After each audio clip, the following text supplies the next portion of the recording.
pulses are coming faster now.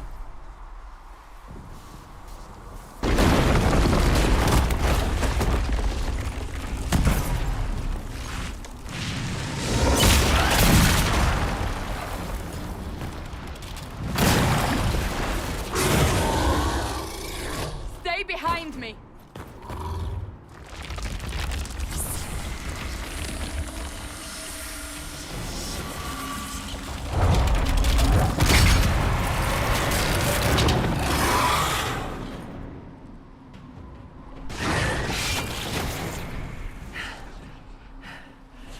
It's over.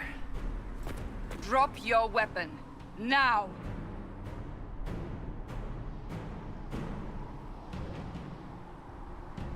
Do you really think I need a staff to be dangerous? Is that supposed to reassure me? I haven't used my magic on you yet. You're right. You don't need a staff, but you should have one. I cannot protect you.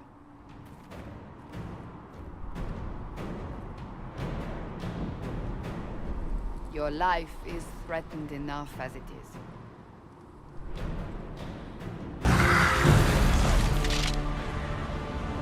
Quickly! Before more come through!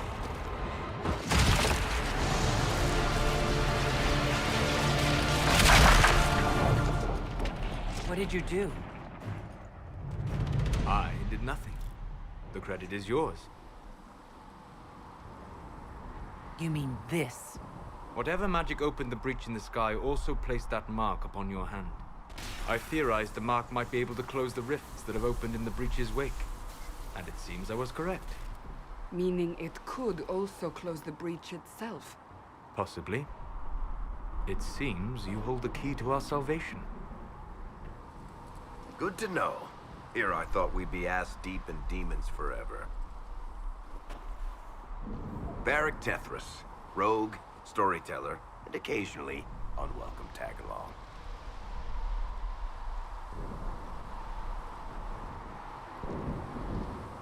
Are you with the Chantry, or...? Was that a serious question? Technically, I'm a prisoner, just like you.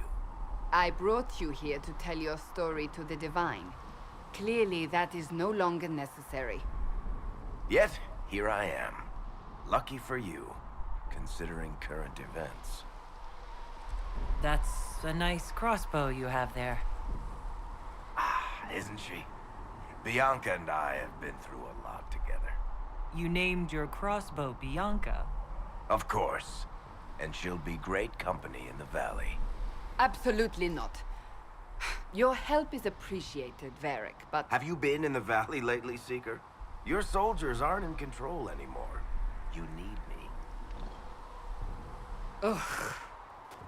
My name is Solus, if there are to be introductions. I am pleased to see you still live. He means I kept that mark from killing you while you slept. You seem to know a great deal about it all. Unlike you, Solus is an apostate. Technically, all mages are now apostates, Cassandra. My travels have allowed me to learn much of the Fade. Far beyond the experience of any circle mage. I came to offer whatever help I can give with the breach. If it is not closed, we are all doomed regardless of origin. That's a commendable attitude. Merely a sensible one. Although sense appears to be in short supply right now. Cassandra, you should know, the magic involved here is unlike any I've seen. Your prisoner is a mage, but I find it difficult to imagine any mage having such power. Understood. We must get to the forward camp quickly. Well... Bianca's excited. Ah!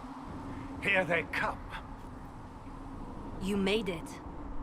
Chancellor Roderick, this is... I know who she is.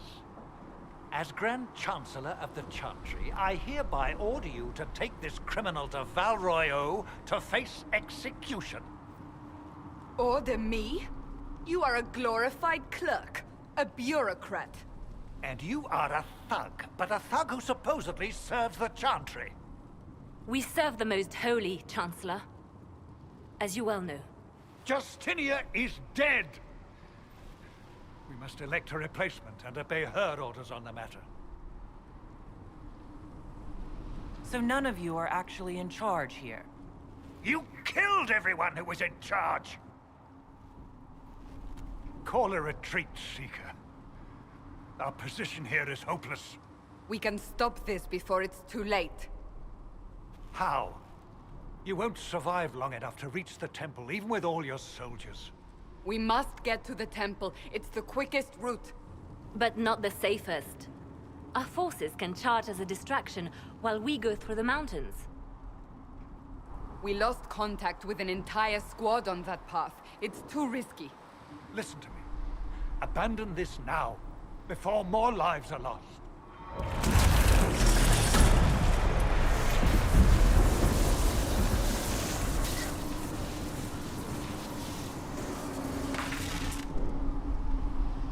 How do you think we should proceed?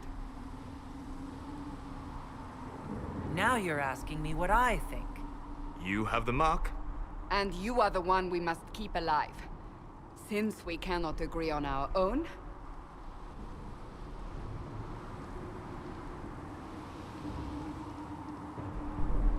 Use the mountain path.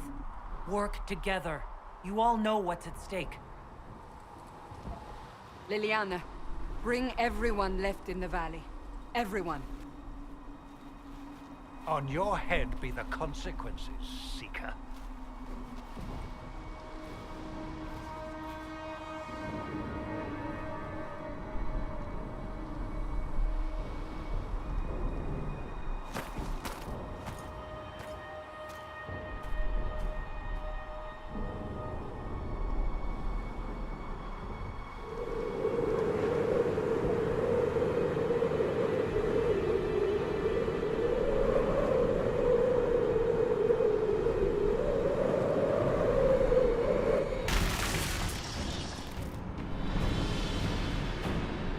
Sealed, as before. You are becoming quite proficient at this. Let's hope it works on the big one. Thank the Maker you finally arrived, Lady Cassandra. I don't think we could have held out much longer. Thank our prisoner, Lieutenant. She insisted we come this way. The prisoner? Then you... It was worth saving you, if we could. Then you have my sincere gratitude. The way into the valley behind us is clear for the moment. Go, while you still can. At once. Quickly, let's move! The path ahead appears to be clear of demons as well. Let's hurry before that changes.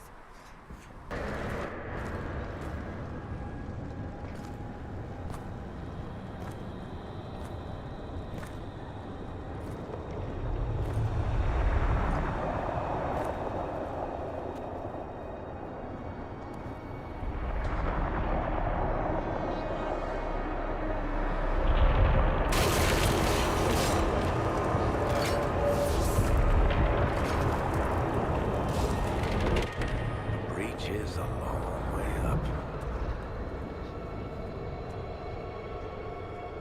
You're here. Thank the Maker. Liliana, have your men take up positions around the temple.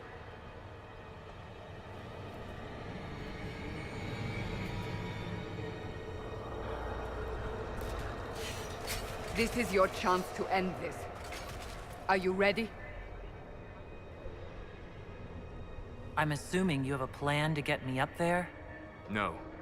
This rift was the first, and it is the key. Seal it, and perhaps we seal the breach. Then let's find a way down. And be careful.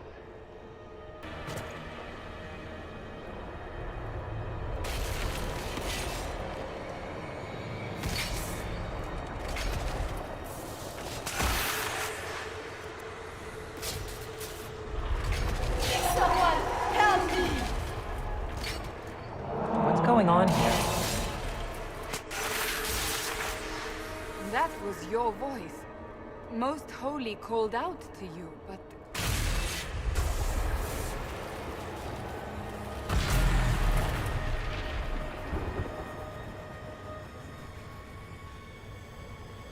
What's going on here? Run when you can! Want them! We have an intruder. Kill her, now.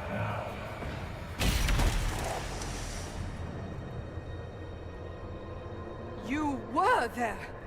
Who attacked? And the Divine, is she... Was this vision true? What are we seeing? I don't remember. Echoes of what happened here. The Fade bleeds into this place. This rift is not sealed, but it is closed, albeit temporarily. I believe that with the mark, the rift can be opened, and then sealed properly and safely. However, opening the rift will likely attract attention from the other side. That means demons! Stand ready!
Oh!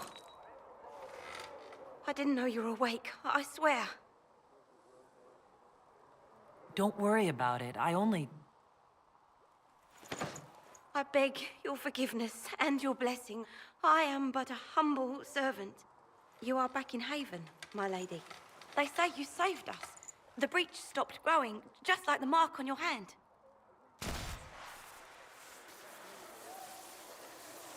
It's all anyone has talked about for the last 3 days. Then the danger is over. The breach is still in the sky, but that's what they say.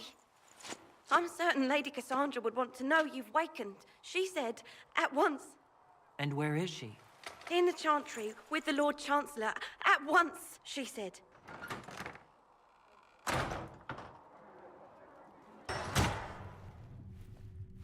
Chain her!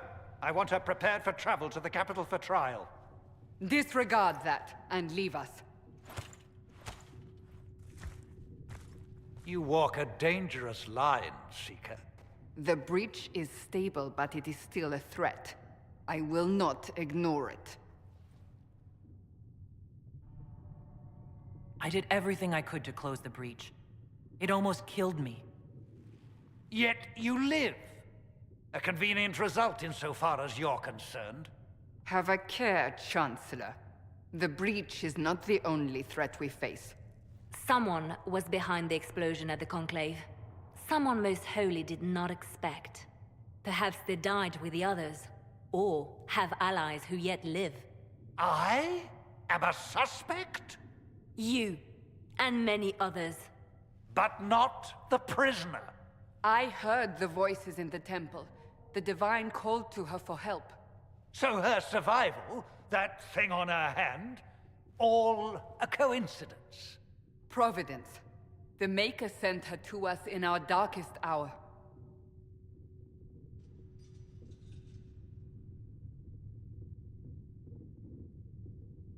So, you've changed your mind about me. I was wrong. Perhaps I still am. I will not, however, pretend you were not exactly what we needed when we needed it. The breach remains, And your mark is still our only hope of closing it. This is not for you to decide. You know what this is, Chancellor. A writ from the Divine, granting us the authority to act. As of this moment, I declare the Inquisition reborn. We will close the breach, we will find those responsible, and we will restore order, with or without your approval.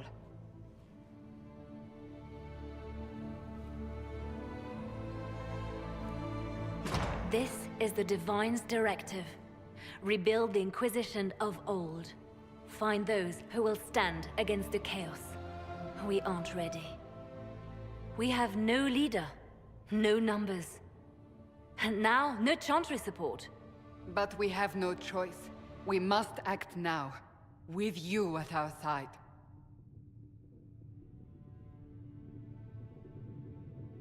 What is the Inquisition of old, exactly? It preceded the Chantry. People who banded together to restore order in a world gone mad. After, they laid down their banner and formed the Templar Order, but the Templars have lost their way. We need those who can do what must be done, united under a single banner once more. But aren't you still part of the Chantry? Is that what you see? The Chantry will take time to find a new Divine. And then it will wait for her direction. But we cannot wait. So many Grand Clerics died at the Conclave. No, we are on our own. Perhaps forever. You're trying to start a holy war. We are already at war. You are already involved. Its mark is upon you. As to whether the war is holy, that depends on what we discover. What if I refuse? You can go if you wish. You should know that while some believe you chosen, many still think you guilty. The Inquisition can only protect you if you are with us. We can also help you. It will not be easy if you stay, but you cannot pretend this has not changed you. If you're truly trying to restore order... That is the plan. Help us fix this before it's too late.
Does it trouble you?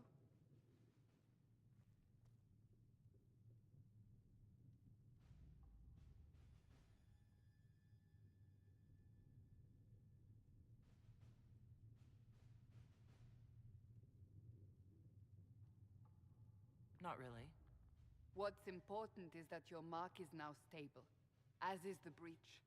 You've given us time, and Solas believes a second attempt might succeed, provided the mark has more power.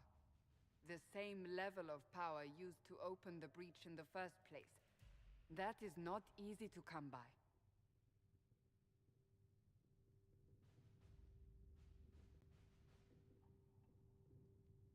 What harm could there be in powering up something we barely understand?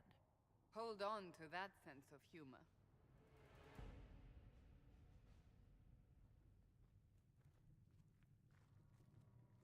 May I present Commander Cullen, leader of the Inquisition's forces. Such as they are. We lost many soldiers in the valley, and I fear many more before this is through. This is Lady Josephine Montelier, our ambassador and chief diplomat. I've heard much. It's a pleasure to meet you at last. And of course, you know Sister Liliana. My position here involves a degree of... She is our spy master. Yes, tactfully put, Cassandra. Pleased to meet you all. I mentioned that your mark needs more power to close the breach for good. Which means we must approach the rebel mages for help. And I still disagree. The Templars could serve just as well. We need power, Commander. Enough magic poured into that mark. Might destroy us all. Templars could suppress the breach, weaken it, so... Pure speculation. I was a Templar. I know what they're capable of. Unfortunately, neither group will even speak to us yet. The Chantry has denounced the Inquisition, and you specifically. That didn't take long. Shouldn't they be busy arguing over who's going to become divine? Some are calling you, a mage, the Herald of Andraste. That frightens the Chantry. The remaining clerics have declared it blasphemy, and we, heretics, for harboring you. Chancellor Roderick's doing, no doubt. It limits our options. Approaching the mages or Templars for help is currently out of the question. Just how am I the Herald of Andraste? People saw what you did at the temple, how you stopped the breach from growing. They have also heard about the woman seen in the rift when we first found you. They believe that was Andraste. Even if we tried to stop that view from spreading... Which we have not. The point is, everyone is talking about you. It's quite the title, isn't it? How do you feel about that? It's a little unsettling. I'm sure the Chantry would agree. People are desperate for a sign of hope. For some, you're that sign. And to others, a symbol of everything that's gone wrong. Will the Chantry attack us? With what? They have only words at their disposal. And yet, they may bury us with them. There is something you can do. A Chantry cleric by the name of Mother Giselle has asked to speak to you. She is not far, and knows those involved far better than I. Her assistance could be invaluable.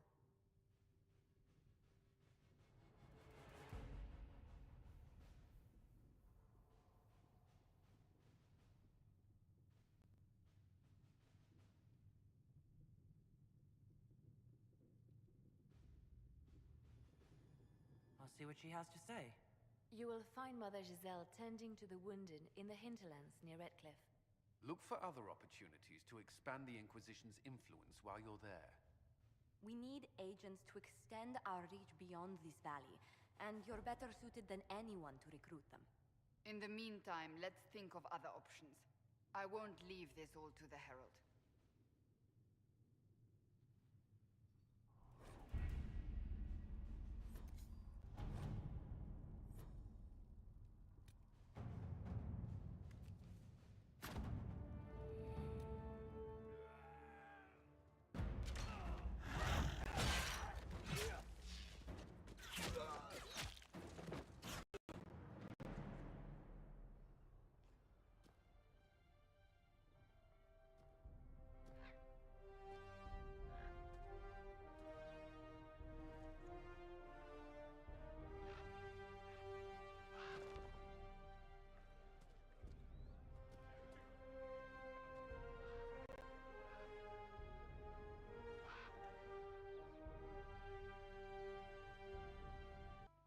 Andraste.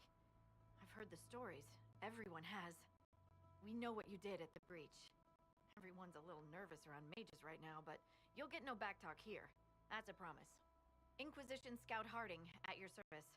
Well, all of us here, will do whatever we can to help.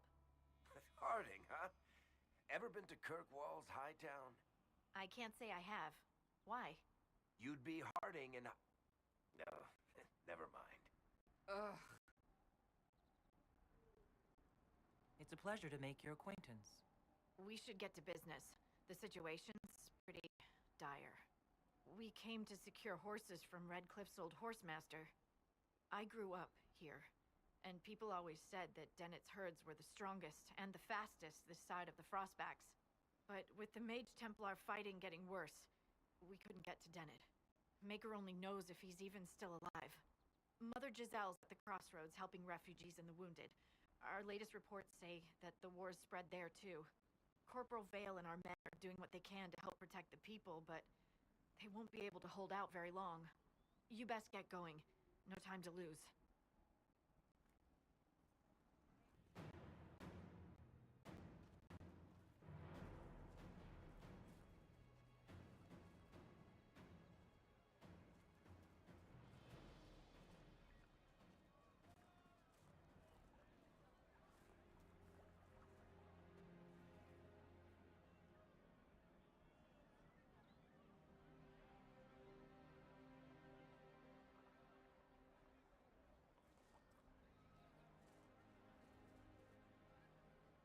There are mages here who can heal your wounds. Lie still. Don't touch me, Mother. Their magic is... Turn to noble purpose. Their magic is surely no more evil than your blade. What? Hush, dear boy. Allow them to ease your suffering. Mother Giselle? I am. And you must be the one they are calling the Herald of Andraste. Not through any choice of mine. We seldom have much say in our fate, I'm sad to say. So you agree with them? I don't presume to know the Maker's intentions, for any of us. But I did not ask you to come simply to debate with me. Then why am I here? I know of the Chantry's denouncement, and I am familiar with those behind it. I won't lie to you. Some of them are grandstanding, hoping to increase their chances of becoming the new divine. Some are simply terrified. So many good people, senselessly taken from us.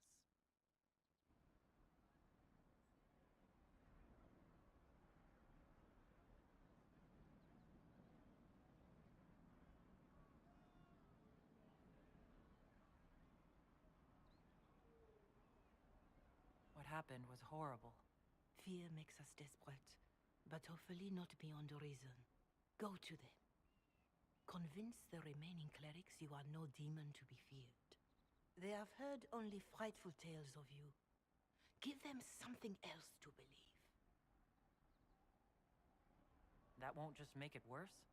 Because you are a mage? That too? Let me put it this way. You needn't convince them all. You just need some of them to doubt. The power is the unified voice. Take that from them and you receive the time you need.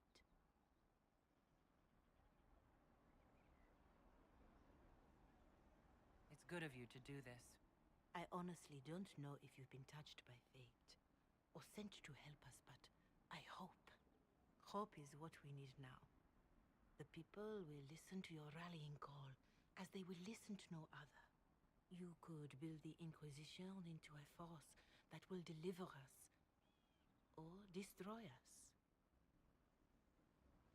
I will go to Haven and provide Sister Leliana the names of those in the Chantry who will be amenable to a gathering. It is not much, but I will do whatever I can.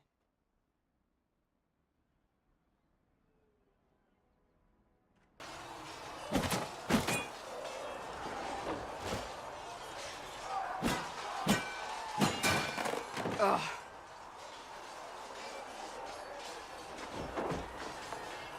think you need practice dummies made of sturdier stuff. That would be nice. Like maybe iron. Did I do the right thing?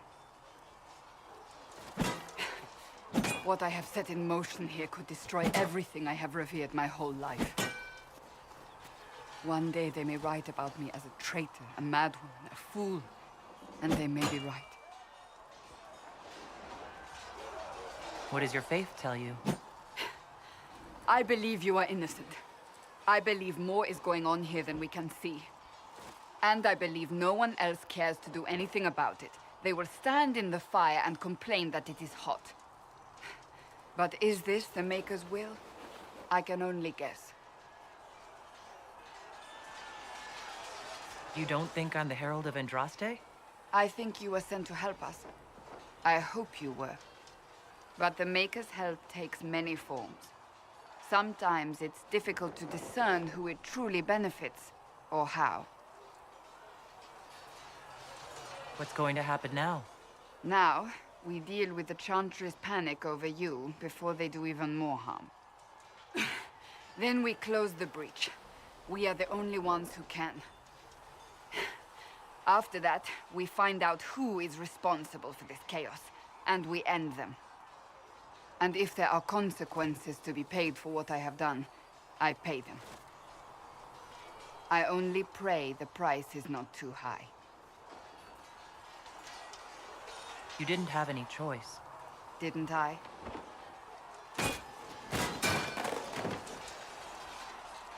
My trainers always said, Cassandra, you are too brash. You must think before you act. I see what must be done, and I do it. I see no point in running around in circles like a dog chasing its tail. But I misjudged you in the beginning, did I not? I thought the answer was before me, clear as day. I cannot afford to be so careless again. It wasn't like you had no reason to suspect me. I was determined to have someone answer for what happened. Anyone.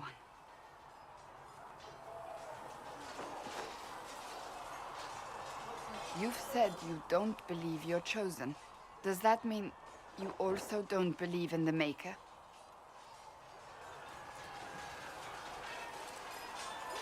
I can't really say. I suppose it doesn't matter now.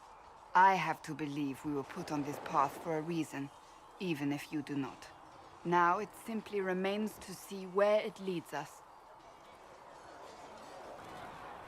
So, now that Cassandra's out of earshot, are you holding up all right?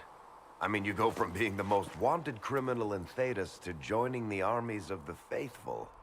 Most people would have spread that out over more than one day. I have no idea what's happening anymore. That makes two of us. For days now, we've been staring at the breach, watching demons and Maker knows what fall out of it. Bad for morale would be an understatement. I still can't believe anyone was in there and lived. If it was that bad, why did you stay? Cassandra said you were free to go. I like to think I'm as selfish and irresponsible as the next guy, but this... Thousands of people died on that mountain. I was almost one of them. And now there's a hole in the sky. Even I can't walk away and just leave that to sort itself out. I'm still not sure I believe any of this is really happening. If this is all just the Maker winding us up, I hope there's a damn good punchline coming. You might want to consider running at the first opportunity. I've written enough tragedies to recognize where this is going. Heroes are everywhere. I've seen that. But the hole in the sky... That's beyond... We're going to need a miracle. The chosen of Andraste. A blessed hero sent to save us all.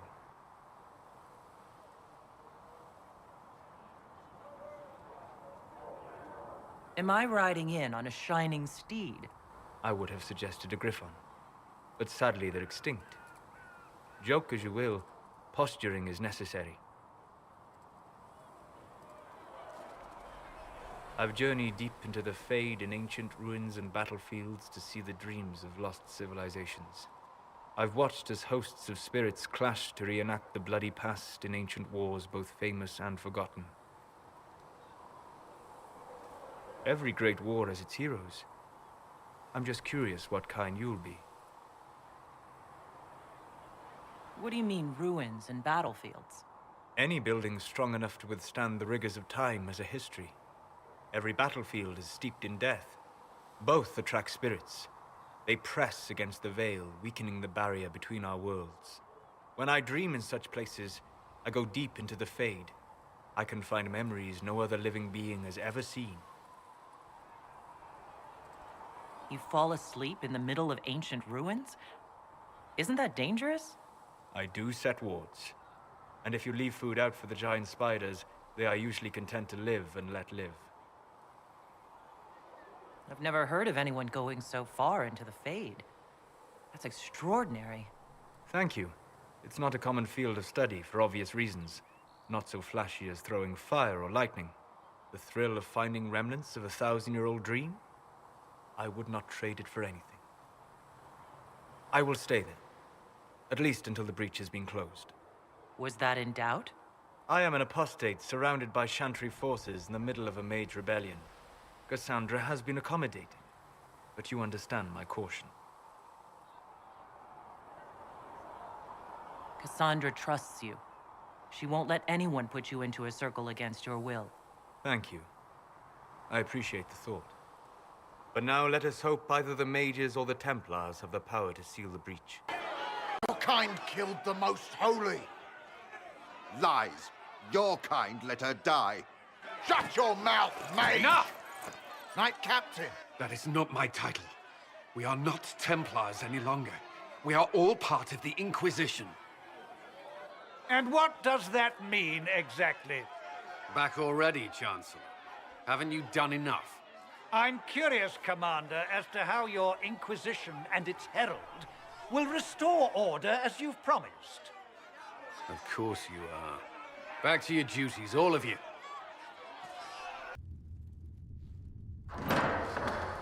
The Inquisition cannot remain, Ambassador, if you can't prove it was founded on Justinia's orders. This is an inopportune time, Marquis. More of the faithful flock here each day.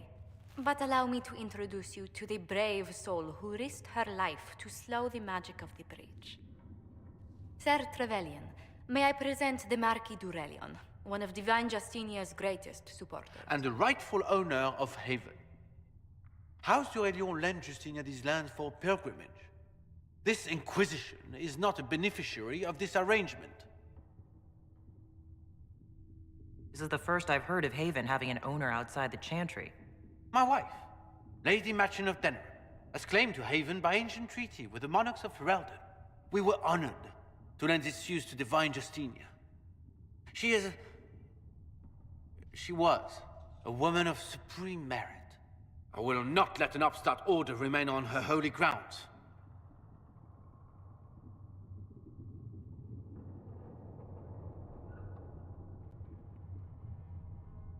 Interesting, considering the Inquisition was begun by the left and right hands of the Divine. I've seen no written records from Sister Liliana or Seeker Pentacus that Justinia approved the Inquisition. If you won't take her at her word, I'm afraid Seeker Pentagast must challenge him to a duel. What? It is a matter of honor among the Navarrans. Shall I arrange the bout for tonight? No. Perhaps my reaction to the Inquisition's presence was somewhat hasty. We face a dark time, Your Grace. Divine Justinia would not want her passing to divide us. She would, in fact, trust us to forge new alliances to the benefit of all, no matter how strange they might seem.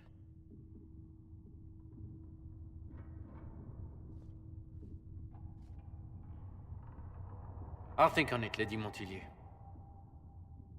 The Inquisition might stay in the meanwhile.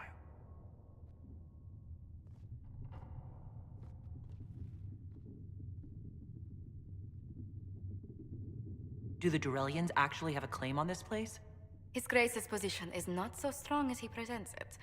Despite their Ferelden relations, the Durelions are Orlesian.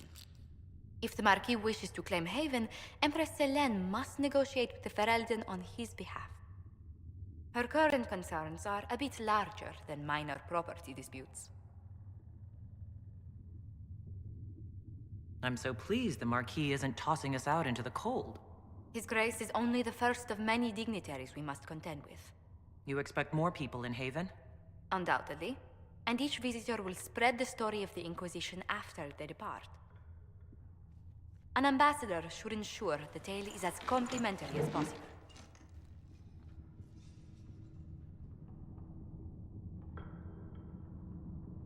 May I ask what brought you to work for the Inquisition? Sister Leliana approached me. We've been acquainted for quite some time. For better or worse, being the Inquisition's diplomat has become as interesting as she promised. What sort of dealings have you had with nobility? For some years, I was the royally appointed court ambassador from Antiva to Orlais. The nobility of Thedas is a rather singular sphere. Those I'm not acquainted with, I know through reputation.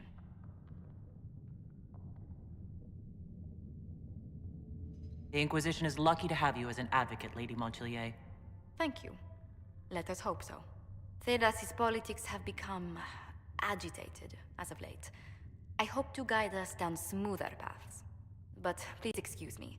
I've much work to do before the day is done. Having the Herald address the clerics is not a terrible idea. You can't be serious. Mother Giselle isn't wrong. At the moment, the Chantry's only strength is that they are united in opinion. And we should ignore the danger to the Herald. Let's ask her. What can they do is just talk. Don't underestimate the power of their words. An angry mob will do you in just as quickly as a blade. I will go with her. Mother Giselle said she could provide us names. Use them. But why? This is nothing but a... What choice do we have, Liliana? Right now, we can't approach anyone for help with the breach. Use what influence we have to call the clerics together. Once they are ready, we will see this through.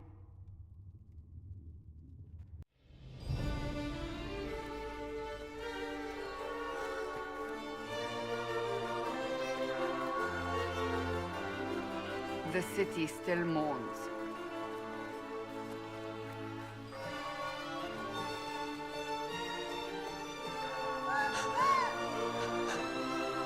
Just a guess, Seeker, but I think they all know who we are.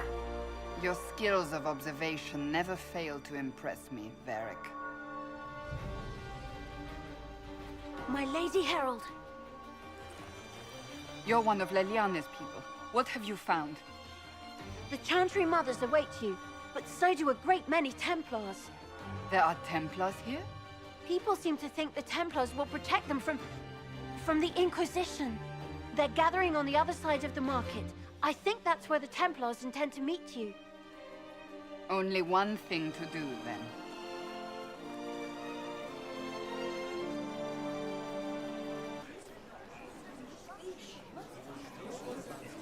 Good people of Val Royal, hear me. Together, we mourn our divine. A naive and beautiful heart, silenced by treachery. You wonder what will become of a murderer. Well, wonder no more.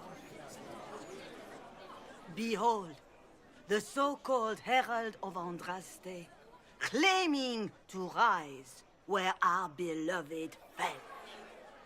We say this is a false prophet. The Maker would send no mage in our hour of need. We came here in peace, simply to talk, and this is what you do. I implore you, let us sit down together to deal with the real threat. It's true. The Inquisition seeks only to end this madness before it is too late. It is already too late. The Templars have returned to the Chantry. They will face this Inquisition, and the people will be safe once more.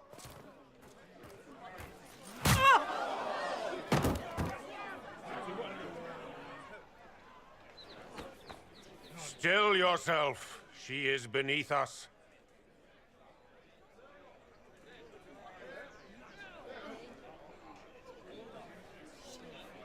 What's the meaning of this? Her claim to authority is an insult, much like your own. Lord Seeker Lucius, it's imperative that we speak with... You will not address me. Lord Seeker? Creating a heretical movement. Raising up a puppet as Andraste's prophet. You should be ashamed. You should all be ashamed. The Templars failed no one when they left the Chantry to purge the mages. You are the ones who have failed. You who'd leash our righteous swords with doubt and fear. If you came to appeal to the Chantry, you are too late. The only destiny here that demands respect is mine.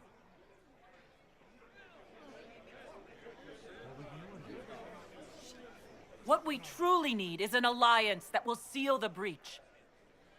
Oh, the breach is indeed a threat.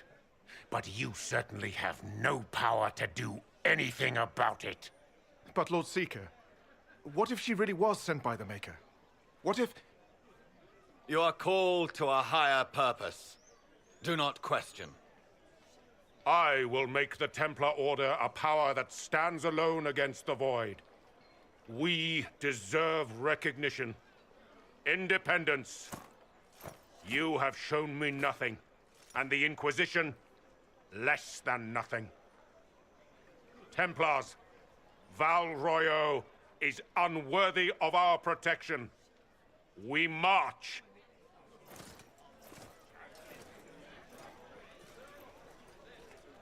Charming fellow, isn't he? Has Lord Seeker Lucius gone mad?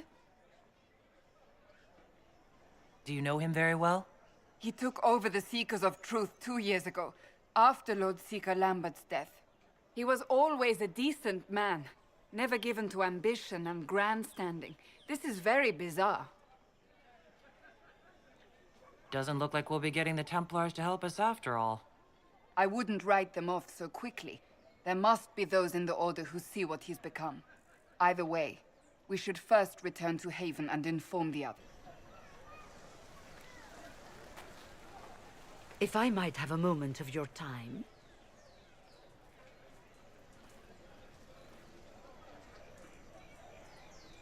Grand Enchanter Fiona?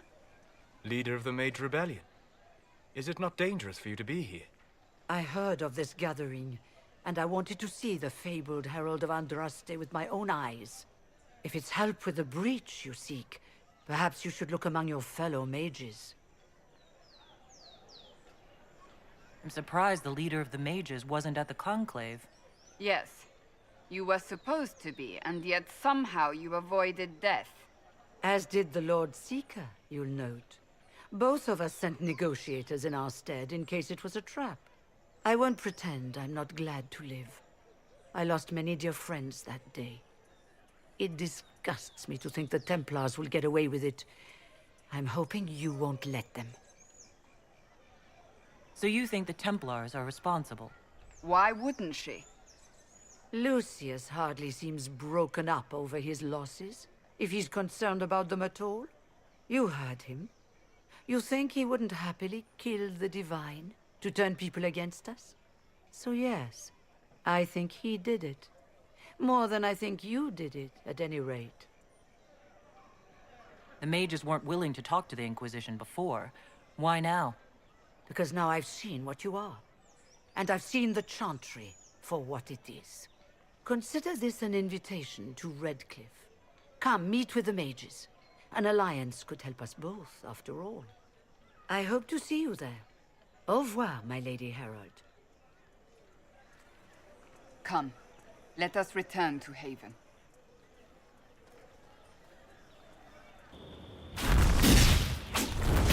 Herald of Andraste, how much did you expend to discover me? It must have weakened the Inquisition immeasurably. I don't know who you are. You don't fool me. I'm too important for this to be an accident. My efforts will survive in victories against you elsewhere. Just say what? What is that? Ugh. Squishy one, but you heard me, right? Just say what? Rich tits always try for more than they deserve. Blah, blah, blah! Obey me. Arrow in my face. So, you followed the notes well enough. Glad to see you're kind of plain, really. All that talk, and then you're just a person. I mean, it's all good, isn't it? The important thing is you glow. You're the herald thingy. Some believe I'm the Herald of Andraste. But who are you? And what's this about? No idea. I don't know this idiot from Manners. My people just said the Inquisition should look at him. Your people? Elves? No. People. Name's Sarah. This is cover. Get round it. For the reinforcements. Don't worry. Someone tipped me their equipment shed. They've got no breaches. Friends really came through with that tip. No breaches. So, Herald of Andraste. You're a strange one. I'd like to join. How about we get to know each other first? You know, names and such. One name. No, wait, two. Well, it's like this. I sent you a note to look for hidden stuff by my friends. The Friends of Red Jenny. That's me. Well, I'm one. So is a fence in Montfort, some woman in Kirkwall. There were 3 in Starkhaven, brothers or something. It's just a name, yeah? It lets little people, friends, be part of something while they stick it to nobles they hate.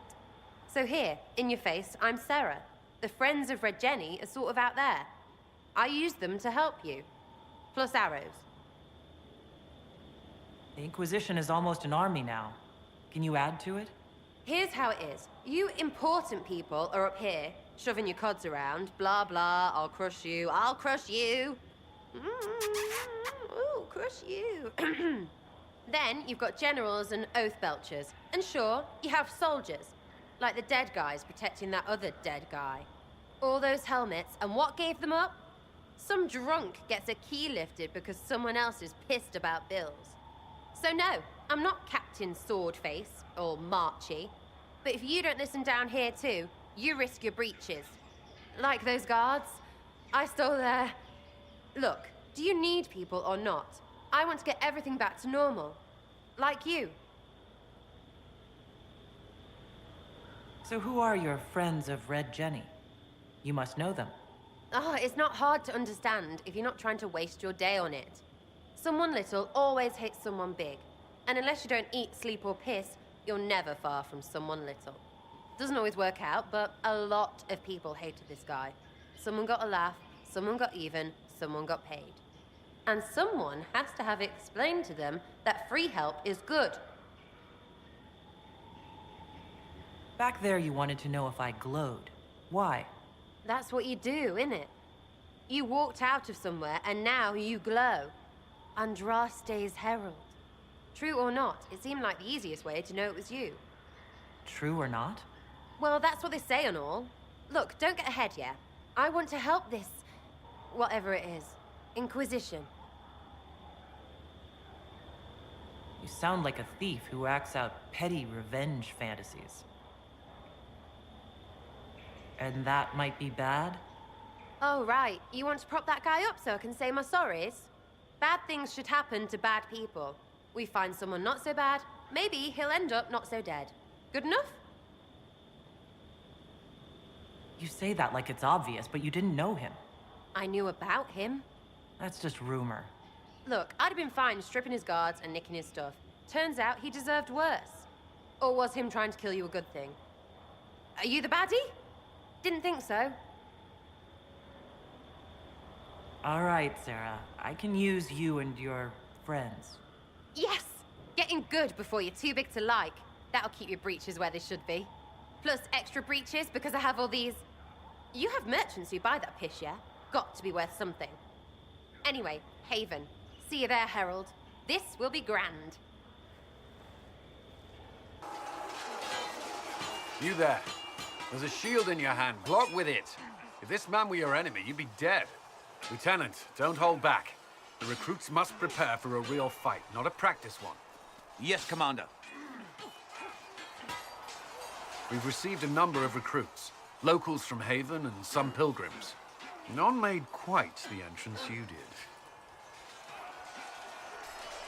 At least I got everyone's attention. That you did. I was recruited to the Inquisition in Kirkwall myself. I was there during the Mage Uprising. I saw firsthand the devastation it caused. Sir. Cassandra sought a solution. When she offered me a position, I left the Templars to join her cause. Now it seems we face something far worse.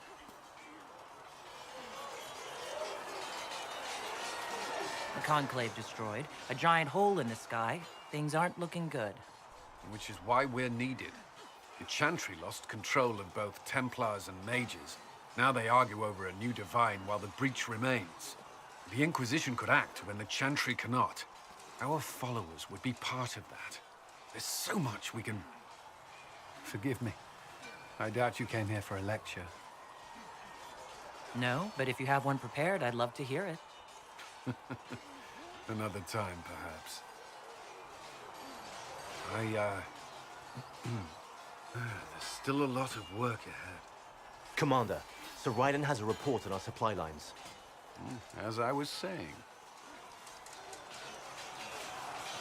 You traveled some distance to reach Haven. You're from the Circle in Ostwick?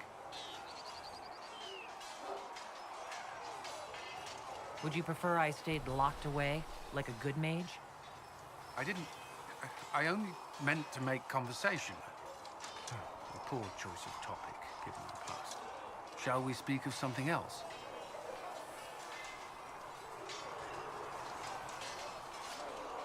I'd like to know more about the Templars. If you need insight into what the Order is doing now, I'm afraid I can't offer more than you already know. Anything else, I will answer as best I can. Why did you join the Order? I could think of no better calling than to protect those in need. I used to beg the Templars as our local Chantry to teach me. At first, they merely humored me. I must have shown promise, or at least a willingness to learn. The Knight Captain spoke to my parents on my behalf. They agreed to send me for training. I was 13 when I left home. 13? That's still so young. I wasn't the youngest there. Some children are promised to the Order at infancy. Still, I didn't take on full responsibilities until I was 18. The Order sees you trained and educated first. What about your family? Did you miss them? Of course. But there were many my age who felt the same. We learned to look out for one another. Prior to the Conclave, I'd only encountered Templars in the Circle. Do they do anything besides guard mages? Templars protect against the dangers of magic. Before the Order left the Chantry, that meant serving in a circle. They were also tasked with tracking apostates, or fighting demons inevitably summoned by the weak or malicious. What do you think of mages? Are they all a threat? I've seen the suffering magic can inflict. I've treated mages with distrust because of it, at times without cause. That was unworthy of me. I will try not to do so here. Not that I want mages moving through our base completely unchecked. We need safeguards in place to protect people, including mages, from possession, at least.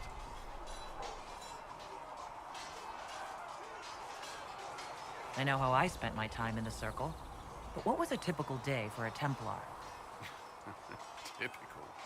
The last time I was in a circle was right before it fell apart. Nothing was typical. Before that, then? Certain rituals require a full guard. A mage's harrowing, for instance. I've attended a few. Most of the time, you merely maintain a presence, on patrol or in the circle, ready to respond if needed. Mages pretend to ignore that presence, but they're watching you just as closely. We would spend all day with Templars, and yet they rarely spoke to us. A habit often mistaken for coldness, I'm sure.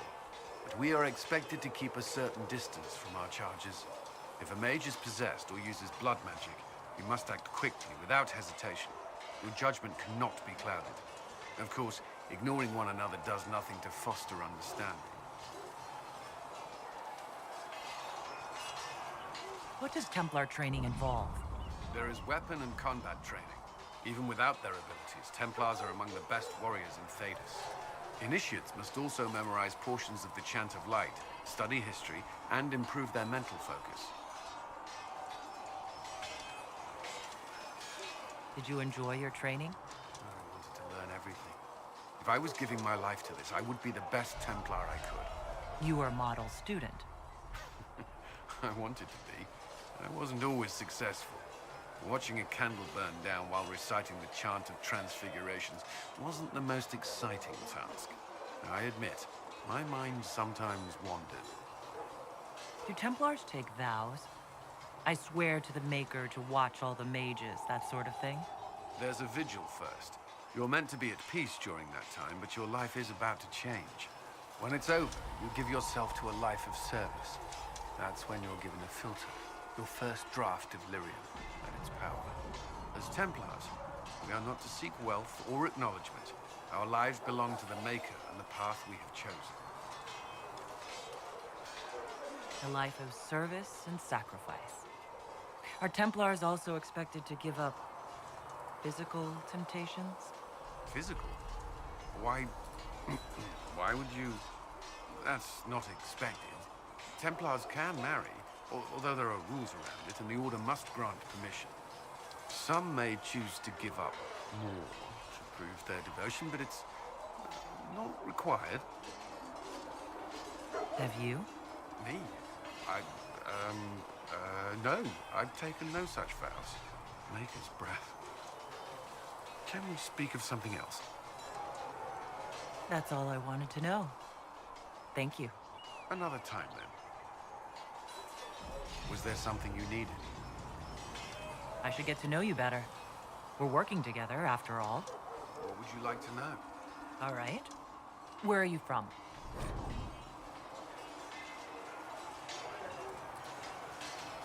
I grew up in Ferelden, near Honwood.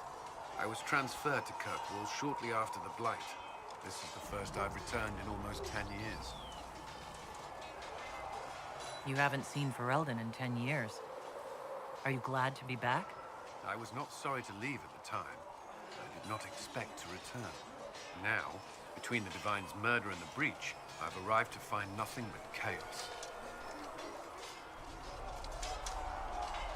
Varric's from Kirkwall. Did you two know each other? I knew he was friends with the champion of Kirkwall, but little else. We've spoken more since I joined the Inquisition, largely at Varric's insistence. Apparently, I spend too much time with a serious expression on my face, and it's bad for my health. You were in Ferelden during the Blight. Did you fight Darkspawn? No. I was stationed at Ferelden's Circle Tower. The Circle had troubles of its own.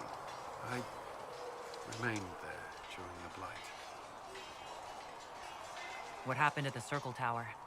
Few who survived the Blight have fond memories of that time. I would prefer not to speak of it. What was Kirkwall like? While I was there, Canary occupied and then attacked the city. The Viscount's murder caused political unrest. Relations between mages and Templars fell apart. An apostate lit up the Chantry, and the Knight Commander went mad. Other than that, it was fine. What happened between Kirkwall's mages and Templars? You were at the Conclave. You must have heard people speak of it. Yes, but you were there. There was tension between mages and Templars long before I arrived. Eventually, it reached a breaking point. There was fighting in the streets. Abominations began killing both sides. It was a nightmare. What happened then? The Templars should have restored order, but Red Lyrium had driven Knight Commander Meredith mad. She threatened to kill Kirkwall's champion, turned on her own men. I'm not sure how far she would have gone. Too far. So you opposed her? I stood with the champion against her, in the end. I should have seen through Meredith sooner. I'll let you return to your work. I'm sure you have other matters to attend. Blessed are the peacekeepers, the champions of the just. Blessed are the righteous, the lights in the shadow. In their blood, the Maker's will is written. Is that what you want from us? Blood? To die so that your will is done? Is death your only blessing? You speak for Andraste, no?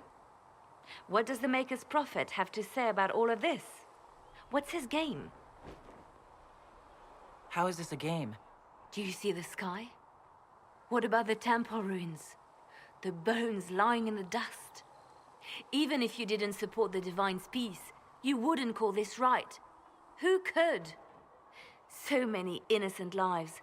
The faithful murdered where the holiest of holies once stood. If the Maker willed this, what is it if not a game or a cruel joke? I speak for no one but myself, and I have no answers for you. Then we can only guess at what he wants. The Chantry teaches that the Maker abandoned us. He demands repentance for our sins. He demands it all. Our lives, our deaths. Justinia gave him everything she had, and he let her die. I'm sorry. Her death has clearly hit you hard. Not just me. All of us. She was the Divine.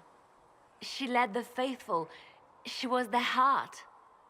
If the Maker doesn't intervene to save the best of his servants, what good is he? I used to believe I was chosen, just as some say you are. I thought I was fulfilling his purpose for me, working with the Divine, helping people. But now she's dead. It was all for nothing. Serving the Maker meant nothing. Maybe you have another purpose. I could help you find it. No, this is my burden. I regret that I even let you see me like this. It was a moment of weakness. It won't happen again. Come. To work, then. We will speak later. It's good you've returned. We heard of your encounter. You heard? My agents in the city sent word ahead, of course. It's a shame the Templars have abandoned their senses, as well as the capital. At least we know how to approach the mages and Templars now. Do we? Lord Seeker Lucius is not the man I remember. True, he has taken the Order somewhere, but to do what? My reports have been very odd. We must look into it. I'm certain not everyone in the Order will support the Lord Seeker. Or the Herald could simply go to meet the mages in Redcliffe instead. You think the Mage Rebellion is more united? It could be 10 times worse.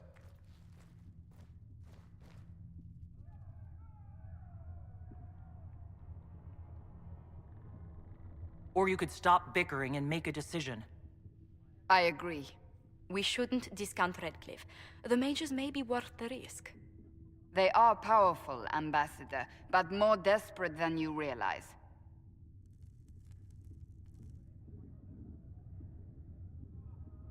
So it'll be dangerous. I've been in danger since I walked out of the Fade.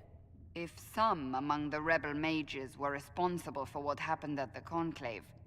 The same could be said about the Templars. True enough. Right now, I'm not certain we have enough influence to approach the Order safely.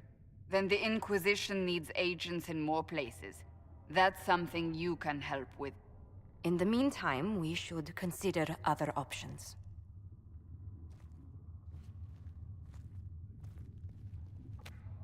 There is one other matter. Several months ago, the Grey Wardens of Ferelden vanished. I sent word to those in Orlais, but they have also disappeared. Ordinarily, I wouldn't even consider the idea they're involved in all this, but the timing is curious. That does sound odd, I agree. The others have disregarded my suspicion, but I cannot ignore it. 2 days ago, my agents in the hinterlands heard news of a Grey Warden by the name of Blackwall. If you have the opportunity, please seek him out. Perhaps he can put my mind at ease. And if he can't? Then there may be more going on than we thought. So, this is it, huh? Oh no, it's fine, yeah? It's just, I thought it'd be bigger. That would have been hilarious if you were a man, right? Wasted. Anyway, stopping wars should earn more sovereigns than this. Need things back to normal for coins to be flowing again. Another reason the Templars and mages need to be sat down.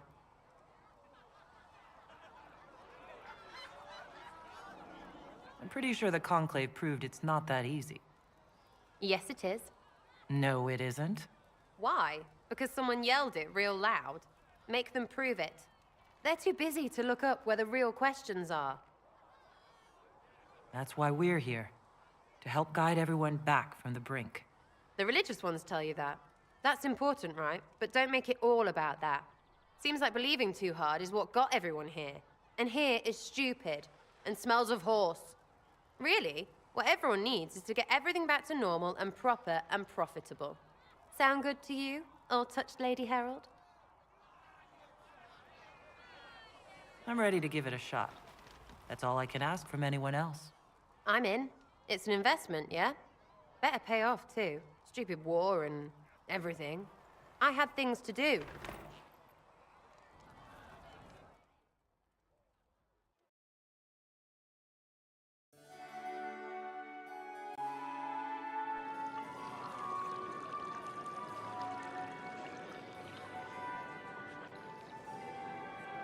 Lady Trevelyan of Ostwick, representing the Inquisition. What a pleasure to meet you, my lady. Seeing the same faces at every event becomes so tiresome. So you must be a guest of Madame de Fer, or are you here for Duc Bastien? Are you here on business?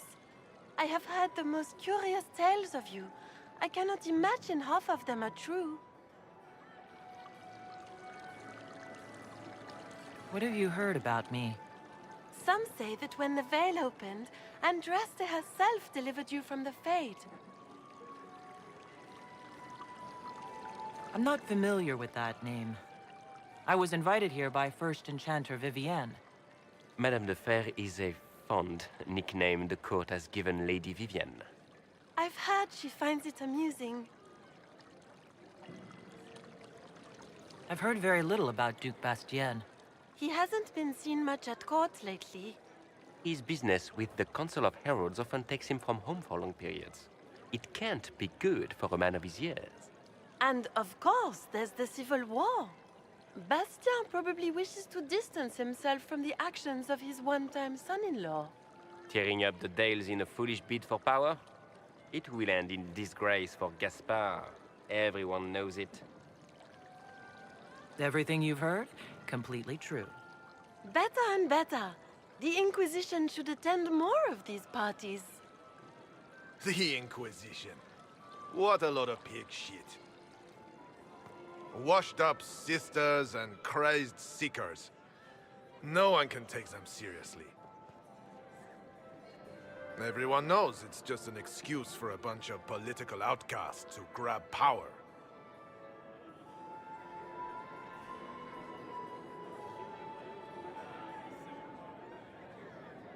The Inquisition is working to restore peace and order to Thedas. Here comes the outsider, restoring peace with an army. We know what your Inquisition truly is. If you were a woman of honor, you'd step outside and answer the charges. My dear Marquis, how unkind of you to use such language in my house to my guests.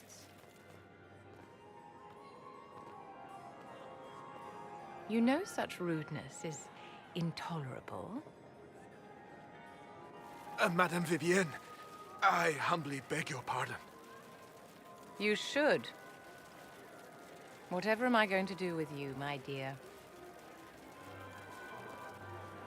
My lady, you're the wounded party in this unfortunate affair. What would you have me do with this foolish, foolish man? I think the Marquis has seen the error of his ways. By the grace of Andraste, you have your life, my dear. Do be more careful with it. I'm delighted you could attend this little gathering. I've so wanted to meet you.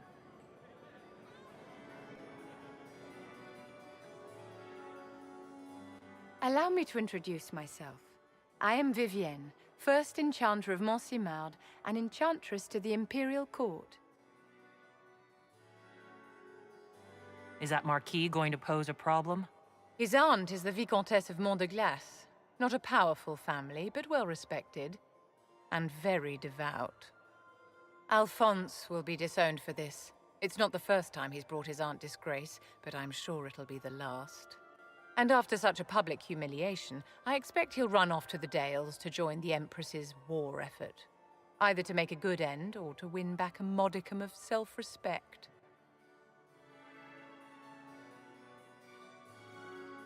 Your salon has certainly exceeded my expectations so far. I'm glad to keep you entertained, my dear. I wanted to meet face to face. It is important to consider one's connections carefully. With Divine Justinia dead, the Chantry's in shambles. Only the Inquisition might restore sanity and order to our frightened people. As the leader of the last loyal mages of Thedas, I feel it only right that I lend my assistance to your cause. You say you led the last of the loyal mages. Loyal to whom? To the people of Thedas, of course. We have not forgotten the commandment, as some have, that magic exists to serve man. I support any effort to restore such order. So you're in favor of returning the mages to the Circle, then? Where else can mages safely learn to master their talents? We need an institution to protect and nurture magic. Maker knows, magic will find neither on its own. You say you led the last of the loyal mages. Loyal to whom? To the people of Thedas. We have not... I support any effort to restore such order. What's in this for you? The same thing anyone gets by fighting this chaos. The chance to meet my enemy, to decide my fate. I won't wait quietly for destruction. Are you devout? What's your opinion of the Chantry? I was a great admirer of the late Divine Justinia V. The Chantry, at its best, unites the disparate cultures of Thedas and looks after its most vulnerable. Had she lived, Justinia could have accomplished so much. You are aware that the Chantry hasn't sanctioned this Inquisition. The Chantry is leaderless. They're in no position to officially sanction anything. Besides, my dear, if there is one virtue the Chant of Light teaches us, it is forgiveness. Once the Inquisition has sealed the breach, I'm sure the new Divine will not care in the slightest about official permission. What exactly can you do for the Inquisition? I am well versed in the politics of the Orlesian Empire. I know every member of the Imperial Court personally. I have all the resources remaining to the Circle at my disposal. And I'm a mage of no small talent. Will that do? The Inquisition will be happy to have you, Lady Vivian. Great things are beginning, my dear. I can promise you that.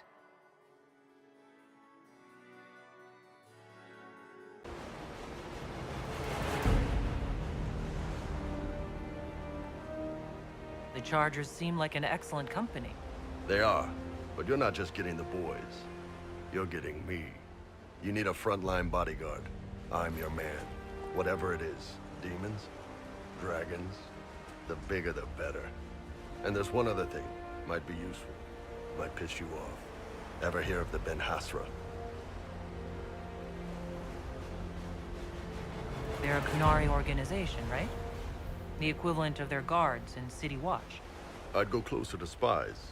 But yeah, that's them. Or, well, us. The Ben Hasrath are concerned about the breach. Magic out of control like that could cause trouble everywhere. I've been ordered to join the Inquisition, get close to the people in charge, and send reports on what's happening. But I also get reports from Ben Hasrath agents all over Orlais. You sign me on, I'll share them with your people. You're a Qunari spy, and you just told me? Whatever happened at that Conclave thing, it's bad. Someone needs to get that breach closed.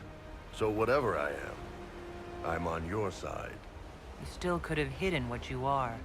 From something called the Inquisition? I'd have been tipped sooner or later. Better you hear it right up front from me. What's in these Ben Hasrath reports you're offering to share? Enemy movements, suspicious activity, Intriguing gossip. It's a bit of everything. Alone they're not much, but if your spy master is worth a damn, she'll put him to good use. She? I did a little research. Plus, I've always had a weakness for redheads. What would you send home in these reports of yours? Enough to keep my superiors happy. Nothing that'll compromise your operations. The Qunari want to know if they need to launch an invasion to stop the whole damn world from falling apart. You let me send word of what you're doing, it'll put some minds at ease. That's good for everyone. All right, you're in. Excellent. Krem, tell the men to finish drinking on the road. The Chargers just got hired. What about the casks, Chief? We just opened them up with axes. Find some way to seal them. You're Tevinter, right? Tribe Bloodman. We'll meet you back at Haven. There were so many questions surrounding Farria's death. Did he think we wouldn't notice? He's killed Farria, one of my best agents, and knows where the others are. You know what must be done. Make it clean. Painless if you can. We were friends once. Wait, what are you doing? He betrayed us. He murdered my agent. And you'd kill him, just like that? You find fault with my decision? We can't solve our problems with murder. And what would you suggest? Leave him be. Butler's betrayal put our agents in danger. I condemned one man to save dozens. I may not like what I do, but it must be done. I cannot afford the luxury of ideals at a time like this.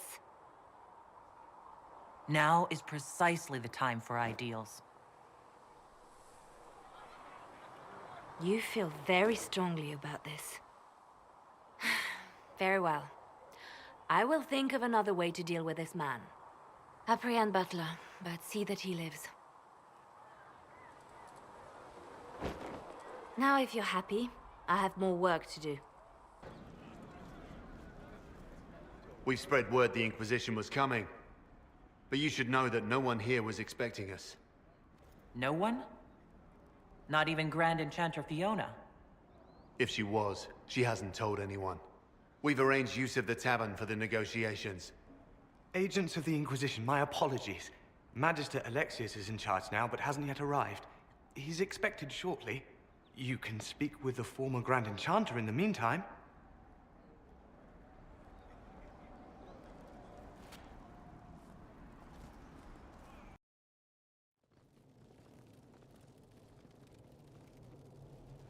Welcome, agents of the Inquisition. What has brought you to Redcliffe? We're here because of your invitation back in Val Royeaux. You must be mistaken. I haven't been to Val Royeaux since before the Conclave. If it wasn't you who invited me here, who was it? I don't know. Now that you say it, I feel strange. Whoever or whatever brought you here, the situation has changed. The Free Mages have already pledged themselves to the service of the Tevinter Imperium. This right here is why you can't trust mages. Andraste's ass. I'm trying to think of a single worse thing you could have done, and I've got nothing. I understand that you are afraid, but you deserve better than slavery to Tevinter. As one indentured to a Magister, I no longer have the authority to negotiate with you.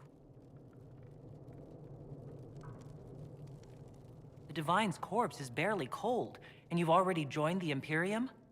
Most of Thedas blames us for the Divine's death. The Templar attacks grew worse, and we mages had no allies.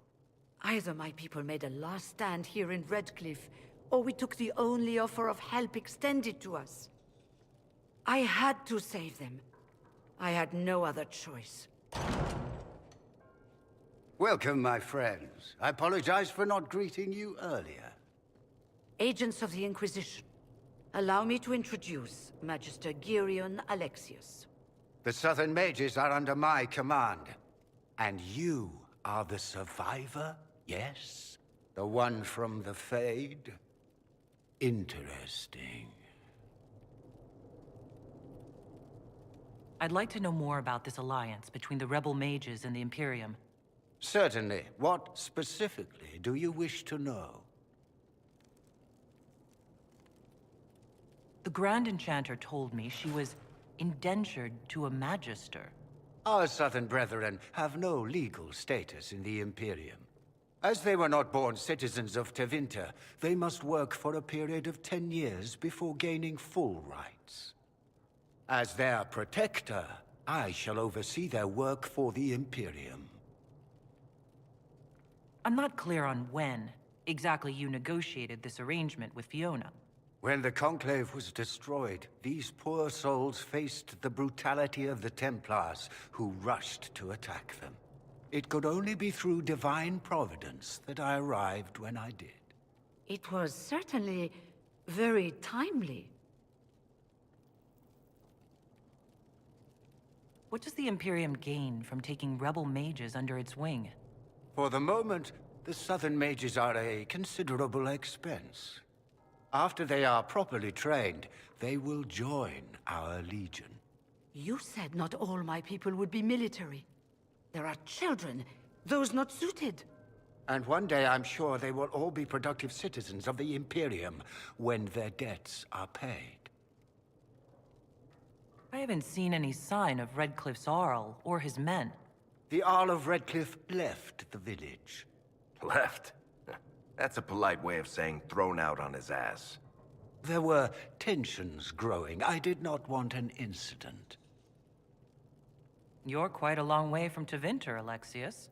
Indeed I am, though I have heard you are no Ferelden either. It seems we are both strangers here.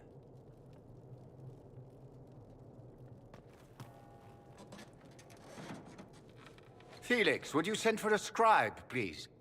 Pardon my manners. My son Felix, friends. I am not surprised you're here. Containing the breach is not a feat that many could even attempt. There is no telling how many mages would be needed for such an endeavor. Ambitious indeed. Well, when you're fighting a massive tear in the sky, you can hardly afford to think small. There will have to be.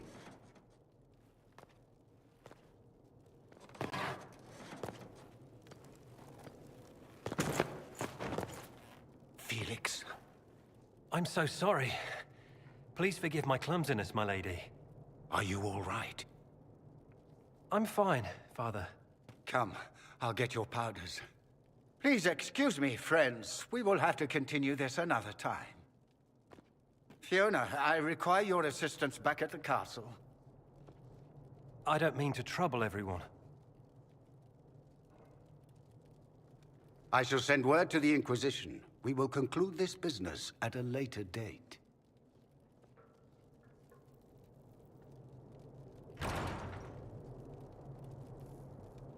Come to the Chantry. You are in danger.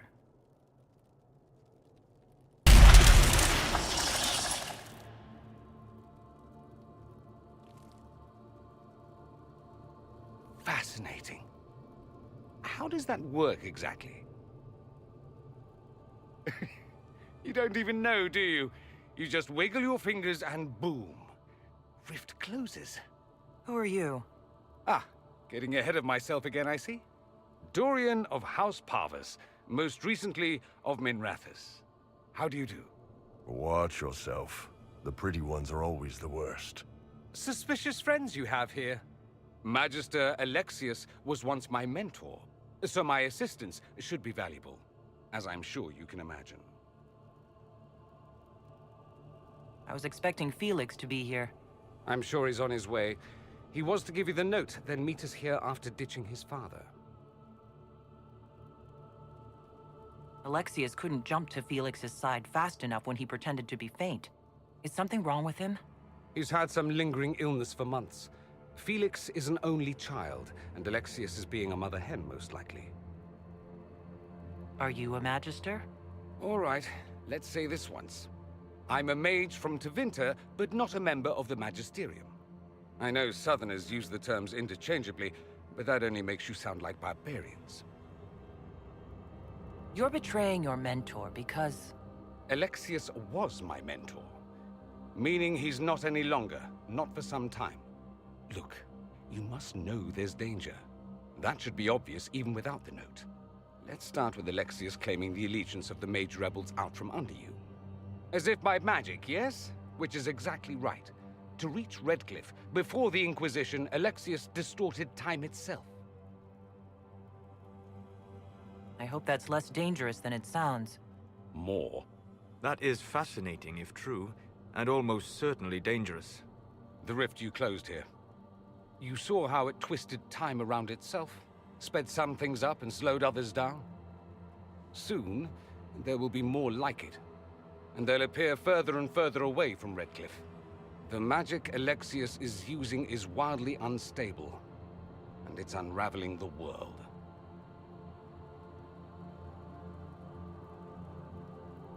I'd like more proof than magical time control. Go with it.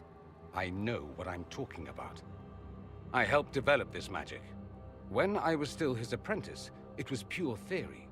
Alexius could never get it to work. What I don't understand is why he's doing it, ripping time to shreds just to gain a few hundred lackeys. He didn't do it for them. Took you long enough. Is he getting suspicious? No, but I shouldn't have played the illness card. I thought he'd be fussing over me all day. My father's joined a cult, Tevinter Supremacists. They call themselves Venatori. And I can tell you one thing. Whatever he's done for them, he's done it to get to you.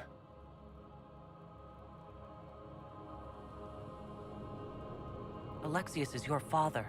Why are you working against him? For the same reason Dorian works against him.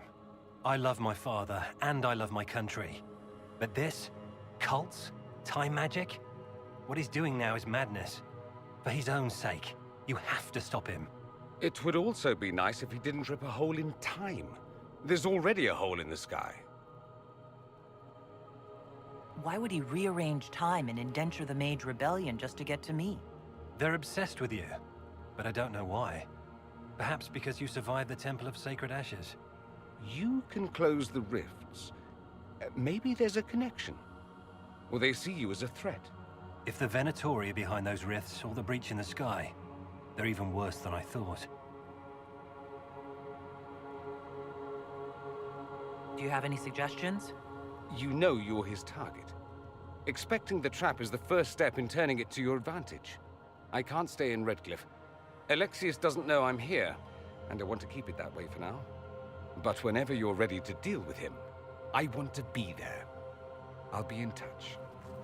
Oh, and Felix, try not to get yourself killed. There are worse things than dying, Dorian.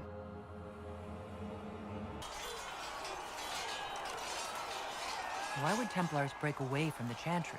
The Order believes the Chantry no longer supports their efforts. Not to the extent they should. The Templars have served the Chantry for ages. And in that time, they've come to take the Order's services for granted. Templars risk their lives against blood magic, demons, abominations, to feel as if those efforts are dismissed.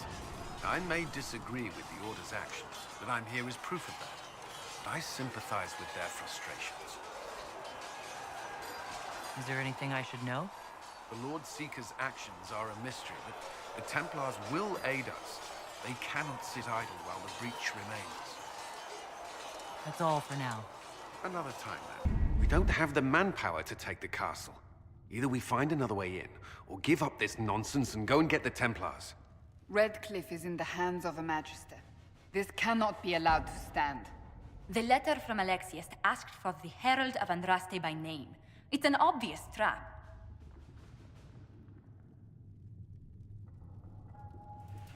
Isn't that kind of him?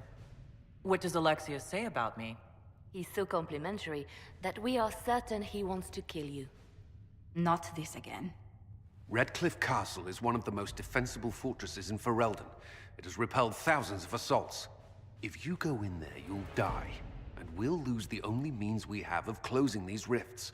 I won't allow it. And if we don't even try to meet Alexius, we lose the mages and leave a hostile foreign power on our doorstep. Even if we could assault the keep, it would be for naught. An Orlesian Inquisition's army marching into Ferelden would provoke a war. Our hands are tied. The Magister... Has outplayed us. Magister's son Felix told me Alexius is in a cult that's obsessed with me. I doubt they'll graciously receive our apologies and go about their business. They will remain a threat, and a powerful one, unless we act. We cannot accept defeat now. There must be a solution. Where's the Jarl of Redcliffe? I'm sure he'd help us get his castle back. After he was displaced, Arl Tegan rode straight for Dunnerin to petition the Crown for help. I doubt he'll want our assistance once the Ferelden army lays siege to his castle. Wait. There is a secret passage into the castle, an escape route for the family. It's too narrow for our troops, but we could send agents through. Too risky. Those agents will be discovered well before they reach the Magister. That's why we need a distraction. Perhaps the envoy Alexius wants so badly.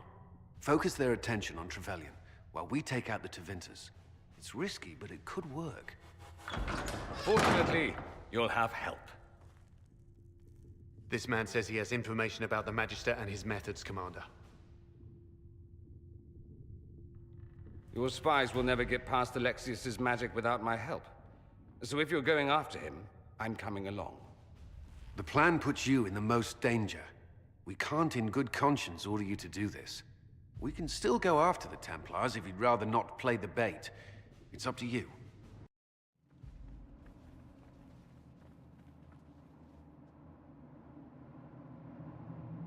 Announce us. The Magister's invitation was for Mistress Trevelyan alone. The rest will wait here. If my friends can't enter, then I won't go in either.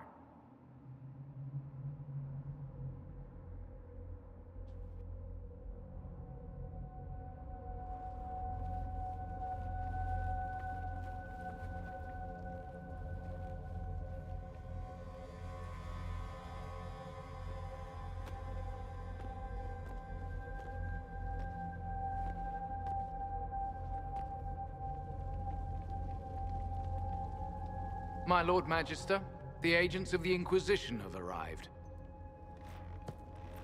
My friend, it's so good to see you again.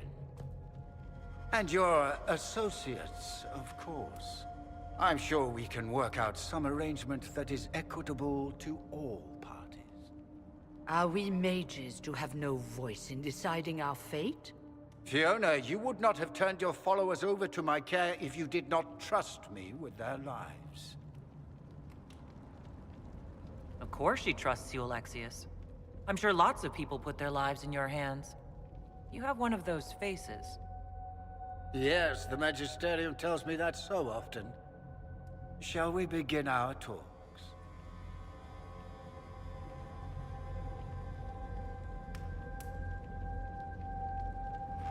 The Inquisition needs mages to close the breach, and I have them. So, what shall you offer in exchange?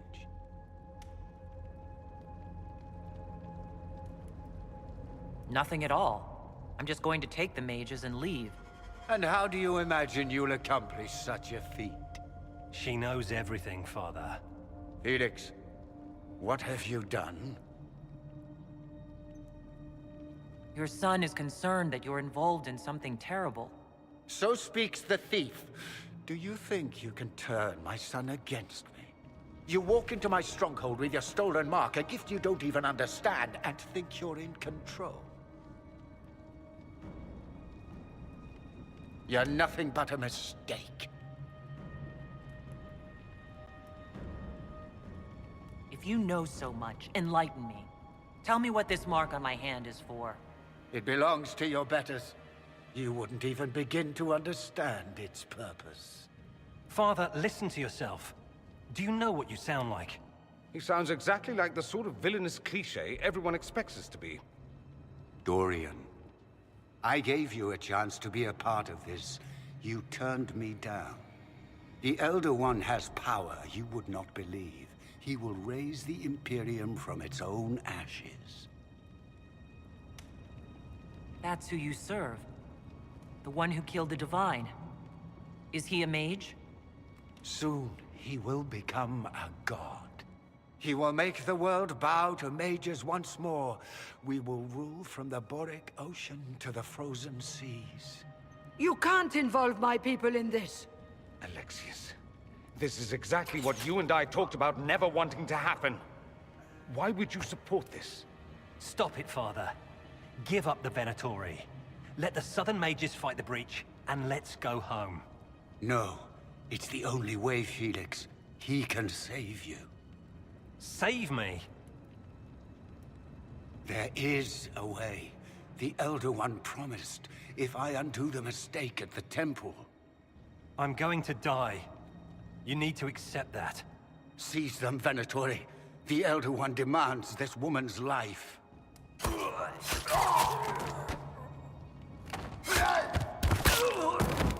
Your men are dead, Alexius. You are a mistake. You should never have existed.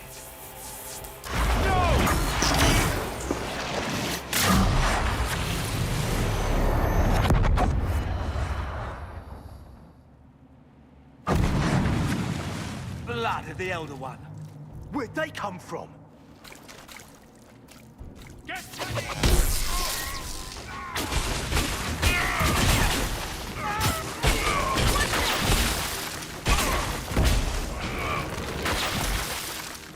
Displacement.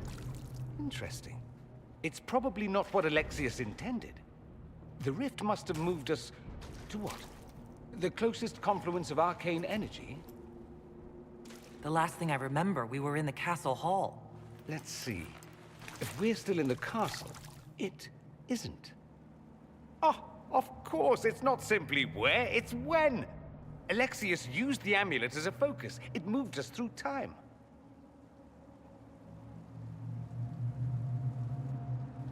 That doesn't sound good. It sounds terrible. Depending on when we are and what happened while we were away. Let's look around, see where the rift took us. Then we can figure out how to get back. If we can. What was Alexius trying to do?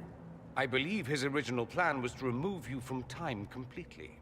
If that happened, you would never have been at the Temple of Sacred Ashes or mangled his Elder One's plan. I think your surprise in the castle hall made him reckless. He tossed us into the rift before he was ready. I counted it. The magic went wild, and here we are. Make sense?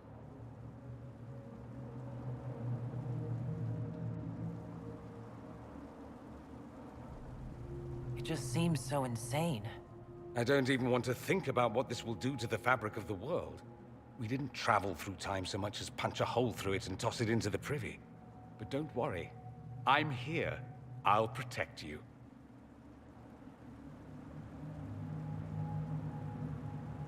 There were others in the hall.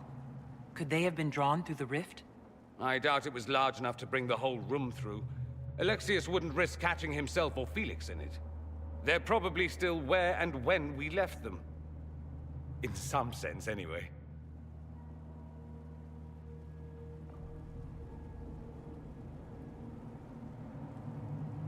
Alexius mentioned an Elder One in the hall. Do you know who he was talking about? Leader of the Venatori, I suspect.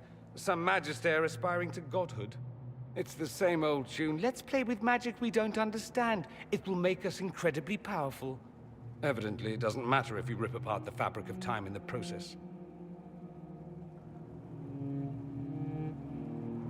You have a plan to get us back, I hope. I have some thoughts on that. They're lovely thoughts, like little jewels. You're not dead. You're supposed to be dead. There was a burn on the ground and everything. Alexius didn't kill us. His spell sent us through time. This is our future. Well, it's my present, and in my past, I definitely saw you both die.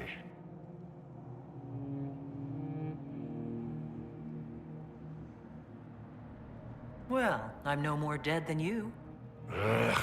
Now dead and not dead are up for debate. That's wonderful. This conversation has taken a turn for the moronic. Just come with us. We're going to fight Alexius.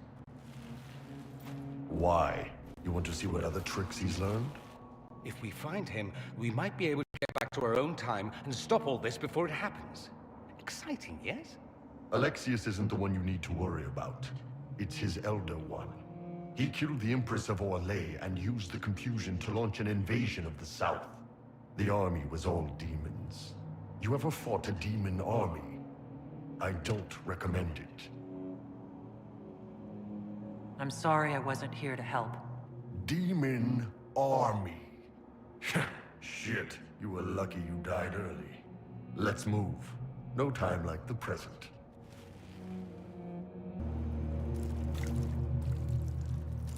No.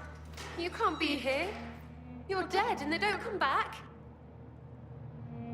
I'm not dead, Sarah. There's nothing to be afraid of. Like I'm gonna believe some demon or whatever. Oh, for the love of... No one's dead. Alexius used time magic. Talk sense or shut it. I can't think about him. I didn't mean to frighten you. I promise, it's really me. I'm here to stop this. You might not know.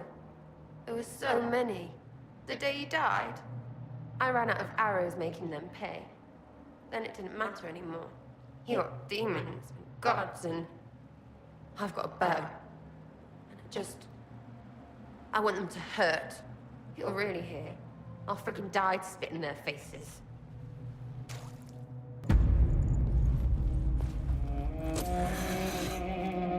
You will break. I will die first. Or you will.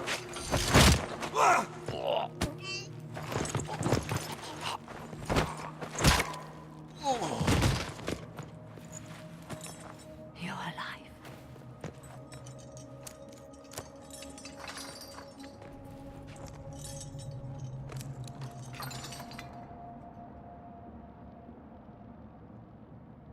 Well, that was impressive. Anger is stronger than any pain. Do you have weapons? Good. The Magister's probably in his chambers. You aren't curious how we got here? No. Alexius sent us into the future. This, his victory, his Elder One, it was never meant to be. I'm so sorry for everything you suffered. We have to reverse his spell. If we can get back to our present time, we can prevent this future from ever happening. And mages always wonder why people fear them. No one should have this power. It's dangerous and unpredictable. Before the breach, nothing we did. Enough. This is all pretend to you. Some future you hope will never exist. I suffered. The whole world suffered. It was real.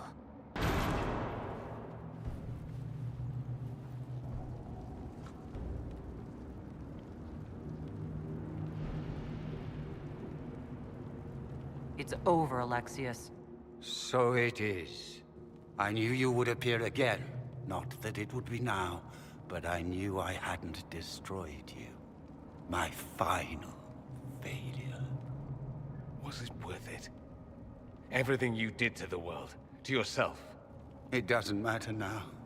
All we can do is wait for the end. What do you mean? What's ending? The irony that you should appear now, of all the possibilities. All that I fought for, all that I betrayed, and what have I wrought? Ruin and death, that is nothing else. The Elder One comes for me, for you, for us all. Felix. That's Felix. Maker's breath, Alexius, what have you done? He would have died, Dorian. I saved him. Please, don't hurt my son. I'll do anything you ask.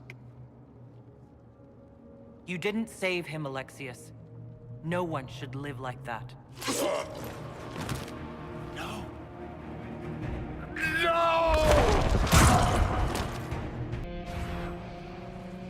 He wanted to die, didn't he? All those lies he told himself, the justifications. He lost Felix long ago. Didn't even notice. Oh, Alexius. this Alexius was too far gone. But the Alexius in our time might still be reasoned with. I suppose that's true. This is the same amulet he used before. I think it's the same one we made in Minrathous. That's a relief. Give me an hour to work out the spell he used, and I should be able to reopen the rift. An hour? That's impossible! You must go now!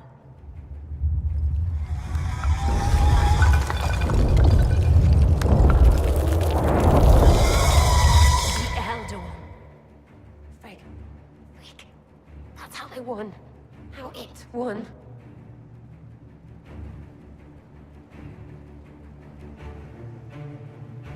We'll head out front. Keep them off your tail. No! I won't let you commit suicide. Look at us. We're already dead. The only way we live is if this day never comes. Cast your spell. You have as much time as I have arrows.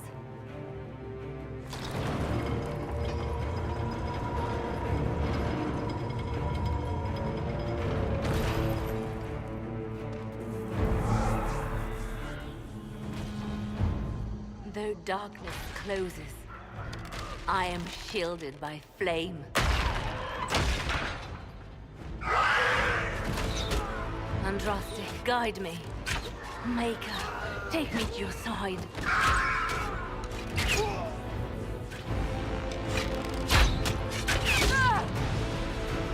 You move, and we all die!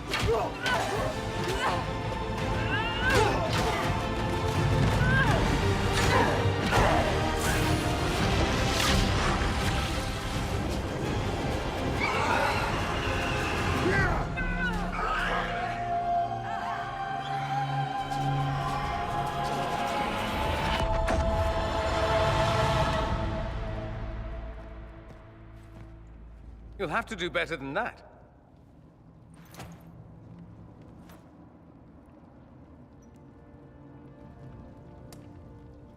Put aside all claim to Redcliffe, and we let you live. You won. There is no point extending this charade. Felix. It's going to be all right, Father. You'll die. Everyone dies.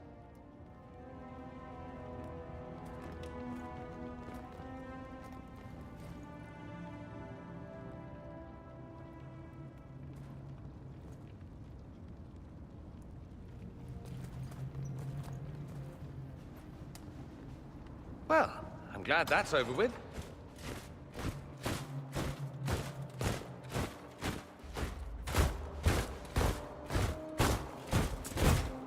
Or not. Grand Enchanter, we'd like to discuss your abuse of our hospitality. Your Majesties, when we offered the Mage's Sanctuary, we did not give them the right to drive our people from their homes. King Alistair, Queen Honora, I assure you, we never intended... In light of your actions, good intentions are no longer enough. You and your followers have worn out your welcome. Leave Ferelden, or we'll be forced to make you leave. But we have hundreds who need protection. Where will we go? The Inquisition might be willing to take in the mages. And what are the terms of this arrangement? Hopefully better than what Alexius gave you. The Inquisition is better than that, yes? After this, stick them up a tower. It seems we have little choice but to accept whatever you offer. We would be honored to have you fight as allies at the Inquisition's side. A generous offer. But will the rest of the Inquisition honor it? The breach threatens all of Thedas. We cannot afford to be divided now. We can't fight it without you. Any chance of success requires your full support. It's a generous offer. I doubt you're going to get a better one from us.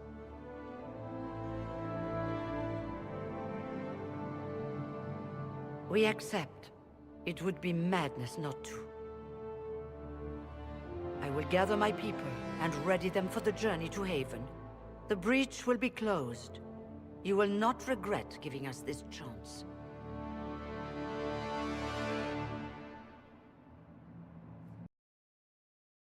It's not a matter for debate. There will be abominations among the mages, and we must be prepared. If we rescind the offer of an alliance, it makes the Inquisition appear incompetent at best, tyrannical at worst. What were you thinking, turning mages loose with no oversight? The veil is torn open.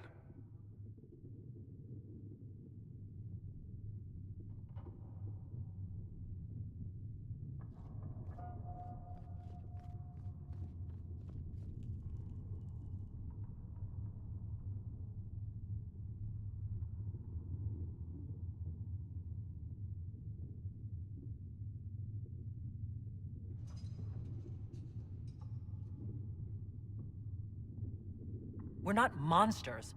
We can control ourselves without any outside help. This is not an issue of self-control. Even the strongest mages can be overcome by demons in conditions like these. Enough arguing. None of us were there. We cannot afford to second-guess our people. The sole point of the Herald's mission was to gain the mage's aid, and that was accomplished. The voice of pragmatism speaks. And here I was, just starting to enjoy the circular arguments. Closing the breach is all that matters. I got a taste of the consequences if we fail. Let's make sure we don't. We will not fail. We should look into the things you saw in this dark future. The assassination of Empress Celine. A demon army. Sounds like something a Tevinter cult might do. Orlais falls, the Imperium rises. Chaos for everyone. One battle at a time. It's going to take time to organize our troops and the mage recruits. Let's take this to the war room. Join us. None of this means anything without your mark, after all. Thank you. I'd be honored to help with the plan. Meet us there when you're ready. I'll skip the War Council, but I would like to see this breach up close, if you don't mind. Then you're staying? Oh, didn't I mention? The South is so charming and rustic. I adore it to little pieces.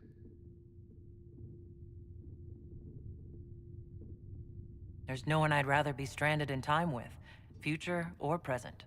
Excellent choice. But let's not get stranded again anytime soon, yes? I'll begin preparations to march on the summit. Make her willing, the mages will be enough to grant us victory. The Mage Rebellion joins the Inquisition. I've got to admit that's a twist I didn't see coming. One thing you saw in the future worries me. I mean, it was all bad. But red lyrium in Ferelden, infecting people and growing out of them, that's bad. Finding more of it really punches a hole in my red lyrium at the temple was a coincidence theory. How long does it take for red lyrium to grow? How fast can it spread? It took years to infect people in Kirkwall, but no one there was actually ingesting the stuff. This Elder One managed to take the worst thing I can think of and make it worse. That's an accomplishment. I'd like to keep hoping it's a coincidence, if you don't mind. I need to be able to sleep at night. Honestly, I think I'll give up sleeping for the foreseeable future. I've got people trying to find out where the red stuff came from. I think maybe we should make that a priority. But that's enough doom and gloom. You just won a big victory for the Inquisition. What are you going to do to celebrate? I was planning to put my feet up, maybe grab a nap. You? Whatever I do, it'll be as far from Cassandra as I can get. Things should be calm around here for at least the next hour. Take a moment to enjoy it. If the world's about to end, I'm sure the Seeker will let us know. Remember how to carry your shields. You're not hiding, you're holding. Otherwise, it's useless. Blackwall? Warden Blackwall? You're not. How do you know my name? Who said... Ah!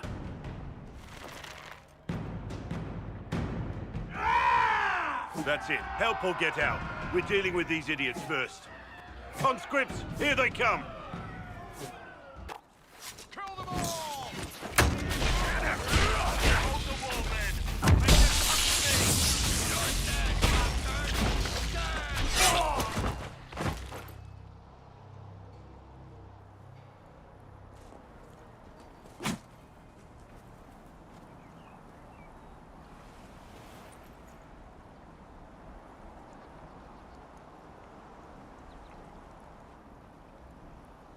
Sorry, bastards.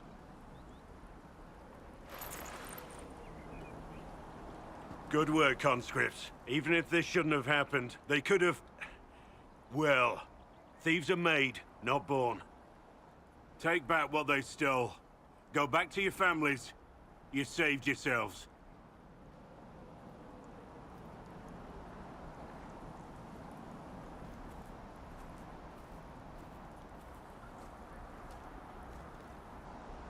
You're no farmer. Why do you know my name? Who are you?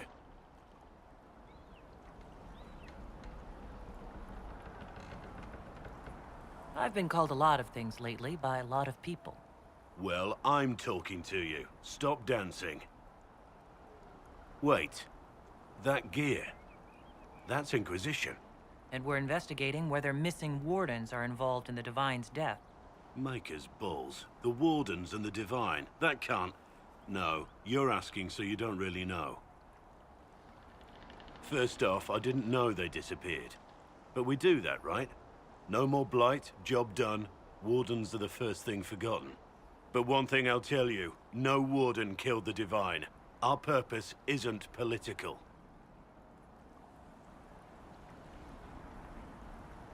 I'm not here to accuse. Not yet. I just need information. I've only found you. Where are the rest? I haven't seen any Wardens for months. I travel alone, recruiting. Not much interest because the Archdemon is a decade dead, and no need to conscript because there's no blight coming. Treaties give Wardens the right to take what we need, who we need. These idiots forced this fight, so I conscripted their victims. They had to do what I said, so I told them to stand. Next time they won't need me. Grey Wardens can inspire. Make you better than you think you are.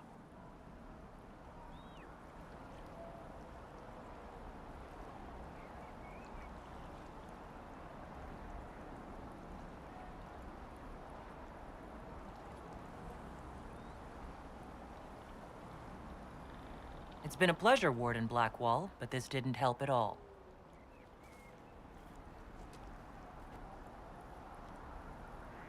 Inquisition. Agent, did you say? Hold a moment.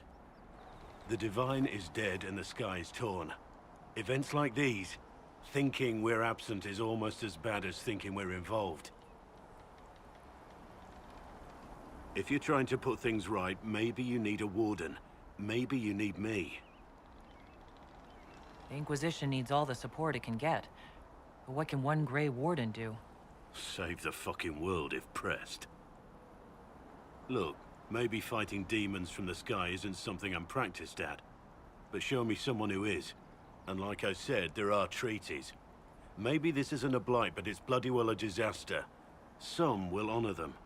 Being a Warden means something to a lot of people. Warden Blackwall, the Inquisition accepts your offer. Good to hear. We both need to know what's going on. And perhaps I've been keeping to myself for too long. This Warden walks with the Inquisition.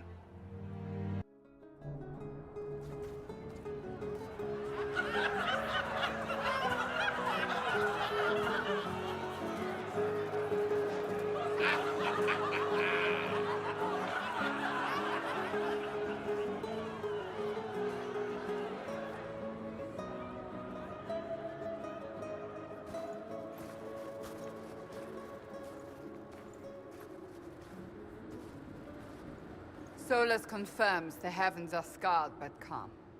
The breach is sealed.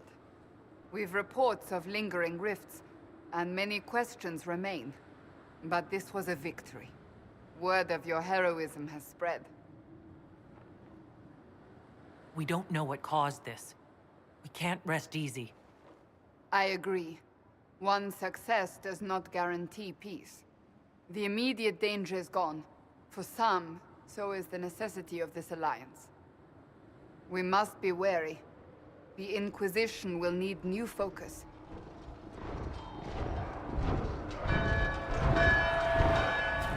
Forces approaching! To arms! What the... We must get to the gates!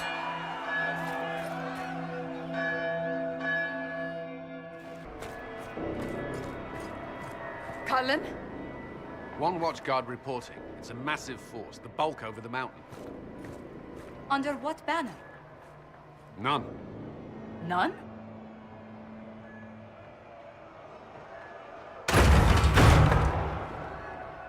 I can't come in unless you open.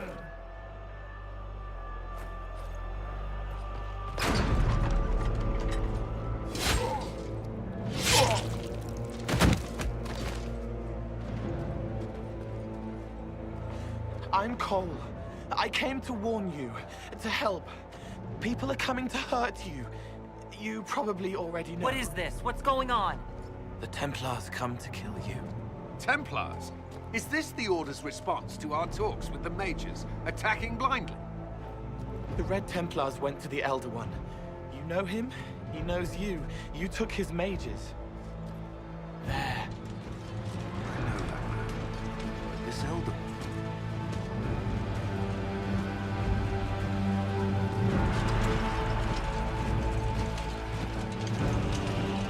He's very angry that you took his mages. Cullen, give me a plan. Anything. Haven is no fortress. If we are to withstand this monster, we must control the battle. Get out there and hit that force. Use everything you can. Mages! You have sanction to engage them. That is Samson. He will not make it easy. Inquisition! With the Herald! For your lives! For all of us!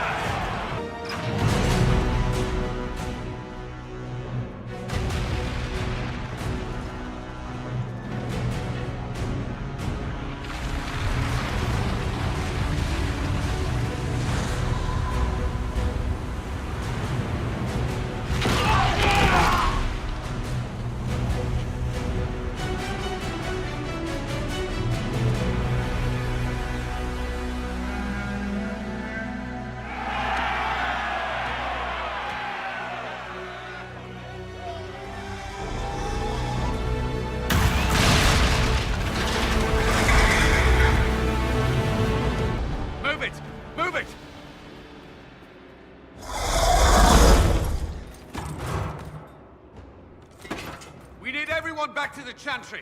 It's the only building that might hold against that beast. At this point, just make them work for it.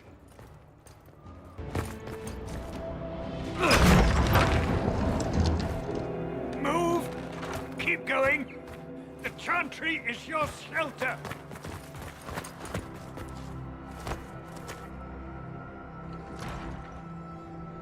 He tried to stop a Templar. The blade went deep. He's going to die. What a charming boy. Harold, our position is not good. That dragon stole back any time you might have earned us. I've seen an archdemon. I was in the Fade, but it looked like that. I don't care what it looks like. It's got a path for that army. They'll kill everyone in Haven. The Elder One doesn't care about the village. He only wants the Herald. If it will save these people, he can have me. It won't. He wants to kill you. No one else matters, but he'll crush them, kill them anyway. I don't like him. You don't like... Herald. There are no tactics to make this survivable. The only thing that slowed them was the avalanche. We could turn the remaining trebuchets, cause one last slide. We're overrun. To hit the enemy, we'd bury Haven. We're dying. But we can decide how. Many don't get that choice.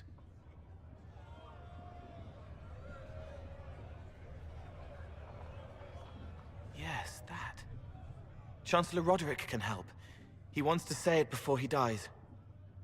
There is a path. You wouldn't know it unless you'd made the summer pilgrimage, as I have. The people can escape. She must have shown me. Andraste must have shown me so I could tell you. What are you on about, Roderick? It was whim that I walked the path. I did not mean to start. It was overgrown. Now, with so many in the Conclave dead, to be the only one who remembers... I don't know, Herald. If this simple memory can save us, this could be more than mere accident. You could be more. What about it, Cullen? Will it work? Possibly, if he shows us the path. But what of your escape?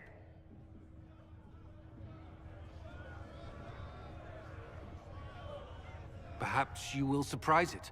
Find a way. Inquisition, follow Chancellor Roderick through the Chantry. Move! Herald, if you are meant for this, if the Inquisition is meant for this, I pray for you.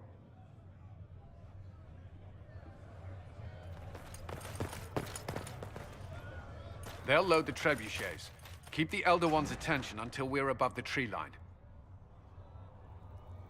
If we are to have a chance, if you are to have a chance, let that thing hear you.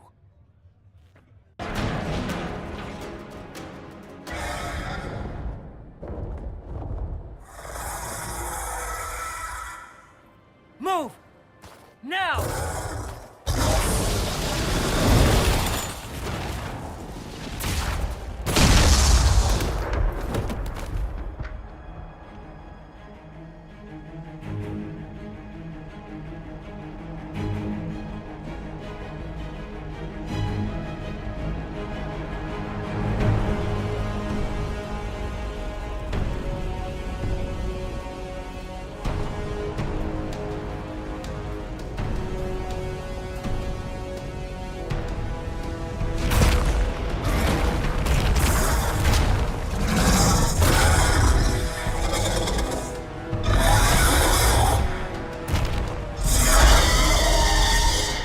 Enough!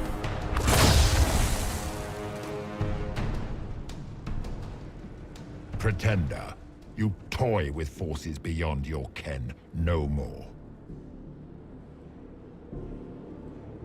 What are you? Why are you doing this? Mortals beg for truth they cannot have. It is beyond what you are, what I was.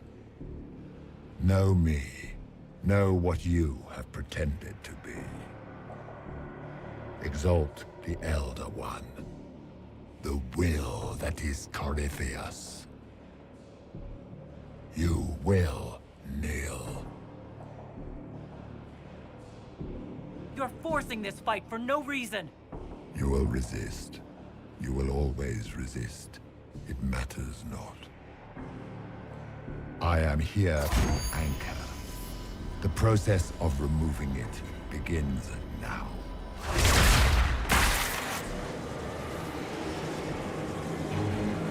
It is your fault, Geralt. You interrupted a ritual years in the planning, and instead of dying, you stole its purpose. I do not know how you survived, but what marks you as touched, what you flail at rifts, I crafted to assault the very heavens.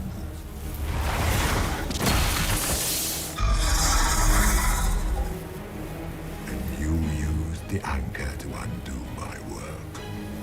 The gall.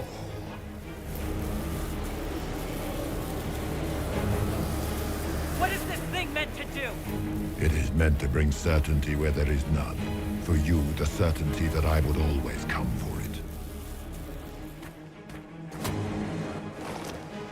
I once breached the Fade in the name of another to serve the old gods of the Empire in person. I found only chaos and corruption, dead whispers. For 1,000 years I was confused, no more. I have gathered the will to return under no name but my own, to champion withered Tevinter and correct this blighted world. Beg that I succeed, for I have seen the throne of the gods, and it was empty.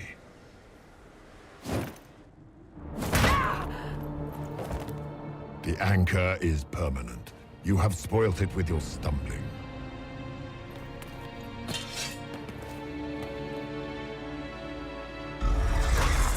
So be it. I will begin again. Find another way to give this world the nation and God it requires.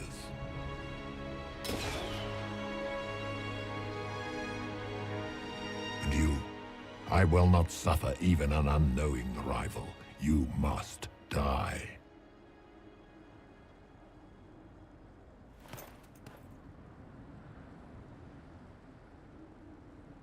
You expect us to surrender and kneel.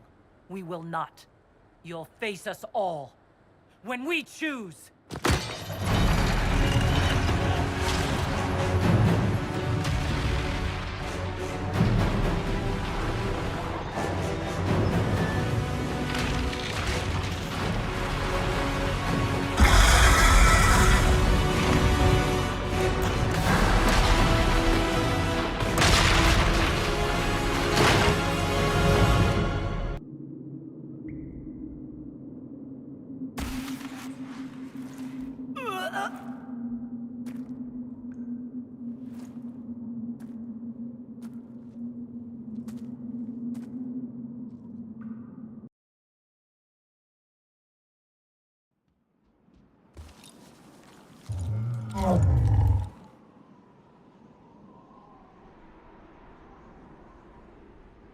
What would you have me tell them? This isn't what we asked them to do. We cannot simply ignore this. We must find a way. And who put you in charge? We need a consensus or we have nothing. Please, we must use reason. Without the infrastructure of the Inquisition, we're hobbled. I can't come from nowhere. She didn't say it could. Enough! This is getting us nowhere. Well, we're agreed on that much. You need rest.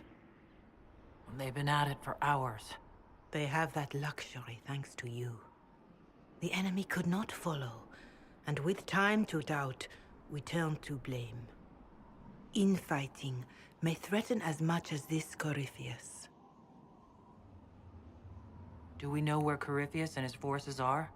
We are not sure where we are, which may be why, despite the numbers he still commands, there is no sign of him. That, or you are believed dead. Or without Trevelyan, we are thought helpless. Or he girds for another attack. I cannot claim to know the mind of that creature, only his effect on us. They're arguing about what we do next. I need to be there. Another heated voice won't help, even yours, perhaps especially yours. Our leaders struggle because of what we survivors witnessed. We saw our defender stand and fall, and now we have seen her return. The more the enemy is beyond us, the more miraculous your actions appear, and the more our trials seem ordained. That is hard to accept, no?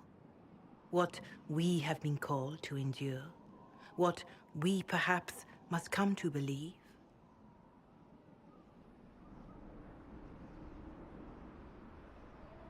I escaped the avalanche. Barely, perhaps, but I didn't die. Of course, and the dead cannot return from across the veil. But the people know what they saw. Or perhaps what they needed to see. The Maker works both in the moment and in how it is remembered. Can we truly know the heavens are not with us? You saw Corypheus. What do you think of his claims of assaulting the heavens? Scripture says magisters, Tevinter servants of false-old gods, entered the Fade to reach the Golden City, seat of the Maker. For their crime, they were cast out as Darkspawn. Their hubris is why we suffer blight, and why the Maker turned from us. If such is the claim of this Corypheus, he is a monster beyond imagining. All mankind continues to suffer for that sin. If even a shred of it is true, all the more reason Andraste would choose someone to rise against him. Corypheus said he found only corruption and emptiness. Nothing golden. If he entered that place, it has changed him without and within. The living are not meant to make that journey. Perhaps these are lies he must tell himself, rather than accept that he earned the scorn of the Maker. I know I could not bear such.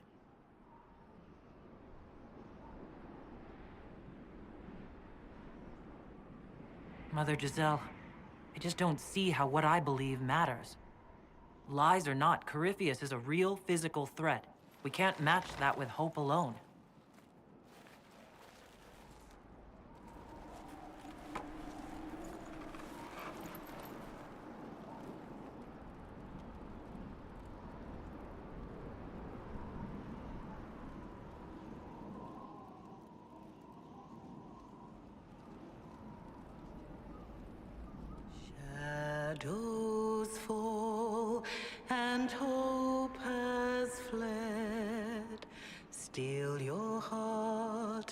The dawn will come.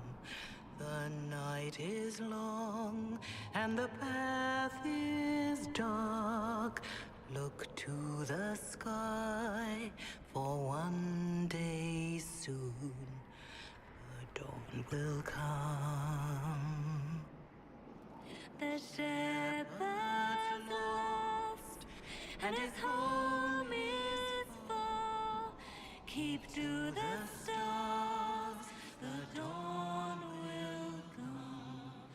The night is long, And the path is dark.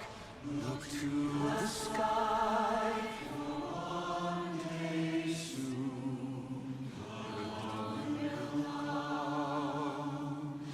Bear your blade and raise it high. Stand your ground, the dawn will come. The night is long, and the path is dark. Look to the sky, for one day soon the dawn will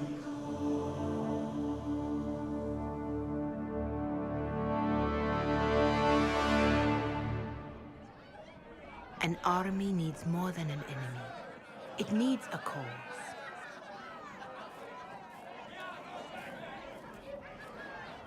A word.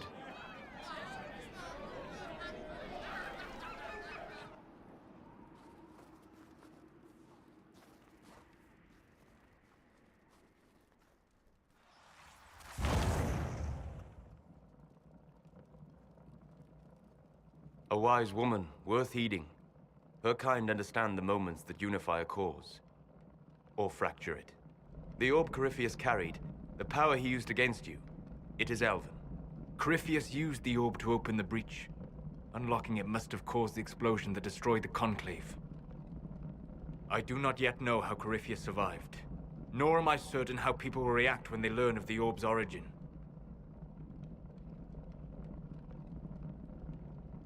All right, what is it, and how do you know about it? They were foci, used to channel ancient magics. I have seen such things in the Fade, old memories of older magic. Corypheus may think it Tevinter. His empire's magic was built on the bones of my people. Knowing or not, he risks our alliance. I cannot allow it.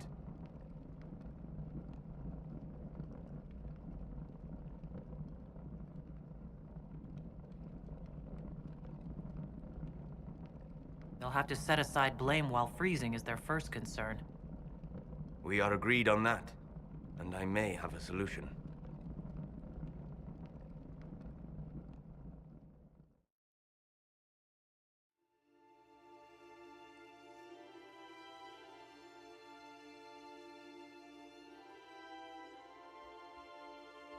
By attacking the Inquisition, Corypheus has changed it. Changed you. Scout to the north. Be their guide.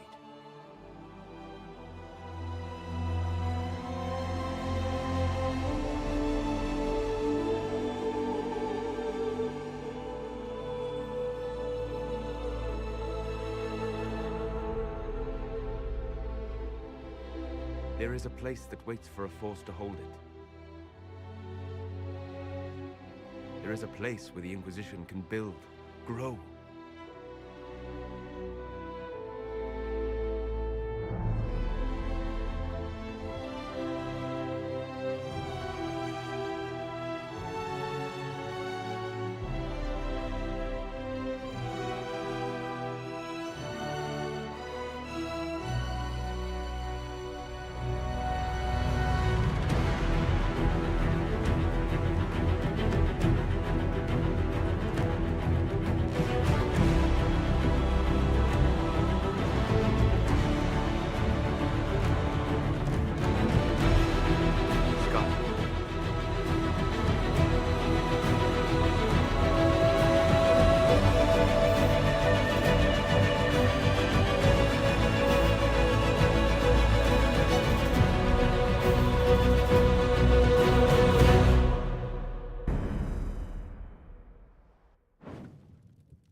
They arrive daily from every settlement in the region.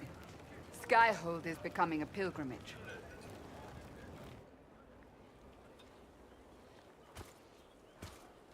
If word has reached these people, it will have reached the Elder One. We have the walls and numbers to put up a fight here, but this threat is far beyond the war we anticipated. But we now know what allowed you to stand against Corypheus, what drew him to you.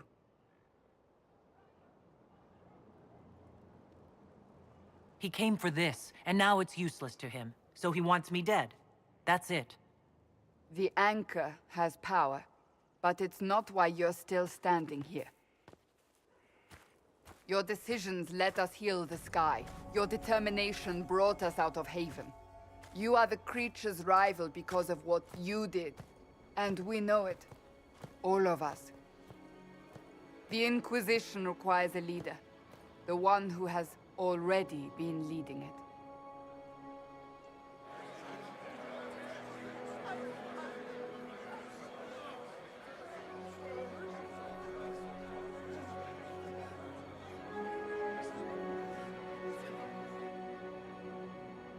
You.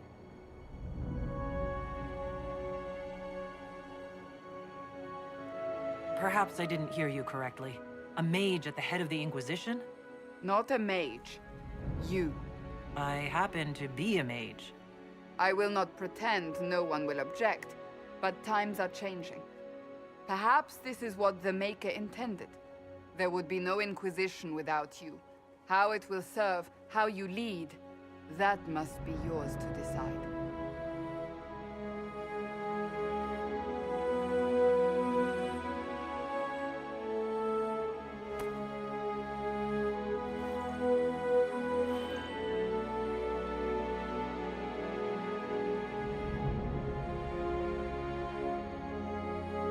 With fear running rampant, they need to see a mage standing for what's right. I'll defeat Corypheus, standing with them, not over them. Wherever you lead us. Have our people been told? They have. And soon, the world. Commander, will they follow? Inquisition, will you follow?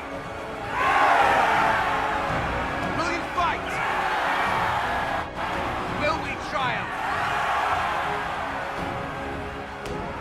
Your leader, your herald, your Inquisitor!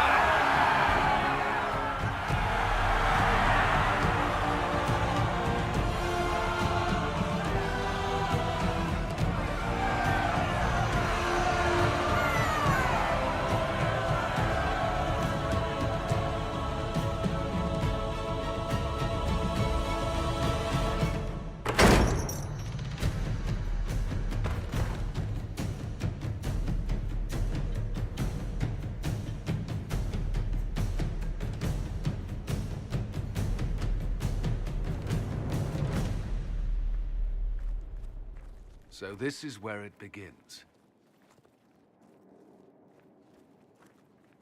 It began in the courtyard. This is where we turned that promise into action. But what do we do? We know nothing about this Corypheus except that he wanted your mark.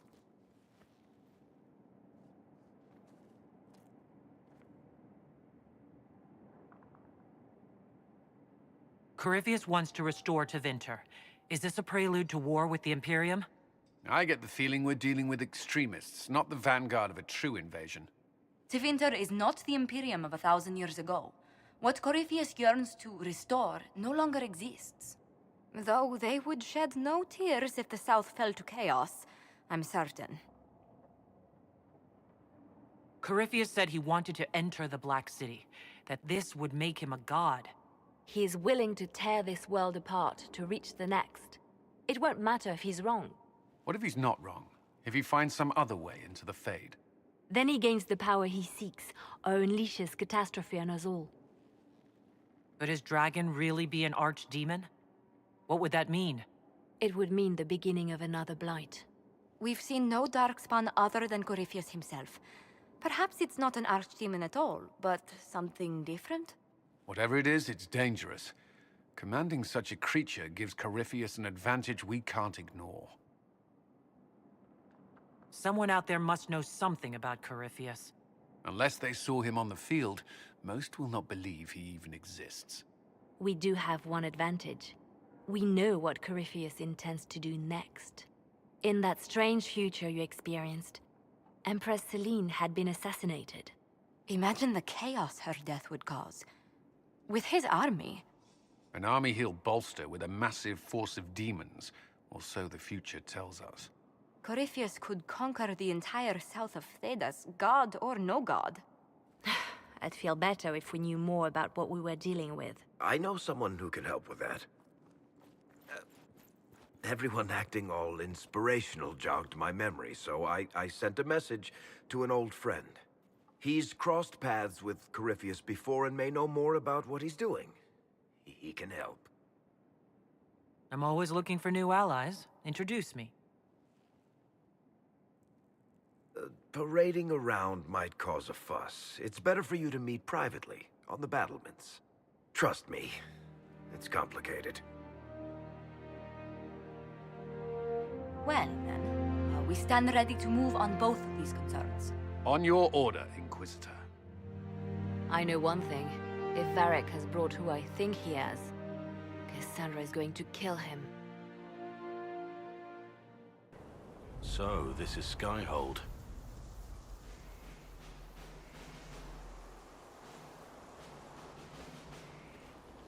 Come, let's walk the ramparts. I want to examine our fortifications.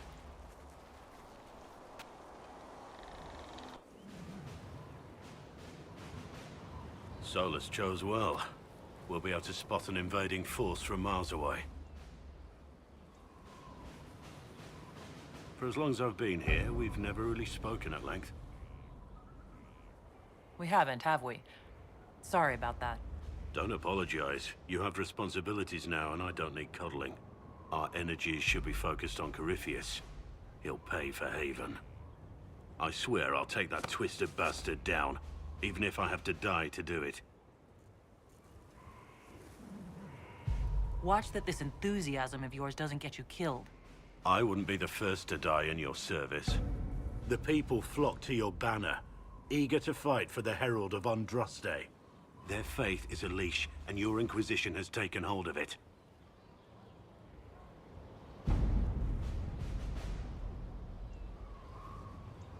Tell me honestly, are you what they say you are? Andraste's chosen? There's so little I remember.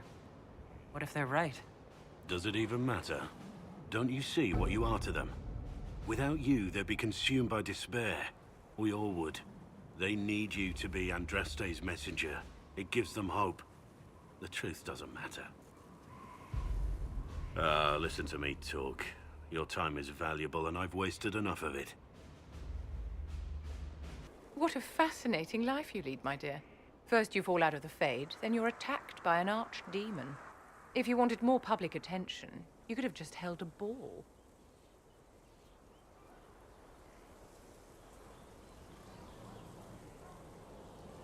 I'll talk to Josephine.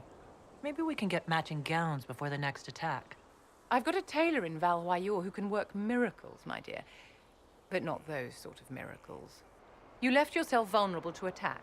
It was a miscalculation, one that I'm sure you won't repeat. But the enemy struck a serious blow against you and the Inquisition.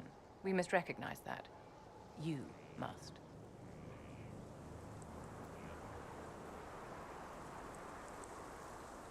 I'm not going to forgive what happened at Haven.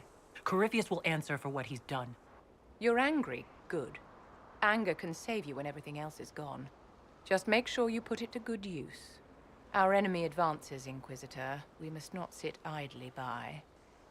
Act first and teach them to fear us. You can become the leader the faithful require, but you must do it soon. So, Inquisitor. It is Inquisitor now, right? Remember that war we talked about stopping? Full of little baddies I can stick with little arrows. That's not a friggin' archdemon, is it? Andraste, what do I step in? Let me know what she says. I could use some clarification myself. It's swearing, not praying. She doesn't answer.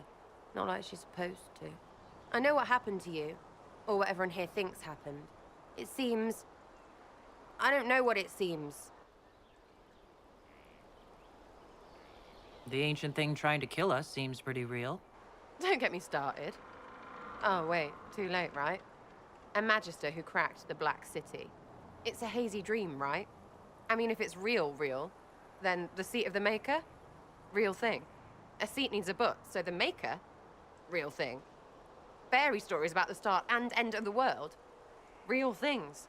It's too far, innit? I just want to plug the Skyhole rubbish so I can go play.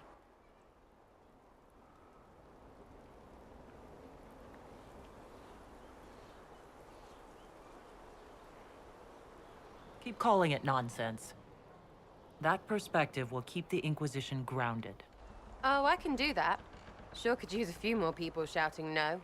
We fight, the bad things go away, everyone calms down, and everything goes back to normal. A nice, well-paid normal. You're starting to not sound completely crazy. I know, scary, innit? So bring 'em on. But first, food. I'm starving. Why am I dressed like this? You'll see. Come on. It'll be worth your time, I promise. Evening. Iron Bull. My merc band just joined up. Tanner. I'm from Jader. Well, near Jader. Mira. I was guard captain for Lady Pendel. Signed on after shit blew up at the Conclave. Share a drink? Who's your friend? This is Grim. She doesn't talk much. So, you ready to kill some demons? Or Venatori? Or whatever that Corypheus asshole is? This isn't just about killing. We're helping the Inquisitor save the world and build the next empire. Well, long as I get paid, I'm happy. That's why I signed up. I just couldn't spend my whole life on a farm. Needed to live a little, you know. What about you, Mira? Why'd you join up? I thought you were serving some noble. I saw what happened at Haven. The Inquisitor staring down that monster and his archdemon. I don't think the Chant of Light as much as I should.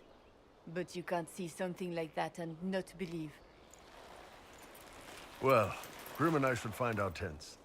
Thanks for the drink.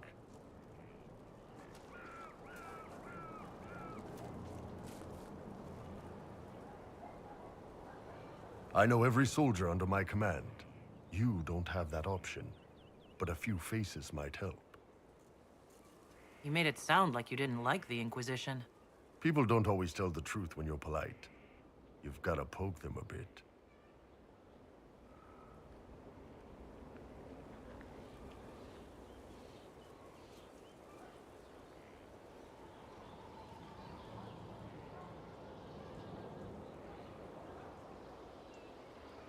But those two soldiers might think you're an asshole.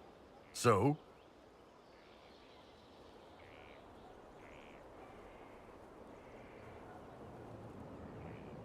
I knew some of the soldiers felt like that. But to actually hear it... It's hard to be just an idea sometimes. That's all you are to most of them. It's why you could stand right in front of them without being recognized. You've got a good army coming along. Remember that, no matter what comes next. Send men to scout the area. We need to know what's out there. Yes, sir. Commander, soldiers have been assigned temporary quarters. Very good. I'll need an update on the armory as well. Now!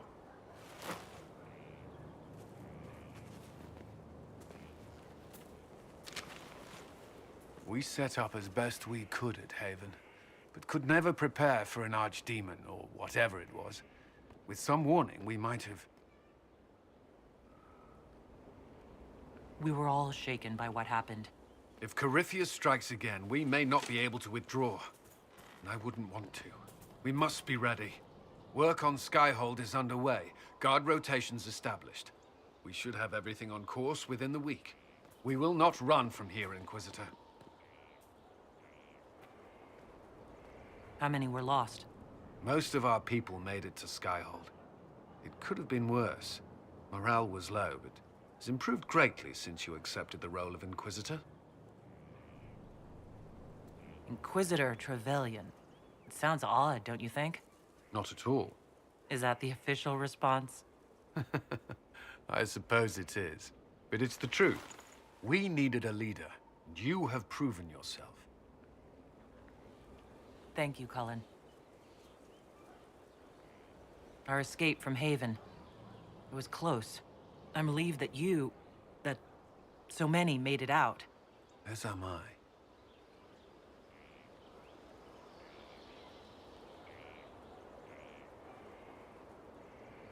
You stayed behind. You could have... I will not allow the events at Haven to happen again. You have my word. At your service. Did you leave anyone behind in Kirkwall? No. I fear I made few friends there, and my family's in Ferelden. No one special caught your interest? Not in Kirkwall.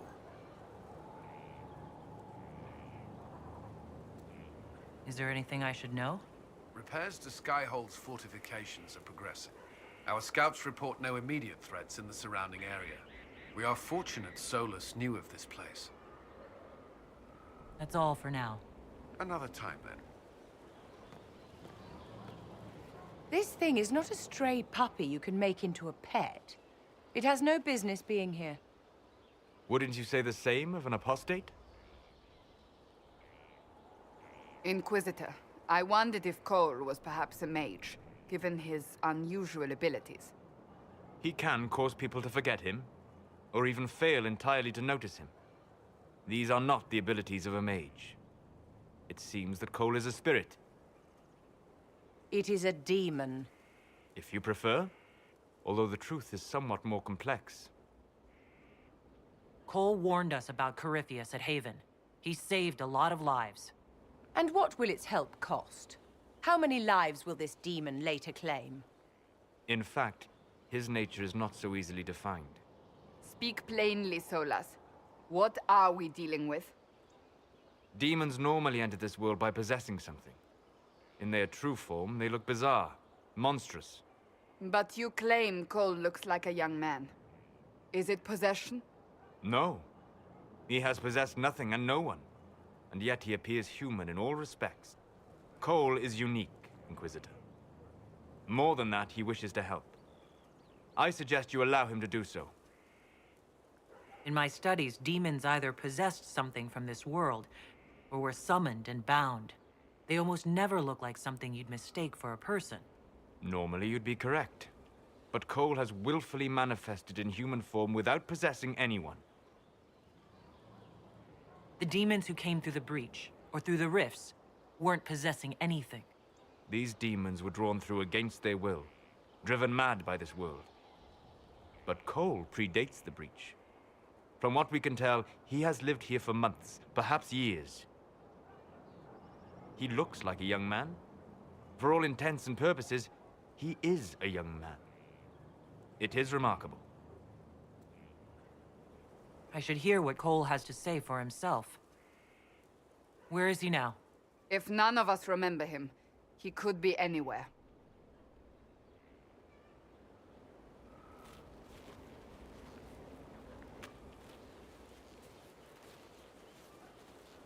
Haven. So many soldiers fought to protect the pilgrims so they could escape. Choking fear. Can't think from the medicine, but the cuts rack me with every heartbeat. Hot, white pain. Everything burns. I can't. I'm going to... I'm dying. I'm... dead. You're feeling their pain? It's louder this close, with so many of them. Would you like to go somewhere more comfortable? Yes, but here is where I can help. Every breath slower, like lying in a warm bath, sliding away. Smell of my daughter's hair when I kiss her goodnight. Gone.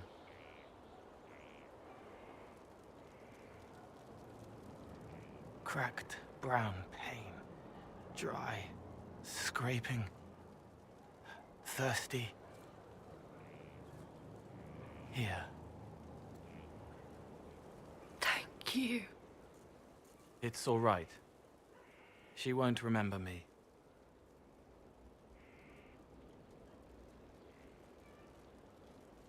You're using your powers as a spirit to help people. Yes. I used to think I was a ghost. I didn't know. I made mistakes, but I made friends too. Then a Templar proved I wasn't real. I lost my friends. I lost everything. I learned how to be more like what I am. It made me different, but stronger. I can feel more. I can help.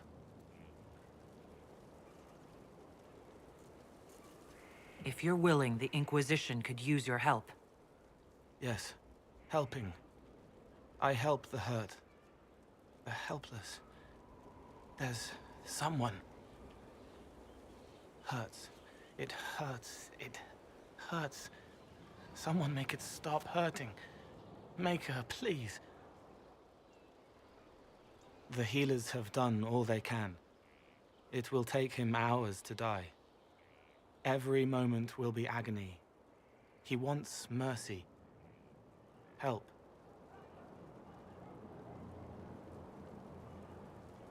All right. Help him. It's all right. I want to stay.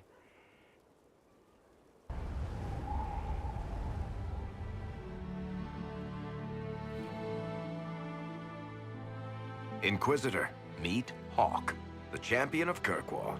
Though, I don't use that title much anymore.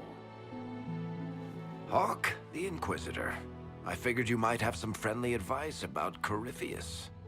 You and I did fight him, after all.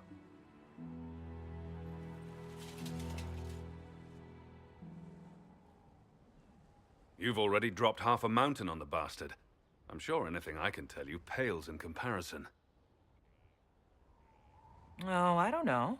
You did save a city from a horde of rampaging Kunari. I don't see how that really applies. Or is there a horde of rampaging Kunari I don't know about? There's a Kunari. He almost qualifies as a horde all by himself. Fortunately, he's on our side. So then, what can I tell you? Varric said that you fought Corypheus before. Fought and killed. The Grey Wardens were holding him, and he somehow used his connection to the Darkspawn to influence them. Corypheus got into their heads, messed with their minds, turned them against each other. If the Wardens have disappeared, they could have fallen under his control again.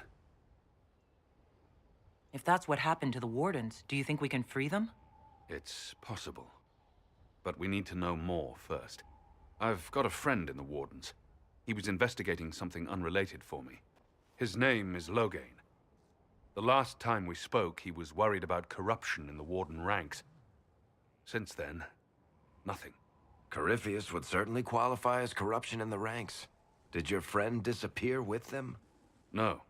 He told me he'd be hiding in an old smuggler's cave near Crestwood. If you didn't know about Corypheus, what were you doing with the Wardens? The Templars in Kirkwall were using a strange form of lyrium. It was red. I'd hoped the Wardens could tell me more about it. Corypheus had Templars with him at Haven.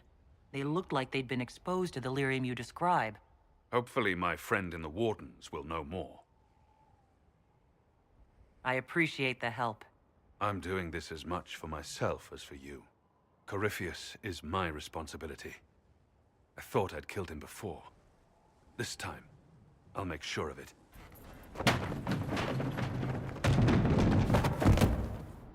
You knew where Hawk was all along!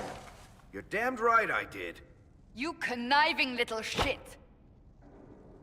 You kidnapped me! You interrogated me! What did you expect? Hey, enough! You're taking his side? I said enough! We needed someone to lead this Inquisition. First, Liliana and I searched for the hero of Ferelden, but she had vanished. Then we looked for Hawk, but he was gone too. We thought it all connected, but no. It was just you. You kept him from us. The Inquisition has a leader. Hawk would have been at the Conclave if anyone could have saved Most Holy... Varric's not responsible for what happened at the Conclave. I was protecting my friend. Varric is a liar, Inquisitor. A snake. Even after the Conclave, when we needed Hawk most, Varric kept him secret. He's with us now. We're on the same side. We all know whose side you're on, Varric. It will never be the Inquisition's. That's unworthy of you.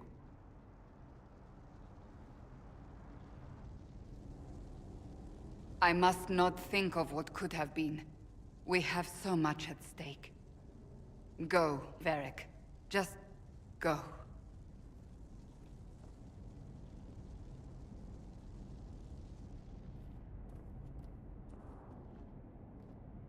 You know what I think?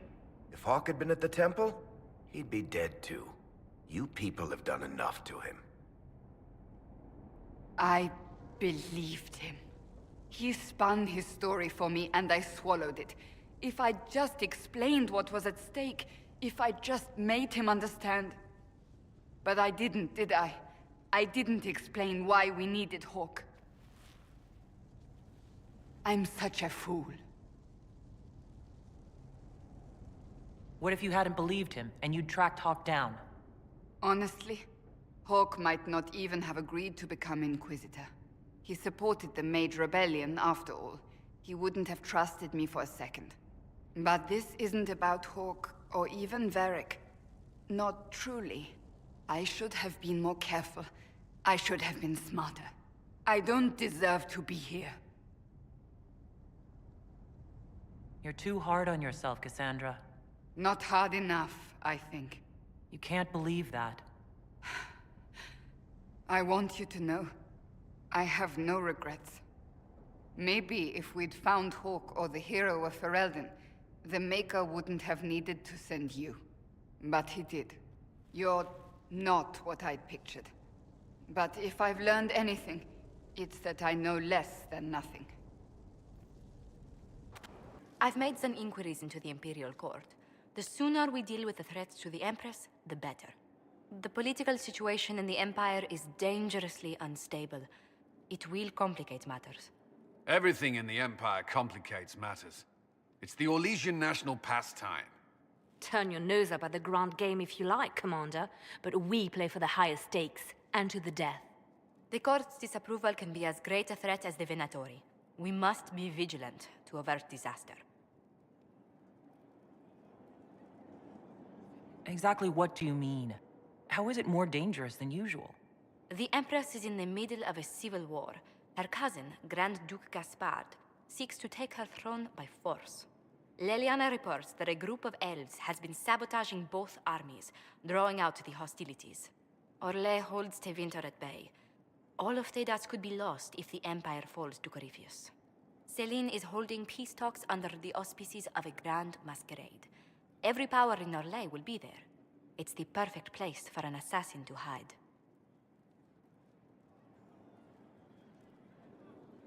A grand masquerade?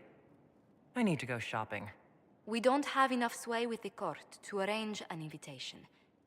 Perhaps a few more alliances. Or soldiers. We need a greater presence in Orlais. And soon.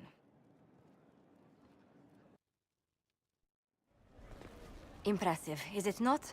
Fit for a leader, meant to show influence and the burden of it. It is where the Inquisition will sit in judgment. Where you will sit in judgment. Who will I be judging, exactly? Those who have done wrong. You will know of them, at the very least. All this presumes they have survived their initial encounter with you, of course.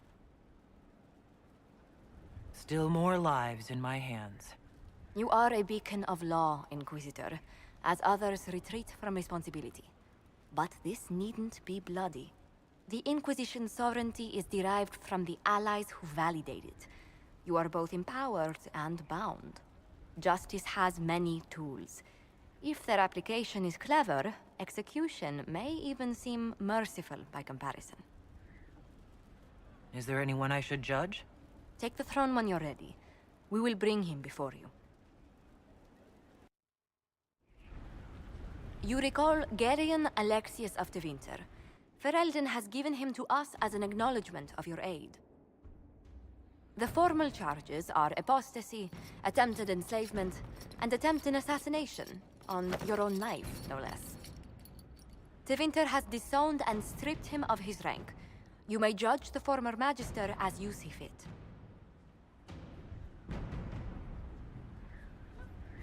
And I remember what would have happened to Thedas if his treachery had succeeded.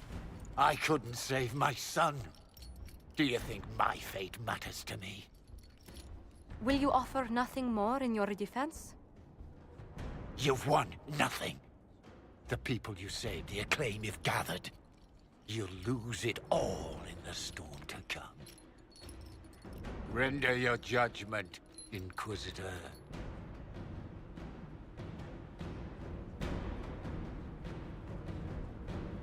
You swore to the mages you'd help them. I will have you uphold that promise. Fiona will take charge of you. Any knowledge, favor, or coin you own will go towards the mage's future. A headsman would have been kinder.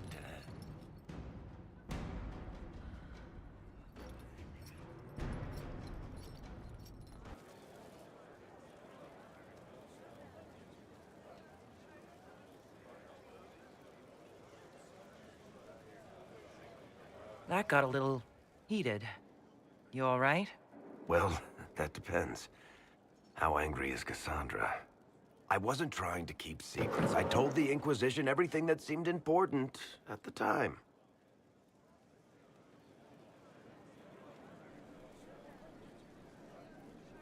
I know, Varric.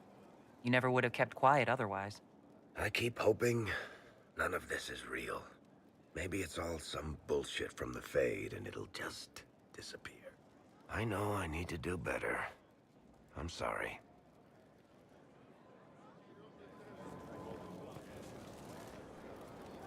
Corypheus is back. Oh, shit. You said he was a Darkspawn or a Magister. What is he really? I'm not sure. I don't think Corypheus really knows either. He's definitely a Darkspawn, but when we found him, it was pretty obvious he hadn't heard that. He thinks he's a Magister, a priest of Dumat, in fact. He says he broke into the Golden City, like in the Chantry tale. Honestly, I'd rather fight an ancient Darkspawn with a pet archdemon than deal with that hole in the sky. At least you can kill Darkspawn. We didn't just think Corypheus was dead. He was dead.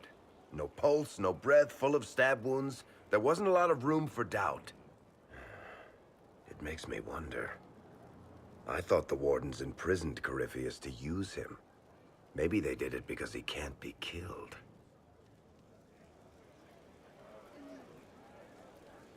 How did you and Hawke even wind up in a Grey Warden prison for ancient Darkspawn? Corypheus sent people after Hawke. He actually got control of an entire Carta clan. Made them drink Darkspawn blood. Weird shit. We tracked the Carta to an old dwarven fort or something in the mountains. Of course, it turned out to be a trap. They needed Hawke's blood to open the locks holding Corypheus, and they drew us into the prison to get it. There has to be a way to defeat Corypheus. We'll find it, don't worry. I hope you're right. Maker's breath, what have I let loose? You had nothing to do with this, Varric. I was the one who led Hawke to Corypheus. If I hadn't tracked the Carta to that ruin. But you've got more important things to do than listen to me worry. Just let me know when you want something shot. Brilliant, isn't it? One moment you're trying to restore order in a world gone mad. That should be enough for anyone to handle, yes? Then, out of nowhere, an archdemon appears and kicks you in the head. What? You thought this would be easy?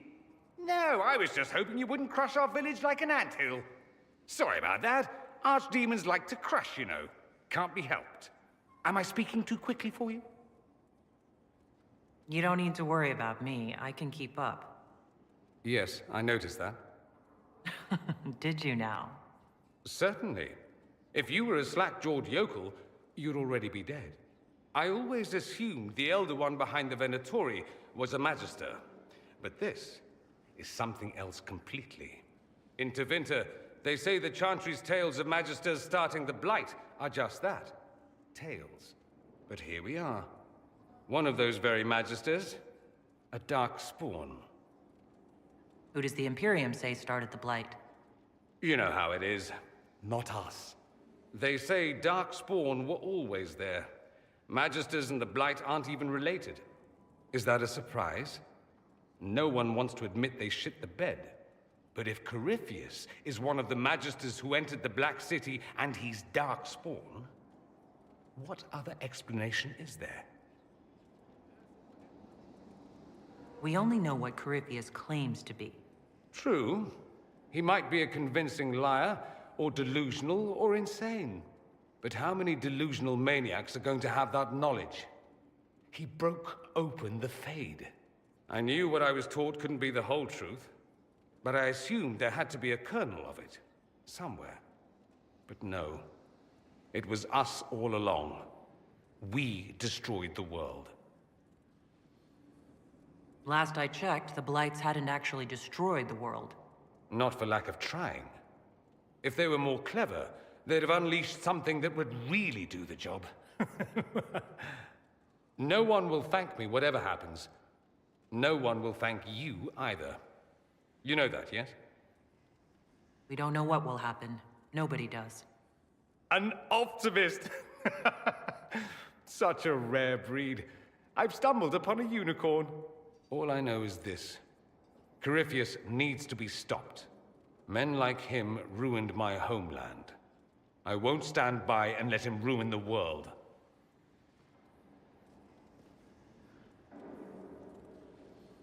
Oh, and congratulations on that whole leading the Inquisition thing, by the way.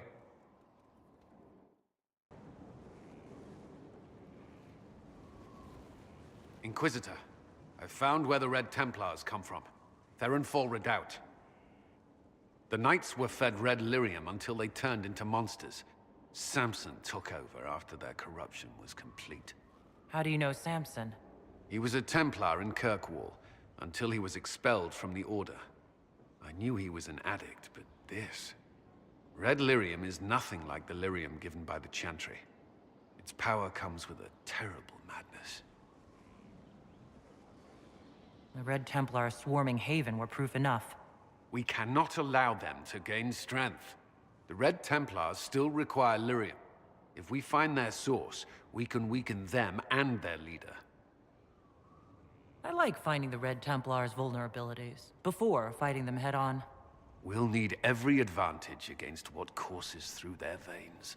Caravans of red lyrium are being smuggled along trade roads. Investigating them could lead to where it's being mined. If you confront them, be wary.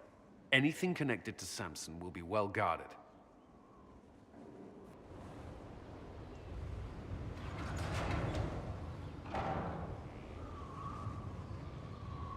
As leader of the Inquisition, there's something I must tell you. Whatever it is, I'm willing to listen. Right. Thank you. Lyrium grants Templars our abilities, but it controls us as well. Those cut off suffer. Some go mad, others die. We have secured a reliable source of lyrium for the Templars here. But I no longer take it. You stopped? When I joined the Inquisition. It's been months now. Cullen, if this can kill you... It hasn't yet. After what happened in Kirkwall, I couldn't. I will not be bound to the Order, or that life any longer. Whatever the suffering, I accept it. But I would not put the Inquisition at risk. I've asked Cassandra to watch me. If my ability to lead is compromised, I will be relieved from duty. Are you in pain? I can endure it. Thank you for telling me. I respect what you're doing.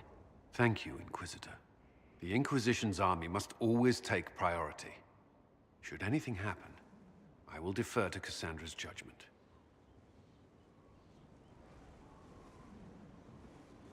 Inquisitor?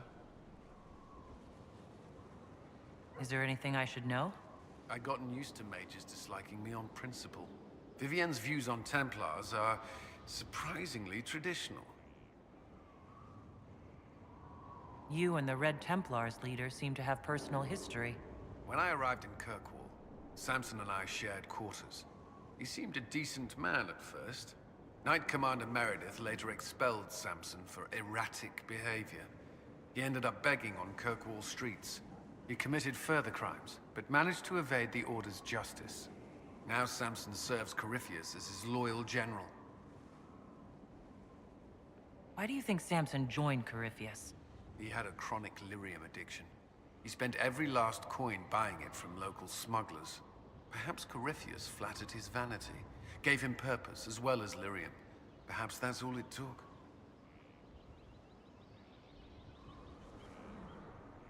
Sounds like Samson had a miserable life. The Order expelled him, but he had choices. He could have found another path. I don't understand how he became so powerful. Even with red lyrium, Samson's glory days are long behind him.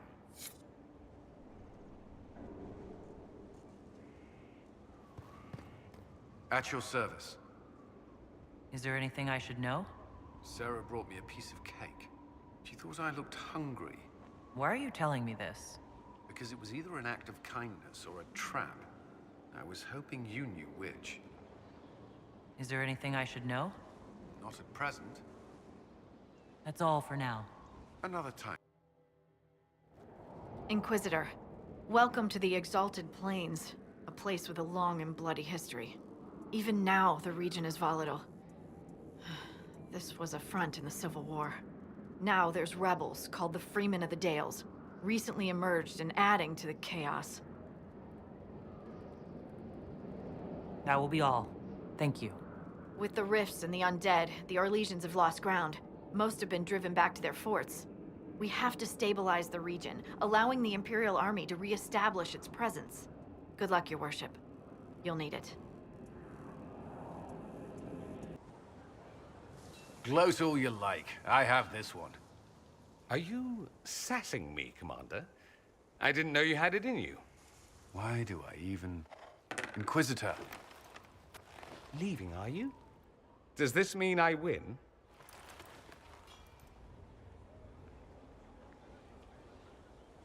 Are you two playing nice? I'm always nice. You need to come to terms with my inevitable victory. You'll feel much better. Really? Because I just won. And I feel fine. Don't get smug. There will be no living with you. I should return to my duties as well. Unless you would care for a game. Prepare the board, Commander. As a child, I played this with my sister. She would get this stuck-up grin whenever she won, which was all the time. My brother and I practiced together for weeks. Oh, the look on her face the day I finally won. And between serving the Templars and the Inquisition, I haven't seen them in years. I wonder if she still plays. You have siblings? 2 sisters and a brother. Where are they now? They moved to South Reach after the Blight. I do not write to them as often as I should. Oh, it's my turn. All right, let's see what you've got.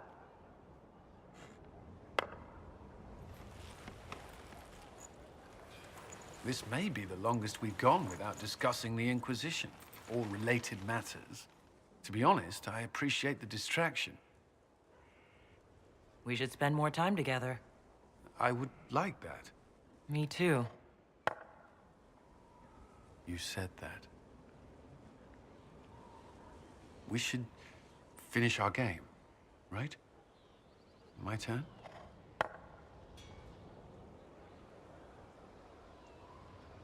I believe this one is yours. Well played. We shall have to try again sometime.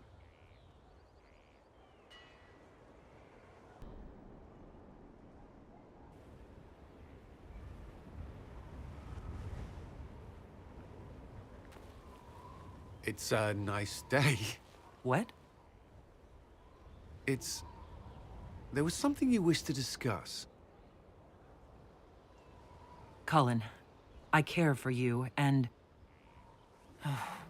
What's wrong? You left the Templars, but do you trust mages? Could you think of me as anything more? I could. I mean, I do think of you, and what I might say in this sort of situation. What's stopping you? You're the Inquisitor. We're at war, and you... I didn't think it was possible. And yet I'm still here. So you are. It seems too much to ask, but I want to. Commander. You wanted a copy of Sister Leliana's report. What? Sister Leliana's report?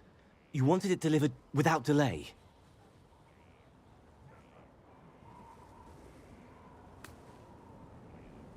Or to your office? Right.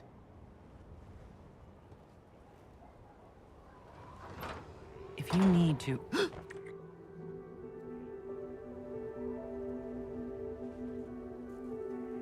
I'm sorry. That was, really nice. You don't regret it, do you? No. No. Not at all.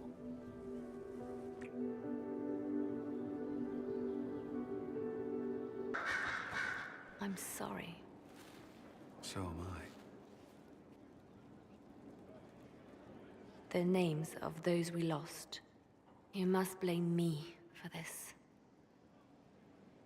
We all saw who attacked us. We know exactly who to blame. I keep wondering if I could have done something different. When the first of my lookouts went missing, I pulled the rest back, awaiting more information.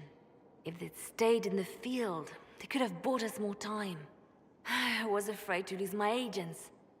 And instead, we lost Haven. You look out for your people. That's a good thing. Is it? My people know their duty. They know the risks. They understand that the Inquisition may call upon them to give their lives. Our people aren't tools to be used and discarded. Your instincts were right. Their lives matter. Can we afford such sentimentality? What if Corypheus... We are better than Corypheus. And what else did Lady Forsythia say? That she'd rather drown herself than help the Inquisition. Anything else? She said she'd have us flogged alive if we allied with her brother. That does sound like her. Cheer up, Josie. We at least have her attention. You always do find the brighter side of things. We are in the midst of cementing an alliance with Lady Forsythia of Nevada, your worship. It's become a somewhat delicate task. Can I do anything to help negotiations? Thank you, but I believe I have matters in hand. I dissuaded her from sending soldiers when she learned we'd struck an accord with a brother she's feuding with. Lady Forsythia simply employs a colorful manner of speech. Dealing with so many demanding, strong-willed people can't be easy. It's no less intense than my days at court, Inquisitor, I assure you. But I confess I do miss my staff from the embassy in Antiva. It was always useful to discuss the day's visitors with them. I have time, if you'd like to review things with me. I wouldn't wish to impose. If it were imposing, I wouldn't have offered. Well, I admit there are a few potential alliances it would be good to discuss. Right on the parlor floor, in front of everyone at the soiree. Who does such a thing in front of their guests? The Duke of Kellington, apparently. And then there's Cole's lurking.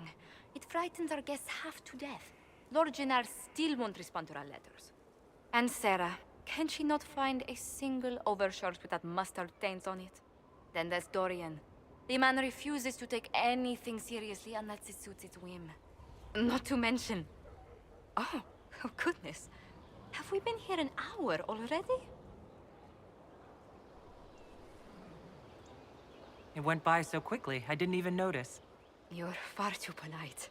I didn't intend to go on for so long. You must think me quite the gossip. No one else here has your experience, Josephine. Or your stories. I'll try to curtail their length next time. But I leave feeling less troubled than I have in weeks.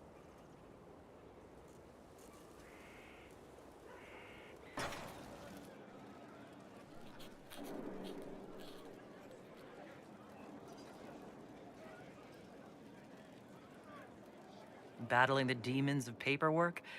That's a fight nobody walks away from clean. You have no idea the number of times I've almost been killed by bills of lading. I've been meaning to come talk to you anyhow. I never officially joined the Inquisition. I don't know how to do this, disciplehood thing. I'm a businessman. Never really followed a chosen one before. I don't need a disciple. I need a friend. If you knew how intimidating you are, you wouldn't make it sound so simple. You just don't know what you are to the people out there. The Herald of Andraste is a symbol bigger than any of us. What am I to you, then? None of this shit makes any sense to me. Is this the end of the world? Did Andraste send you through the breach? I have no idea. You heard the crowd singing after Haven was attacked?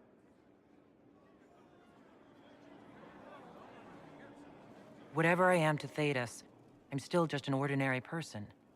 So, just a regular person, like anybody else. Right. I should probably get back to work. Unless, you up for a game of Wicked Grace?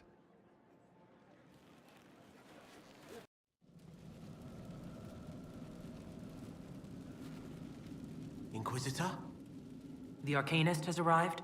You should see for yourself.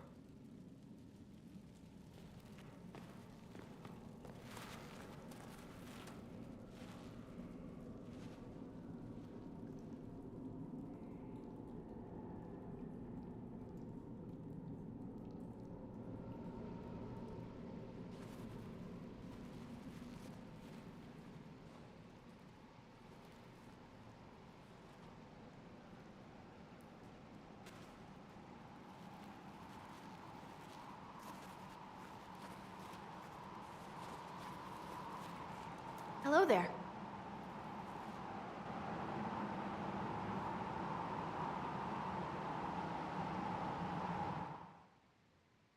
Inquisitor, I must speak with you. What is it?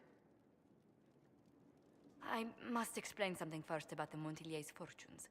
I remember you said your family had been forbidden from trading in Orlais. It's devastated our finances. The Montilier's have, in fact, been in debt for over 100 years. I had no idea your family's situation was so precarious. Hardly anyone outside the family does. For generations, we've done everything to keep creditors at bay. Sold our lands to stave off interest. It is infuriating to see my family still reduced to this. I'm to become head of our house. If I sell any more of our land, my family will become destitute. That cannot be my legacy to them. Is there anything I can do? I'd almost solved our problems. For a while. I negotiated a chance to reinstate the Montilier's as landed traders in Orlais. We could rebuild with that. But when I dispatched paperwork to Val Royeaux... I've just learned my carriers were murdered. And the documents restoring my family's trading status destroyed. Do you have any idea who murdered them? Leliana made inquiries that bore success. Comte Boisvert, a nobleman in Valroyot, claims to know who killed my messengers. He has a request that you come when I meet him, so he's seen publicly conferring with you. What will being seen with me gain the Comte? The Comte will drop hints at parties he's to meet with an important visitor. Allies and rivals will take note. Once he's met you, there will be speculation. The Comte will subtly spin reports to his advantage. He will use us. But if he knows who killed my people, I ask that we indulge him. If that's what it takes to get to the bottom of this, I'll meet this Comte with you. Thank you, Inquisitor. It means... you are too kind. I must know who killed my couriers just to harm my family.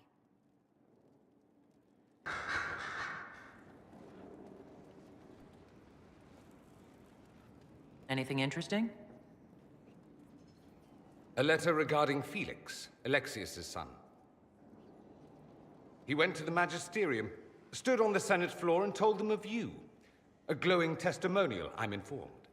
No news on the reaction, but everyone back home is talking. Felix always was as good as his word. Was? He's dead. The Blight caught up with him. Are you all right? He was ill, and thus on borrowed time anyhow. That doesn't mean you can't regret his death. I know. Felix used to sneak me treats from the kitchens when I was working late in his father's study. Don't get into trouble on my behalf, I tell him. I like trouble, he'd say. Tevinter could use more mages like him. Those who put the good of others above themselves. You make it sound like he was a better person than you. What a mad thing to say. Few people are better than I. Very well, a better person, clearly, not nearly as handsome.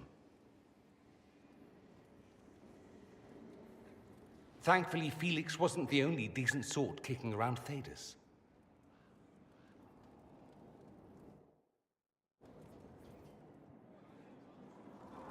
It occurs to me that you're a mage. That just occurred to you? I meant, you must have been part of the Circle of Magi in the south. Meaning, you were locked away like a criminal, at least until you rebelled. It's such a bizarre notion to me. It's bizarre to me as well. I believe this is a moment where we stand in mutual recognition of mankind's folly. It's more surprising that everyone would take the idea of a mage Inquisitor so... calmly. Maybe it's not calm. Maybe the Antivan crows are swimming in gold from all the contracts on your life. Good luck with that, by the way.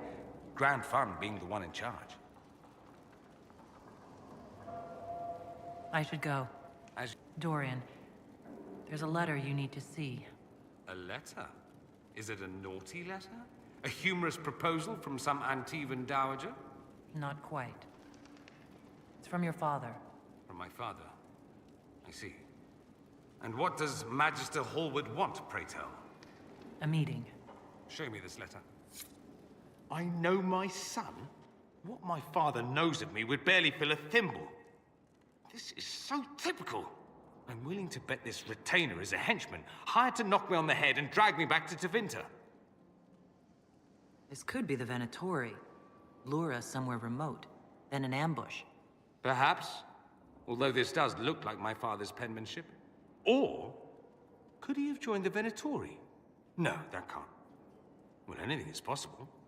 Let's go. Let's meet this so-called family retainer. If it's a trap, we escape and kill everyone. You're good at that. If it's not, I send the man back to my father with a message that he can stick his alarm in his wit's end. There seems to be bad blood between you and your family. Interesting turn of phrase. But you're correct. They don't care for my choices, nor I for theirs. Because you wouldn't get married? Because you left? That too. Let's go meet this retainer then. I wonder how much my father paid this man to wait around just in case I showed. We'll find out soon enough.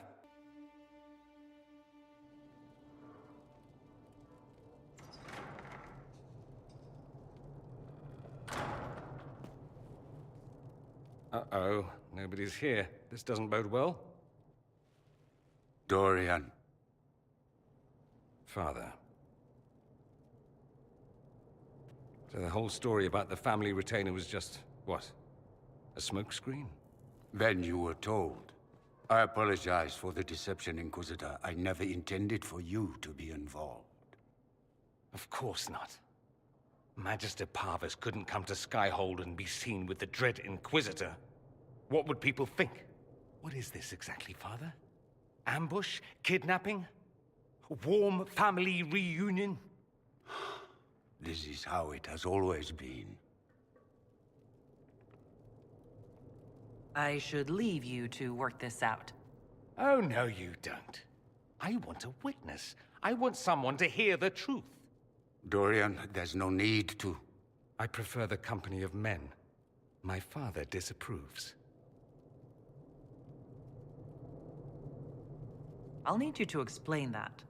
Did I stutter? Men, and the company thereof, as in sex. Surely you've heard of it. This is not exactly news, Dorian. And why should it be? Why should anyone care? I have no idea. This display is uncalled for. No, it is called for. You called for it by luring me here. This is not what I wanted. I'm never what you wanted, Father. Or had you forgotten? That's a big concern in Tevinter, then? Only if you're trying to live up to an impossible standard. Every Tevinter family is intermarrying to distill the perfect mage, perfect body, perfect mind, the perfect leader. It means every perceived flaw, every aberration is deviant and shameful. It must be hidden.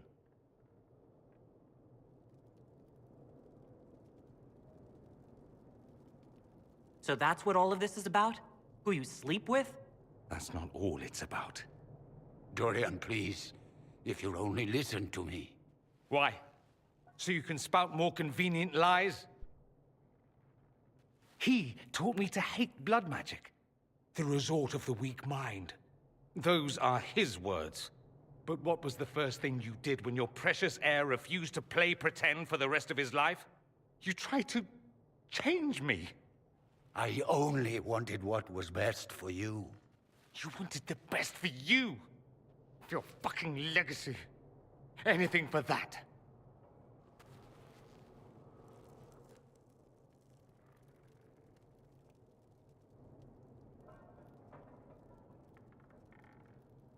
I think it's time we left. I agree.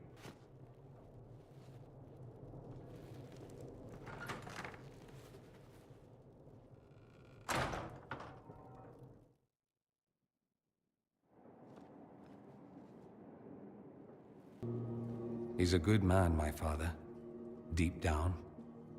He taught me principle is important. He cares for me in his way, but he won't ever change. I can't forgive him for what he did. I won't. He tried to change you? Out of desperation. I wouldn't put on a show, marry the girl, keep everything unsavory, private and locked away. Selfish, I suppose. Not to want to spend my entire life screaming on the inside. He was going to do a blood ritual. Alter my mind. Make me acceptable. I found out. I left. Can blood magic actually do that? Maybe. It could also have left me a drooling vegetable. It crushed me to think he found that absurd risk preferable to scandal. Part of me has always hoped he didn't really want to go through with it. If he had. I can't even imagine the person I would be now. Who wouldn't like that, Dorian?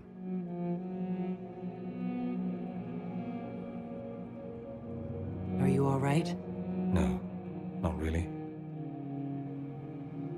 Thank you for bringing me out there.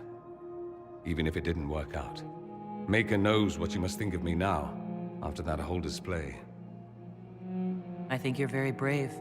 Brave? It's not easy to abandon tradition and walk your own path. At any rate, time to drink myself into a stupor. It's been that sort of day. Join me sometime. if you've a mind. Oh, What's going on here? It seems the revered mother is concerned about my undue influence over you. It is just concern. Your worship, you must know how this looks. You might need to spell it out, my dear. This man is of Tevinter. His presence at your side, the rumors alone. What's wrong with him being from Tevinter, specifically? I'm fully aware that not everyone from the Imperium is the same. How kind of you to notice. Yet still you bow to the opinion of the masses. The opinion of the masses is based on centuries of evidence. What would you have me tell them? The truth? The truth is I do not know you, and neither do they. Thus, these rumors will continue. Oh. I'd like to hear what these rumors are, exactly. I could not repeat them, your worship. Repeat them? So you shared them before? See, I meant no disrespect, Inquisitor. Only to ask after this man's intentions. If you feel he is without ulterior motive, then I humbly beg forgiveness of you both.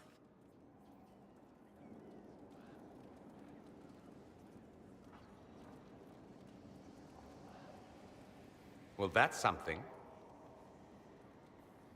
This sort of thing happens often, does it? More than anyone tells you. No one knows their own reputation. Until someone helpfully informs them. There is that. She meant well, if that's of any concern. I should ask, do the rumors bother you? I wish they wouldn't disparage you. They don't know you. They know you even less than they know me. Perhaps it's odd to say, but I think of you as a friend, Inquisitor. I have precious few friends. I didn't think to find one here. Don't speak. I detest confessions, and I'd like to get this over with. Allow me to say I'll stand beside you, against Corypheus, my countryman, or spurious rumor, so long as you'll have me. Wait, this is weird. What? I was expecting a village or something. The people that leave me stuff don't trek out to places like this. Give me a city and I'll give you a tour, but surprise, surprise, I don't know stupid woods or ruins. What's that? Don't hurt me. Harmond made me do it. Quiet yourself. We're here to help. Help? Had enough help. I complain about a fight and suddenly I'm an agent or something. You were the one with the rumor out of Vashel. My friend. You're her. You're the one he's waiting for. It's her. She's here. Red Jenny.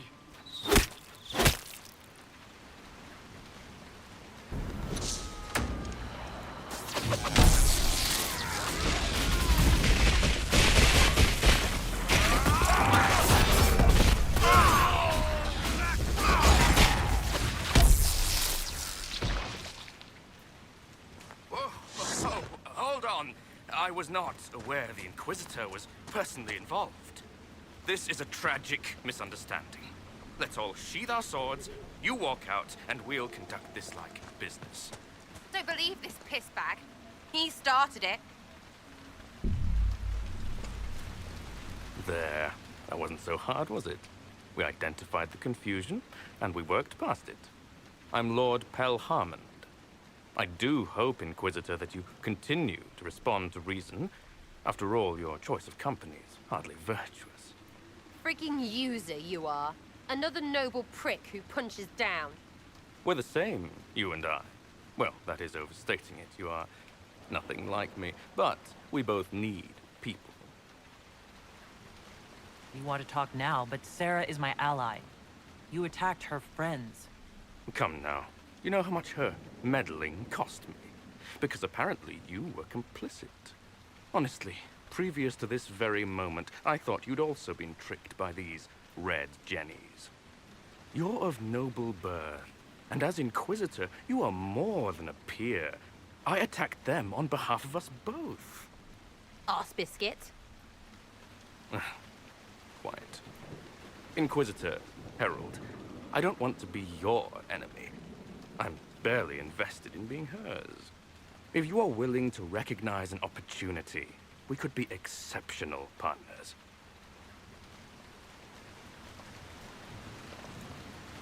You were up to something in Vershel, Harmond. What was it? If you mean bettering my wealth and position, I'm always seeking that. By getting people hurt? Lady Shell Morveau and I were jockeying for the land south of Vershel. To claim land, you must populate it. My people encouraged hers to leave. Her people answered in kind, etc. Really, it was all terribly standard displacement until your troops seemed to change the balance. Well played. Stop talking to him. Really, just stop it.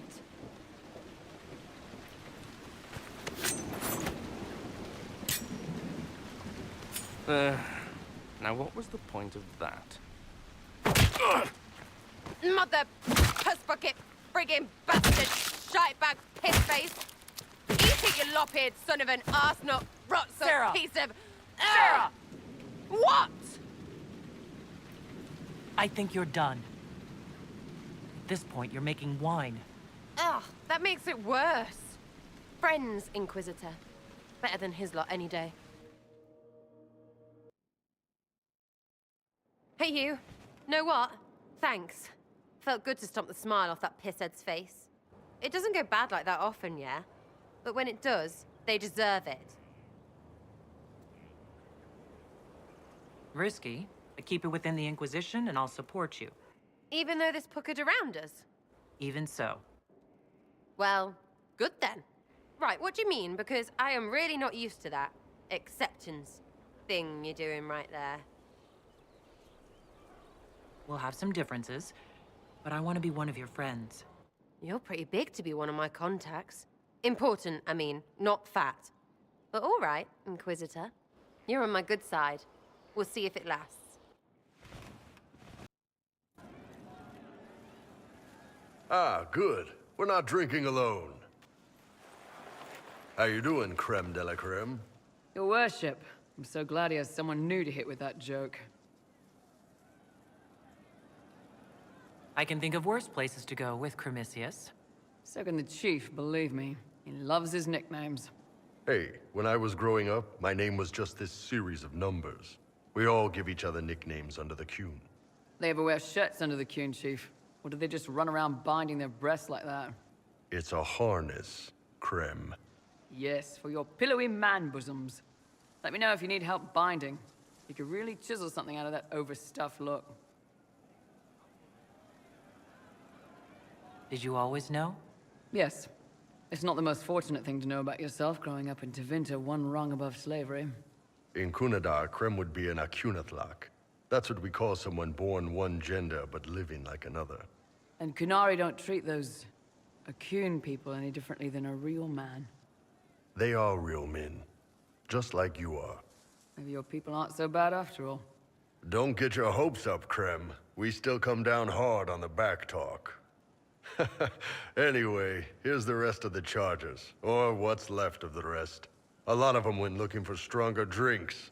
We've got Rocky and Skinner there, and over there are Stitches, Dalish, and Grim. Crazy bunch of assholes, but they're mine. Were you born on the surface, or are you from Orzammar? Orzammar. I got exiled. Stupid noble crap. Also, I accidentally blew up a bit of the shape rate. Rocky's one of our best sappers. He can take down enemy fortifications faster than a golem. I'm also working on my own version of Kunari black powder. I've almost got it. Yeah, you really don't. Why aren't you with your clan? Our keeper thought I should see the world a little. Dalish don't have Templars, so they can't have too many mages in a clan at once. Now, sir, you know I'm not a mage. That'd make me an apostate. You carry a staff, Dalish. It's a bow. A bow with a giant glowing crystal at the tip? Yes, it's for aiming. Old elven trick you wouldn't understand. I take it you're the company healer. Yes, first time I ever picked up a sword was when the Blight hit Ferelden. Never put it back down. He makes a potion that'll put you right back on your feet after even the toughest fight. It tastes terrible, though. That's because it's a poultice, sir. You're not supposed to drink it. So, how'd you join the Chargers? Killed some people. Skinner didn't take kindly to nobles testing their new swords on the elves in her alienage. Bull took me in. Now I get paid to kill shams. This is actually really good behavior for her. She's not marking her territory or anything. Grim, is it? Grim doesn't talk much. I'm pretty sure he's the lost king of some small country, or chieftain. Something like that. You've got a good company, Bull. We do all right. Man can beat the Chargers, cause we'll hit you where it hurts. Unless you know a tavern with loose cards and looser skirts. For every bloody battlefield we'll gladly raise a cup. No matter what tomorrow holds, our horns be pointing up. Thanks for coming by, boss. Glad you could meet some of my team. Good to see you safe, Inquisitor. We've got trouble ahead.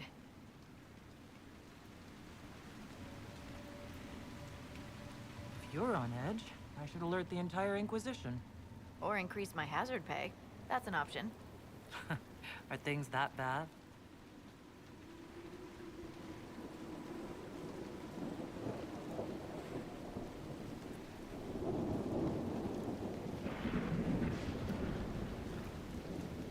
Oh. Crestwood was the site of a flood 10 years ago during the Blight. It's not the only rift in the area, but after it appeared, corpses started walking out of the lake. You'll have to fight through them to get to the cave where Sir Hawk's Grey Warden friend is hiding. Have any undead attacked the camp? We've had a few shamblers, but most head toward the village below. Maybe someone in Crestwood can tell you how to get to the rift in the lake. Maker knows they'll want help. Good luck, and please be safe. Glad you made it. I just got here myself. My contact with the Wardens should be at the back of the cave. He's not the only Warden around here. It's a good thing his friends didn't find him in Crestwood. Yes, I saw them earlier. They've been told he's a traitor and ordered to capture or kill him. How much blood is shed by good men following bad orders?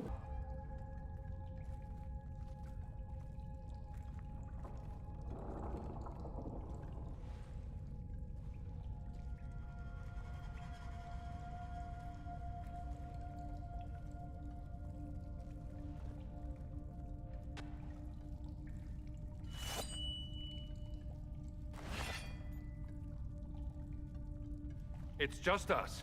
I brought the Inquisitor. Warden Loghain McTeer. I believe we have a common cause, Inquisitor. There was a Loghain who joined the Wardens after he lost Ferelden's throne. The traitor Terran. Yes. I've heard all the names. Then that's you. I've been a Warden for 10 years.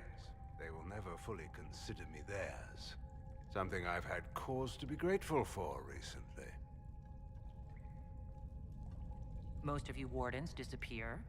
Then I run into a Darkspawn Magister named Corypheus. Do you think that one might have something to do with the other? I believe so. After Hawk killed Corypheus, Weishaupt was content to forget the whole affair. If an archdemon can survive seemingly mortal wounds, why not Corypheus? I began to investigate.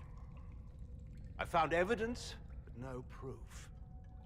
And then, soon after, every warden in Orlais began to hear the calling. I recall that being a bad thing, but I don't recall you telling me about all this. I didn't believe it concerned you. You think Corypheus is using this calling to control the Grey Wardens? Not directly, no. The calling warns a Grey Warden that his corruption will soon claim him, that he is dying. And every Grey Warden in Orlais is hearing that right now. They think they're dying. Yes. Thanks to Corypheus, I believe. If the Wardens fall, who will stop the next Blight? That is what's panicked my brethren. And then they do something desperate. Which is, of course, what Corypheus wants.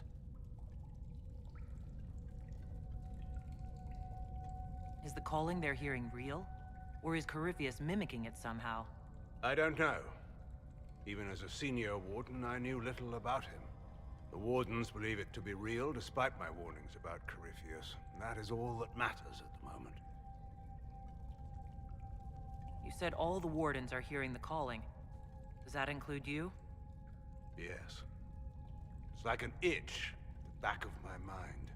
At times, it's barely there at all. But then I find myself starting to hum it under my breath. It is vile. I can understand why so many Wardens have gone mad from fear of it. How can Corypheus make all these Wardens hear the calling? I don't know.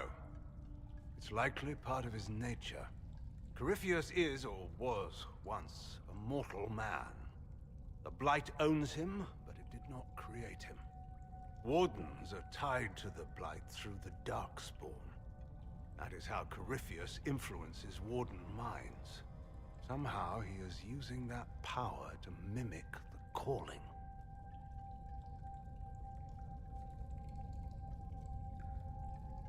So the Wardens are making some last desperate attack on the Darkspawn? A Blight nearly destroyed Ferelden. A Blight without Wardens to stop it might well destroy the world. Warden Commander Clarel proposed a ritual involving blood magic. A desperate measure to prevent further blights. When I protested the plan, called it madness, they tried to arrest me. Grey Wardens are gathering here, in the western approach. It's an ancient Tevinter ritual tower. Meet me there, and we will find answers.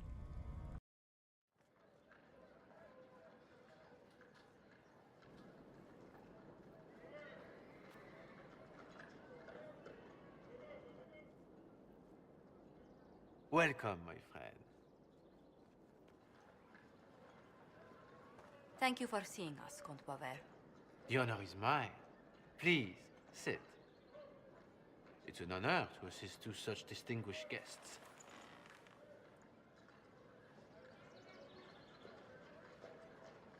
I hope helping us doesn't endanger you. Hardly. Even a brush with someone as well known as yourself can become a great asset in Val Royeaux. Giving you the identity of those who murdered Lady Montily's messenger seemed the least I could do. Have you heard of the House of Repose? The Assassin's League? My contacts obtained a copy of a document in the archive. Contract for a life.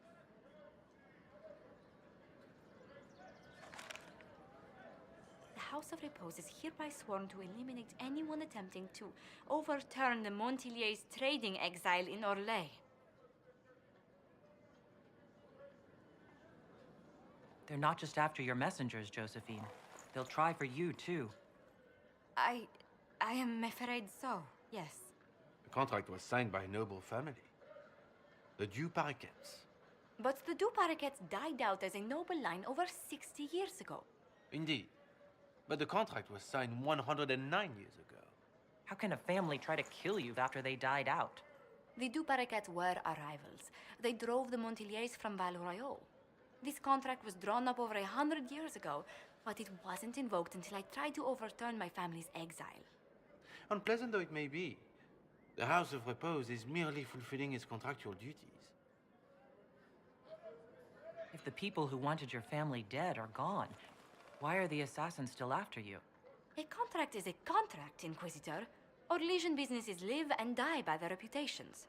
The entire guild's welfare would be endangered if an agreement was tossed aside on a whim of time or fate. She's quite right, Your Worship. The House of Repose is doing what it feels necessary, by its standards. I assume you have a thought or two on this, Josephine? The Du Paraquets still have descendants under the common branch. If we elevate them to nobility, a Du Paraquet could annul the contract on my life. That will take time, Lady Montily. Time during which the House of Repose will be obliged to hunt you. Will they now? You are exceedingly well informed. You're not to have said you'd heard rumors, at best. A bit of subterfuge. This contract on your life is an ugly business. One the House of Repose deeply regrets. But this is Orlais. Even an assassin's word is his bond. Does Comte Boisvert actually exist? Absolutely. The Comte's offer to reveal the killers of Lady Montile's messengers was genuine. So was his information somehow. An end to be tied up later. I'm guessing the actual Comte Boisvert met with a fatal accident. Comte Boisvert slumbers in a nearby closet. Nothing more. The contract on Lady Montile's life is so unusual, we felt the courtesy of an explanation was in order. It is appreciated, monsieur. Your idea to seek out the Duparequet to revoke our orders is an interesting one. I wish you luck. I did not come to shed blood today, Inquisitor. Only to speak. Might I pass?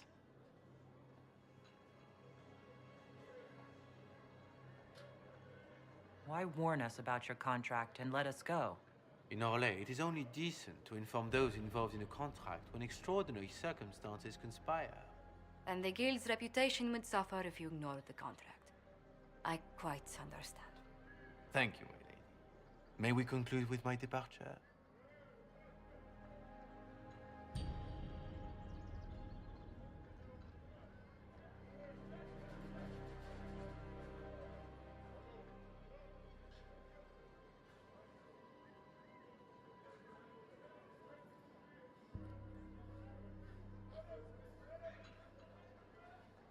Go, then. Good day, your worship. My lady, I pray we never meet again.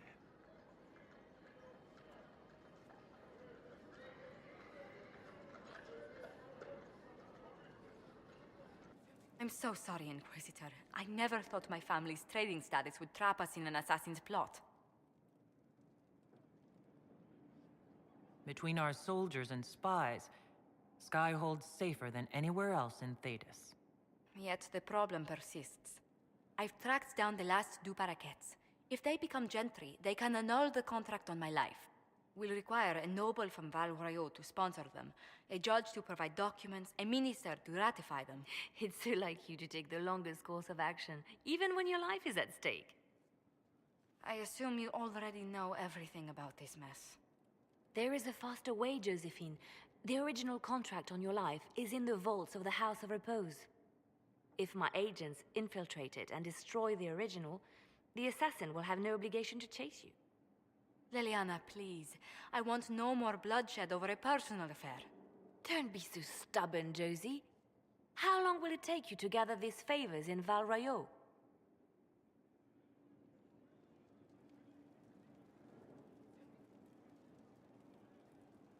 We can solve this without more deaths on either side. My people are ready, should you change your mind. I'll post a watch on our ambassador in case the House of Repose visits. I appreciate it, but I still believe elevating the Duparequets will solve this. First, we need to perform some favors in Val Royeaux. I'd be happy to discuss where we could begin.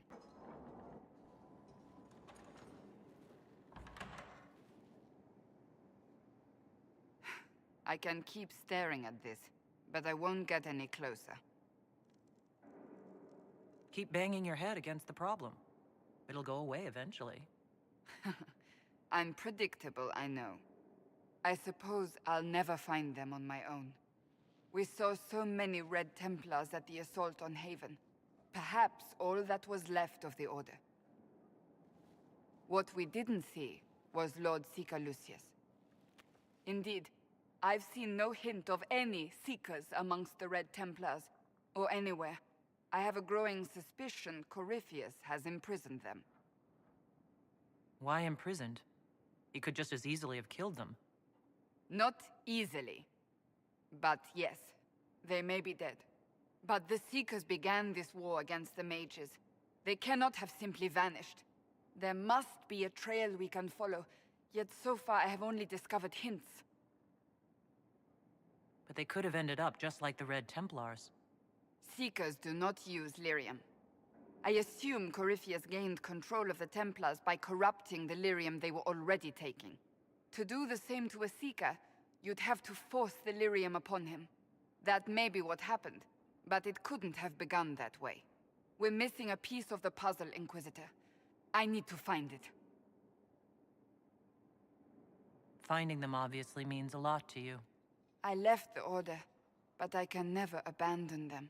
I cannot even claim that rescuing them would be beneficial. They wouldn't look kindly on the Inquisition. But even so, if there's a chance... If we can spare resources to follow up on these leads, Inquisitor, I would appreciate it. Inquisitor, welcome to the Western Approach. We've sighted Warden activity to the southwest, but no one's been close enough to figure out what they're doing. Between the sandstorms and the vicious wildlife, we haven't made it far out here. One of my men got too close to a poison hot spring and gave me a slightly delirious report of a high dragon flying overhead. In short, this might just be the worst place in the entire world. Be careful out there. Well, it's good to know what I'm in for. Sorry I don't have more for you. We intercepted a Venatori messenger and, persuaded him to give up the orders he was carrying. We have them here. This entire place. It just feels like something's not right. Be careful.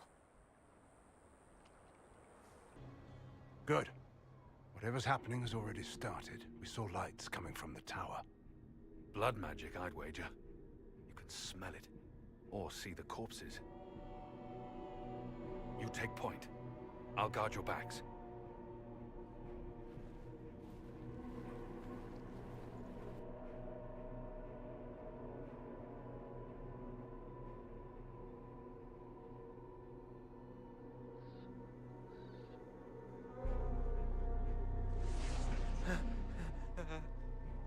Wait! No. Warden Commander Clarel's orders were clear. This is wrong! Remember your oath.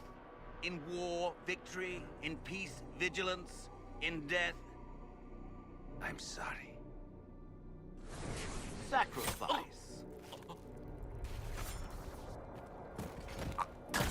Good. Now bind it just as I showed you.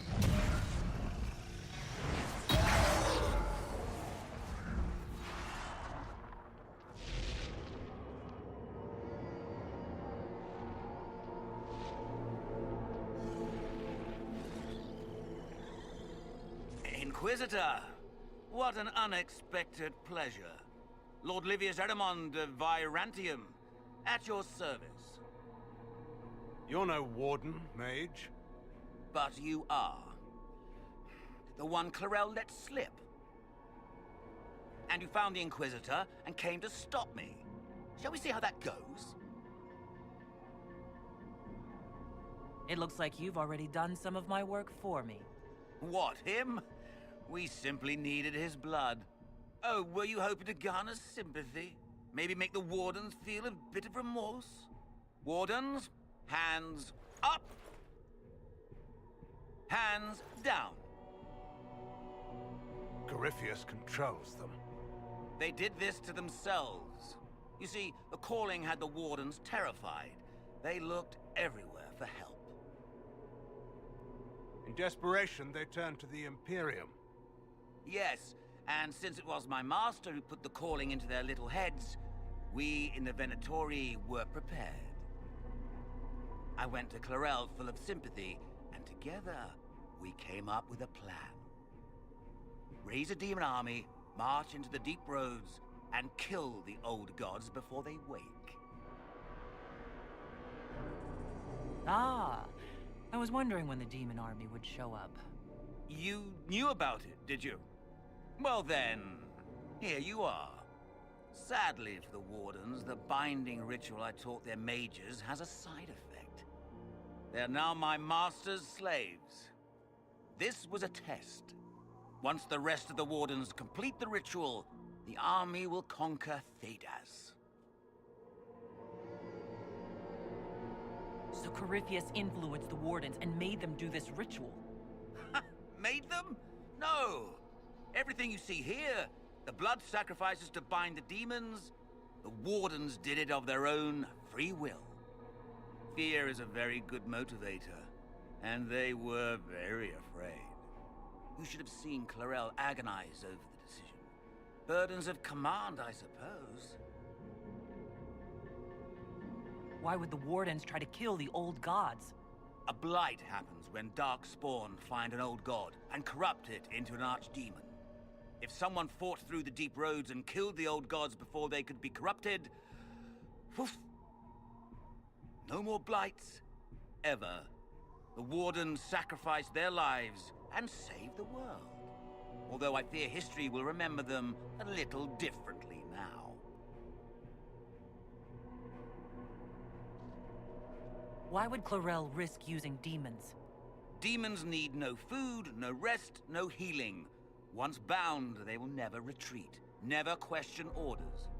They are the perfect army to fight through the deep roads. Or across Olay. Now they are bound to my master. Do you really want to see the world fall to the Blight? What do you get out of this? The Elder One commands the Blight. He is not commanded by it, like the mindless Darkspawn. The Blight is not unstoppable or uncontrollable. It is simply a tool. Somebody's certainly a tool. As for me, while the Elder One rules from the Golden City, we, the Venatori, will be his god kings here in the world.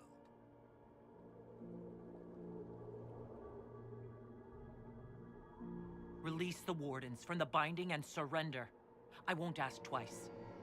No, you won't.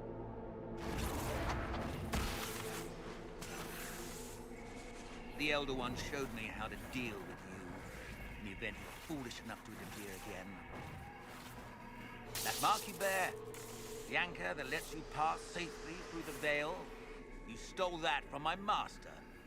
He's been forced to seek other ways to access the Fade. When I bring him your head, his gratitude will be... Ah!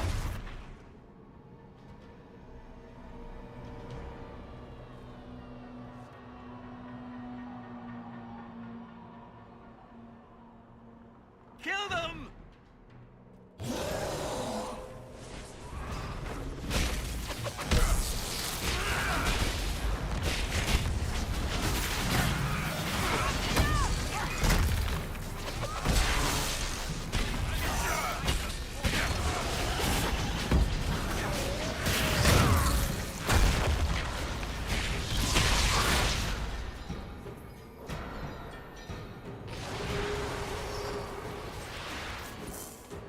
So, that went well. As you feared, the mages who completed the ritual are under the thrall of Corypheus. And the Warden warriors? Oh, of course. It's not real blood magic until someone gets sacrificed.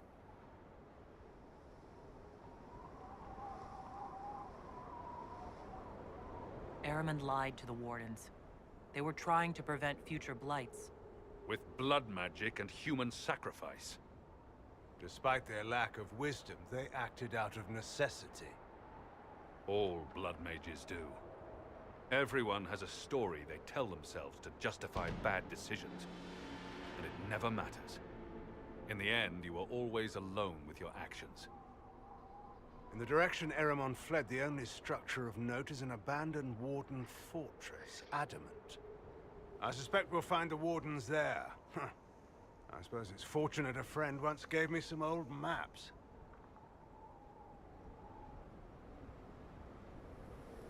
I guess they didn't want to summon a demon army out in public. The Warden and I will scout out Adamant and confirm that the other Wardens are there. We'll meet you back at Skyhold.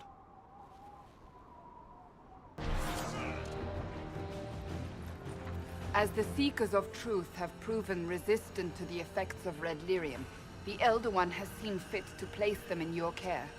Reclaim your destiny, and know that the Elder One expects your devotion as repayment. Signed by Lord Samson, commander of the Red Templars. Does Corypheus not realize the promises want the world to end? What use are they to him? Corypheus will probably betray them before they get their chance. But after he gets what he needs out of them. But this doesn't explain how he captured the Seekers in the first place, or what's been done with them. We must keep looking. The letter said Seekers were resistant to red lyrium. Our abilities grant us many gifts, but a resistance to red lyrium's corruption? That seems strange. Although it would explain why none have numbered among the Red Templars. And thus Seekers would be useless to Corypheus. He would have no leash to hold us. We'll find them, Cassandra. I know we will. One way or another. Daniel! Daniel! Can you hear me? Cassandra. It is you. You're alive. As are you. I'm so glad I found you. No, they put a demon inside me. It's tearing me up. What? You can't be possessed. That's impossible. I'm not possessed. They fed me things. I can feel it growing.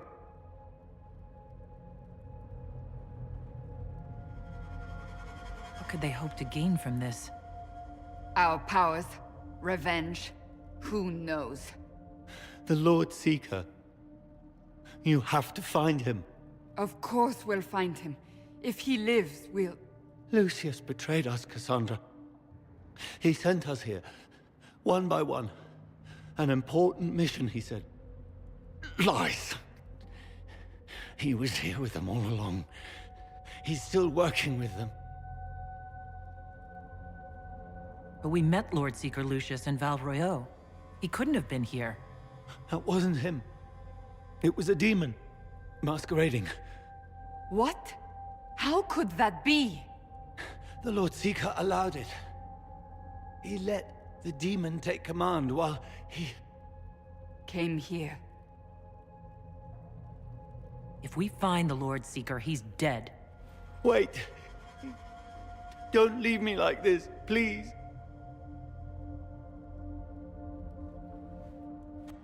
You should have come with me. You didn't believe in the war any more than I did. You know me. I wanted that promotion. Go to the Maker's side, Daniel. You will be welcome.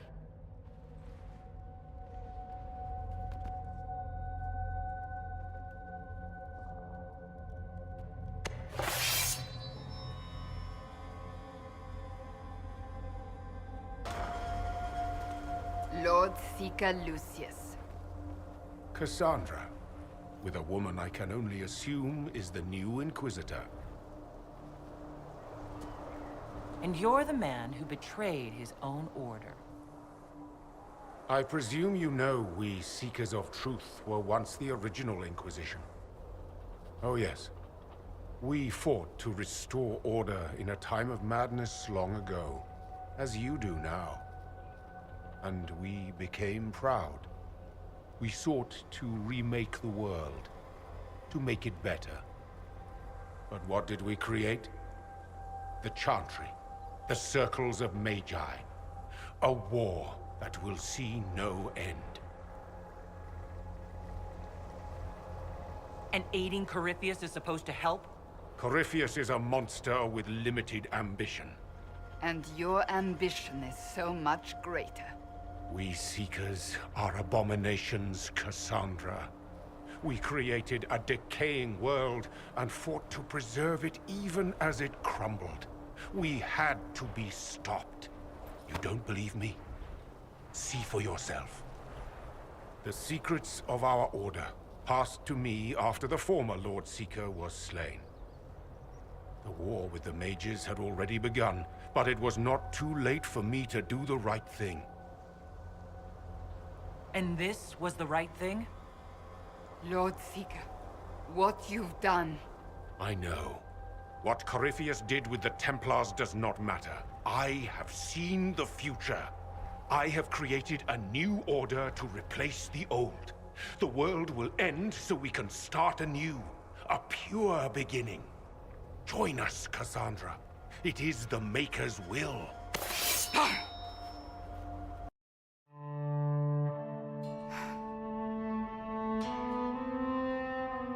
This tome has passed from Lord Seeker to Lord Seeker, since the time of the Old Inquisition. And now it falls to me. You all right? You look drained. I assume you know about the Rite of Tranquility. The last resort used on mages in the Circle, leaving them unable to cast, but depriving them of dreams and all emotion. It should only be used on those who cannot control their abilities, but that has not always been the case. You mutilate mages. I always thought it a necessary evil. What finally began the Mage Rebellion was the discovery the Rite of Tranquility could be reversed. The Lord Seeker at the time covered it up, harshly. There were deaths. It was dangerous knowledge, the shock of its discovery in addition to what happened in Kirkwall. But it appears we've always known how to reverse the Rite, from the beginning. Why keep that knowledge a secret? We created the Rite of Tranquility. To become a Seeker, I spent months in a vigil, emptying myself of all emotion. I was made tranquil, and didn't even know. Then the vigil summoned a spirit of faith to touch my mind. That broke tranquility, and gave me my abilities. The Seekers did not share that secret. Not with me, not with the Chantry, not even with... There's more. Lucius was not wrong about the Order. I thought to rebuild the Seekers once victory was ours. Now I'm not certain it deserves to be rebuilt. You said there was more in the book? At some point, power becomes its own master. We cast aside ideals in favor of expedience, and tell ourselves it was all necessary for the people. Will that happen to us, Inquisitor? Will we repeat history? I can't foresee the future, Cassandra. But we know the past. Those who do not heed history are doomed to repeat it. I don't think I've ever seen you so shaken. I do not think the Seekers have been doing the Maker's work. Not truly. Perhaps we believed it once. The original Inquisition came to be during a terrible time. But now, we harbored secrets and let them fester. We acted to survive, but not to serve. That is not the Maker's work. If you did rebuild the Seekers, how would you do it? I can't be the only one remaining.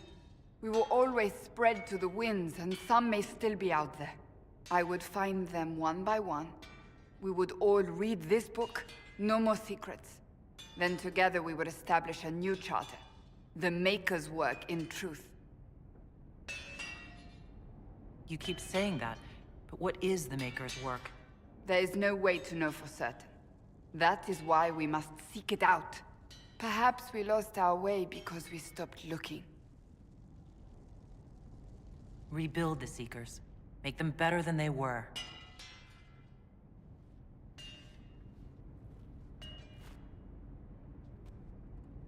Thank you. I could not have done this on my own. Inquisitor! Come, have a drink. To killing a high dragon like warriors of legend.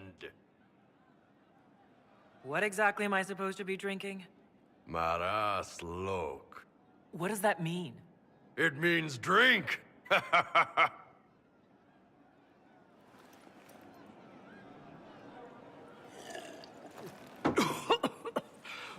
Ooh. I know, right? Put some chest on your chest. That little gurgle right before it spat fire. And that roar. What I wouldn't give to roar like that. The way the ground shook when it landed. The smell of the fires burning. Tarsidathan Halsam. You know, Kunari hold dragons sacred. Well, as much as we hold anything sacred. Here, your turn. That thing you just said, you shouted it during the fight, too. What does it mean? Oh, Tarsidathan Halsam. Closest translation would be, I will bring myself sexual pleasure later, while thinking about this with great respect. You shouted that while it was breathing fire at us. I know, right? Ooh.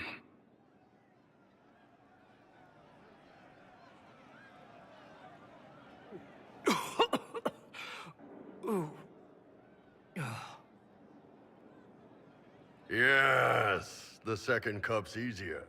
Most of the nerves in your throat are dead after the first one. Atashi, the glorious ones. That's our word for them.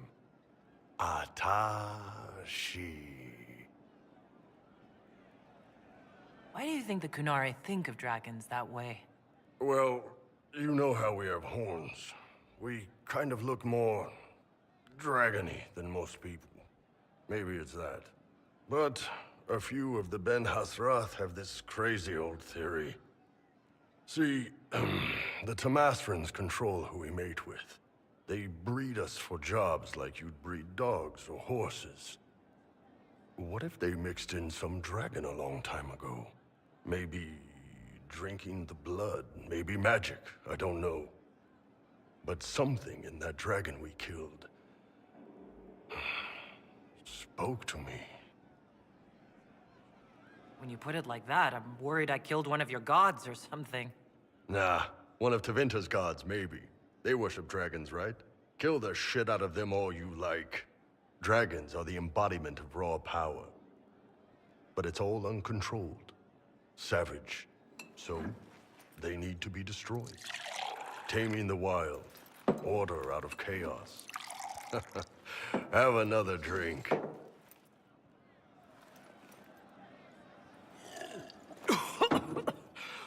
Ooh. Nice. To dragons.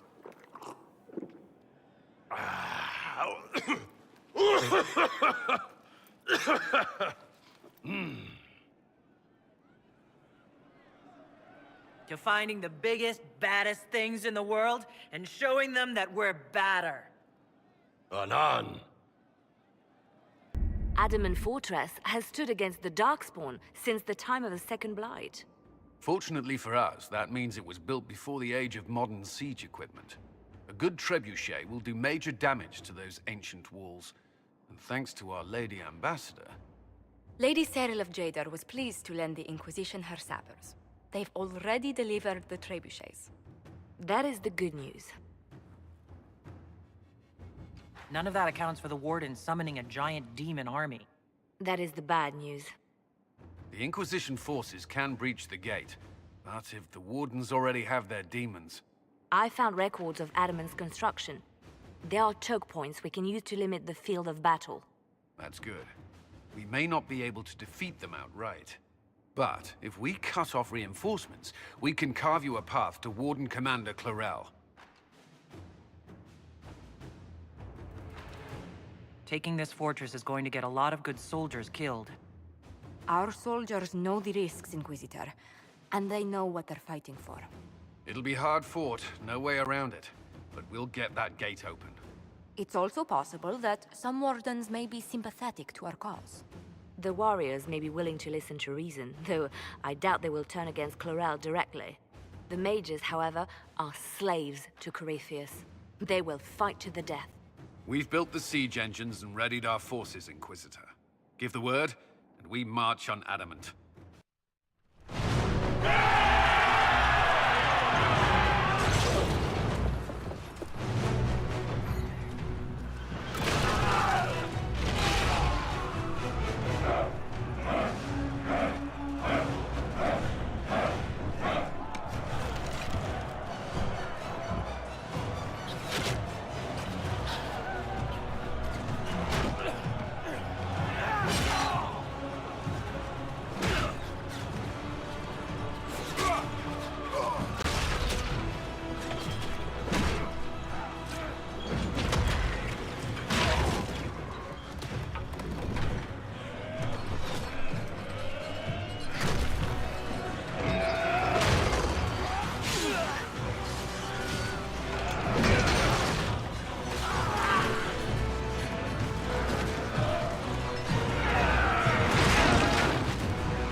Pull back! They're through!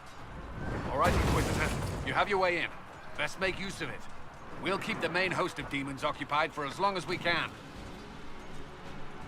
I'll be fine. Just keep the men safe. We'll do what we have to, Inquisitor. Warden Loghain will guard your back. Hawk is with our soldiers on the battlements.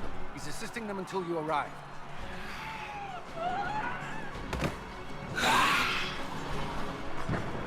There's too much resistance on the walls. Our men on the ladders can't get a foothold. If you can clear out the enemies on the battlements, we'll cover your advance.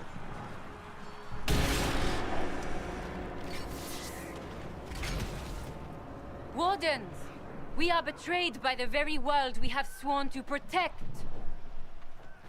The Inquisition is inside, Clarel. We have no time to stand on ceremony. These men and women are giving their lives, Magister. That might mean little in Tevinter, but for the Wardens, it is a sacred duty.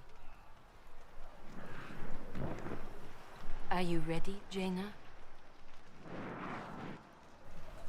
I came to save people from the Blight.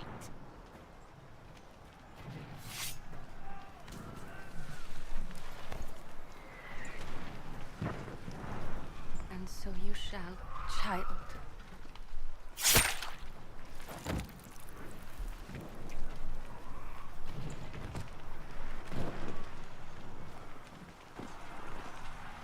Stop them! We must complete the ritual!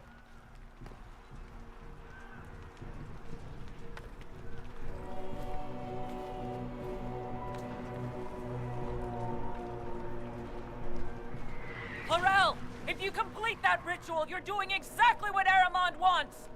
What? Fighting the Blight? Keeping the world safe from Darkspawn? Who wouldn't want that? And yes, the ritual requires blood sacrifice. Hate me for that if you must, but do not hate the Wardens for doing their duty! We make the sacrifices no one else will. Our warriors die proudly for a world that will never thank them. And then he takes your mage's minds for his real master, Corypheus. Corypheus? But he's dead. These people will say anything to shake your confidence, Clarel.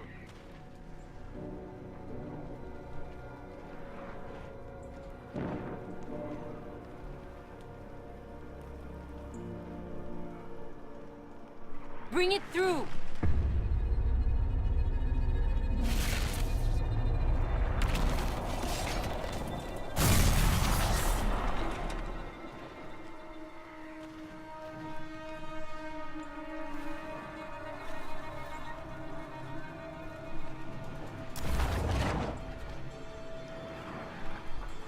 Please! I have seen more than my share of blood magic. It is never worth the cost.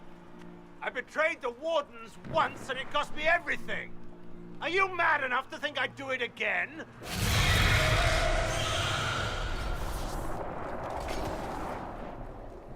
Be ready with the ritual, Clarel. This demon is truly worthy of your strength. Listen to me! I have no quarrel with the Wardens! I have spared those I could! I don't want to kill you, but you're being used! And some of you know it, don't you? The mages who've done the ritual. They're not right. They were my friends, but now they're like puppets on a string. You cannot let fear sway your mind, Warden Chernov. He's not afraid. You are. You're afraid that you ordered all these brave men and women to die for nothing. One day you may be asked to give your lives to stop a blight, but not today.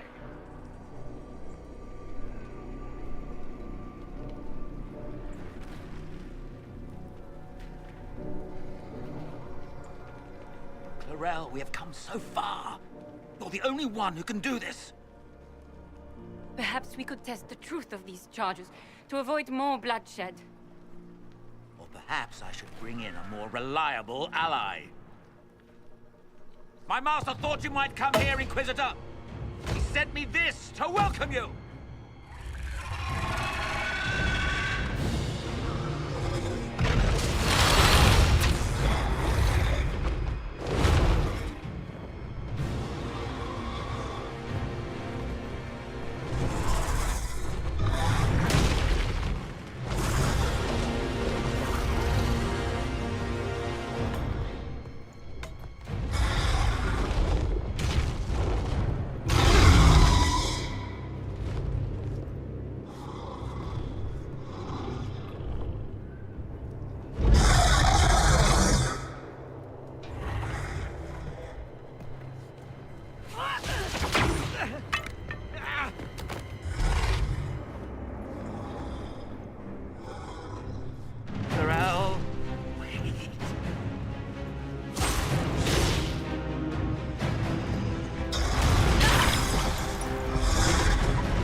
fight the Grey Wardens.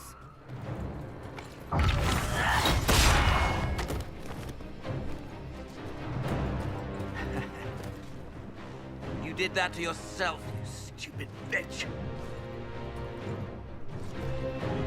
All I did was dangle a little power before your eyes, and you couldn't wait to get your hands bloody.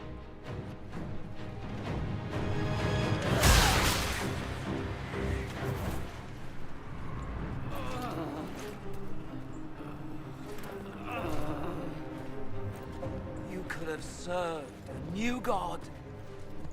I will never serve the Blight.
What happened?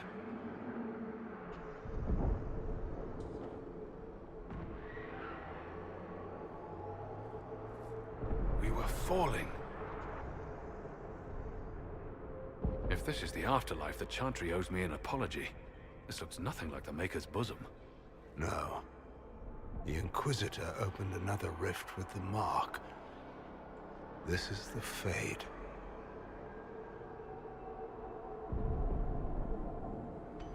The Fade looked much different the last time I was here.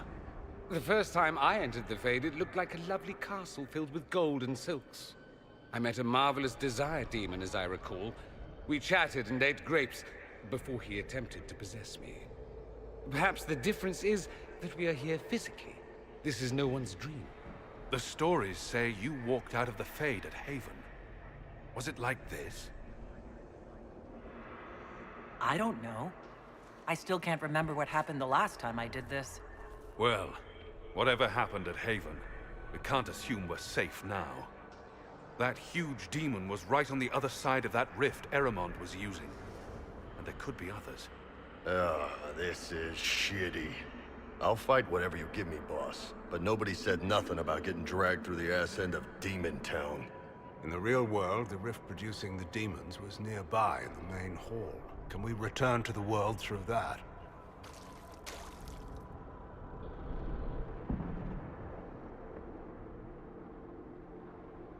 It beats waiting around for demons to find us, right?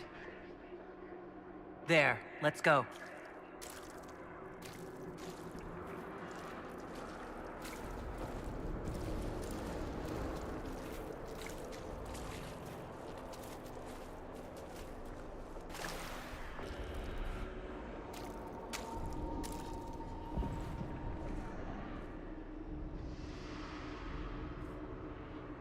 Impossible. I greet you, Warden. And you, Champion. Divine Justinia.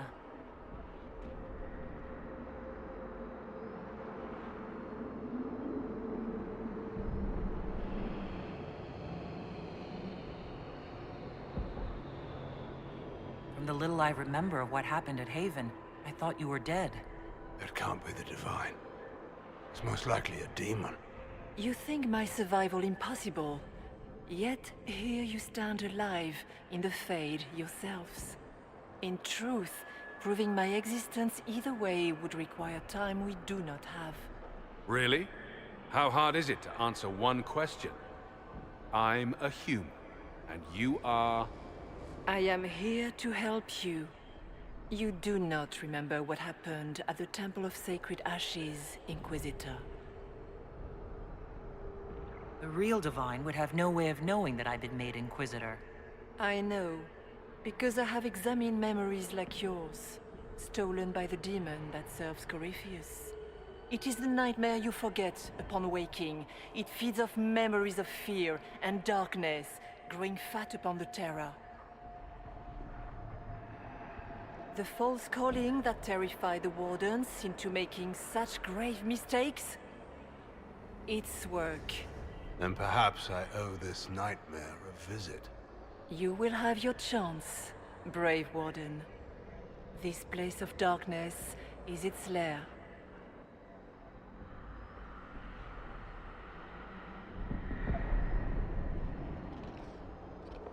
Corypheus seems to have a lot of demons at his disposal. How does he command so many? I know not how he commands his army of demons. His power may come from the Blight itself, but the nightmare serves willingly. For Corypheus has brought much terror to this world. He was one of the Magisters who unleashed the first Blight upon the world, was he not? Every child's cry as the Archdemon circles. Every dwarf's whimper in the deep roads. The nightmare has fed well. The big demon Aramond was trying to bring through. Yes. It's nearby. Yes. Well, shit. When you entered the Fade at Heaven, the demon took a part of you. Before you do anything else, you must recover it. These are your memories, Inquisitor.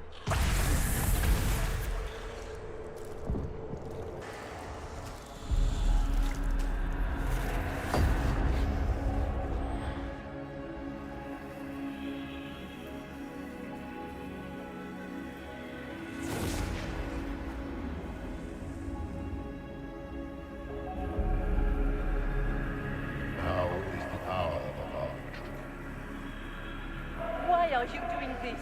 You, of all people! Keep the sacrifice still.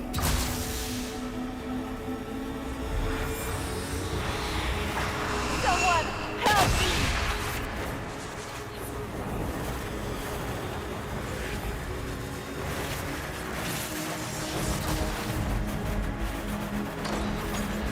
What's going on here?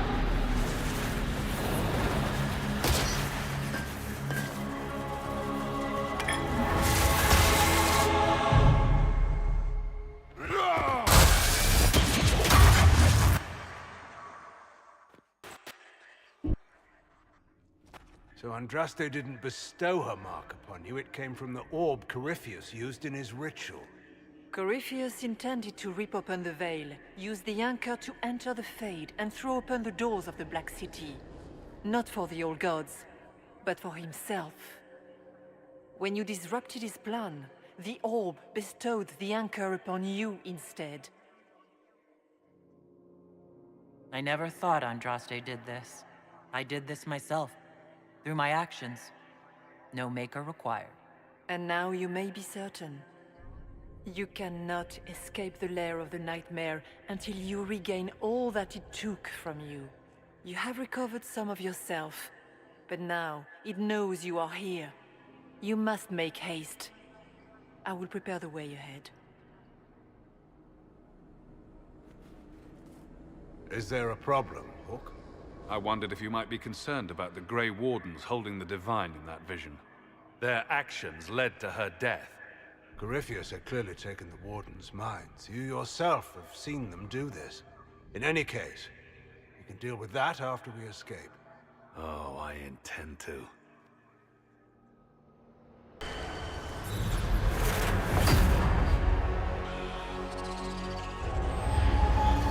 is the breach back in Haven. That's how I escaped.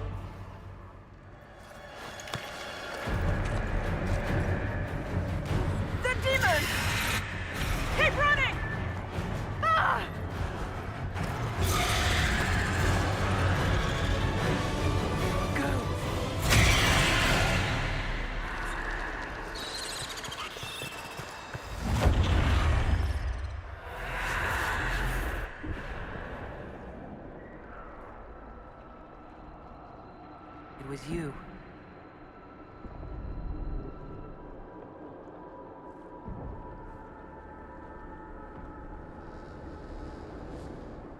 They thought it was Andraste sending me from the Fade, but it was the Divine behind me.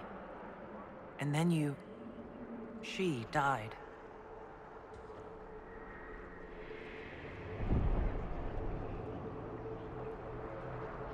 Yes. We've been following a demon, then. You don't say. I am sorry if I disappoint you.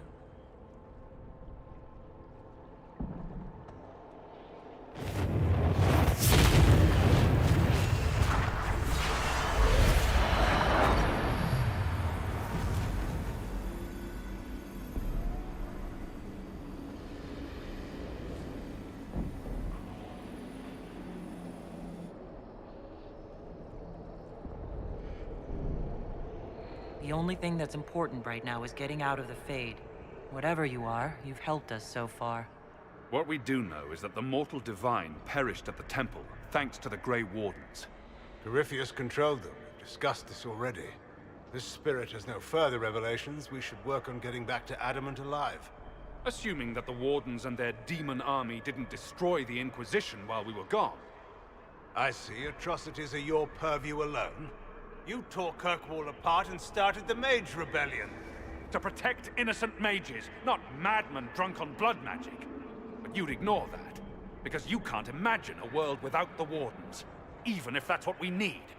Don't know that we can pass judgment on the only folks who know how to stop blights. They might still be useful.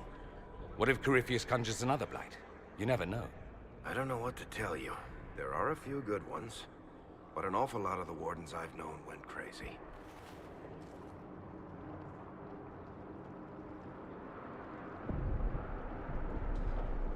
Sweet Maker, could both of you please shut up? We can argue once we've escaped from the giant fear demon. Inquisitor?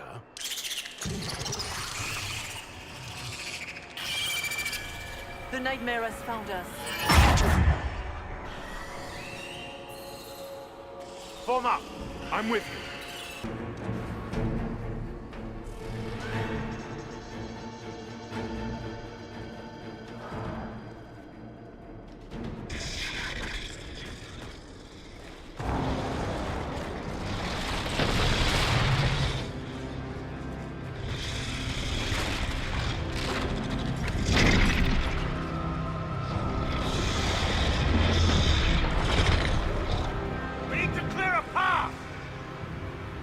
Go! I'll cover you. No, you were right. The Wardens made this mistake. A Warden must... A Warden must help them rebuild. That's your job. Corypheus is mine.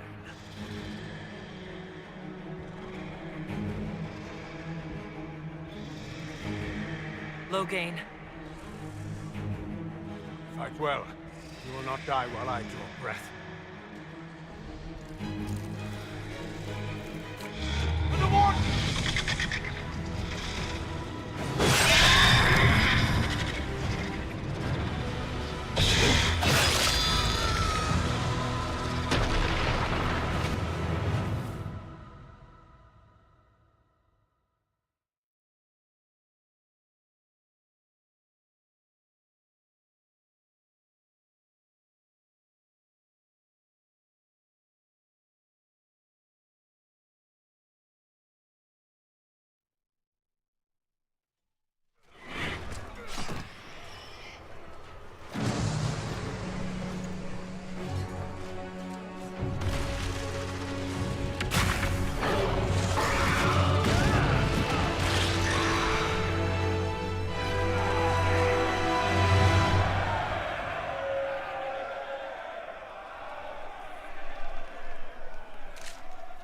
She was right. Without the nightmare to control them, the mages are free. And Corypheus loses his demon army. Though as far as they're all concerned, the Inquisitor broke the spell with the blessing of the Maker.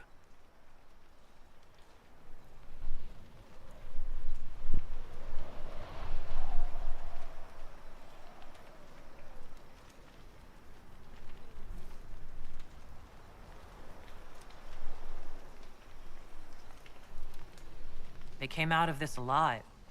As far as I'm concerned, they can tell whatever stories they like. That's how legends get started. Or at least that's what Varric always says.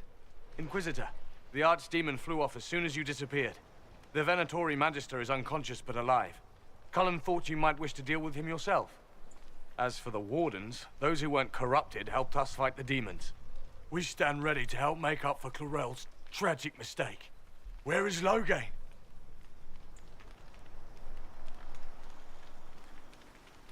Warden Loghain died, striking a blow against a servant of the Blight. We will honor his sacrifice, and remember how he exemplified the ideals of the Grey Wardens. Even as Corypheus and his servants tried to destroy you all from within. Inquisitor, we have no one left of any significant rank. What do we do now?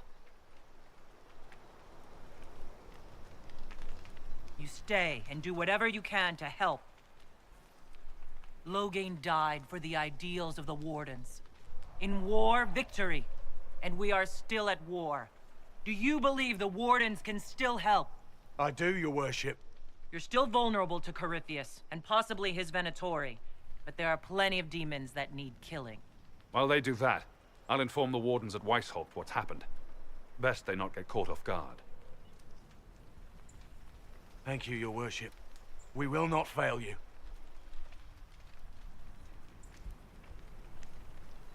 Good luck with your Inquisition. Try not to start an exalted march on anything. And take care of Varric for me.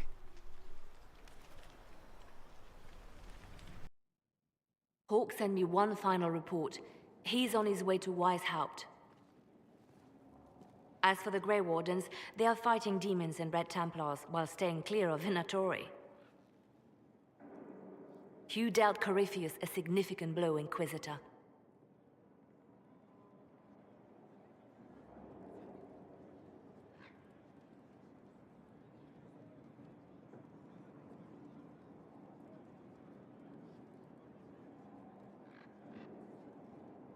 It won't stop Corypheus. We need to keep up the offensive. Agreed. You took an army from Corypheus, but that will matter little if Orlais falls into chaos. All arrangements have been made for the ball in Halam Shiral. Let us know when you are ready to proceed. Remind me what we know about the plot against Selene. The Venatori are planning some kind of attack on the Imperial Court. Corypheus may even be fueling the conflict between the Empress and her cousin, Grand Duke Gaspard. If we warn Selene, she may prove a most valuable ally against Corypheus. I'll go as soon as I am able. Good. Cullen, Josephine, and I will discuss the best way to gain an audience with the Empress. Speak with us when you are ready. What was she like? Divine Justinia, or her soul, or the spirit that took her form. I read your report. I know it isn't clear, but... She seemed calm, serene even, and she guided us the whole way through. That does sound like her. She did ask me to tell you something, though. She said, "I'm sorry. I failed you too." Oh. I should finish this before it slips my mind. Perhaps later we might discuss the matter further. Thank you. You asked for my opinion, and I've given it. Why would you expect it to change? I expect you to keep your word. It's relentless. I can't... You give yourself too little credit. If I'm unable to fulfill what vows I kept, then nothing good has come of this. Would you rather save face than admit...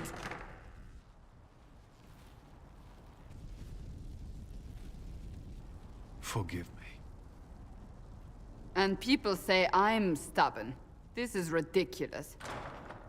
Cullen told you that he's no longer taking lyrium? Yes. And I respect his decision. As do I. Not that he's willing to listen. Cullen has asked that I recommend a replacement for him. I refused. It's not necessary. Besides, it would destroy him. He's come so far. Why didn't he come to me? We had an agreement long before you joined us. As a Seeker, I could evaluate the dangers. And he wouldn't want to risk your disappointment. Is there anything we can do to change his mind? If anyone could, it's you. Mages have made their suffering known, but Templars never have. They are bound to the Order, mind and soul, with someone always holding their lyrium leash. Cullen has a chance to break that leash, to prove to himself, and anyone who would follow suit, that it's possible. He can do this. I knew that when we met in Kirkwall. Talk to him. Decide if now is the time.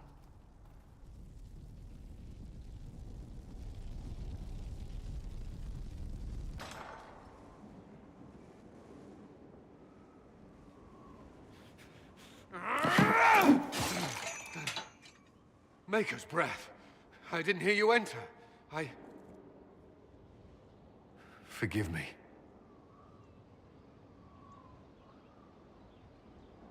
Cullen, if you need to talk... You don't have to... I never meant for this to interfere. Are you going to be all right? Yes. I don't know. You asked what happened to Ferelden's Circle. It was taken over by abominations. The Templars, my friends, were slaughtered.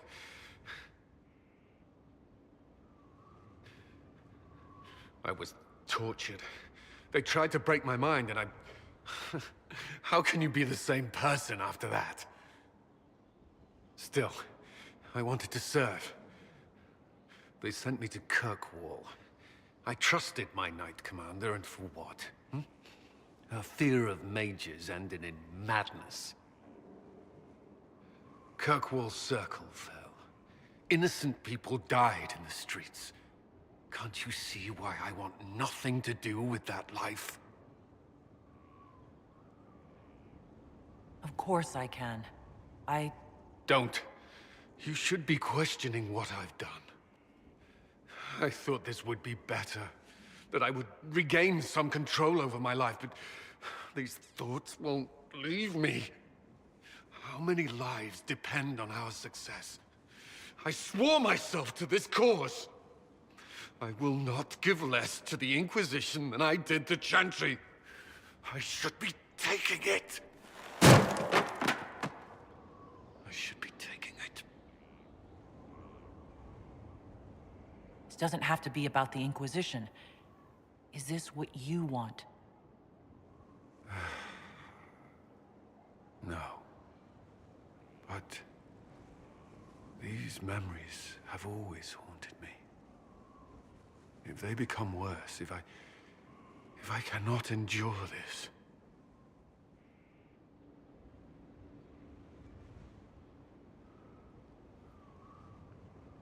You can. All right.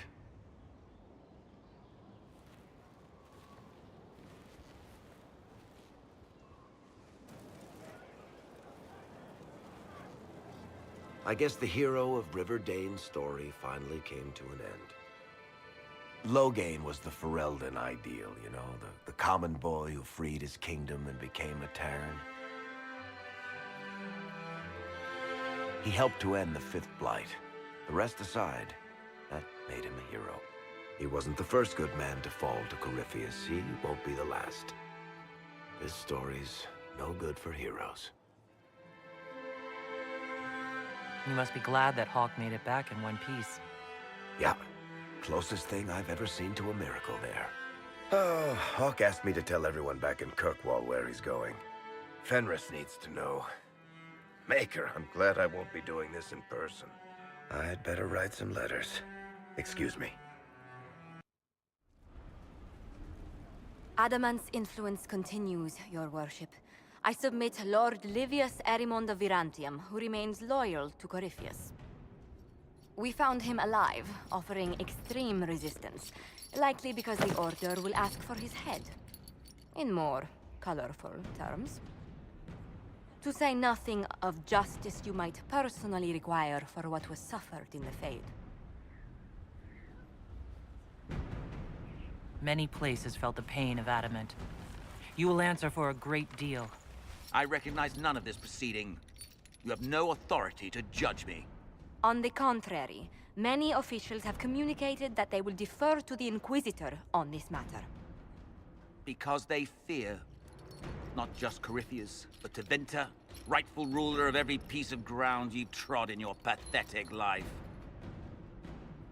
I served a living god. Bring down your blades and free me from the physical. Glory awaits me.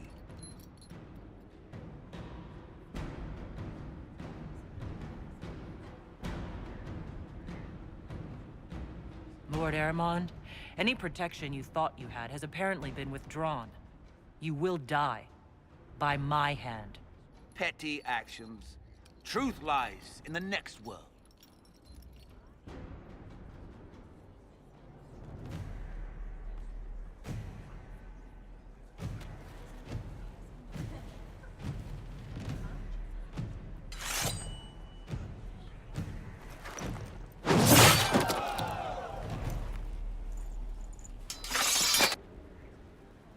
Another of the lingering pains of adamant, your worship. Sir Ruth is a senior warden of the Order. She was one of the many who slit the throat of another to bind a demon. She does not contest this. In fact, she surrendered to us. She requests no mercy. She wants the public justice of the headman's axe. You're very serious about this. Is more death the answer? There is no excuse for my actions. I murdered another of the Order. That blood marks me more than the Blight ever could.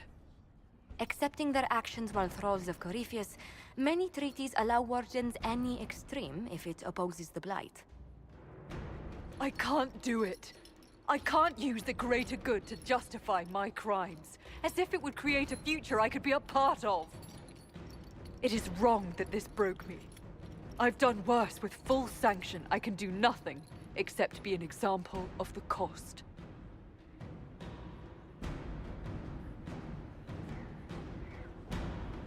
We doubt when we're safe. When blight is not at our throat.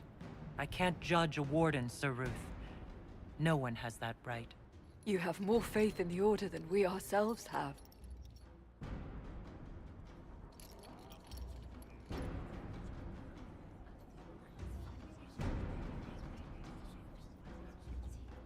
I appreciate the warning, but you shouldn't have come yourself. What if the guild found out, or what's his name?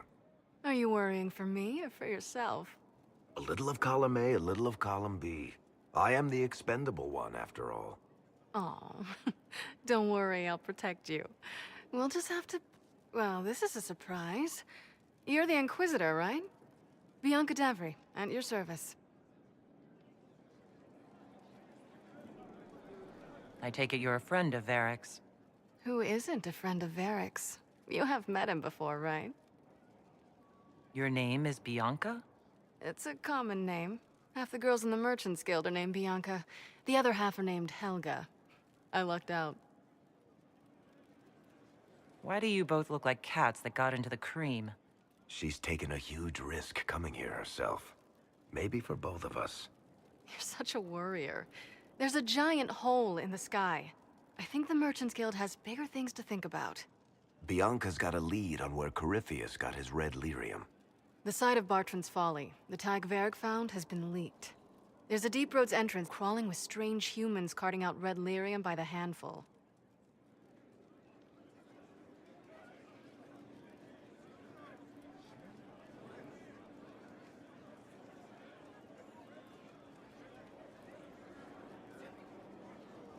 You can get there from Orlais? It's a long way to the Free Marches. The deep roads are all connected. Or they used to be. Collapses and such. Some of them on purpose. They really are roads. They spanned the Dwarven Empire, went to every corner of the continent, maybe further. In theory, you can get to any tide using the deep roads, but in practice, there's a reason nobody uses them anymore. How do we know they're not using multiple entrances to get to the Tig? Navigating the deep roads isn't like the surface. There's no accurate maps of the whole system, and there are cave-ins, darkspawn, lava floods. If you find a route that gets where you're going, you don't deviate. Trying to find another way could be deadly. Who could have given away the Tig's location? There were a few people who knew. Hirelings from the expedition, a couple of close friends. How they found out isn't important. What matters is we know where they are now.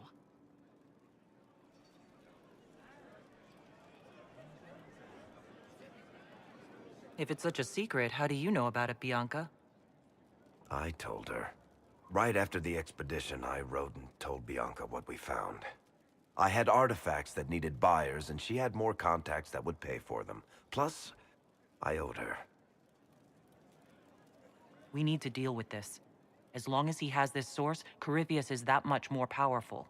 I couldn't agree more. I'll keep an eye on their operation. If you're interested in shutting it down, you've got my help. Try not to leave me waiting too long, Varric. I've got my own work to do, you know.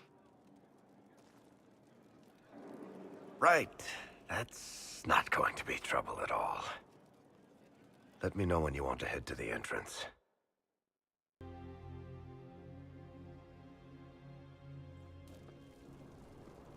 Finally. I started to think you weren't coming. Nobody said you had to hang out in the creepy cave while you waited. Well, I did wait, so let's make this quick. These idiots are carrying the red lyrium out in unprotected containers. We don't want to stick around long enough for it to start talking to us. Why would the containers need to be protected? Lyrium is incredibly dangerous in its raw form. It can poison or kill dwarves, and we're resistant to it.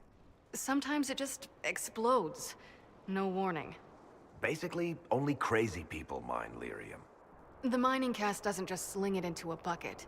It's carried in special containers that keep it under control. And that's normal lyrium. The red stuff is worse. I wouldn't be surprised if most of their miners die just digging it up. You seem to know more about the effects of red lyrium than most. Varric told me plenty about what it did to him. And his brother. How did you find this operation in the first place? There must be hundreds of Deep Road's entrances. I've used this entrance in the past. Varric's not the only surface dwarf to explore the Deep Roads. Oh, I've got to admit, I was pretty surprised when I came here and found it full of humans. If you're coming with us, I hope you can handle a fight. No, I thought I'd cower helplessly while you do all the work. She's a decent shot. Decent? You want me to admit you're better than me? In front of the Inquisitor? Let's not waste any more time, shall we? There you are. You won't be able to use this entrance again. Bianca. You were the one who leaked the Tig's location. It's not like that. Not entirely. Shit. When I got the location, I went and had a look for myself. And I found the red lyrium, and I studied it. You know what it does to people. I was doing you a favor. You want to help your brother, don't you? I just wanted to figure it out. How did you go from studying red lyrium to giving the location to Corypheus? I found out that red lyrium... it has the blight, Varric. Do you know what that means? What? The two deadly things combined to form something super awful? Lyrium is alive, or something like it. Blight doesn't infect minerals, only animals. I couldn't get any further on my own, so I looked for a Grey Warden mage. Blight and magical expertise in one, right? And I found this guy, Larius. He seemed really interested in helping my research.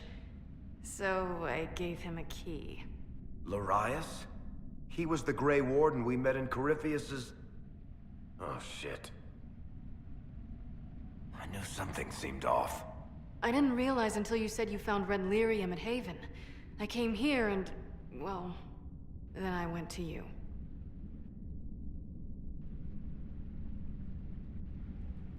That name means something to you, Varric? He was at the Grey Warden prison where we found Corypheus. And he definitely wasn't a mage before.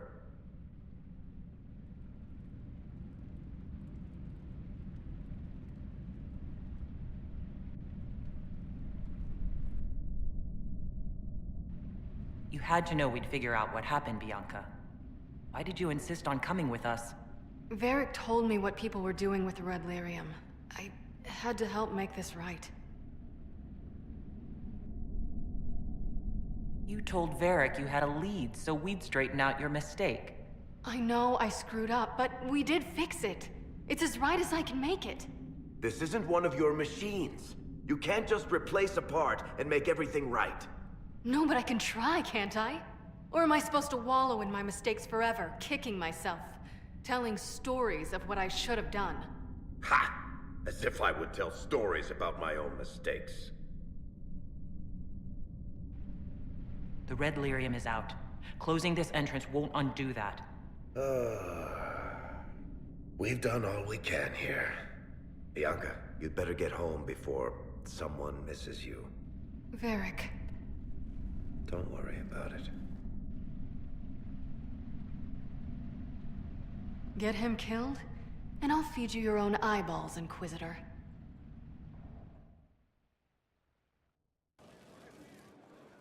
I'm glad to have answers, but... shit. The second she showed up here, I knew. I let this mess happen. I gave her the Tig. I am not good at dealing with shit like this. I don't think anyone is equipped any better than you are. No, the point is... I don't deal with things. If Cassandra hadn't dragged me here, I'd be in Kirkwall right now pretending none of this was happening. You know that's not true. You've worked as hard as any of us to stop Corypheus. Is that true? I don't even know anymore. Thank you for your help back there. After all this, do you think you'll see Bianca again? I always do. There you are. I've been looking all over for you. You're just in time. We almost had to start without you. We couldn't have that, could we?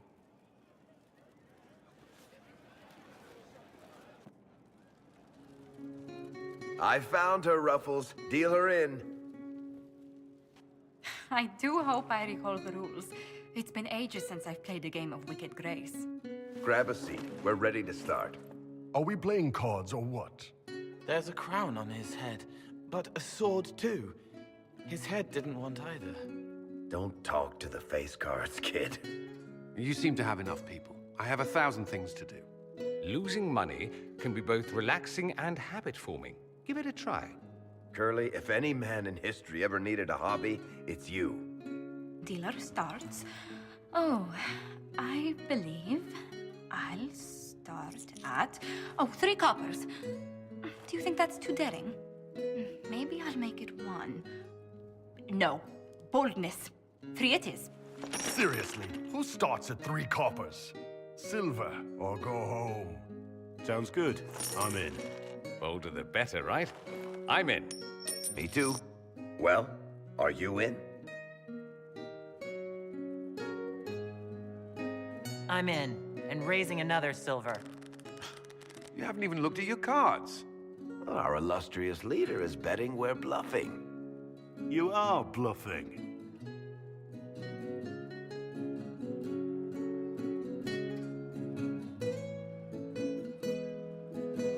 The poor recruit ran out into the dining hall in nothing but his knickers. And this profound silence fell over the hall as 70 mages and 30 Templars all turned to stare at once. Then, a slow round of applause began and spread until every soul was on their feet. A standing ovation. What did he do? Saluted, turned on his heel, and marched out like he was in full armor. Good man. You're shitting us. That's how you know it's true. I could never put that in a book. Too unlikely. I've got one for you. It was the night of my harrowing. I was standing in the middle of a room full of Templars and senior enchanters. As the Knight Commander read me the chant, I got the nagging feeling something was missing.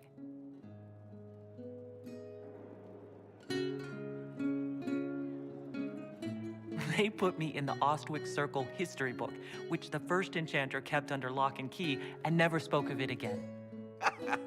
Not bad. You don't mind if I steal that one, do you? Well done. You ought to tell stories more often. I like the part with the rabbit. There should be more rabbits in stories. That was scandalous. It would ruin the Inquisition if anyone found out. Tell it again. And the dealer takes everything. I win again. Deal again. I've figured out your tells, Lady Ambassador. Commander, everyone knows a lady has no tells. Then let's see if your good fortune lasts one more hand. I want another chance to win my dignity back. Deal me in.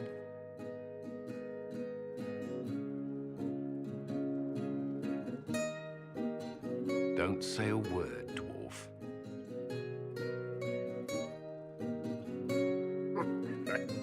I tried to warn you, Curly. Never bet against an Antivan, Commander. It comes off. I didn't know it came off.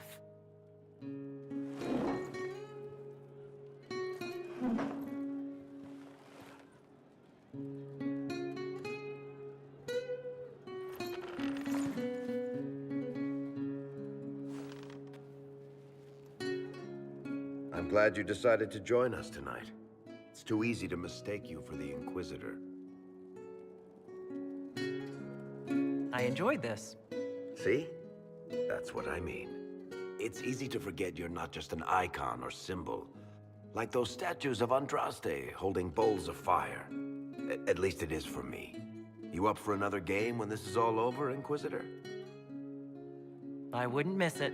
Good. It'll take me a while to talk Cullen into it. Maybe I'll work the revenge angle.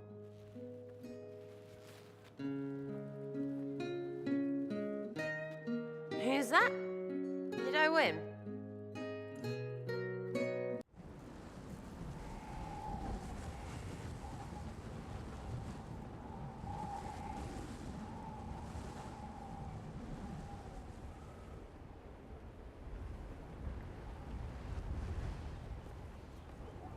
I wanted to thank you. When you came to see me, if there's anything... This sounded much better in my head. I trust you're feeling better? Yes. Is it always that bad? The pain comes and goes. Sometimes I feel as if I'm back there. I should not have pushed myself so far that day. I'm just glad you're all right. I am. I've never told anyone what truly happened to me at Ferelden's Circle. I was... not myself after that. I was angry. For years, that anger blinded me. I'm not proud of the man that made me. The way I saw mages, I'm not sure I would have cared about you. The thought of that sickens me. Now I can put some distance between myself and everything that happened. It's a start. For what it's worth, I like who you are now. Even after? Cullen, I care about you. You've done nothing to change that. What about you? You have troubles of your own. How are you holding on? Honestly, I'm terrified. So many people depend on us. On me. Corypheus is still out there. We've made great strides. Do not doubt yourself, or the Inquisition just yet. If there's anything I can do, you have only to ask. No. But you like demons! I enjoy the company of spirits, yes, which is part of why I do not abuse them with bindings. It isn't abuse if I ask. Not always true. Also, I do not practice blood magic, which renders this entire conversation academic. He won't bind me. He's a mage and he likes demons, but he won't help. Why would you want Solus to bind you? So I'm safe. If Solus won't do the ritual to bind me, someone else could. Will. Like the Warden mages, and then... I'm not me anymore. Walls around what I want. Blocking, bleeding, making me a monster. A mage using blood magic could conceivably do that to any one of us, human or demon. You should ask Solus to bind you too. And then someone can bind him. We'll find a way to keep you safe without binding you, Cole. I have a suggestion, if Cole is ready to listen. I recall stories of amulets used by Raveni seers to protect spirits they summon from rival mages. A spirit, wearing an amulet of the Unbound, was immune to blood magic and binding. It should protect Cole as well. The resources of the Inquisition could be used to find such a talisman. Good. They will not take me. You have remarkably little here on early to Vinter history. All these gifts to the Inquisition, and the best they can do is the Malefica Imperio. Trite propaganda. But if you want 20 volumes on whether Divine Galatea took a shit on Sunday, this is evidently the place to find it. I see. My library isn't up to your exacting standards. It's alarmingly chaotic. I found a copy of the Oribalian in what seemed to be the Antivan Classics section. How scandalous. Someone alert the Magisterium. You laugh, but in some places there are punishments for that. Did I see something by Genitivi here? I could have sworn. What is this about, Dorian? What else could it be about? What happened at Adamant, of course. We went into the Fade. Physically went in. Are you... all right? Loghain. It's gone. The Fade is an ordeal under normal circumstances. To be the only real thing there, beyond description. That any of us made it out alive is difficult to believe. You do realize this feat hasn't been performed in over 1,000 years. Corypheus and his contemporaries entered the Fade and began the Blights. In comparison.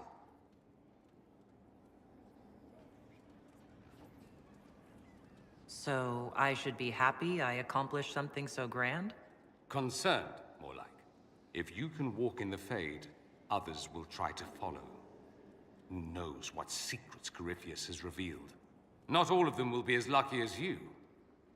What they could unleash. My advice? Keep this quiet. Let them speculate. Too many will see this as a challenge. That's a good idea. There are enough idiots in the world who think if they just use enough blood magic, their problems will vanish. It's exactly the sort of thing I want to stop back home. This I don't need. What I do need is a copy of the Liberalum. I'll wager I can find Corypheus's real name. If I can prove he was a grasping ankle-biter with no family to speak of, the luster would come right off. Wish me luck.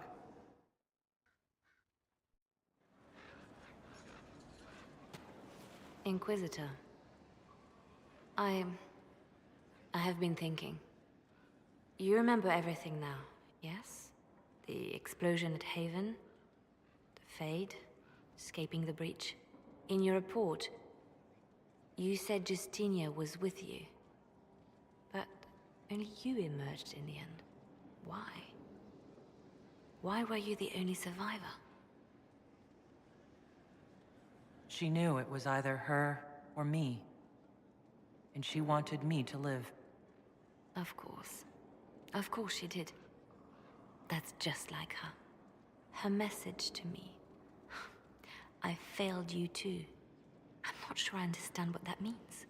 Did you say anything else? Anything at all? Please, if you remember. I'm sorry, Liliana. That was it. There are no answers in the Fade. Only illusions.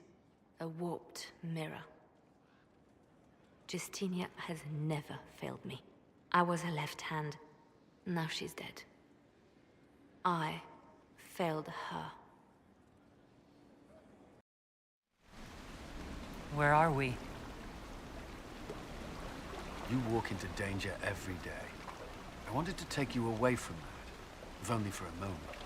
I grew up not far from here. This place was always quiet. Did you come here often? I loved my siblings. They were very loud. I would come here to clear my head. Of course, they always found me eventually. You were happy here. I was. I still am.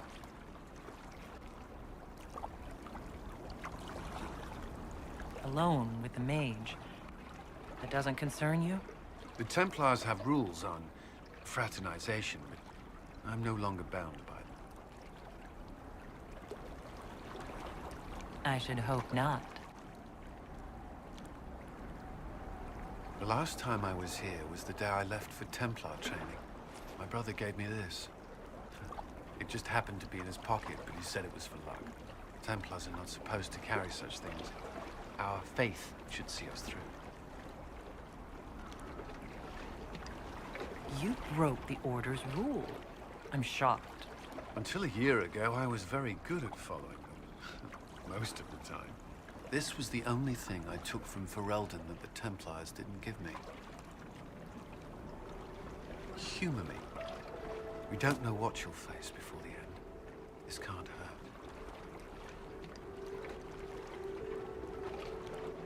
I'll keep it safe. Good. I know it's foolish, but I'm glad.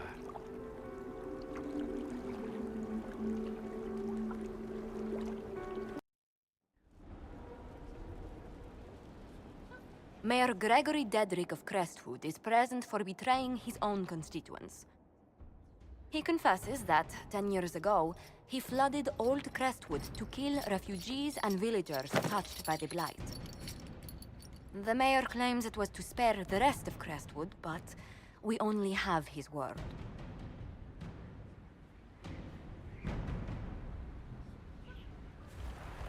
The mayor has anything to say in his defense, let him speak. There's no cure for the Blight. But I couldn't convince anyone to leave a sick child or husband behind. So you herded the infected into one place and flooded Old Crestwood? Were no innocents caught in the waters? Nearly everyone in the village had the Blight. I swear it. Have mercy. I couldn't tell the survivors I'd drowned their own families to save them. I couldn't.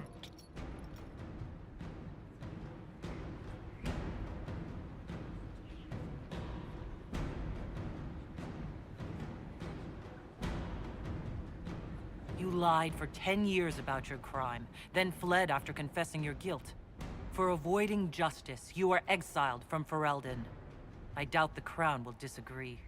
I knew your coming meant the end, one way or another.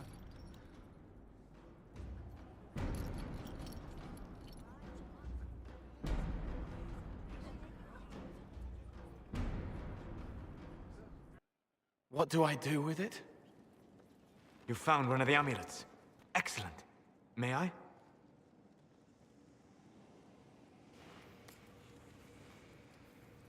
It is simple enough. You put it on, I charge it with magic, and you should be protected.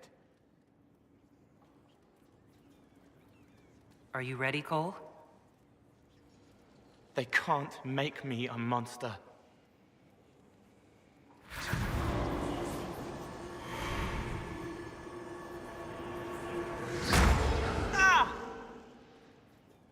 What was that? Oh, what are you doing to the kid? Stopping blood mages from binding me like the demons at Adamant. But it didn't work. Something is interfering with the enchantment. Something like Cole not being a demon? Solus, is it possible that the amulet doesn't work on Cole because he's too... human? Regardless of Cole's special circumstances, he remains a spirit. Yes, a spirit who is strangely like a person. I don't matter. Just lock away the parts of me that someone else could knot together to make me follow. Focus on the amulet. Tell me what you feel. Warm, soft blanket covering, but it catches tears. I'm the wrong shape. There's something.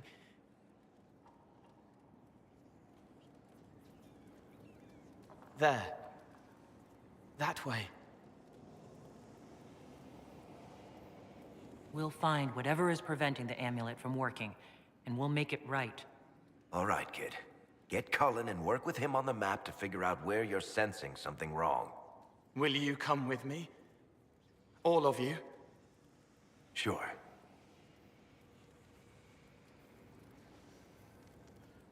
All right, I get it. You like spirits. But he came into this world to be a person.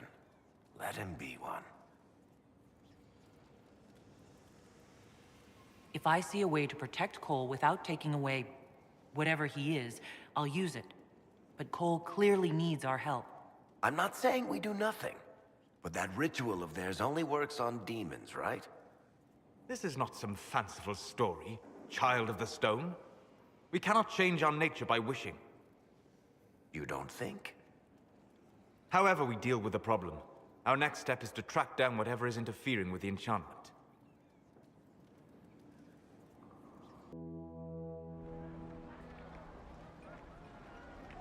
Yeah, this should get me through the month. But give me a moment.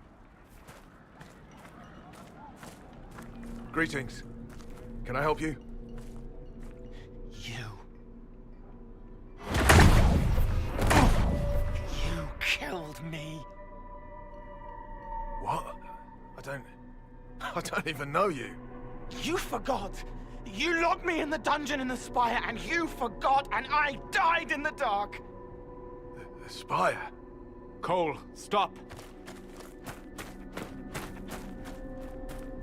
Just take it easy, kid. He killed me. He killed me. That's why it doesn't work. He killed me, and I have to kill him back.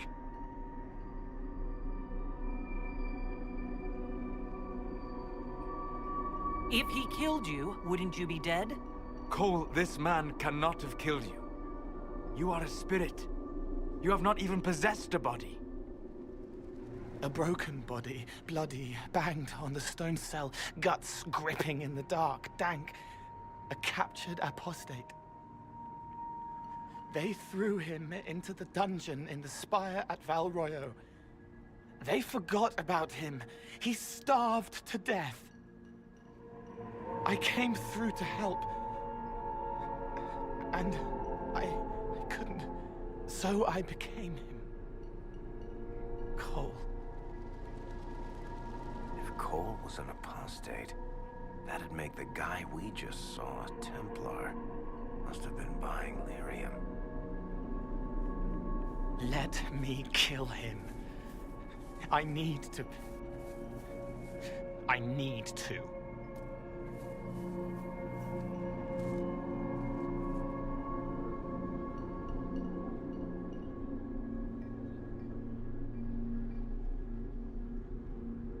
Varric? The kid's angry. He needs to work through it. A spirit does not work through emotions. It embodies them. But he isn't a spirit, is he? He made himself human. And humans change. They get hurt. And they heal. He needs to work it out like a person. You would alter the essence of what he is. He did that to himself when he left the Fade. I'm just helping him survive it. Solus?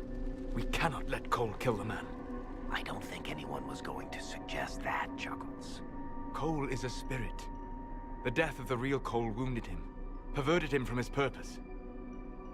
To regain that part of himself, he must forgive. Come on. You don't just forgive someone killing you. You don't. A spirit can. Before I decide anything, I need a clearer picture of what happened. It seems the real Cole was an apostate, captured and taken to the Circle by Templars. Who aren't known for their gentle nature. As the young man starved to death in a dungeon, his pain caught the attention of a spirit, likely one of compassion. Compassion?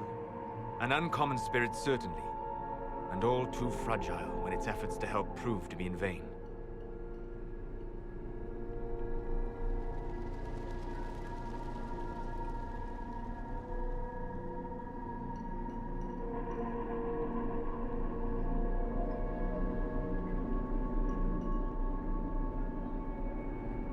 Cole will never grow into a real person until he comes to terms with what happened.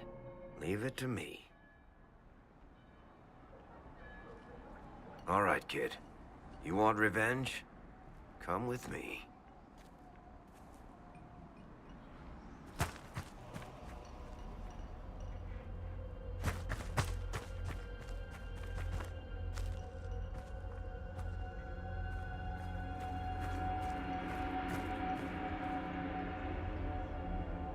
I'm sorry. I'm so sorry. Sorry isn't going to help him now, is it, kid? No. Then pull the trigger and put him down like a mad dog. Do it. No!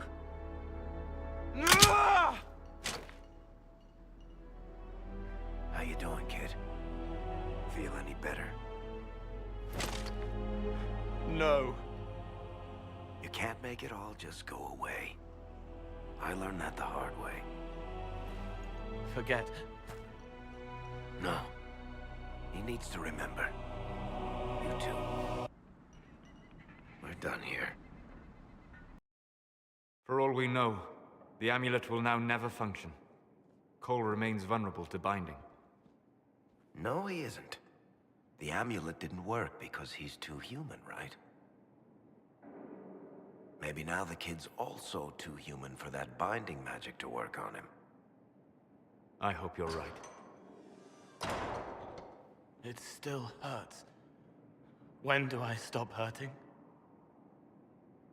Being with your friends can make you feel better.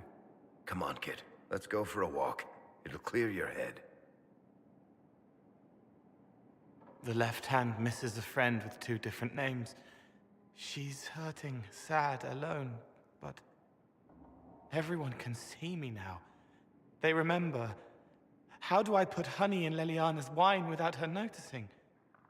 I can help with that. It is good that he is not entirely changed, however human he becomes.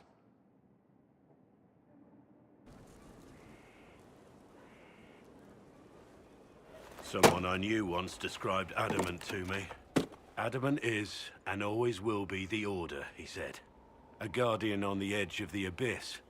The lone soul that stares into oblivion and doesn't waver. That's what Warden Commander Clarel tried to be. Well, they all tried to be. I'm told her wardens never wavered. They went to their deaths willingly. They died for us.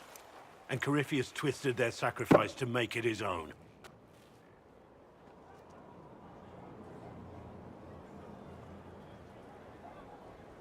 We stopped him. We saved most of the Wardens. But not all of them. And they died thinking they were doing something good. There's no one to blame but Corypheus. Even Clarel's intentions were righteous. Her desire to protect was so great it led her astray. It's not right. To want to do good, to be good, and have that turned against you. Don't think of what went wrong. Think of their intentions, their sacrifice. Honor their selflessness. Clarel made mistakes, but she was a great woman. And she died a great woman. It's not the armor or the trappings of the Order. It's not the joining. At the heart of it, all a Warden is a promise. To protect others, even at the cost of your own life.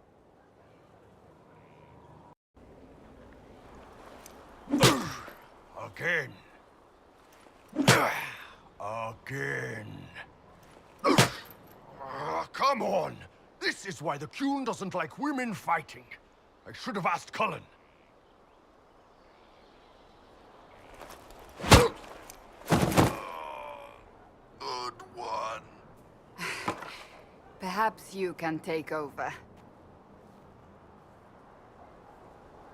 Qunari training exercise to master your fear. Been a while since I needed it, but that nightmare demon was... big. Can you explain why I'm supposed to hit you with this stick? Probably, if I try. It'd involve a lot of Qunari words, though. Just hit me with the stick, all right? I need to get over this demon crap. All right. There we go. Oh, yeah. Damn demon! Who's stuck in the fade, huh? That nightmare wanted to tear you in half. Not a chance. Piece of fade, piece of crap! And who killed you? That's right. Iron fucking Bull! I needed that. Thanks, boss. And that works for you. Yep. All right, then.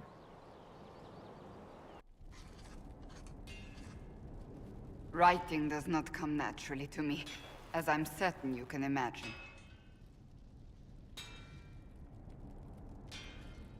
Trying to outdo Varric's next literary masterpiece? I haven't his talent for blather. As if written by a dim-witted child. Historians will one day ask what happened at Adamant Fortress, in the Fade. I wasn't there, but others were. Their accounts must be recorded. That's an excellent idea, Cassandra. I certainly thought so, until I started writing.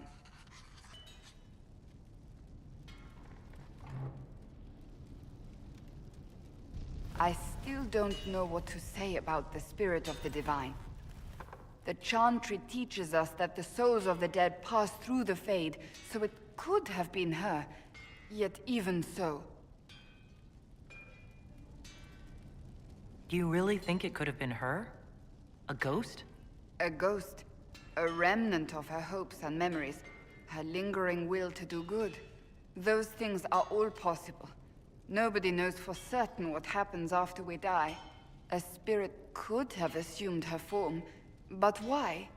It helped you, as Justinia herself would have. Perhaps it doesn't matter what she really was, then. It matters to me, to what I must write. I wish I'd seen her, seen it. I feel so inadequate trying to interpret. I don't know the truth any more than you do. Sadly, unanswered questions make for poor reading. When they told me you were physically in the Fade, I was terrified for you. The last time such a thing happened, we created Darkspawn. We created Corypheus. The world needs to know the truth this time. No more legends lost to the ages. Heard what went on in that Fade thing? What you think went on? Can't even start to believe that business. I think a lot of people are having trouble with what went on there. People going on about visions and piss when real people are gone. Dead, probably. Low gain, yeah? Not a lot of tears for that one. And in trade, a busted-down bunch of wardens. And they're always weird. Usually, bad stuff happens first, so you're glad when the hero shows up. But wardens are the wrong way round. They're the good thing that means a bad thing is about to happen. Like in Denerim, when the Blight ended.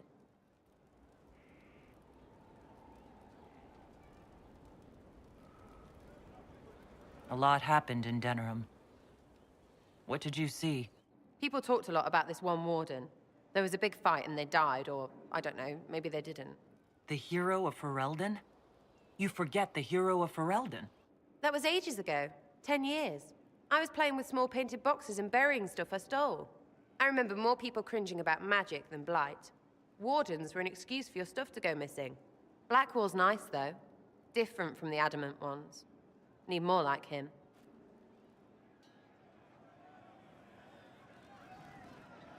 You have a problem. That, over there, is a full tavern. But everyone's drinking alone. They're all up their own arses about the Inquisition. I can't have fun with everybody whinging, and they'll fall on their swords before Corypheus can push them. I'm thinking pranks. Set a few up, knock a few down.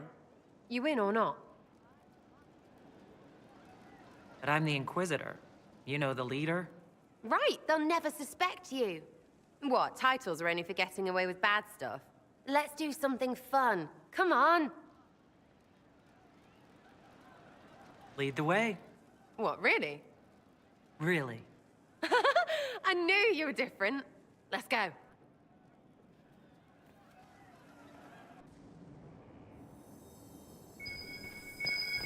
Must be some... What, the desk? Oh, yes. Center of the Empire and all that. What to do, what to do. All right, Sarah. What do you want to do? Thing looks heavy. Don't want to move or break it. I got it. Easy one. Just a slip or something under here. There, won't notice much, but it's just that little bit wonky. He's so in control that'll piss him royally. I tell one of the soldiers and boom! The general seems like people. And since he works for you, you seem like people. Come on, next one. What, just the door? Where she greets every important idiot. Yes! Well, Sarah, what do you have in mind? Get a bucket. Classic, yeah? 5 minutes of sloppy boss gets you weeks of happy kitchen staff. Except for the one who cleans it up, I suppose. But whatever. Next stop. What's that? A locked... No, leave that. Not interested in her hidden things. Not for just a bit of fun. Maybe... feed her messengers something gassy? No, birds don't pop. But they flap and... Who is up there? Go!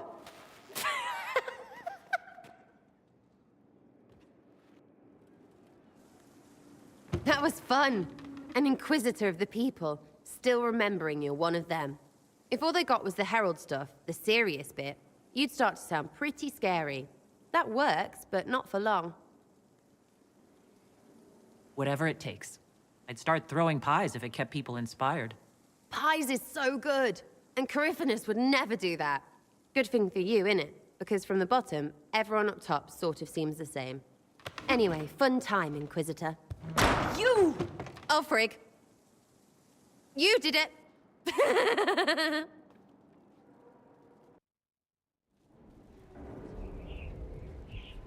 Before you is Service of the Minrathous Circle of Magi. You met him and his Venatori in the Western Approach. He admits to working for Corypheus, raising monsters, and using magic for conquest. He also used his connections to smuggle magical artifacts out of the Approach, without his master's consent.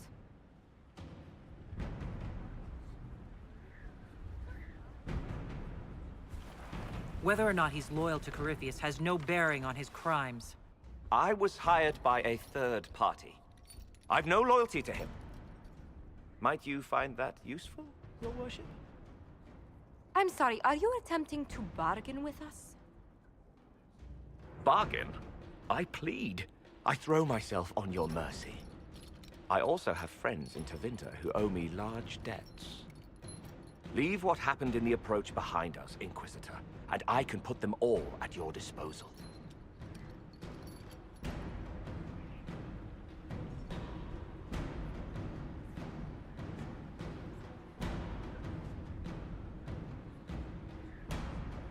Someone who can smuggle magical artifacts to Tevinter and back shouldn't be wasted on court diplomacy. Bring those artifacts back to the Inquisition. Procure something really useful and we might loosen the shackles. Your Worship knows value when she sees it. I won't disappoint.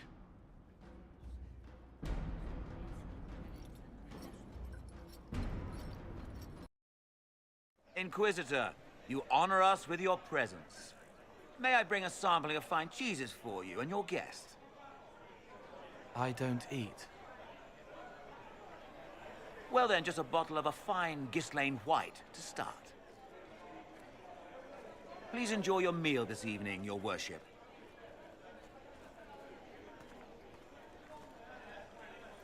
He saw me. They all see me.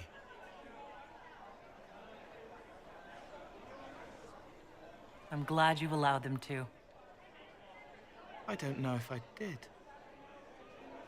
I find people when their pain leaves them open. I ease the pain. I leave, they forget.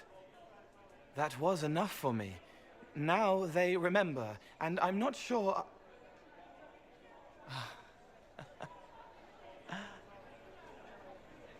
Cole? I told you about Reese, the mage who could see me, my friend. My only friend for a long time. Evangeline showed me that Templars could be kind, but even she...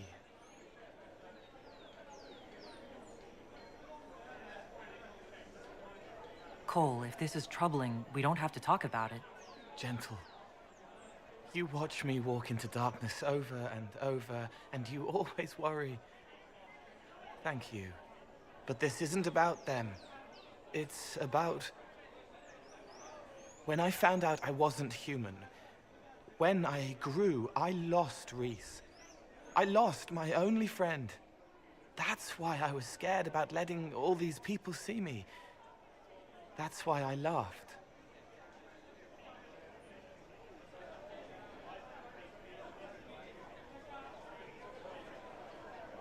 You're covering the fear with laughter? No.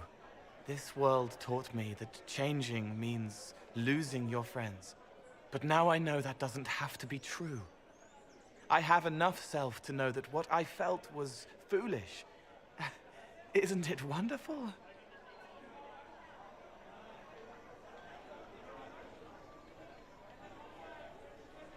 It's another good step, Cole. I might like being human. What do you think I'll learn next?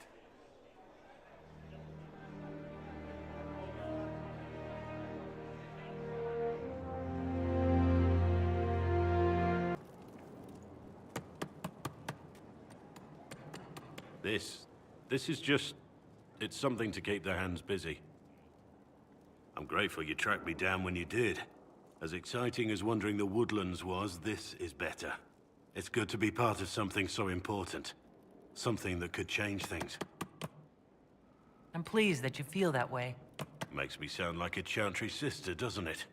Some giddy new initiate. But so be it. I suppose you've earned my loyalty and girlish enthusiasm. You are who you choose to follow. Someone told me that once. Took me years to understand what he meant. There's wisdom in that. It was a chevalier who said those words to me. A powerful man, but never without honor. A true knight. We met as competitors in the Grand Tourney. He left me with that advice before we parted. Put aside his own ambitions to help me win the melee. I don't think I even thanked him. He must have wanted something from you to help like that. A pupil, a squire. Someone to teach and to mold. He saw my potential. When it was over, he offered to mentor me.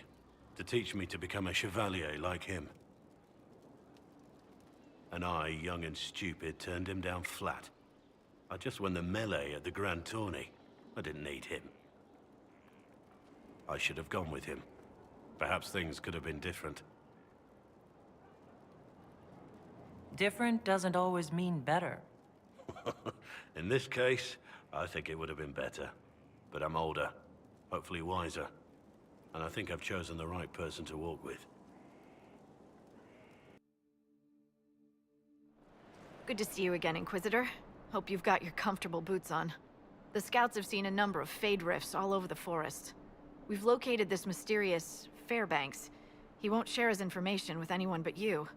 He and his men are camped out at Watcher's Reach, on the path ahead. From what we can tell, they're refugees from the war. Peasants, mostly.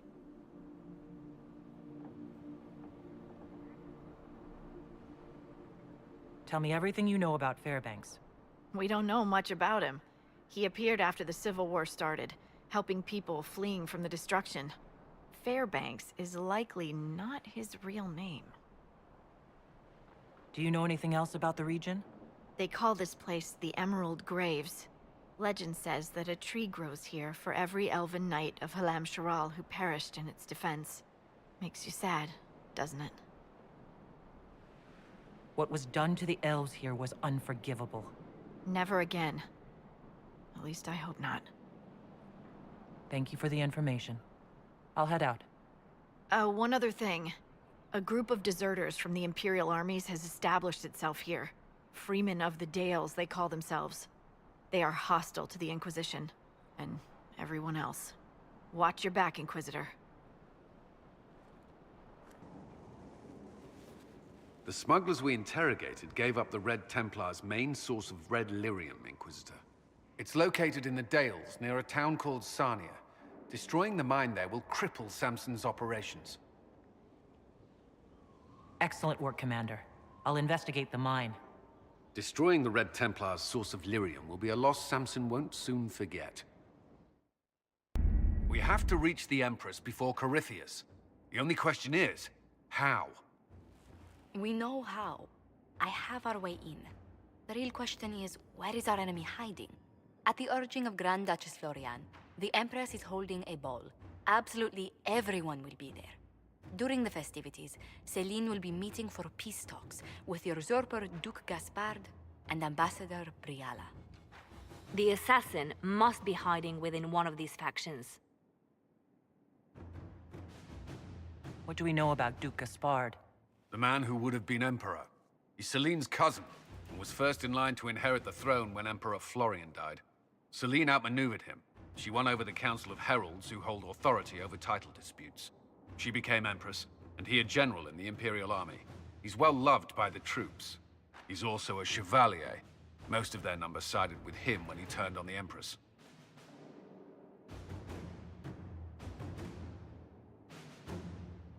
Aren't the Chevaliers part of the army? Why would they follow the Duke? Most Chevaliers are sworn to serve the crown, but that does not give them faith in the person wearing it. The Empress has tried to improve relations with Ferelden and Navarra. The Chevaliers see her as anti-military. They believe Gaspard could lead the Empire back to the glory of Draken's expansion years. Who is this Ambassador Briala? An ambassador in name only. She has organized the elves of Halam Sharal into an underground army. The Empress invited her to the peace talks in a bid to gain the elves' alliance in the war. That would be scandal enough, without the rumor that Briala is a jilted lover of Celine's. A personal grudge and a network of saboteurs at her command. Promising lead. Wait, the elven leader is a jilted lover of the Empress? It's not widely known. Just a rumor whispered among the palace servants a few years ago. If it's true and were to get out, the Empress and an elf. The scandal could destroy Celine's court. Even if a lie, Briala could use it to blackmail the Empress. She has some connection to the throne.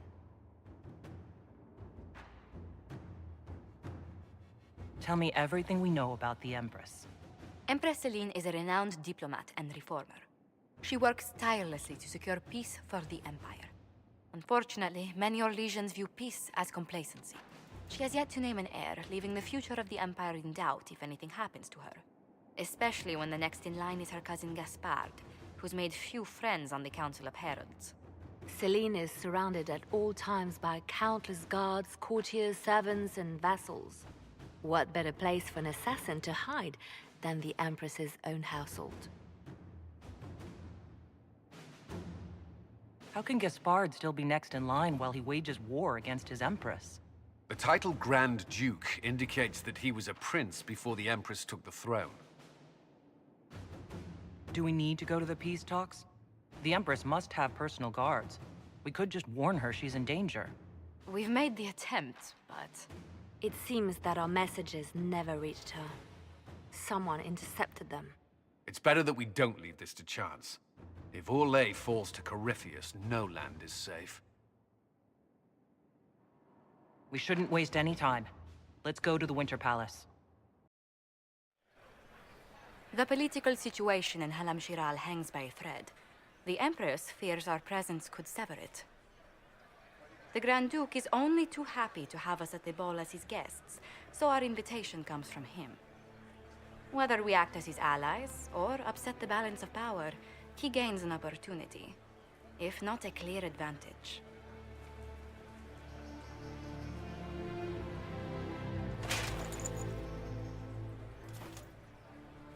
Inquisitor Trevelyan, it is an honor to meet you at last.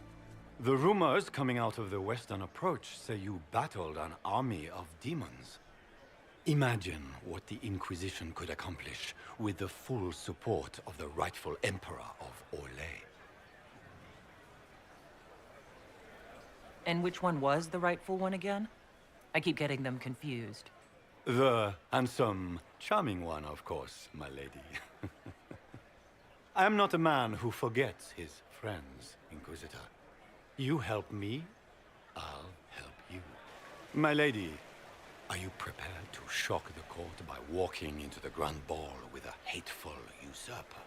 They will be telling stories of this into the next age.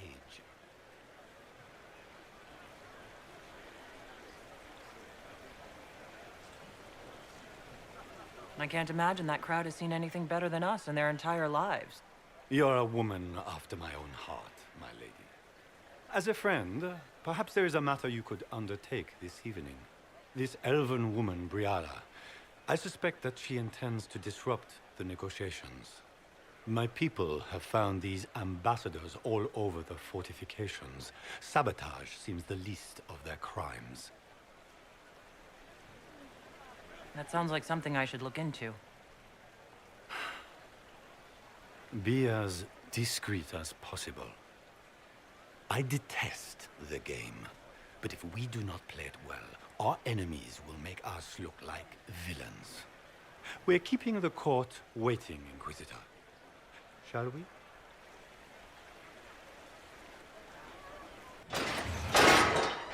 Inquisitor, a moment, if you please. I must warn you before you go inside. How you speak to the court is a matter of life and death. It is no simple matter of etiquette and protocol. Every word, every gesture is measured and evaluated for weakness. Don't they sound delightful? I'm shocked we haven't invited the court to dinner at Skyhold. The game is like Wicked Grace played to the death.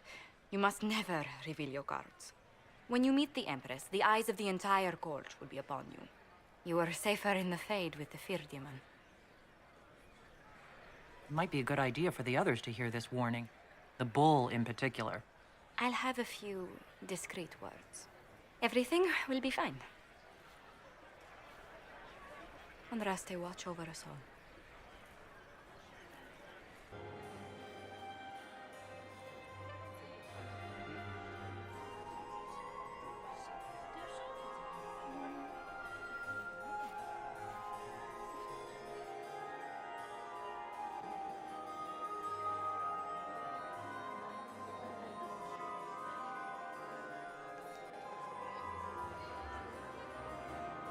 And now presenting Grand Duke Gaspard de Chalon, and accompanying him, Lady Inquisitor Trevelyan of the Ostwick Circle of Magi.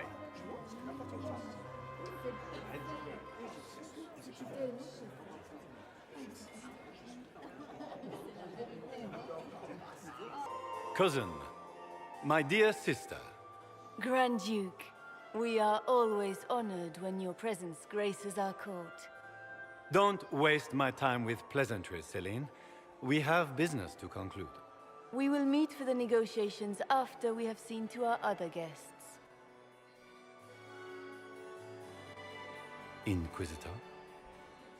Lady Inquisitor, we welcome you to the Winter Palace.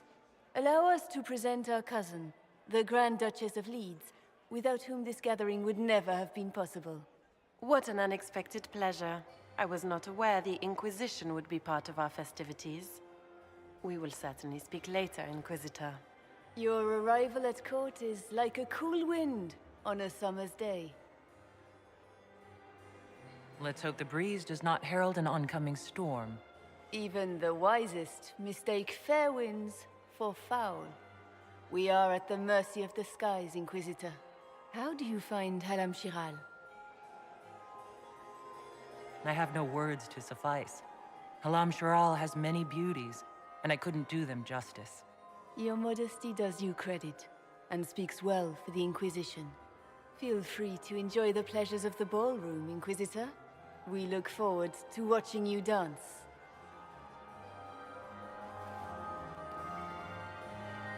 Inquisitor, a word when you have a moment. Inquisitor, Did you need something? The sooner we track down this infiltrator, the better. I don't suppose you'd save a dance for me. No, thank you. Oh. No, I didn't mean to make his breath. I've answered that question so many times, I'm rejecting it automatically. I'm not one for dancing. The Templars never attended balls. Do you have any advice? Orlesian's social events don't fall within my area of expertise. There are a few here we can trust. Be careful. Who do you think the Inquisition should support? Gaspard's claim to the throne is fair. Orlais needs someone capable of responding to the crisis at hand. A military-minded leader seems the best option.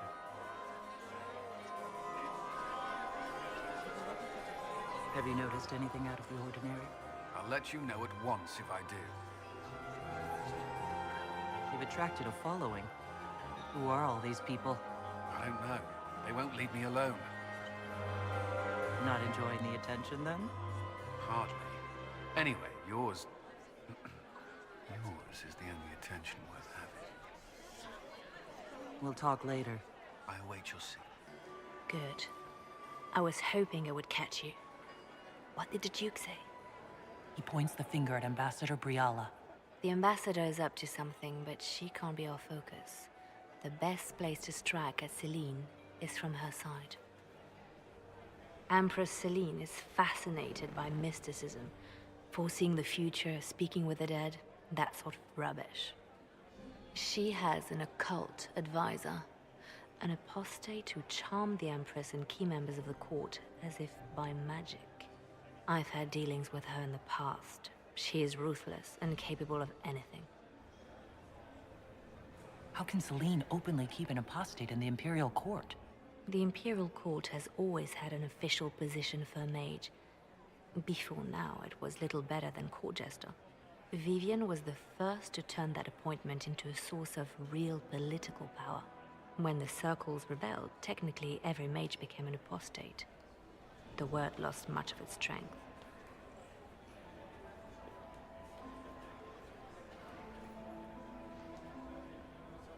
You think she's controlling the minds of the court? It's powerful blood magic. She's worth investigating. Can't be sure of anything here. Both leads point toward the guest wing. It's a promising place to start. I'll coordinate with our spies to see if I can find anything better. I will be in the ballroom if you need me.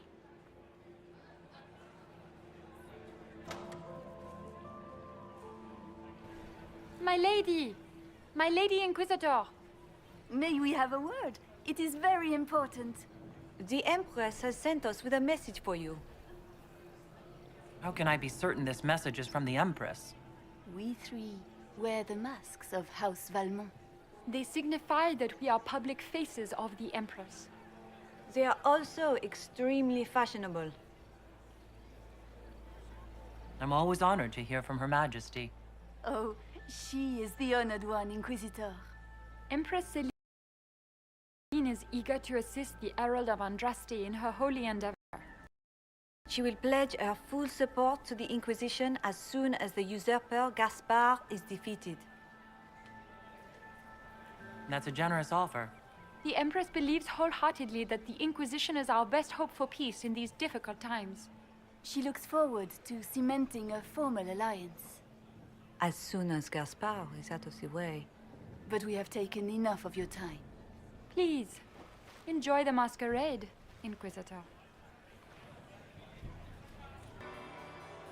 Well, well. What have we here? The leader of the new Inquisition, fabled herald of the faith. Delivered from the grasp of the Fade by the hand of blessed Andraste herself. What could bring such an exalted creature here to the Imperial Court, I wonder? Do even you know? We may never know. Courtly intrigues and all that. Such intrigues obscure much, but not all. I am Morrigan. Some call me advisor to Empress Celine on matters of the arcane. You have been very busy this evening, hunting in every dark corner of the palace. Perhaps you and I hunt the same prey. I don't know. Do we? You are being coy. I'm being careful. Not unwise, here of all places. Allow me to speak first, then. Recently I found and killed an unwelcome guest within these very halls. An agent of Tevinter. So I offer you this, Inquisitor. A key found on the Tevinter's body. Where it leads, I cannot say. Yet if Celine is in danger, I cannot leave her side long enough to search. You can.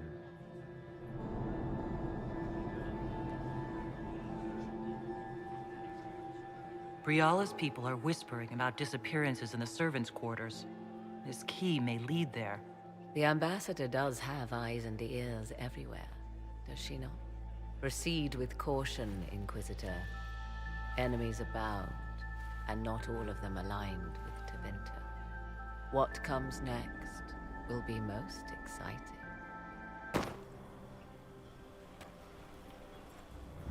This was no servant. What was he doing here? Does this guy seem out of place to anyone else?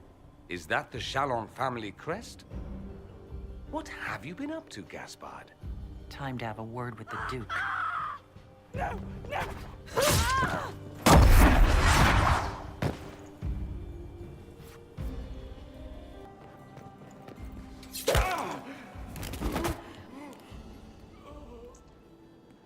Fancy meeting you here.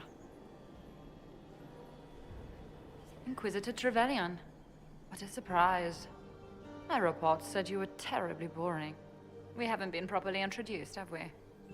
I'm Ambassador Briala. Impressive shot, Ambassador. Welcome to the Imperial Court, friend. This is our diplomacy at work. You cleaned this place out. Will take a month to get all the Tevinter blood off the marble. I came down to save or avenge my missing people. But you've beaten me to it. So, the Council of Herald's emissary in the courtyard. That's not your work, is it? Gaspard killed him, I think. The knife has a Chalon's crest on the hilt. I knew it. I knew he was smuggling his chevaliers. But killing a council emissary? Bringing Tevinter assassins into the palace? Those are desperate acts. Gaspard must be planning to strike tonight.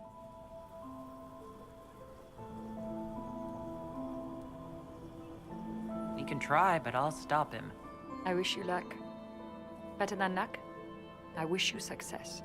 I misjudged you, Inquisitor. You might just be an ally worth having. What could you do with an army of elven spies at your disposal? You should think about it. You know how to make a sales pitch, Ambassador. I'll give you that. I do, don't I? I know which way the wind is blowing. I'd bet coin that you'll be part of the peace talks before the night is over. And if you happen to lean a little bit our way, it could prove advantageous to us both. Just a thought. Inquisitor Trevelyan. We met briefly. I am Grand Duchess Floriane de Chalon. Welcome to my party. Is there something I can do for you, Your Grace? Indeed you can. I believe tonight you and I are both concerned by the actions of a certain person.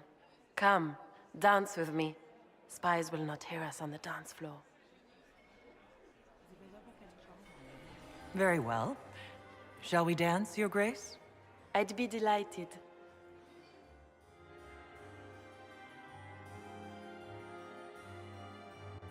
You are from the Free Marches, are you not?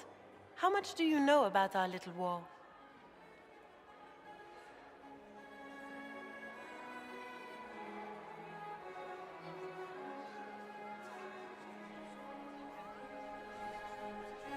What do you think I ought to know? My brother and my dear cousin have been at each other's throats for too long. It took great effort to arrange tonight's negotiations.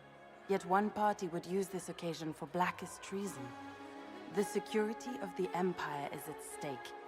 Neither one of us wishes to see it fall.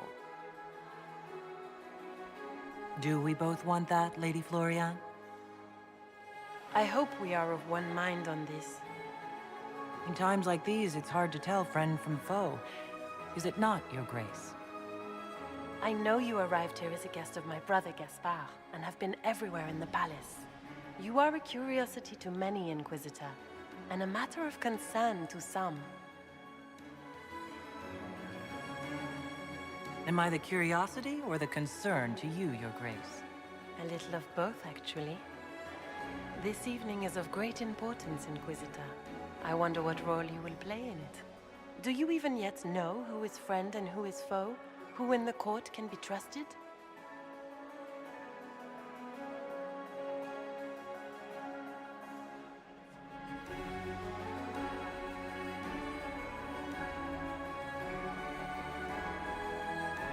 I only trust the Inquisition. It's every woman for herself here in the Imperial Court. Or so I've heard.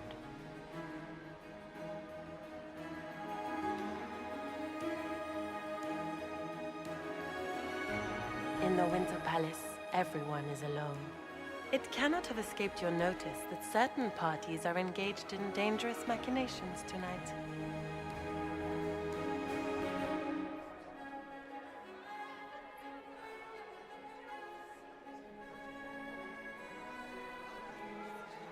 I thought dangerous machinations were the national sport in Orlais. You have little time.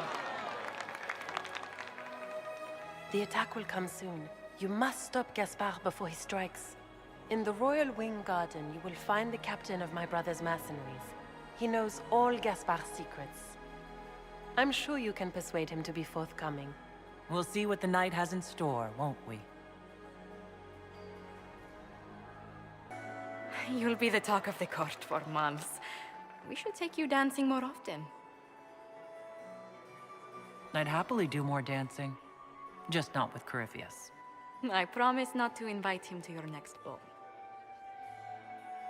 Were you dancing with Duchess Florian?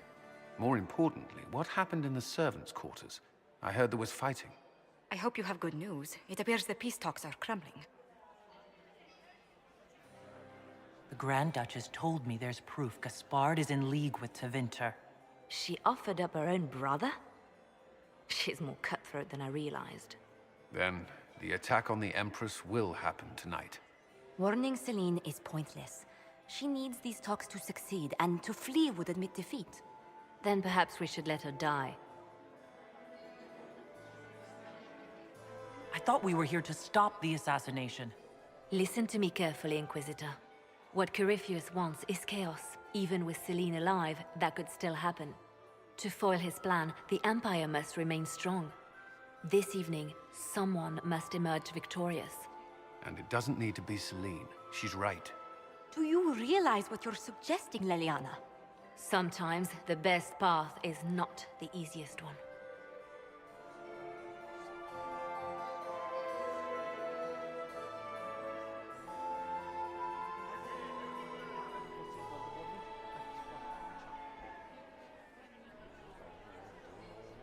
I can't decide this.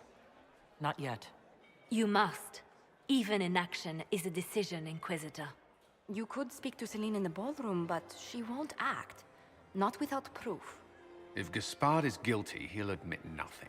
If he's innocent, he knows nothing. We need the truth. What did Duchess Florian tell you? She said Gaspard's mercenary captain is in the Royal Wing, that he knows about the assassination. Which could be a trap. Or a lead. Either way, you should search the private quarters in that wing for clues. Then get me access. And in the meantime, get your soldiers into position. At once. Be careful, Inquisitor.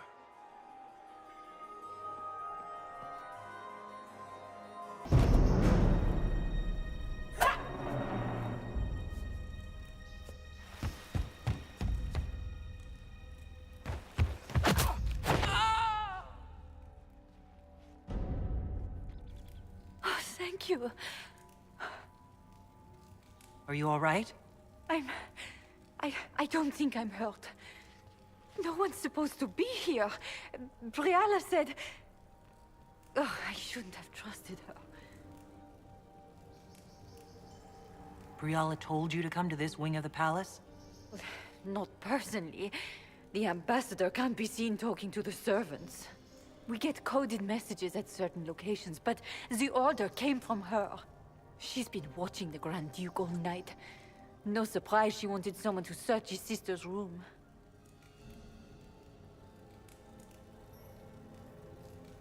What were you trying to find in Florian's old room? The message didn't say. I should have known it was a setup.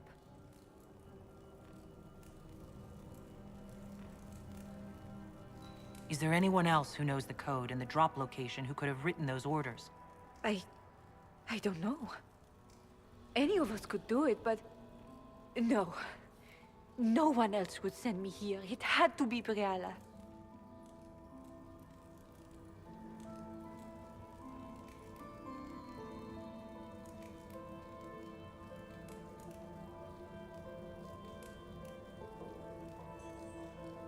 It takes great courage to come to the Royal Wing unarmed.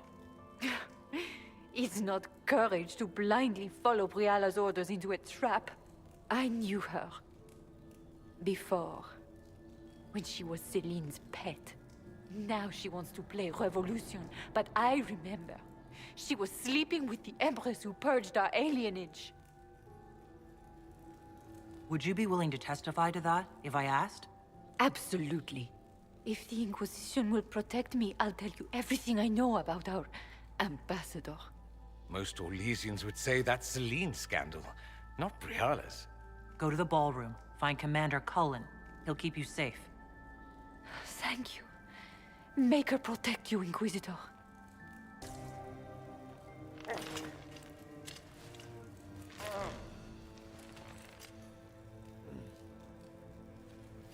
What happened?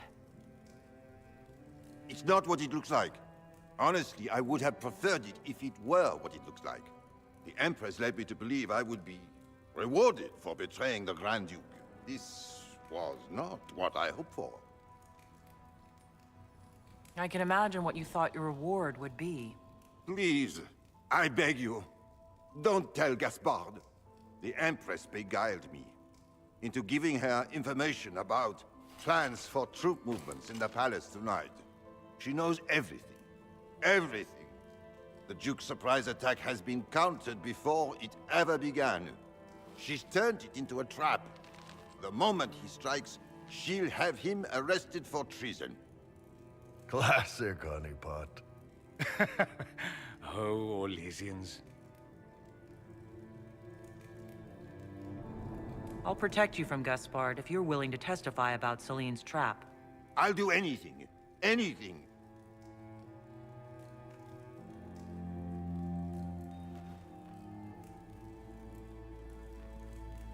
Well, that was Orlesian.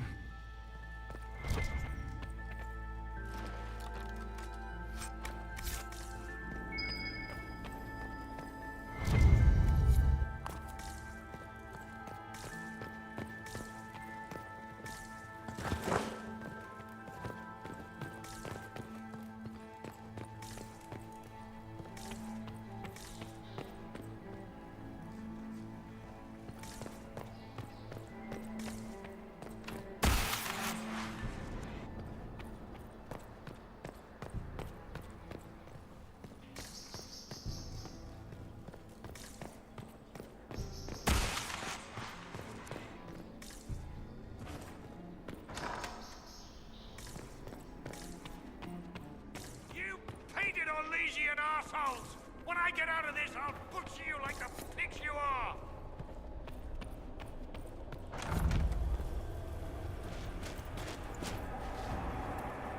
Inquisitor, what a pleasure. I wasn't certain you'd attend. You're such a challenge to read. I had no idea if you'd taken my bait. I fear I'm a bit busy at the moment, if you're looking for a dance partner. Yes, I see that. Such a pity you did not save one final dance for me. It was kind of you to walk into my trap so willingly. I was so tired of your meddling. Corypheus insisted that the Empress die tonight, and I would hate to disappoint him. Why kill the Empress? What does Corypheus want to achieve? Celine's death is a stepping stone on the path to a better world. Corypheus will enter the Black City and claim the godhood waiting for him. We will cast down your useless maker and usher in a united world, guided by the hand of an attentive god. At this point, I think disappointment was an old friend. You poor deluded thing. You don't know half of what Samson and I have planned. And now I suppose you never will. In their darkest dreams, no one imagines I would assassinate Celine myself. All I need is to keep you out of the ballroom long enough to strike. A pity you'll miss the rest of the ball, Inquisitor. They'll be talking of it for years. Kill her. Bring me the marked hand as proof. It will make a fine gift for the Master. Andraste's tits, what was all that? Were those demons? There aren't any more of those blasted demons coming, right? No more demons. It's safe. Maker? I've never seen one that close before. I knew Gaspard was a bastard, but I didn't think he'd feed me to fucking horrors over a damn bill. Duke Gaspard lured you out here? Well, his sister. But it had to come from him, didn't it? And all that garbage she was spewing doesn't mean anything.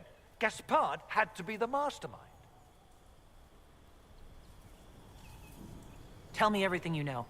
The Duke wanted to move on the palace tonight, but he didn't have enough fancy chevaliers. So he hired me and my men. He had to offer us triple our usual pay to come to Orlais. Stinking punsy cheesemongers.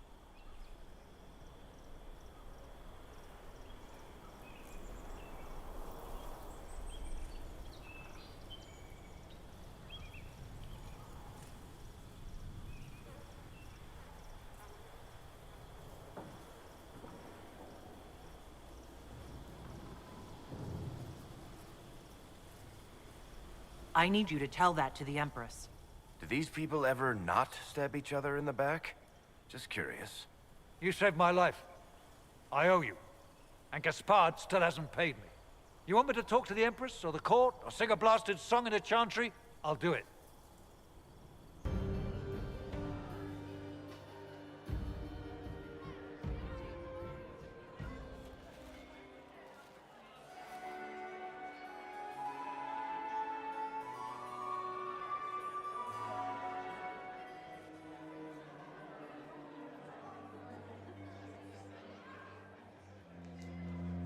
Thank the Maker you're back.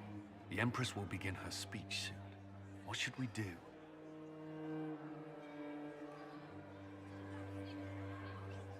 Wait here, Cullen. I'm going to have a word with the Grand Duchess. What? There's no time. The Empress will begin her speech any moment.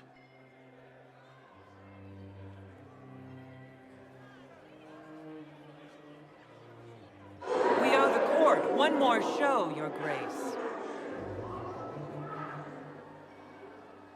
Inquisitor.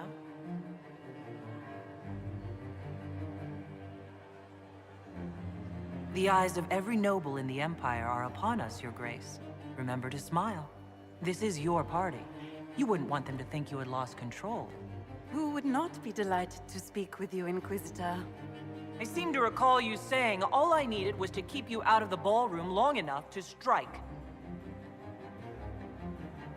When your archers failed to kill me in the garden, I feared you wouldn't save me this last dance.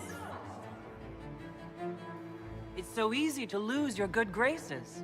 You even framed your brother for the murder of a council emissary. It was an ambitious plan.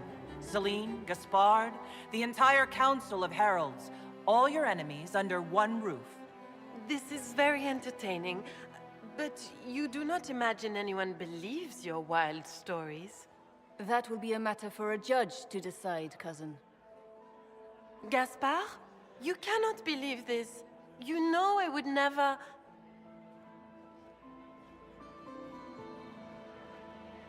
Gaspard?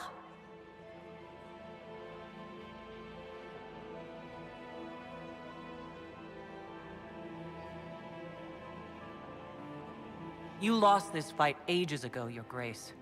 You're just the last to find out.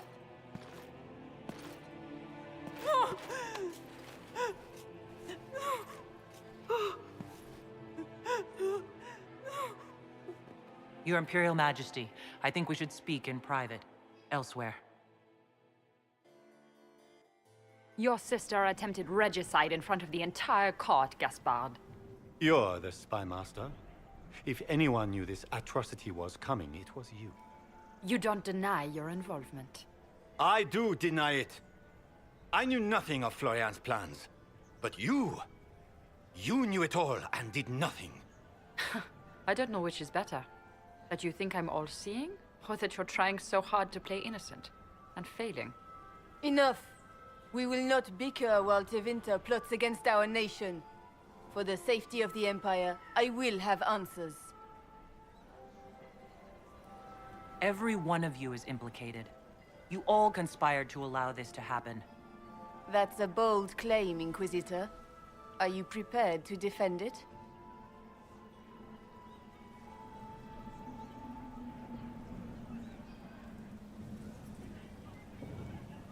You allowed the Grand Duke to sneak soldiers in, hoping he'd make a politically foolish...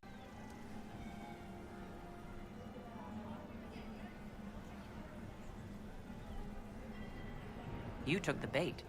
I met your mercenary captain, Your Grace. He says you are ready to attack tonight. Clever move. If you were trying to get hanged for treason. And Briala was playing both of you. She murdered your ambassadors and sent you each forged letters. Even if I did, you can't touch me. No one will defend you once it's revealed that you and Celine were lovers when she burned Halam Shiral's alienage. You've made your point. What do you want? You are three of the best minds in the Empire. You could do so much for Orlais and your people if you stopped fighting. It is remarkably optimistic to believe that the three of us could ever forget our differences, Inquisitor.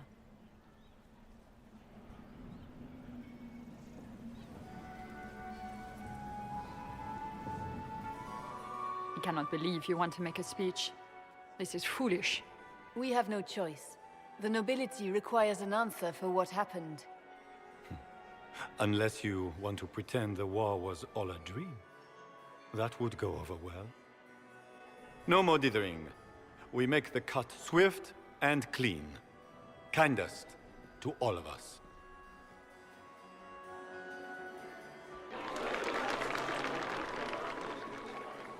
Lords and ladies of the court, we are pleased to announce that an accord has been reached.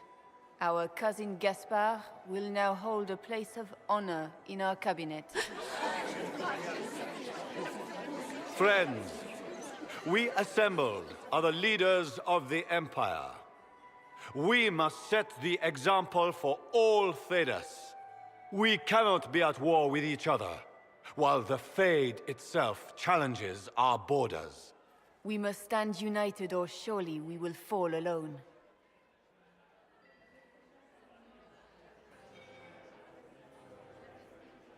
We will save Thedas from calamity, but only together may we accomplish this. We will heal our wounded country. A long road of reconstruction lies before us. But tonight, we celebrate the arrival of peace. Let the festivities commence!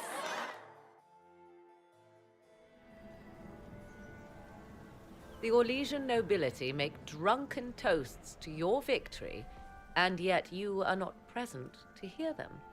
Do you tire so quickly of their congratulations, Inquisitor? 'Tis most fickle, after all your efforts on their behalf.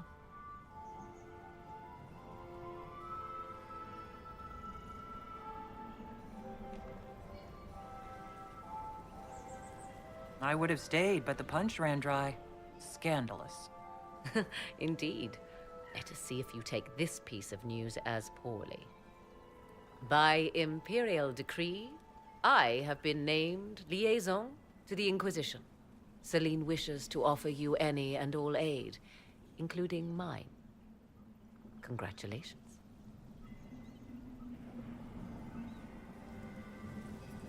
I had no idea you were interested in joining the Inquisition. The assignment has been given to me, regardless of my personal interest. Celine knows you face an opponent who wields great magical power, which is far more important than her own curiosity. You will require my knowledge if you are to defeat such magic.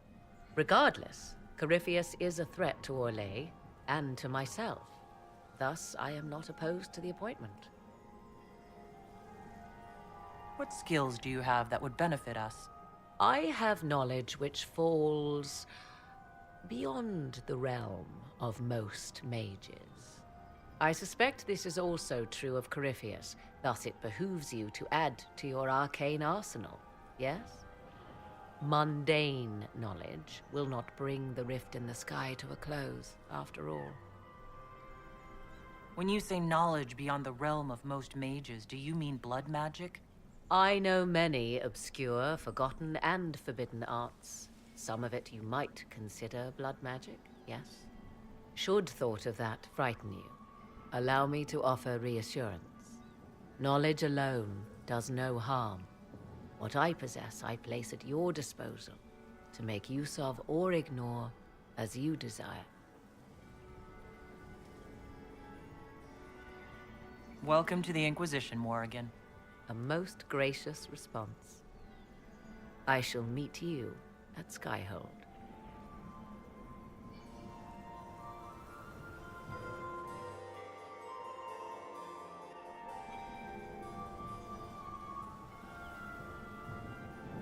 There you are. Everyone's been looking for you. Things have calmed down for the moment. Are you all right?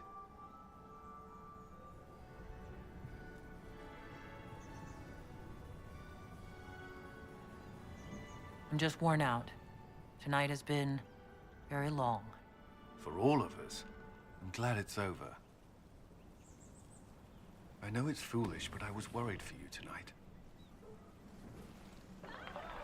I may never have another chance like this, so I must ask. May I have this dance, my lady?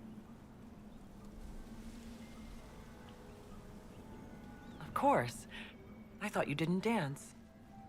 For you, I'll try.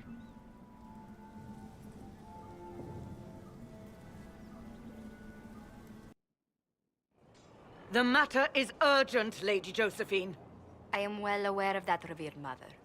We will need them to return to Val Royeaux as soon as possible. There are ceremonies, ordinations. Maker's mercy. That's quite impossible at the moment. However, I will see to this matter as soon as possible. My Lady Inquisitor, please, may I have a word with you?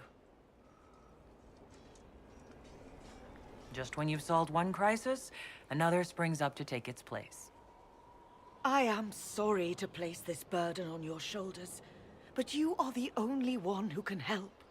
With the political turmoil put to rest, our minds turn to a single question.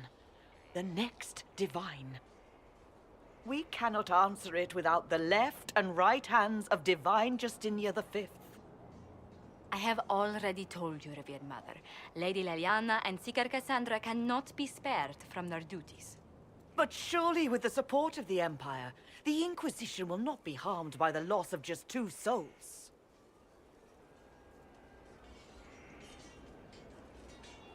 Why do you need Leliana and Cassandra? They were Her Holiness's most trusted advisors. They represent her legacy, her hopes for peace in Thedas. They could rally the Grand Clerics to follow as no candidate from the clergy has been able to. You must think very well of them to suggest such a thing. Lady Liliana and Seeker Cassandra were Justinia's most trusted friends and advisors. Our late divine is still held in high esteem. To honor her, the Grand Clerics might support one of them as successor. Josephine has already told you this is impossible. The Inquisitor has only just returned and has important business to attend to. You must excuse us, revered mother.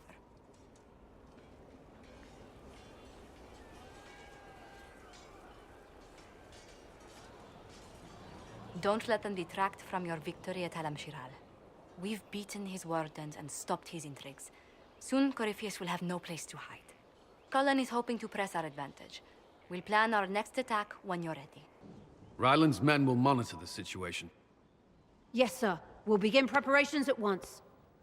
In the meantime, we'll send soldiers to assist with the relief effort. That will be all. Sir.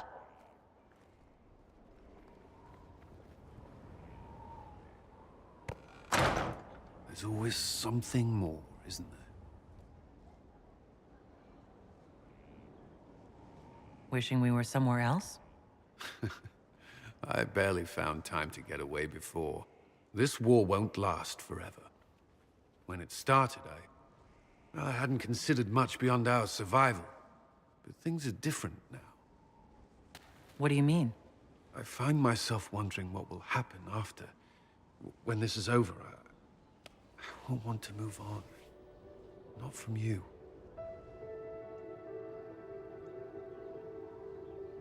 But I don't know what you...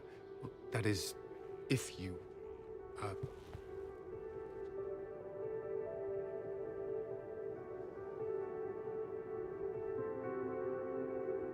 Cullen, do you need to ask? I suppose not. I want...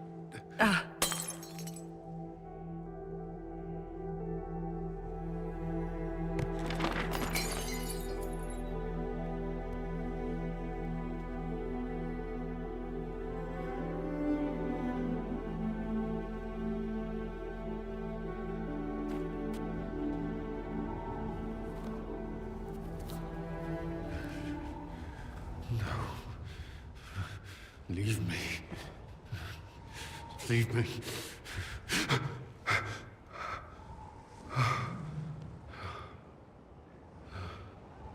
Bad dream? They always are. Without lyrium, they're worse.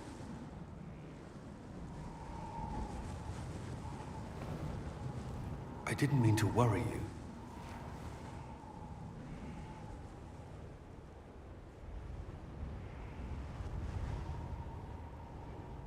I'm never worried.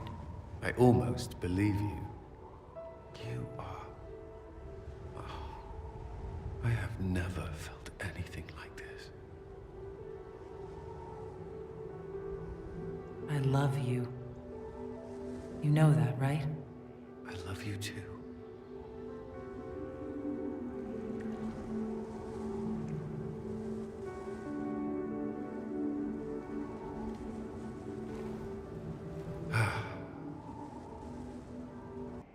I'd be perfectly happy never again setting foot in the Winter Palace.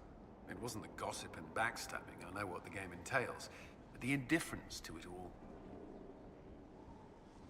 At least there was dancing. Or an attempt at it, anyway. I thought you did well. Well, I'm grateful for your poor taste in dance partners. Is there anything I should know? My senior officers report that the soldiers are in good spirits. Having the Imperial Army as an ally has bolstered their confidence. The Orlesian military is highly regarded. Of course, I'd wager our own recruits are equal to any chevalier. That's all for now. Should you require anything, I'll be here. One for the Empress. For Gaspard. Briala. The Duchess. And Corypheus. Right in the dangle bag. Well, remind me to stay on your good side. Don't worry, you're sparkling compared to that lot. A cook here, a footman there. What's it matter, right, so long as there's a butt for the throne? A pretty one, sure. But how many lives are worth one empress's arse? Ugh, that place. Should have just thrown in some bees and slammed the doors. I don't know. You want to stop a party, I think you go earwigs. I hate those things, with their little pinchy butts. Josephine should add that to her paper threats. You know the real lesson from all this? Never sleep with an empress. That, and Briala being an idiot, the whole thing would have gone different if that little piss-up wasn't in the middle. That was a mistake on their part. It made everything worse. Wrong way around, Inquisitor. It started worse. Lots of people died before there was a hole in the sky. That's who you're saving. If you get a chance, maybe remind them not to be idiots. Will you not consider it, Lady Cassandra? The clerics are still sequestered. If no one steps forward, they will debate until... And you think I could make them agree? I've heard enough for one day, Mother Giselle. Talk to her, your worship.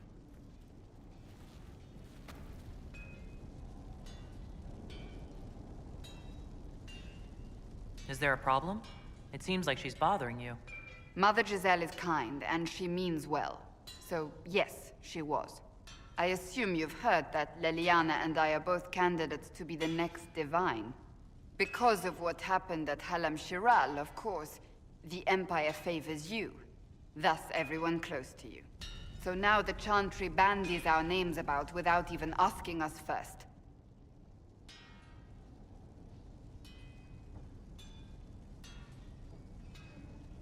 How can you and Liliana be candidates? You're not even priests. It's not without precedent. Amar III was sister to the Emperor, and Galatea a commoner. Liliana and I were, at least, part of the Chantry hierarchy. It would be accepted.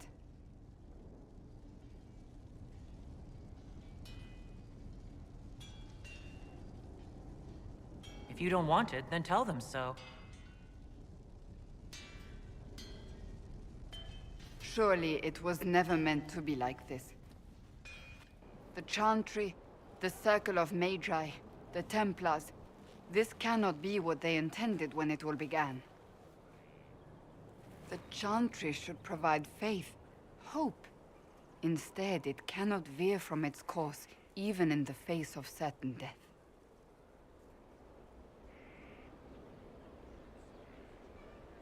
If you're concerned, then make it better. Did you know Varric is Andrastian?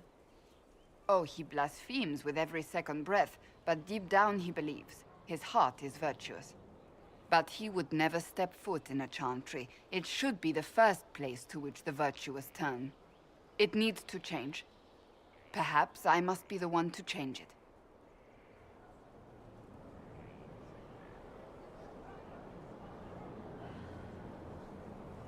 So this is your new crusade? I've agreed to nothing yet. And if the Chantry calls on you? Then I will do whatever I can, for as long as I can.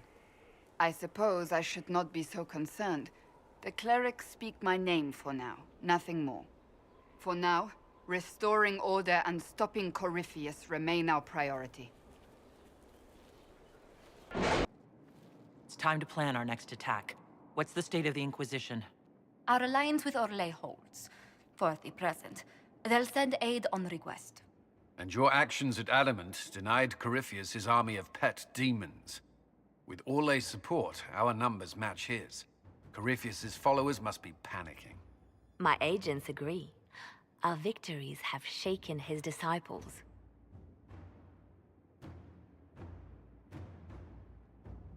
We've beaten their god twice over. Corypheus must be livid. Where is he now?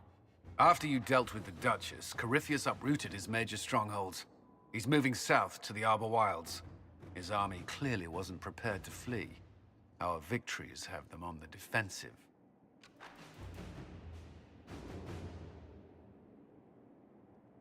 Good of Corypheus to make it easy to find him. If he's hiding in the Arbor Wilds, that's where we finish him. But what is Corypheus doing in such a remote area? His people have been ransacking elven ruins since Haven. We believe he seeks more. What he hopes to find, however, continues to elude us. Which should surprise no one. Fortunately, I can assist. I'll ignore that you wandered in without knocking. You have my attention. What Corypheus seeks in those Forgotten Woods is as ancient as it is dangerous. Which is? His best, if I show you.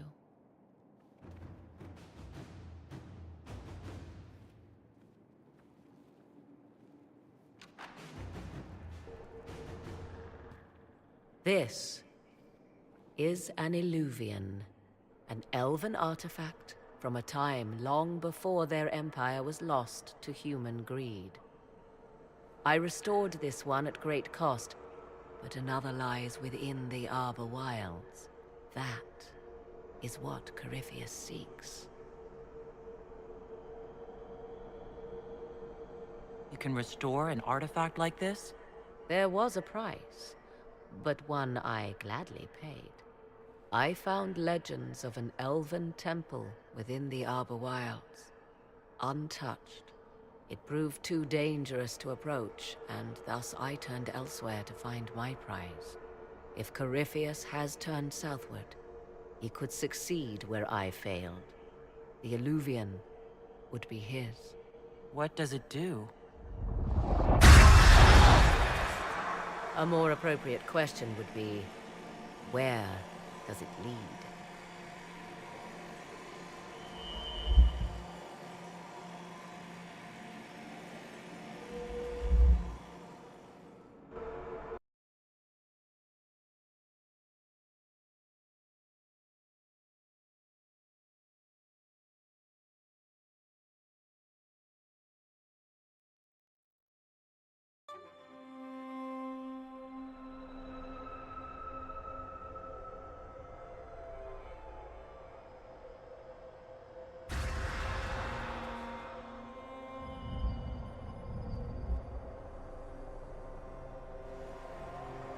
If this place once had a name, it has long been lost.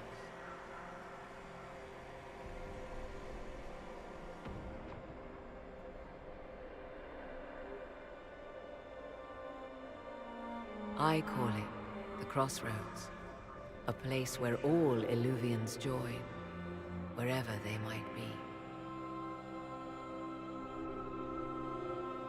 Is this place dangerous? It feels... unnatural, yes.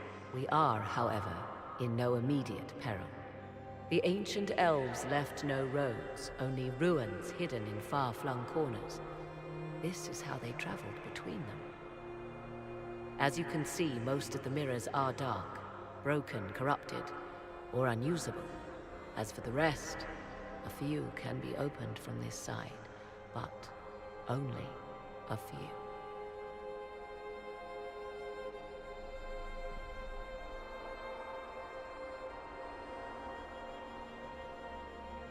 This place isn't natural. It almost seems... constructed. It's as if someone made a pocket within the Fade, with its own rules of reality. If the ancient elves could do this... It seems remarkable that the Magisters of Tevinter could ever challenge them. Yes. It's deteriorating. Eventually, this place will simply collapse on itself. Who can say how old it is? For now, it stands, and thus retains its value.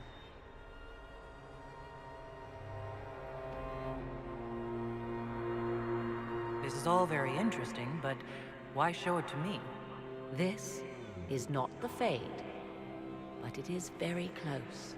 Someone with enough power could tear down the ancient barriers. And enter the Fade in the flesh, like Corypheus wanted to do with the Anchor. He learned of the Illuvian in the Arbor Wilds as I did. He marshals the last of his forces to reach it.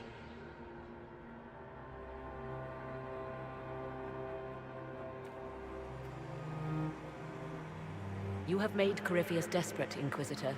We must work together to stop him, and soon.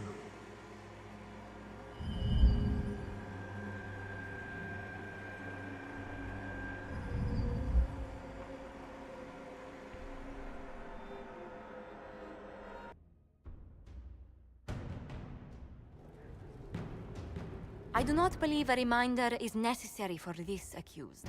Her capture and disgrace could not have been more public. Grand Duchess Floriane de Chalon, although her titles are among the dignities already at risk of forfeiture. You spared her life despite her treachery. What becomes of it now falls to you. Out of your element, Floriane. Welcome to the Inquisition. My party. Despite her posture, Lady Florian has acknowledged your authority. Should I curse you on behalf of the Elder One? I realize he had no intention of honoring the concordats I manipulated. Do as you must. I respect your mastery of the game, even as I despise your victory. Celine does not know her fortune.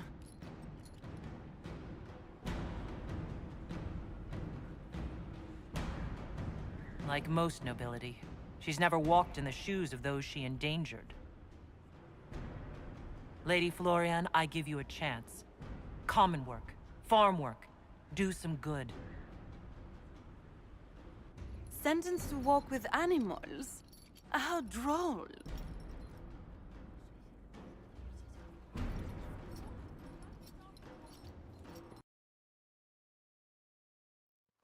Inquisitor. Scout Harding. We're on the outskirts of Sarnia. This is what's left of the town. The lucky ones got out before the river froze over. The rest, penned in by Fade Rifts and Red Templars. We're the first friendly face they've seen in a long, long while.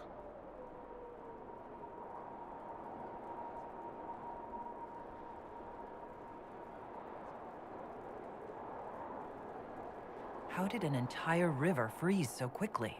It got really cold, really quickly. Sarnia relies on its river for everything. Trade, food. They weren't expecting this. Here I come to save the day. Again. That's why we love you. The Red Templars have been mounting frequent attacks. They want Emprise de Lyon. Bad. Let's get out there and take it back from them.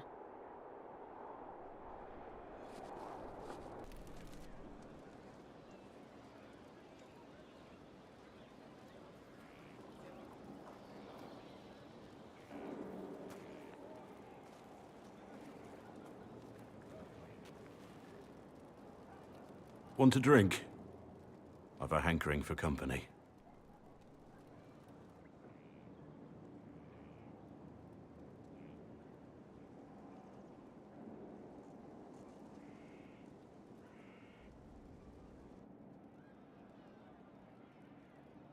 When I was a boy, there were these urchins who roamed the streets near my father's house.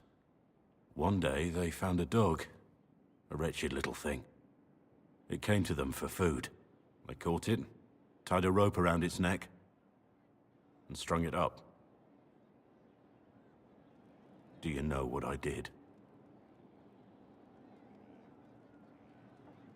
You stopped them? Cut the dog down? I did nothing. Not a damn thing. It was crying. I saw the kicking legs, the neck straining and twisting, and I turned around. Went inside and closed the door. I could have told my father or alerted someone. I didn't. I just pretended it wasn't happening. You couldn't have been the only one there. No one else stepped in.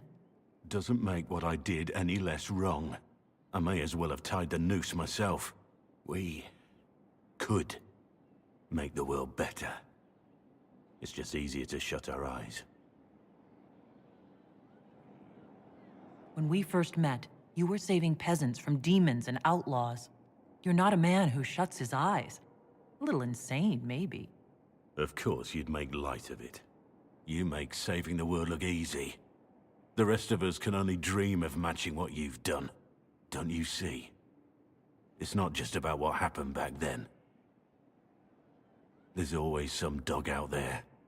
Some fucking mongrel that doesn't know how to stay away. No red lyrium, no allies, and soon Samson will have no armor, I hope. You hope? Dagna's started work on her red lyrium samples, but she needs more details on the armor. We found orders in the mine. They mention Maddox, a name I did not expect to hear. Samson's letter said something about taking over as the vessel. Perhaps it's a rank among the Red Templars. It could be a title from ancient Tevinter. Or it's some other role Corypheus has planned for Samson, and Maddox is part of it. Another voice from your past? In a way, this is complicated. Maddox was a mage in Kirkwall's circle. Samson smuggled letters between him and his sweetheart. Eventually, Samson was caught. That's why he was cast out of the Order.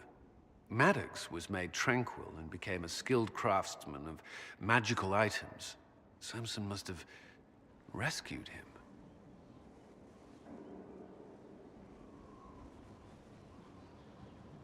Can't believe they made a man tranquil over a few love letters. The official charge was corrupting the moral integrity of a Templar.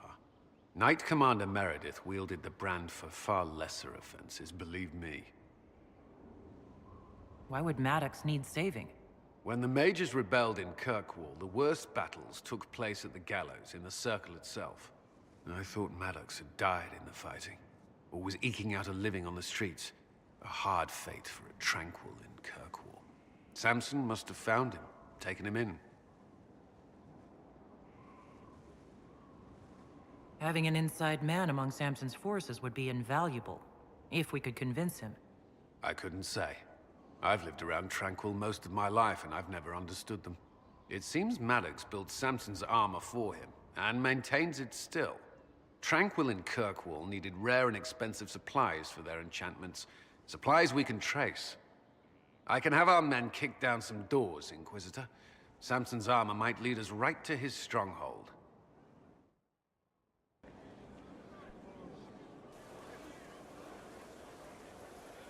The Spy Master has confirmed it. Blackwall is gone. Go on. Leliana knows where he is, doesn't she? She knows everything. She doesn't know everything, yet. Sister Leliana had us search the Warden's quarters.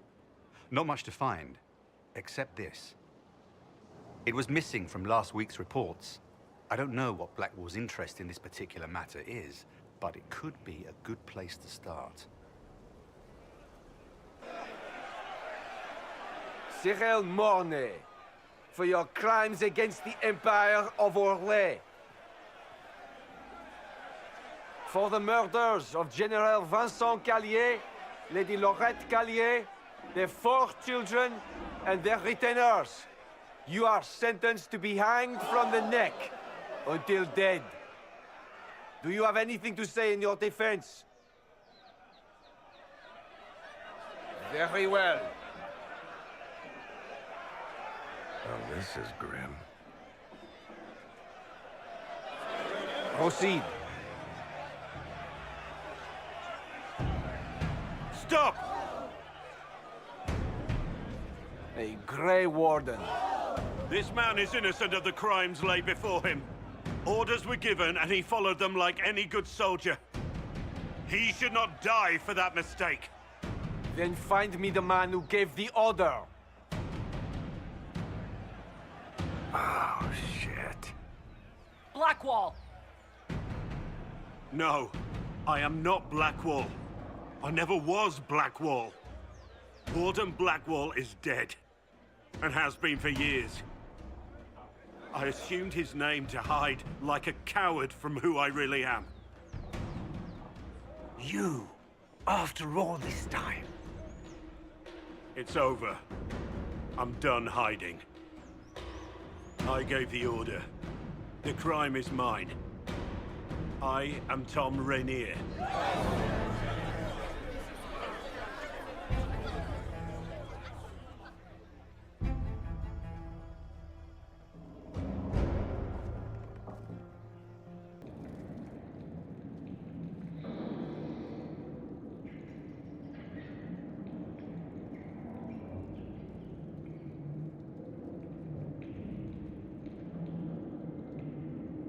I didn't take Blackwall's life.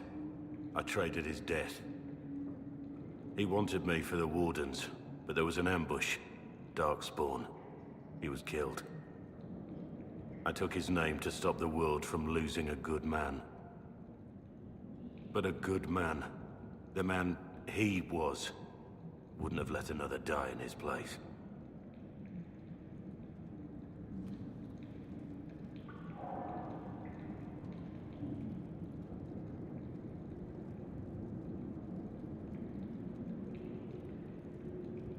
Was the bailiff telling the truth? Did you really do those things? Yes, I did. It's all true.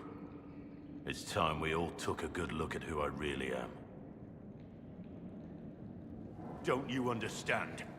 I gave the order to kill Lord Callier, his entourage, and I lied to my men about what they were doing. When it came to light, I ran. Those men, my men, paid for my treason, while I was pretending to be a better man. This is what I am. A murderer, a traitor, a monster.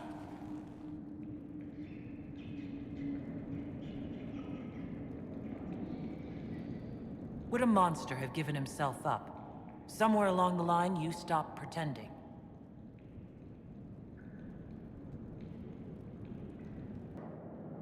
I have Liliana's report on Tom Rainier.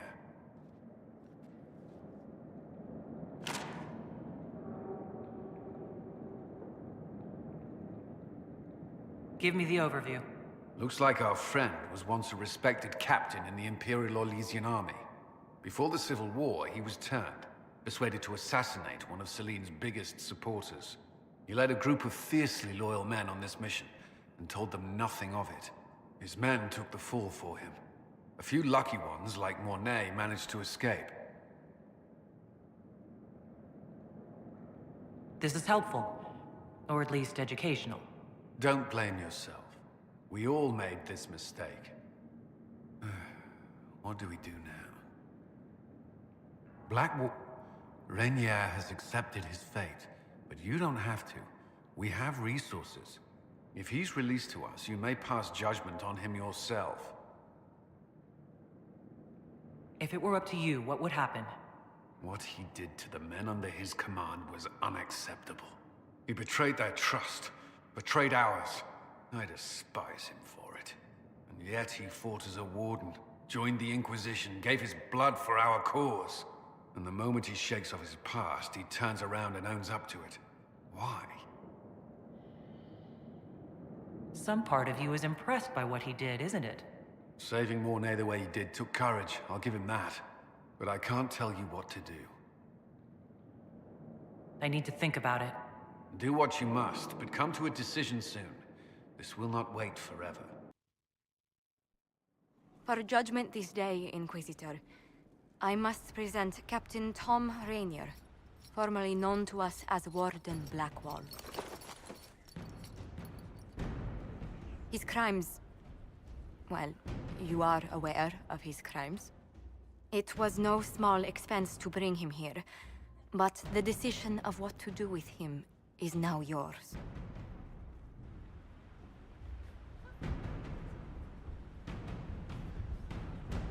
I didn't think this would be easy, but it's harder than I thought. Another thing to regret. What did you have to do to release me? Josephine called in a few favors. There are enough people out there who owe the Inquisition. And what happens to the reputation the Ambassador has so carefully cultivated? The world will learn how you've used your influence. They'll know the Inquisition is corrupt. Once the world is back to normal, no one will even remember this.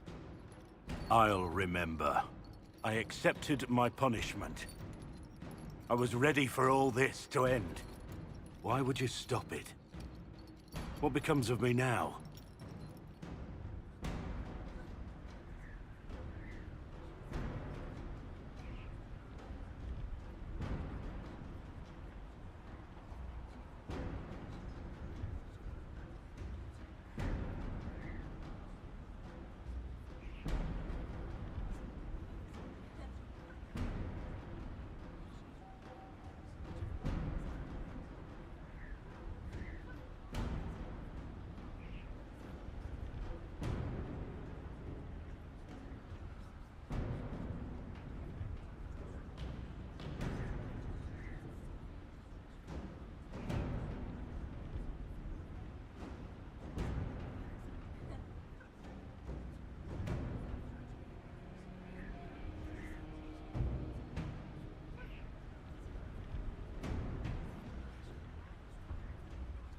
Blackwall intended you join the Wardens.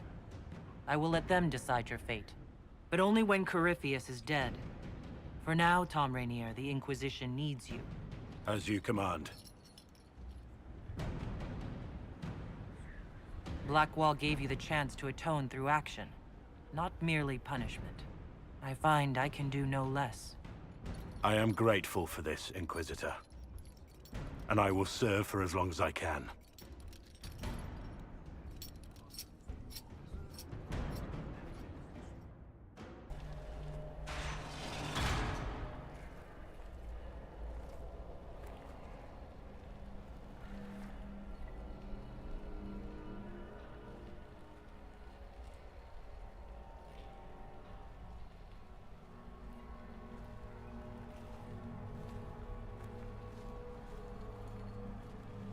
Hello, Inquisitor. You know me? It's Maddox, Samson's Tranquil. Something's wrong. I'll send for the healers. That would be a waste, Knight Captain Cullen. I drank my entire supply of Blightcap essence. It won't be long now. We only wanted to ask you questions, Maddox. Yes. That is what I could not allow. I destroyed the camp with fire. We all agreed it was best. Our deaths ensured Samson had time to escape. You threw your lives away? For Samson? Why? Samson saved me even before he needed me. He gave me purpose again. I wanted to help.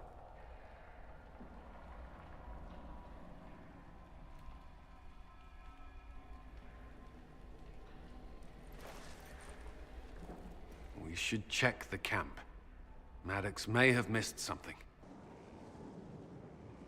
The Red Lyrium deposits are being destroyed, and we've cut the Red Templars down to the core. It's a pity Maddox thought his sacrifice was the only answer. But that leaves Samson with a severely curtailed army, and enchanted armor he can't maintain. You did it. We both fought to make this happen. Don't sell yourself short. Well, thank you. But my work's not done yet. We're getting recruits by the hour. There's more than a few ex-Templars among them. We've struck a blow and given people hope. This is a true victory. Inquisitor, I finished it. Are you talking? Sorry. Have it anyhow. You mean this rune? It's not just any rune. I made it with red lyrium and what's left of poor Maddox's tools. The rune acts on the median fissures of lyrium to... It'll destroy Samson's armor. He'll be powerless. We'll cut Corypheus off from his most powerful officer. Maddox covered Samson's tracks thoroughly. But wherever Samson's retreated, we'll find him. Your army stands ready, Inquisitor. For Samson, for Corypheus, for whatever you command.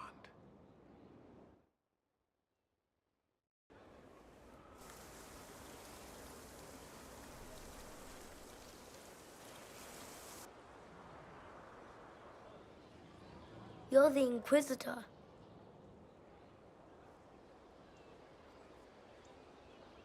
Mother never told me the Inquisitor was a mage. That's not such a terrible thing, is it? No, it would be worse. If you couldn't touch magic at all. Like being blind. Kieran, are you bothering the Inquisitor? Of course not. Did you see what's on her hand, Mother? I did see. 'Tis time to return to your studies, little man.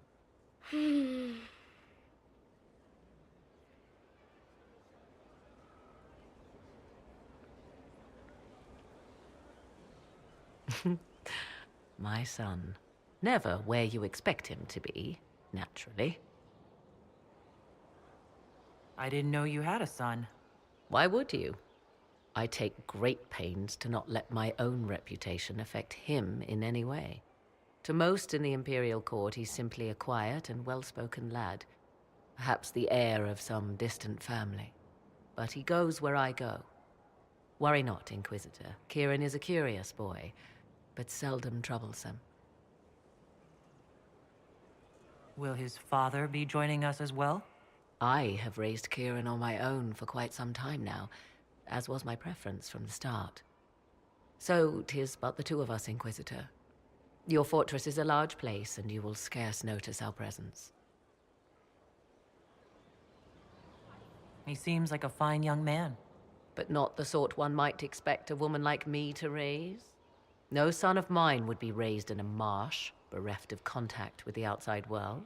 His future will be difficult enough without my adding to his burden. To think, until recently, this place stood decrepit, occupied only by the desperate and the lost. Now it is party to events that threaten to shake the world. I wonder if it is pleased. It sounds like you've heard of Skyhold before. This fortress was built upon the remains of a site holy to the ancient elves. They called it Tara Salan, the place where the sky is kept. It is said that from here, they reached up to the heavens to bring them down to rest. They abandoned it, as did the humans who came after them. Bones laid upon bones, silent until your arrival. I like this place. I've made it mine. The magic in this place has seeped into the stones, protecting it from darkness. Those who let it fall to ruin did not know what they possessed. You, I think, shall do it justice. You were kind to welcome my aid, Inquisitor, even knowing as little of me as you do. I will do my best to aid your cause with all the knowledge at my disposal. This I swear to you. I appreciate whatever help you can give us. Some might think Corypheus a madman for seeking godhood. Yet one must ask, what were the old gods? What secrets of theirs did the ancient magisters know? What I fear, what all should fear, is not that Corypheus believes he can succeed. 'Tis that he actually may. With an illuvion, Corypheus could cross into the Fade in the flesh. Indeed, the Inquisitor can attest that these artifacts still work, if one knows how to use them. What happens when Corypheus enters the Fade? Why, he will gain his heart's desire and take the power of a god.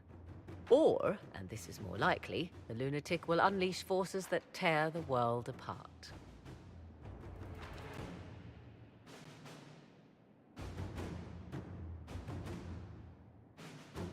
In Redcliffe, I saw the future Corypheus built. We can't let that happen. It was always so, was it not? The madman would bury us all. Pardon me, but does this mean everything's lost unless we get to the Illuvian before him? Corypheus has a head start, no matter how quickly our army moves. We should gather our allies before we march. Can we wait for them? We should send our spies ahead to the Arbor Wilds. Without support from the soldiers, you'd lose half of them. Then what should we do? For starters, we don't let Corypheus worry us to death. Imagine how embarrassing that would be.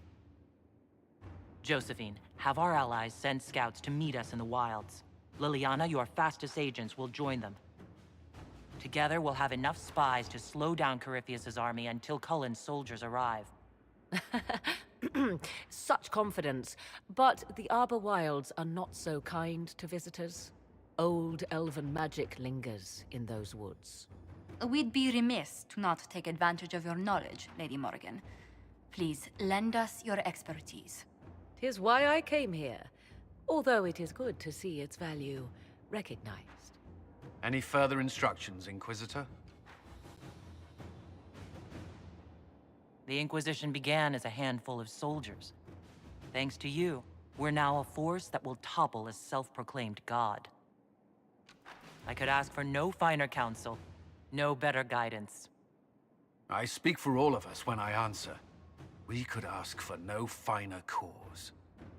We'll hound Corypheus in the wilds before he can find the temple or this illuvion.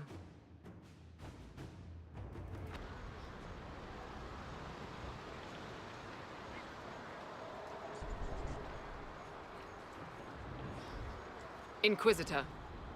How goes the battle, Captain? The Red Templars fall beneath our blades, your worship. Commander Cullen says they're nearly finished. Our scouts saw Corypheus traveling towards an elven ruin to the north. We can clear you a path through his armies.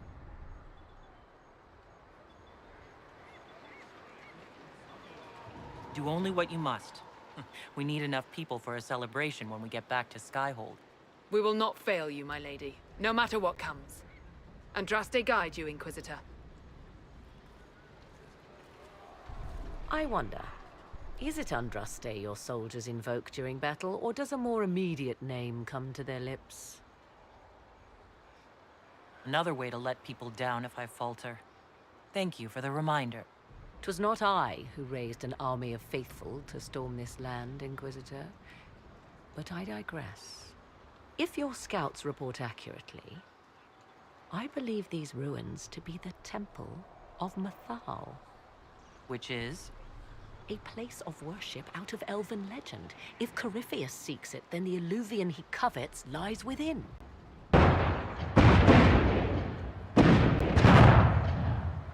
Let us hope we reach this temple before the entire forest is reduced to ash.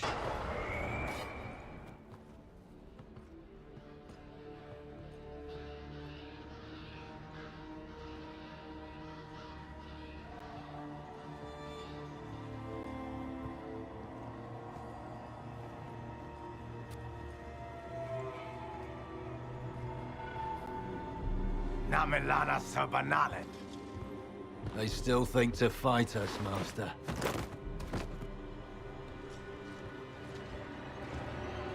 These are but remnants. They will not keep us from the Well of Sorrows. Well of Sorrows?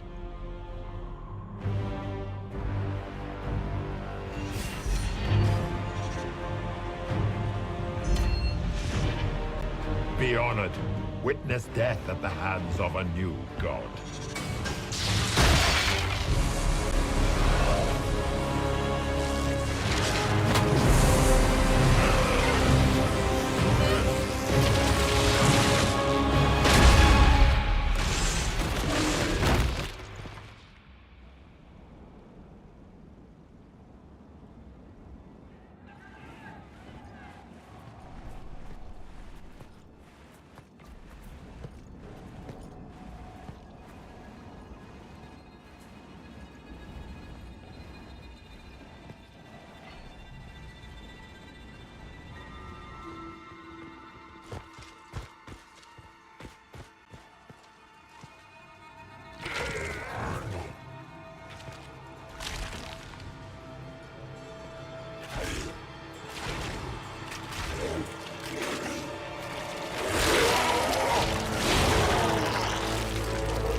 Cannot be! Across the bridge! Now!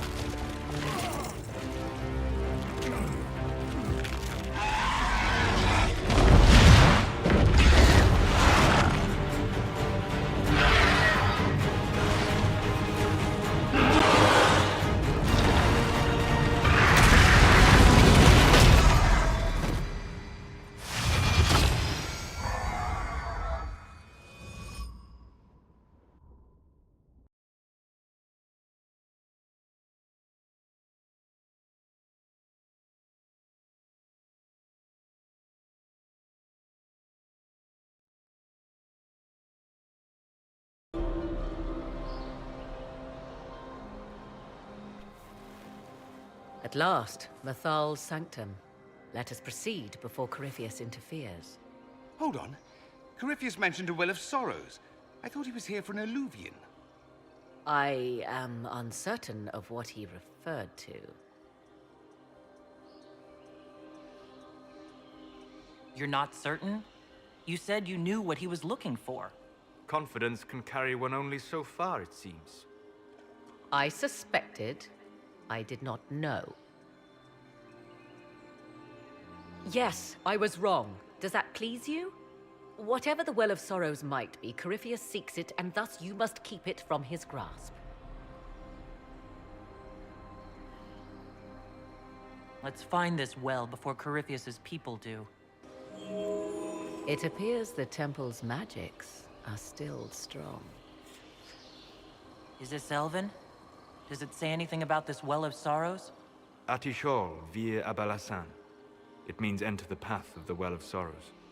There is something about knowledge, respectful or pure, Shiven.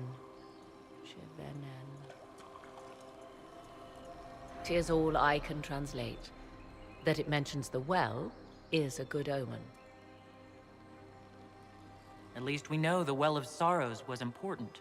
Supplicants to Mathal would have first paid obeisance here. Following their path may aid entry.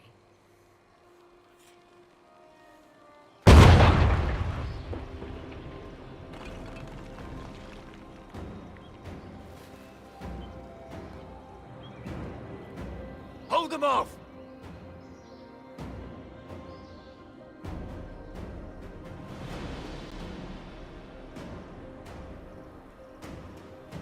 Come on, we might catch them. Hold a moment. While they rush ahead, this leads to our true destination. We should walk the petitioner's path as before. People are dying outside while we stand here. If we use the tunnel, more of our soldiers can flee. In this case, I must agree with the witch. This is ancient ground, deserving of our respect. You see the urgency? We cannot find the Well of Sorrows unprepared. You're very eager to reach our destination. Are we not all eager to stop Corypheus from achieving his mad plan? Sounds like what you want is that well.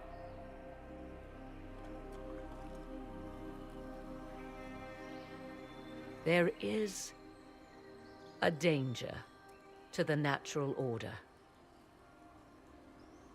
Legends walked Thedas once, things of might and wonder. Their passing has left us all the lesser. Corypheus would squander the ancient power of the well. I would have it restored. You barely know what the Well of Sorrows is, but you want to restore it? Yes. Is Thedas so full of wonders that we should leave them to die one by one? Mankind blunders through the world, crushing what it does not understand.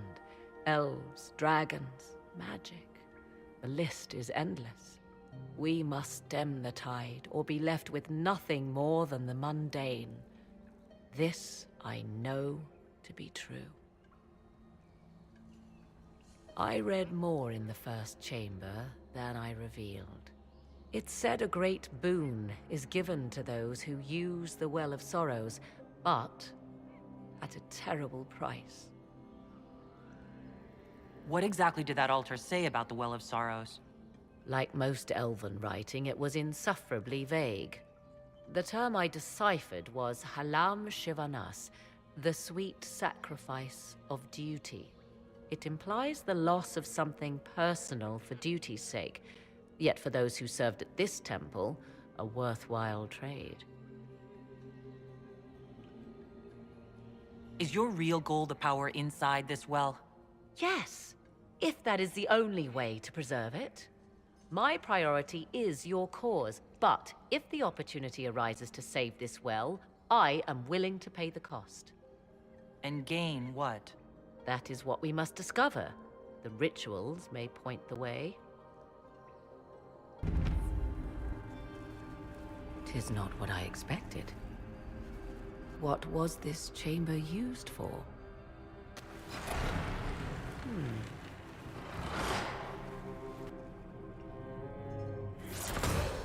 We're being watched.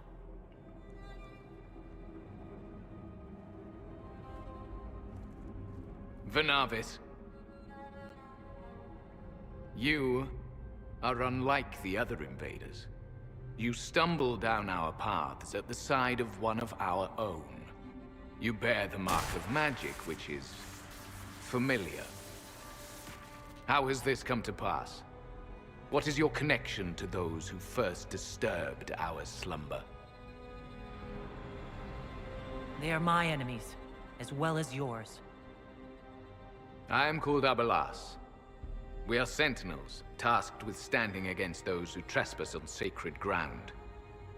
We wake only to fight, to preserve this place. Our numbers diminish with each invasion. I know what you seek. Like all who have come before you, you wish to drink from the Vira Belasan. The place of the Way of Sorrows. He speaks of the well. It is not for you. It is not for any of you. Solus, perhaps he'll listen to you. What shall I say, Inquisitor? Shall I sway him from a millennia of service by virtue of our shared blood? He clings to all that remains of his world, because he lacks the power to restore it. So, you're elves from ancient times, before the Tevinter Imperium destroyed Arlathan. The Shemlin did not destroy Arlathan. We Elven warred upon ourselves. By the time the doors to this sanctuary closed, our time was over. Wait, that's not right. What are you saying? You would not know truth. Shemlin history is as short as the pool of your years. What did the Imperium do then? Are you saying it wasn't a war? The war of carrion feasting upon a corpse, yes. We awaken only when called, and each time find the world more foreign than before. It is meaningless. We endure. The Virabella San must be preserved. What is this Virabella San exactly? It is a path, one walked only by those who toiled in Mithal's favor. He speaks of priests, perhaps. More than that, you need not know.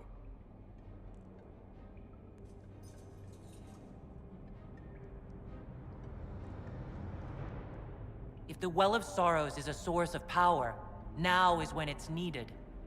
It is not power. Not such as you could use. Even if I permitted it. Yet Corypheus's minions are here to claim it. Unless you've defeated them already. We have not. Trespassers you are, but you have followed rites of petition. You have shown respect to Mithal. If these others are enemies of yours, we will aid you in destroying them. When this is done, you shall be permitted to depart. And never return. This is our goal, is it not? There is no reason to fight these sentinels. Consider carefully. You must stop Corypheus, yes, but you may also need the well for your own.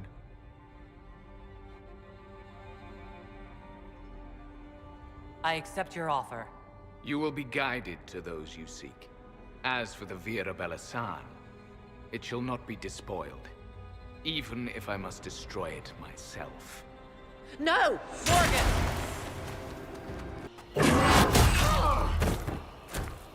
The Chantry never knew.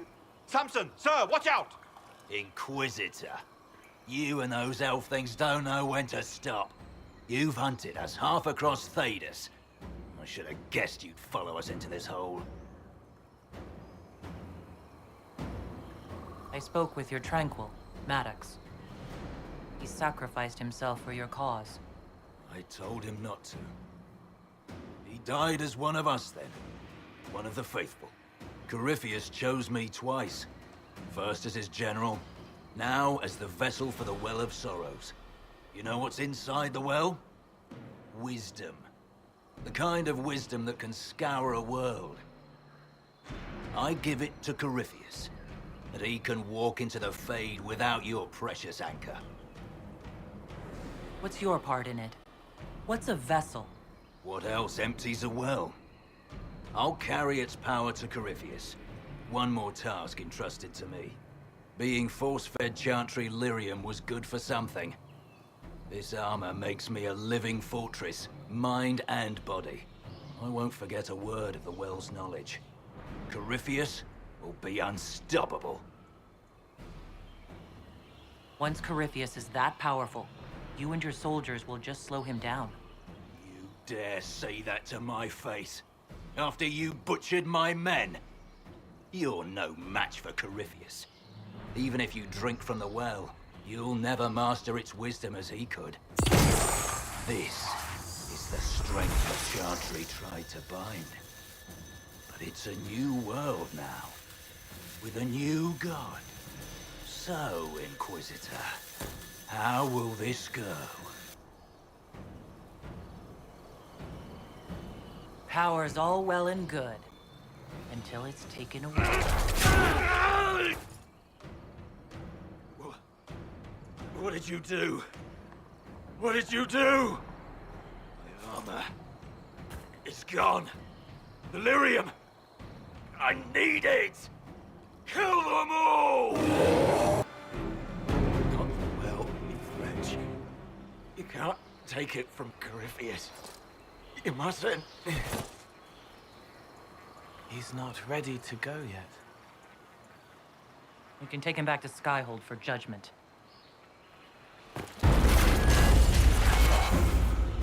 Abeloth!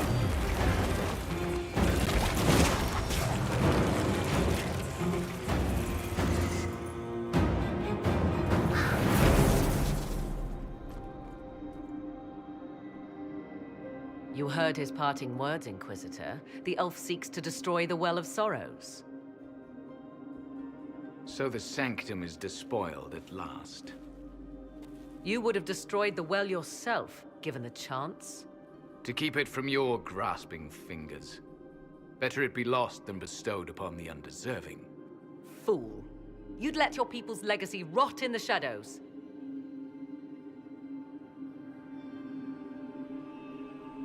Corypheus needed Samson to use the well. Without him, there's no vessel to claim it. The moment we leave, he will send more forces to secure this place. The well clearly offers power, Inquisitor. If that power can be turned against Corypheus, can you afford not to use it? Do you even know what you ask?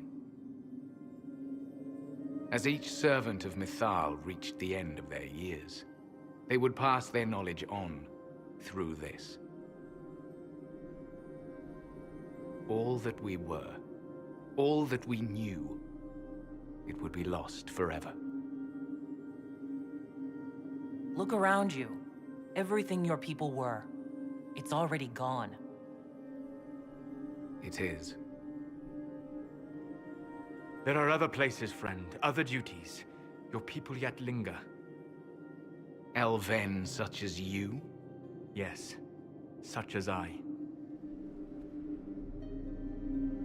You have shown respect to Mythal, and there is a righteousness in you I cannot deny.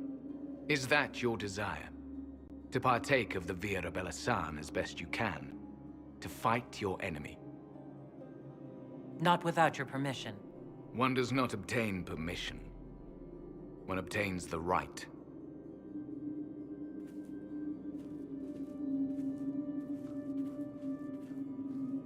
The Vira Belasan may be too much for a mortal to comprehend.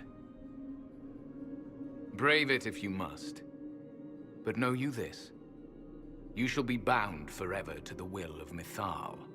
Bound to a goddess who no longer exists, if she ever did. Bound as we are bound. The choice is yours.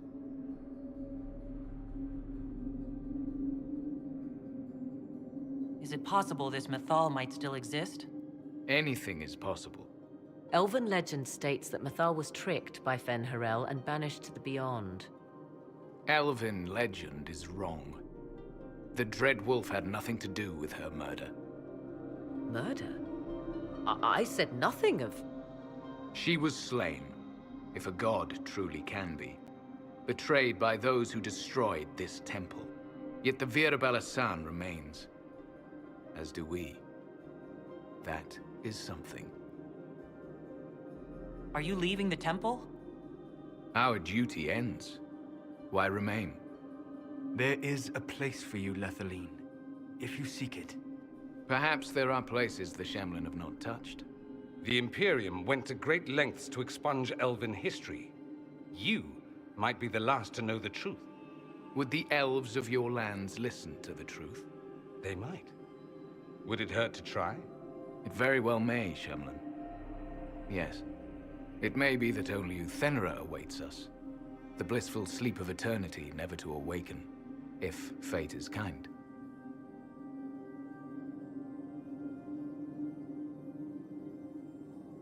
Thank you for this gift, Abelas. Do not thank me yet, Shemlin. Malas Amalin Nahalam Abelas.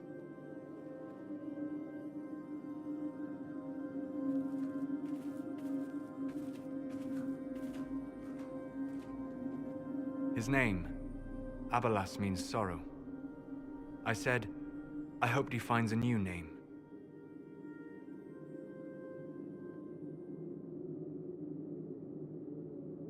You'll note the intact Illuvian. I was correct on that count, at least. Is it still a threat? Can Corypheus use it to travel the Fade? You recall when I took you through my Illuvian, I said each required a key? The well is the key. Take its power, and Mythal's last Illuvian will be no more use to Corypheus than glass. I did not expect the well to feel so hungry. Let's not be reckless. I don't want anyone hurt. I am willing to pay the price the well demands. I am also the best suited to use its knowledge in your service. Or more likely to your own ends? What would you know of my ends, elf? You are a glutton drooling at the sight of a feast. You cannot be trusted. Of those present, I alone have the training to make use of this. Let me drink, Inquisitor. You alone? You're not the only mage here. I have studied the oldest lore. I have delved into mysteries of which you could only dream. Can you honestly tell me there is anyone better suited? What about you, Solus? No. Do not ask me again. What about you, Dorian? A human from Tevinter scoops up the last bits of elven knowledge? I know why you ask. I know it's important, but I can't be that man. Perhaps you're right. I am. You know I am. You're not concerned about the price? Bound forever to the will of Mythal. Bound to the will of a dead god? It seems an empty warning. Perhaps a compulsion yet remains. Who can say otherwise? I do not fear it, even so.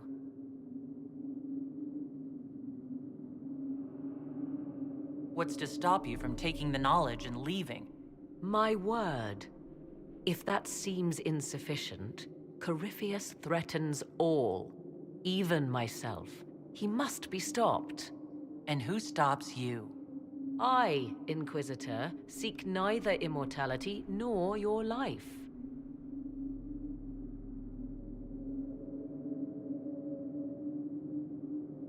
Thoughts? She is right about only one thing. We should take the power which lies in that well. It all seems ghoulish. Let Morrigan use it, if she wants it so much.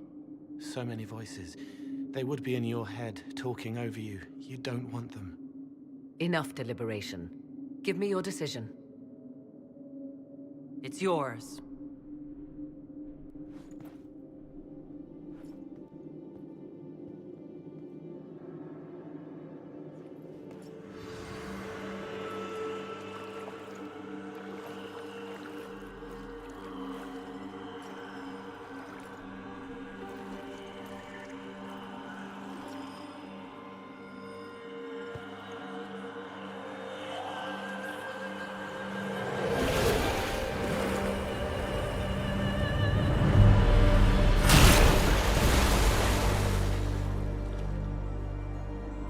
Morrigan.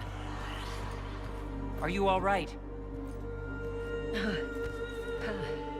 Elasin Salah. Visan Allah.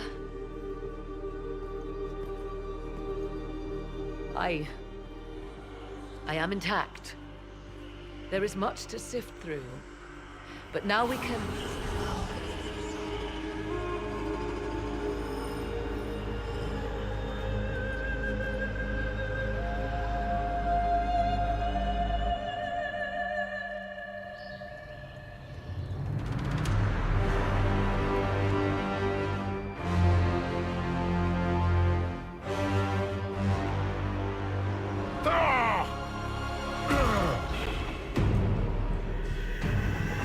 The Illuvian!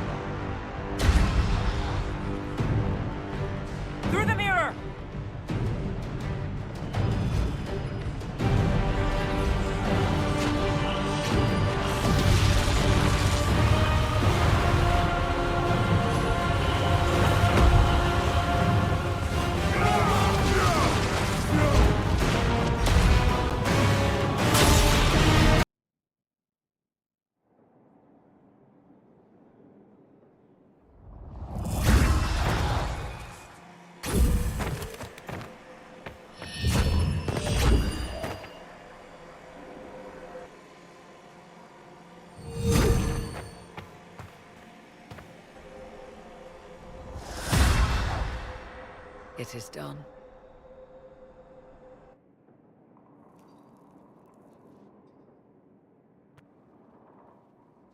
I'm pleased to report we won the battle, Inquisitor. When you went through that mirror, Corypheus and his archdemon fled the field. I'm not sure why. What he wanted was no longer within the temple. Perhaps. He spent so long trying to get into the temple, he probably couldn't have helped his forces by that point. Then Corypheus is finished. If he is wise, he will hide and rebuild his strength before he attacks again. He will not hide. You sound pretty certain when you say that. The Well of Sorrows held many voices, and they speak to me now from across the ages. They hold wisdom, secrets I never dreamed possible. But even they fear what Corypheus has become. But he's not a god yet, is he? Not yet. He is both powerful and immortal. But he has a weakness. The dragon he calls is not truly an archdemon. It is a dragon in which Corypheus has infested part of his being. He doubtless did so out of pride to emulate the gods of old. That pride can be exploited. Kill the dragon, and his ability to leap into other bodies is disrupted. He can be slain.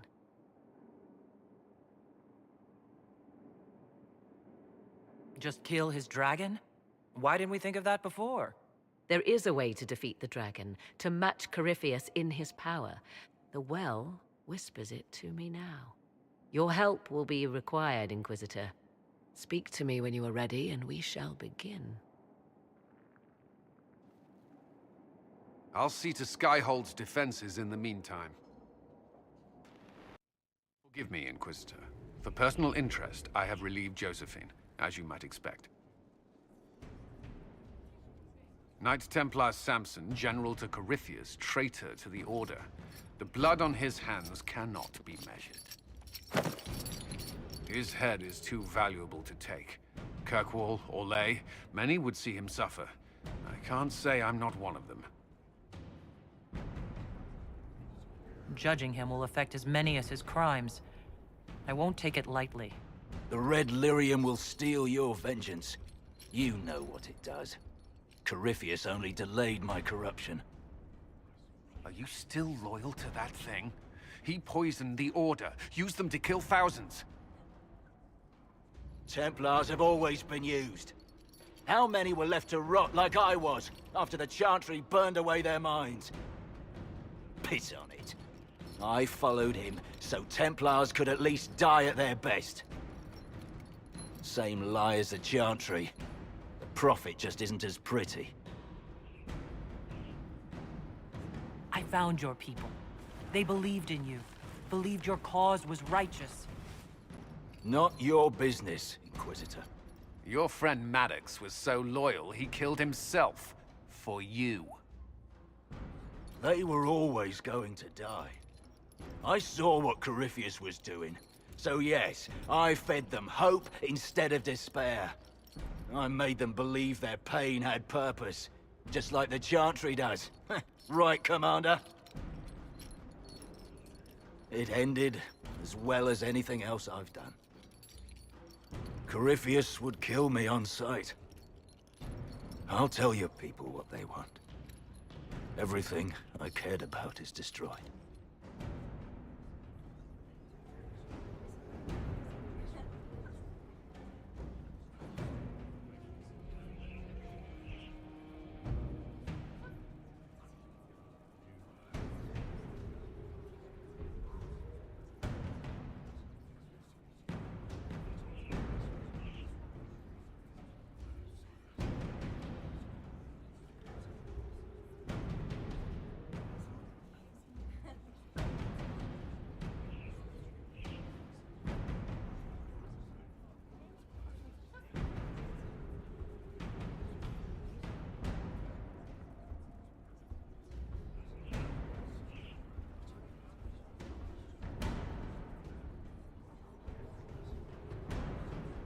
Very well. Samson, you will spend your remaining years serving the Inquisition. Cullen will be your handler. Perhaps he can get something useful out of you. I doubt the commander believes there's anything worthy left in me. You're not wrong, but you served something greater than yourself once. Perhaps you can be made to remember that.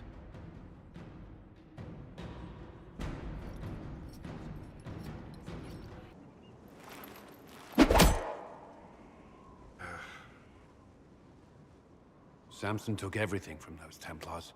He corrupted their souls, twisted them into everything they stood against, everything they would have hated.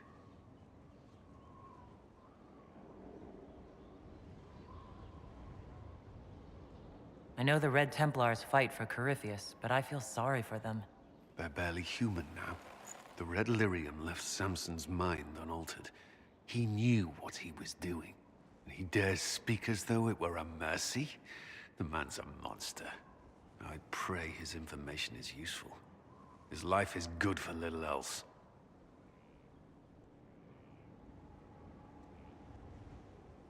Samson got what he deserved. The men and women he betrayed, they deserved something better. Samson deserves nothing. The Red Templars needed to be torn down. We've broken Corypheus' army. I might have known some of them. If my life had gone differently, I might have been one of them. Do you ever wonder what would have happened if you had not been at the Conclave? If you'd never become the Inquisitor? A life without you? Never.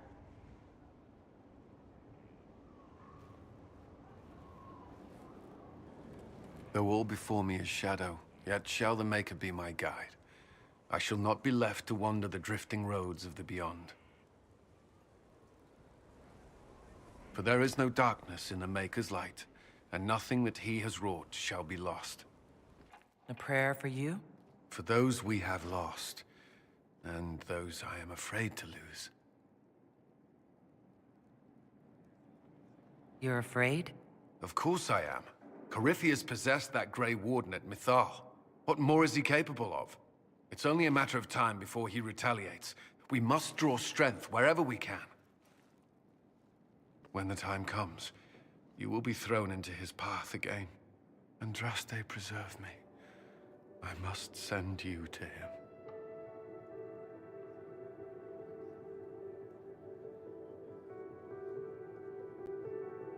There's nothing to worry about.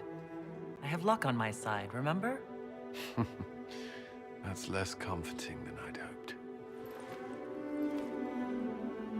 Whatever happens, you will come back.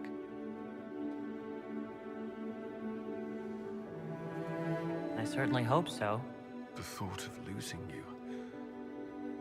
I can't. Victory in the Arbor Wilds.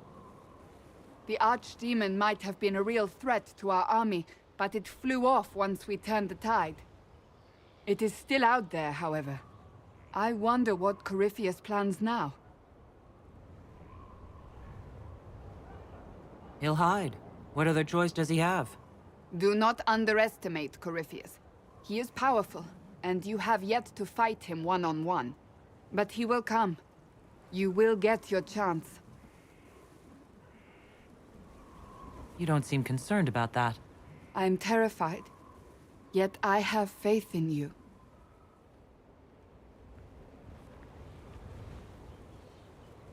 Not long ago, this was impossible to imagine. You, successful against all odds, victory close at hand. The time has come to consider what will come next.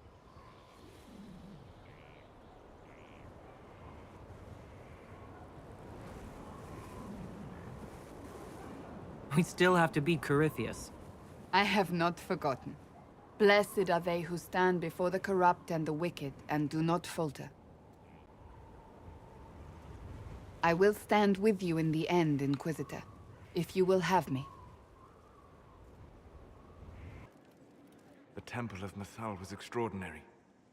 In all my journeys, I never dreamed of finding anything like it.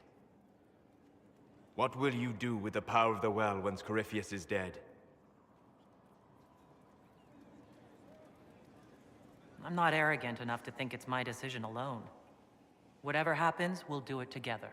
You think to share your power, to avoid the temptation to misuse it. A noble sentiment, but ultimately a mistake. Why? Because while one selfless woman may walk away from the lure of power's corruption, no group has ever done so.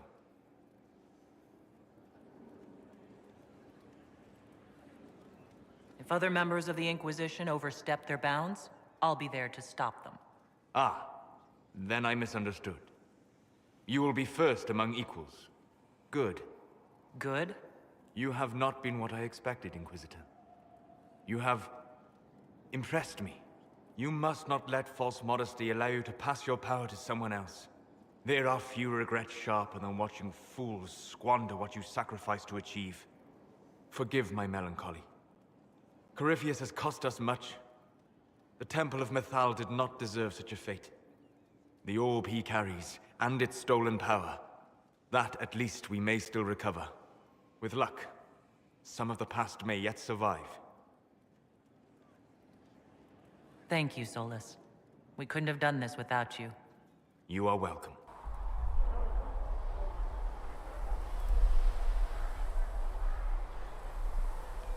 Why here? Haven is familiar. It will always be important to you. We talked about that already.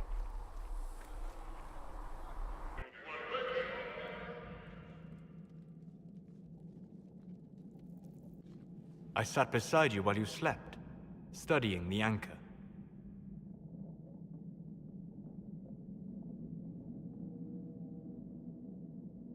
How long can it take to look at a mark on my hand? A magical mark of unknown origin? Tied to a unique breach in the veil? Longer than you might think. I ran every test I could imagine. Searched the Fade, yet found nothing. Cassandra suspected duplicity. She threatened to have me executed as an apostate if I didn't produce results. Cassandra's like that with everyone. Yes. You were never going to wake up? How could you? A mortal sent physically through the Fade. I was frustrated, frightened. The spirits I might have consulted had been driven away by the breach. Although I wished to help, I had no faith in Cassandra, or she in me. I was ready to flee. The breach threatened the whole world. Where did you plan to go? Someplace far away, where I might research a way to repair the breach before its effects reached me. I never said it was a good plan. I told myself, one more attempt to seal the rifts. I tried and failed. No ordinary magic would affect them. I watched the rifts expand and grow, resigned myself to flee, and then...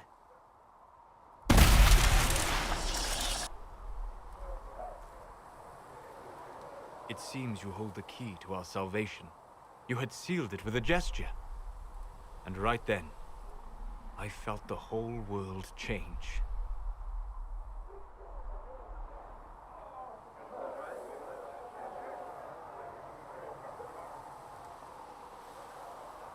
For all our sakes, I'm pleased that you stuck around.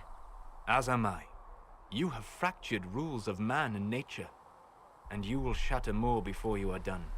Visiting me here, even as a mage, it should not have been so easy for you. What do you mean? Where do you think we were? This isn't real. That's a matter of debate. Probably best discussed after you wake up.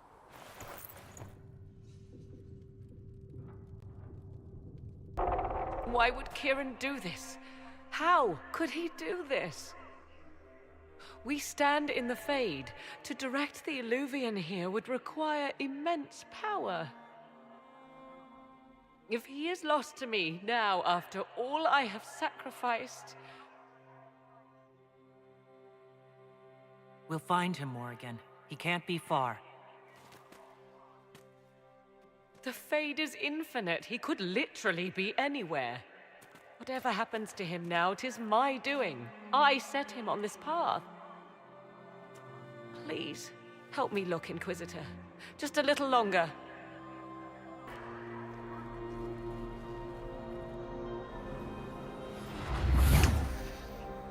Mother! Mother. Now, isn't this a surprise? Clearly not the good sort of surprise. My lovely Morrigan has a flair for the dramatic. Thankfully, my grandson is more sensible. Kieran is not your grandson. Let him go. As if I were holding the boy hostage. She's always been ungrateful, you see. Ungrateful? I know how you plan to extend your life, wicked crone. You will not have me, and you will not have my son. That's quite enough. You'll endanger the boy.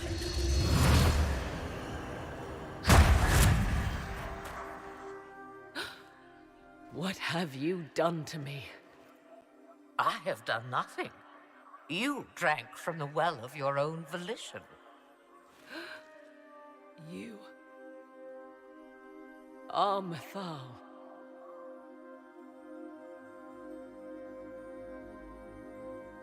Can't be Mythal. That's not possible. Explain to me, dear girl, why I cannot be what I am. Whatever Mythal was, she died long ago. So she did.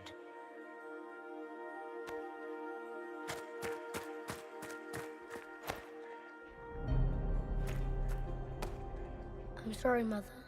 I heard her calling to me. She said now was the time. I do not understand. Once I was but a woman, crying out in the lonely darkness for justice. And she came to me, a wisp of an ancient being, and she granted me all I wanted and more. I have carried Mythal through the ages ever since, seeking the justice denied to her. That could have been a demon lying to you. You hear the voices of the well, girl. What do they say? They say you speak the truth. But what was Mythal? A legend given name and called a god? Or something more? Truth is not the end, but a beginning. A herald indeed, shouting to the heavens, harbinger of a new age. As for me, I have had many names, but you may call me Flemeth.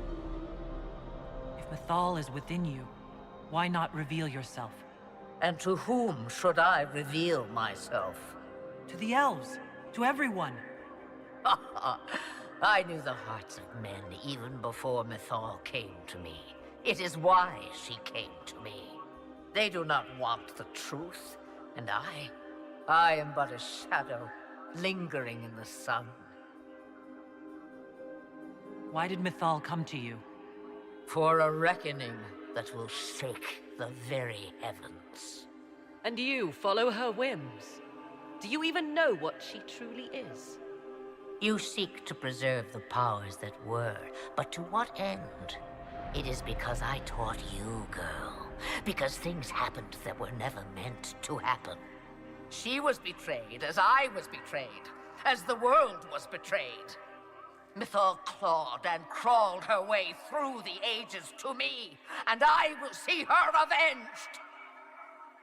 Alas, so long as the music plays, we dance.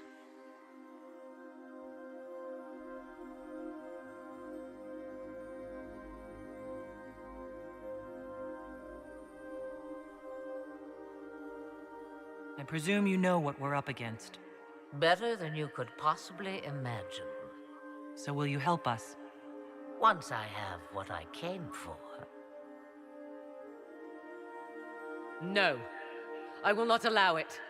He carries a piece of what once was, snatched from the jaws of darkness. You know this. He is not your pawn, Mother. I will not let you use him. Have you not used him? Was that not your purpose? The reason you agreed to his creation? That was then. Now he is my son. Flemeth extends her life by possessing the bodies of her daughters, Inquisitor. That was the fate she intended for me. I thwarted her, and now she intends to have Kieran instead. Wait, the way she talked about Kieran... I am not the only one carrying the soul of a being long thought lost. He is more than that, Mother. As am I. Yet do you hear me complain? Our destinies are not so easily avoided, dear girl. Mother, I have to. You do not belong to her, Kieran. Neither of us do.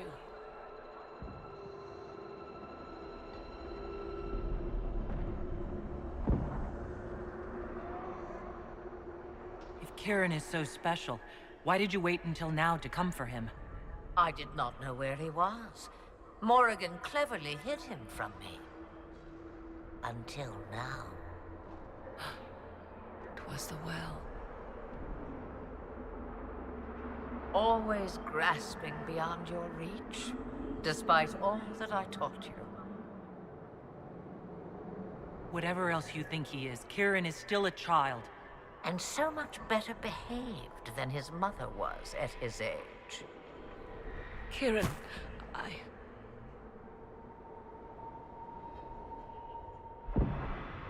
As you wish. Hear my proposal, dear girl. Let me take the lad, and you are free of me forever.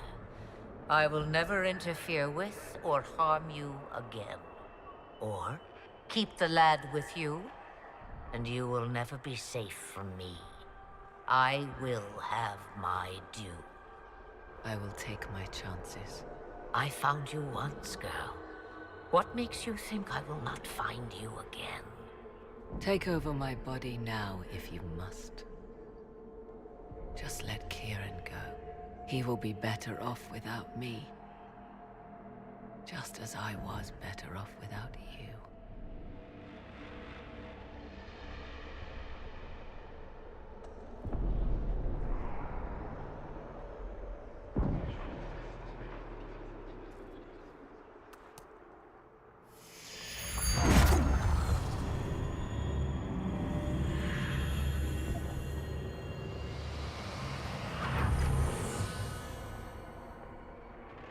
No more dreams?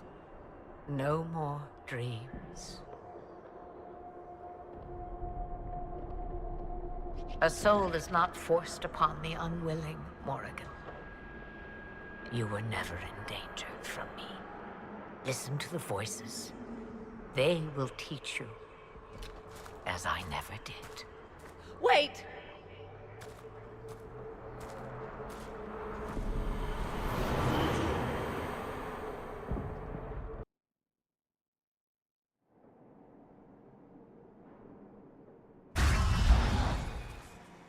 Are you all right, Kieran? You are not hurt? I feel lonely.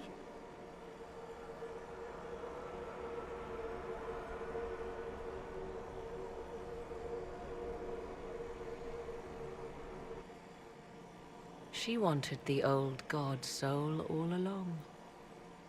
Is it worth reminding myself that perhaps I do not know everything after all? My mother has the soul of an elven goddess, or whatever Mythal truly was, and her plans are unknown to me. You truly had no idea what she was? I knew she kept the truth from me. I even suspected she was not truly human, but this... I always thought the so-called elven gods were little more than glorified rulers, but now... I have doubt. And doubt is... an uncomfortable thing, Inquisitor. Just be thankful you did not drink from the well. I am evidently tied to my mother for eternity. So Kieran had the soul of an old god. Taken from the archdemon at the final battle of the Fifth Blight. Yes, he has never known anything else. I'm uncertain what effect this will have on him. But why did you... I told you at the temple, the magic of old must be preserved, no matter how feared. Kieran had a destiny, and now it is in Flemeth's hands. I suppose we shall see what she does with it. For what it's worth, I think you did the right thing. Did I? She was testing me, and I cannot tell whether I passed.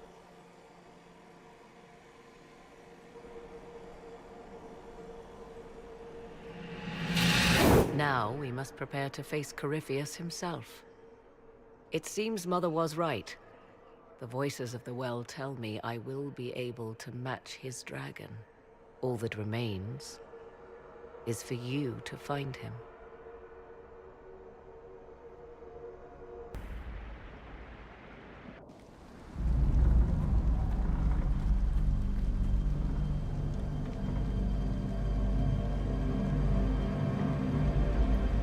Inquisitor, the workers are almost done building a lift to the deep roads. No darkspawn trouble yet, but the earthquakes have been brutal. I was told to meet a Shaper Volta. She's waiting below. You won't see an Orzammar dwarf on the surface. They have rules about that. How many quakes have there been since you arrived? At least 3 big rumblers. And the aftershocks are nothing to sneeze at. My feet miss solid ground. Josephine's report mentioned several lyrium mines were damaged by the quakes. You'll see what's left of this one on your way down. From what I hear, the other mines are barely holding together. So you haven't seen any darkspawn up here? I sharpened my arrows just in case, but they never showed. I'm okay with that. What if another earthquake seals us in? If that happens, I'll dig you out myself. The lift's ready for you.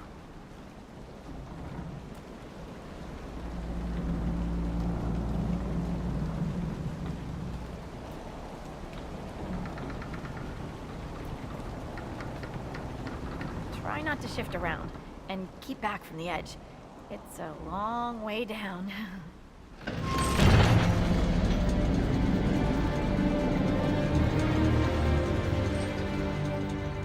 So, the deep roads. Do you think there'll be tight spaces? Long hallways with low ceilings? Possibly. Why? Just hoping my horns fit. Is it me, or is this the slowest lift ever constructed? It's better than climbing down. I could do with some music. Something with a flute. Palms calloused, clutching, clawing when the dust came. The miners. The stones were angry. I didn't think stones got angry.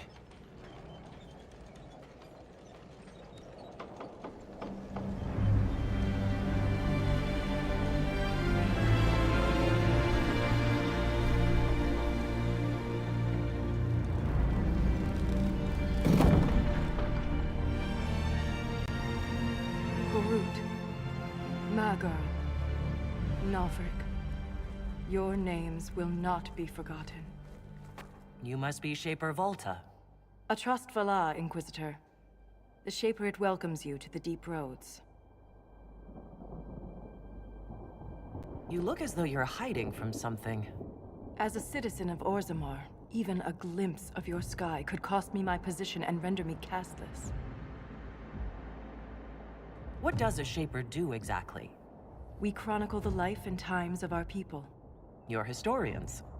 Also scholars and genealogists. Shapers preserve knowledge in the memories, an archive in Orzammar. We record memories in Lyrium to ensure they never fade. We must be meticulous in every detail. How many dwarves have you lost? More than we can count. The mining caste has suffered greatly. Our situation has worsened since we contacted Skyhold. The quakes collapsed this mine and shattered a seal, keeping the Darkspawn at bay. The Legion of the Dead hasn't been able to mend the broken seal, and we can't afford to lose any more lyrium. What will happen if we lose more lyrium mines? The surface needs lyrium for all sorts of magic. The Inquisition more than most, I understand. And Orzamar's economy relies on the lyrium trade. Without it, there will be chaos above and below. Orzamar deals with Darkspawn all the time. Why request the Inquisition's help? The Legion isn't prepared for this level of disaster, and the Grey Wardens haven't answered our calls for aid. Any threat to the flow of lyrium requires immediate response. The Inquisition is the only force we can rely upon. I trust this Legion of the Dead isn't actually deceased yet. Not yet, but they are ready to die.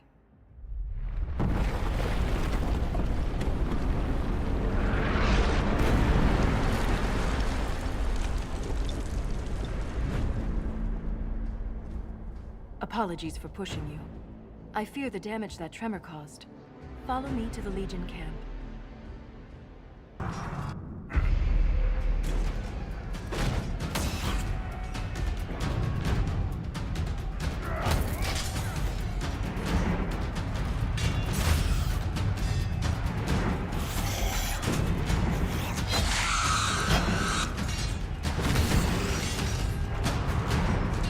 Get those charges to the tunnels!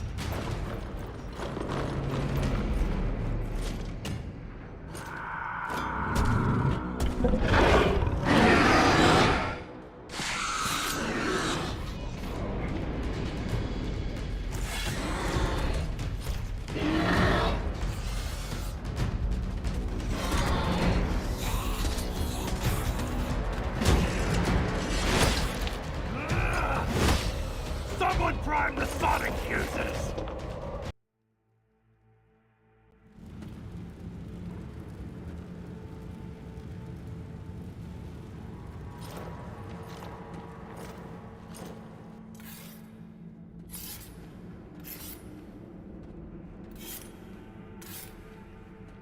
Inquisitor, meet Lieutenant Wren, a veteran of the 5th Flight and one of the Legion's finest commanders. Someone paid her to say that. Appreciate the help, Inquisitor. Collapsing that seal bought us time.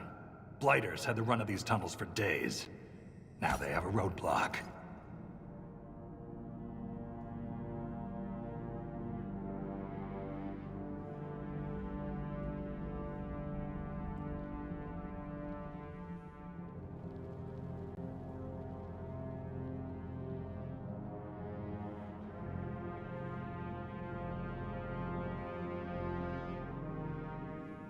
How many deep roads are there? How deep do they go? They'll take you from one side of Thedas to the other, if you have a death wish. The roads once connected dwarven cities that were hundreds of miles apart. Then came the Darkspawn. Ren and I have been exploring this region, reclaiming it, but the work is slow. Mark the map, fight an army. Mark the map, fall in a hole. And so on. I get the impression you two have known each other a while. Yeah. The Shaper had sent her to dig up some relics. Asked me to keep her out of trouble. That was 3 years ago. You can quit any time. Not when we still have things to fight about. For such a small group, your people have held up well. The quakes took a lot of us. Reinforcements will be slow to arrive.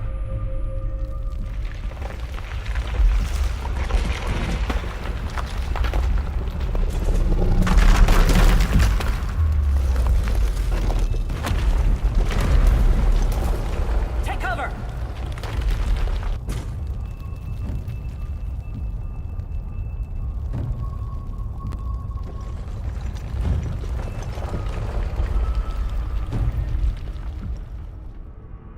You heard that, yes? The rhythm in the tremors? It's clearer, stronger, more insistent. I hear it. Doesn't prove a thing. These quakes are not a natural disaster. They're deliberate. There's an intelligence behind them.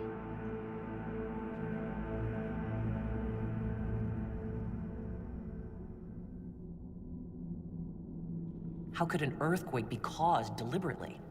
We get plenty of natural tremors down here. These are different. She thinks she knows why. I found an ancient text during an expedition with Ren last year. At the time, it was just a curiosity, but now... The text describes giant creatures, called Titans, living deep underground. They sing in the stone, shaping it. When these quakes began, I believe we heard that rhythm. I believe a Titan is causing all this destruction.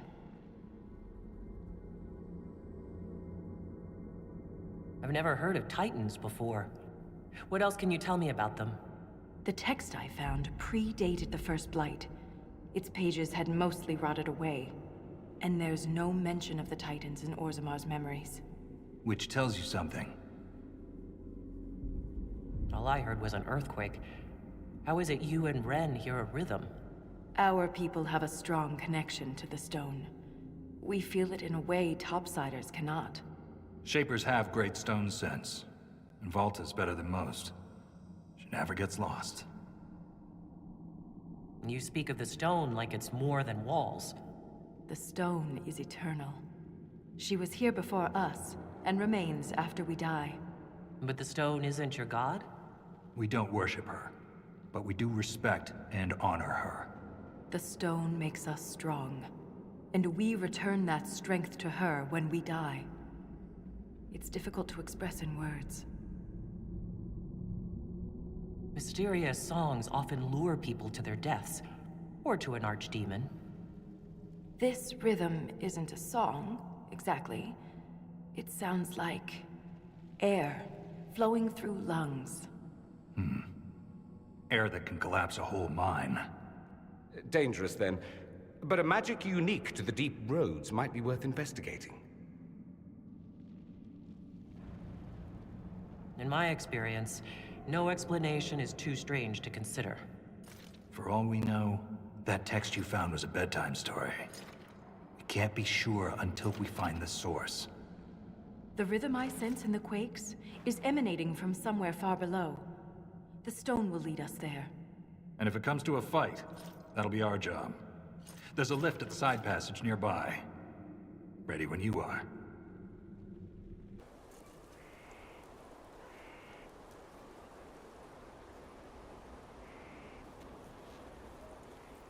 Good book? Ah! I don't know what you're talking about.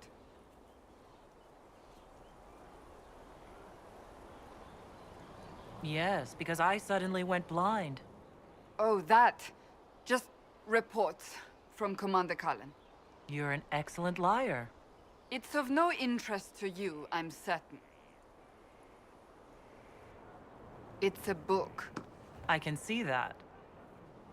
It's one of Varric's tales. Swords and Shields, the latest chapter. So you like to read. What's wrong with that?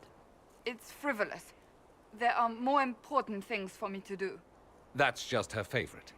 Nobody asked you, Tevinter. I couldn't finish the last one you lent me. I actually feel dumber for having tried. It's literature. Smutty literature. Whatever you do, don't tell Varric.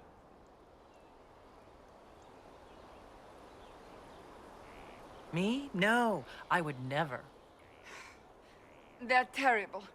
And magnificent. And this one ends in a cliffhanger. I know Varric is working on the next. He must be.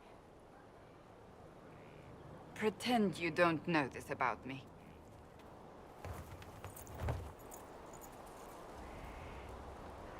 I need to have a few words with my publisher. The first one will be you, and the second one will be Bastard. They've claimed for years my crime serials don't sell in Orlais.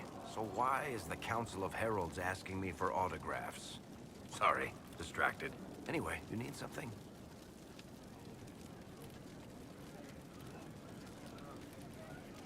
Cassandra's waiting for the next issue of Swords and Shields. I must have heard that wrong. It sounded like you just said that Cassandra read my books. She's a pretty big fan, in fact. Are we talking about the same Cassandra? Tall, grumpy seeker, like stabbing things? Wait, did you say the romance serial? Oh, she'll be waiting for a while then. I haven't finished it and wasn't planning to. That book is easily the worst I've ever written. The last issue barely sold enough to pay for the ink. Well, Cassandra seems to be hooked on it. And I honestly thought a hole in the sky was the weirdest thing that could happen. So, you want me to finish writing the latest issue of my worst serial for Cassandra? Oh, that's such a terrible idea. I have to do it. On one condition. I get to be there when you give her the book. You've got a deal. I'll get to work then. You know, the fact that the book is terrible just makes it more worthwhile somehow.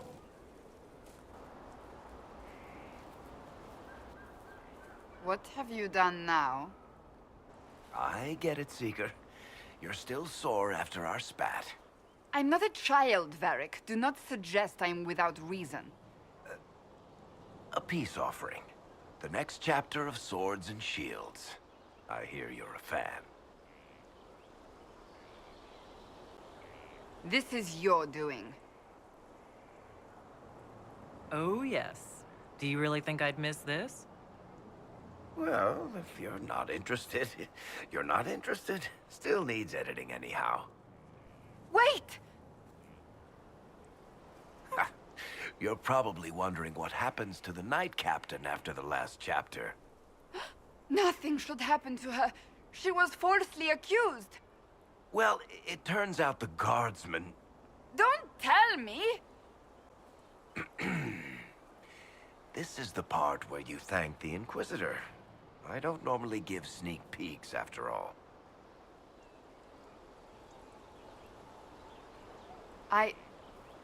Thank you.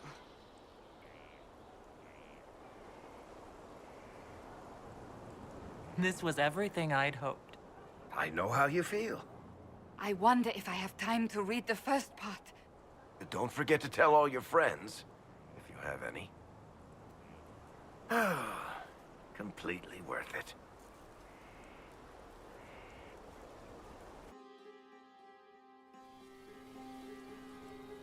Any luck charting the area? I did what I could, Your Worship. This space has nothing but... space. If there's nothing valuable here, I say let Corypheus have it. I'm sure there's something deadly and enchanted and so on underneath all this sand. I did find something for you. Old dwarven ruins, on the surface. Impossible, but there you go. The Red Templars are digging them out, with Venatori supervision. Whatever they want, we must beat them to it. I just saw Red Templars heading northwest to here. They might be a good start. I found this map on a dead one. Maybe it shows where they're headed. Good luck. Corypheus died, and then he didn't. That's why he always felt wrong, like he didn't fit inside himself. He wears another man's life. I thought dying was forever.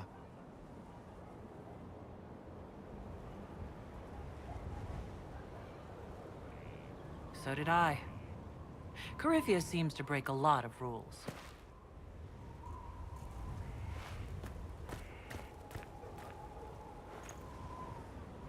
But is it him? Is he real? If a man can be dead and then not, could I have saved the real Cole? What happened to him wasn't your fault. His hands were bruised from beating on the wall. It was dark, like the cabinet where he hid to escape his father. His belly hurt like knives, throat cracked dry. He was alone, I pushed through and held his hand. It was all I could do. He said, "Thank you."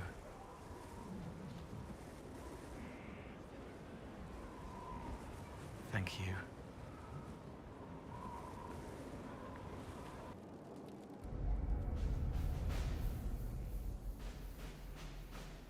So it's done.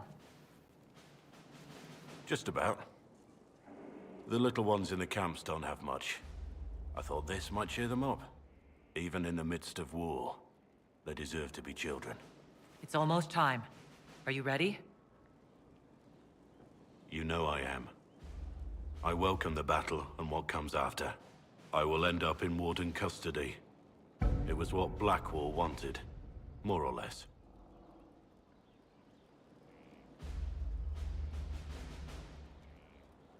Blackwall wanted you to be a warden. Who knows if the surviving wardens will agree? They may not appreciate you impersonating one of their number. I don't fear the Warden's judgment. It'll be no worse than what Olay had in store, and I've made my peace with that. Redemption doesn't come easy, but perhaps killing Corypheus will be a start. You've been a true friend when I haven't deserved it. I am honored to fight by your side.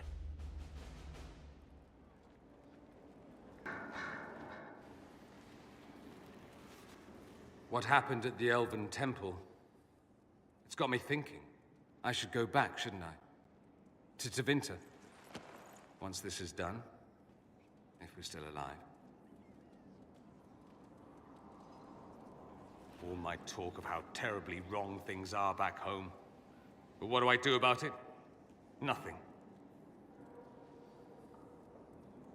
How does this relate to the Elven Temple? That elf, Abelas. He said the Imperium wasn't what destroyed the elves. My people would never accept that. It would reduce us to scavengers, destroy our legacy no matter how terrible. But we should accept it. Take our history down a peg. Confront the legacy hanging over us like a shroud. Maybe not all of us want to, but that could be altered. If you can change minds, so can I. Someone with your impeccable taste could transform Tevinter. I hope you're right.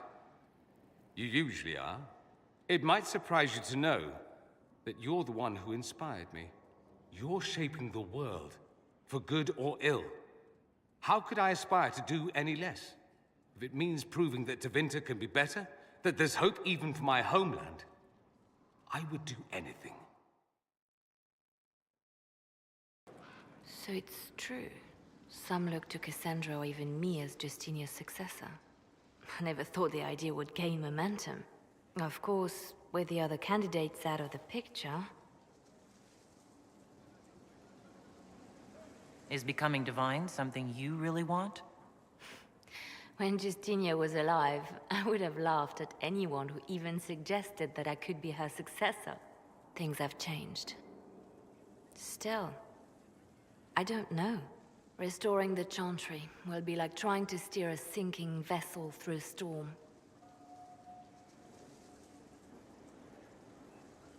Whoever becomes divine will have my support if she requires it. And I'm sure whoever becomes divine will absolutely require the Inquisition's backing. The Chantry is faltering, but it still has influence over the people.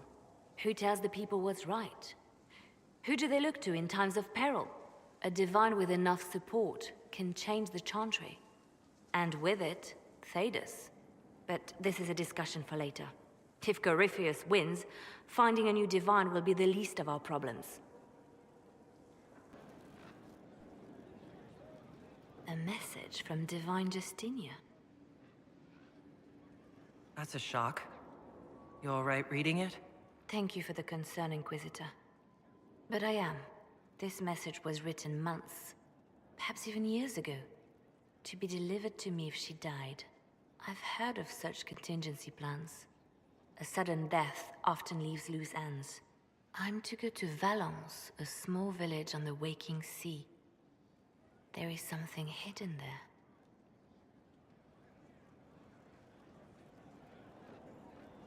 You know what you're looking for? The Divine was a powerful woman who used her position to obtain all sorts of things. Whatever she hid in Valence would very likely benefit the Inquisition and must be kept from falling into the wrong hands. If I'm lucky, she will have instructions for me. Why hide things in Valence? What's so special about it? Justinia was revered mother at the Chantry there for many years before she became the Divine. It is a place that holds great meaning for her. I'll help in whatever way I can. Wonderful. I was hoping you would agree to come with me to Valence. One more thing.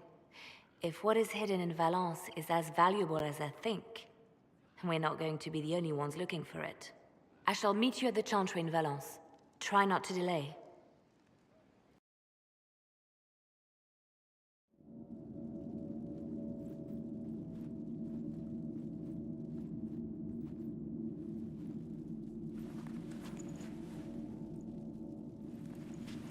It's just as I remember it.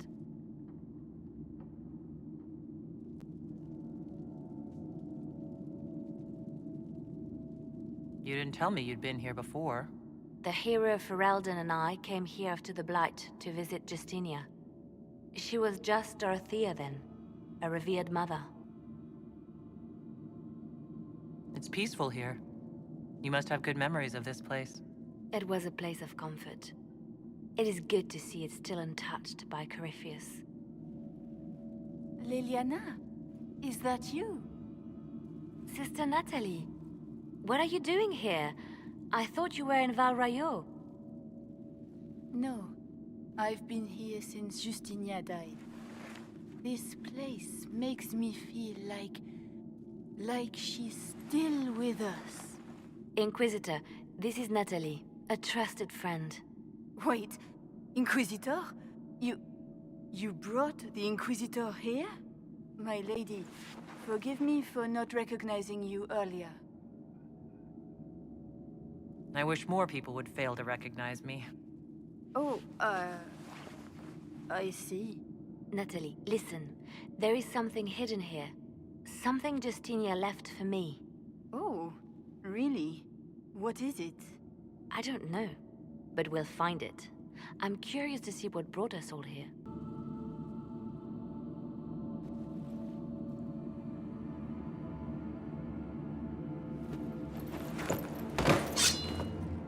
Sorry to keep you waiting.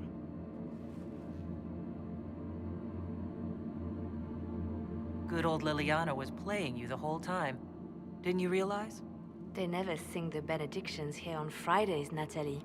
Something so simple. And you got it so wrong. I wanted to believe, but you were lying from the start. Keep that pretty mouth shut if you must, dear. You've already told me everything I need to know. The prickleweed burrs on your hem, talking about the sun rising through the breach. It all points to a single place. Morel in the Dales, Grand Cleric Victoire's bastion. She sent you, didn't she? Victoire was always an opportunist. Who is this Grand Cleric? I've never heard of her. An experienced cleric. She never agreed with Justinia, but kept her ideas to herself. I suppose now, with Justinia dead, she thought she could make her move. I want to know what this Grand Cleric planned here. She sent Natalie here to see what Justinia was hiding, no? The Inquisition has turned Thilas away from the true Chantry. It must be stopped. Stop us? You must be joking. Mother Victoire is well loved by many. The Inquisition has more enemies than you know. And Victoire thinks she can ally with them.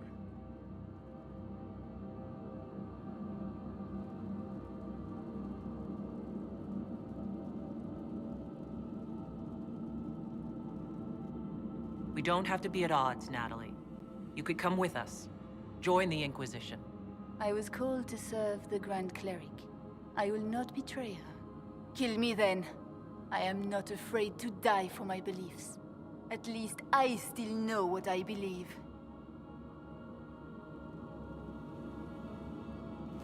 Release her, Liliana. She's no threat. The Grand Cleric? She is one woman. We are the Inquisition. The Inquisitor has spoken. Run. Tell your mistress that she has a choice. The Inquisition is coming.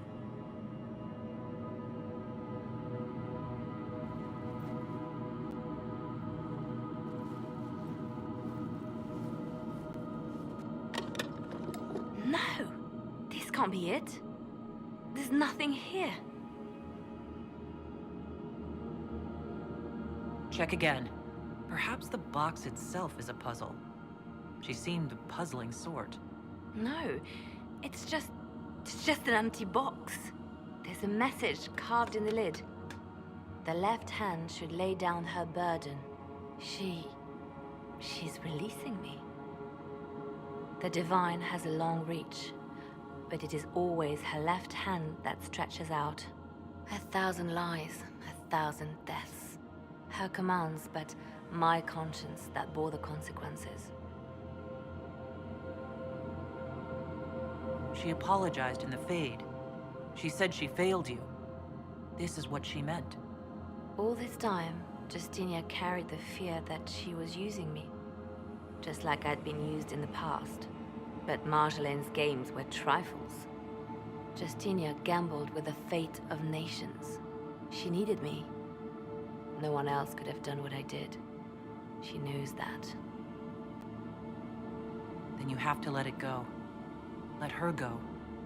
You don't owe her anything anymore. If it were not for you, I would have killed Natalie and called it a good thing. Thank you for showing me what was right when I couldn't see it for myself. There are things that must be said, but not here. I will see you back at Skyhold. I'm told that Ambassador Montillier is pleased with the restraint you showed in Valence. She's positively beside herself. I will never hear the end of it. Niceness before knives, Liliana. Haven't I always told you? Will that be all, my lady? For now.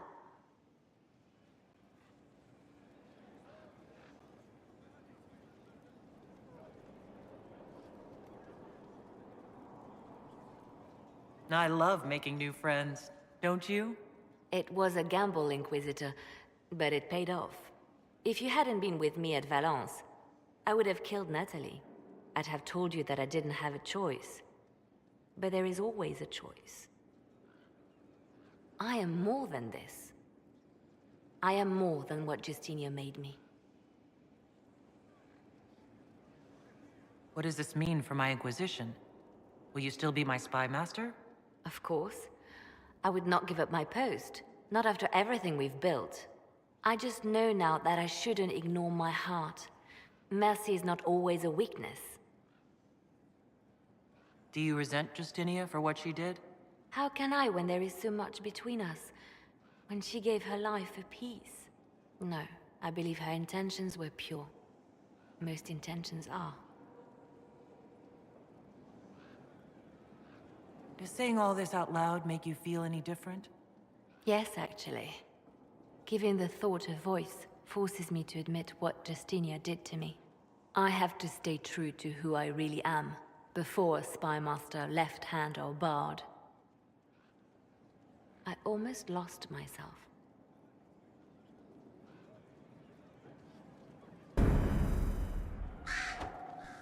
I was pondering who might be divine, and it suddenly occurred to me. Is it so ridiculous for the Grand Clerics to support me? Why shouldn't they?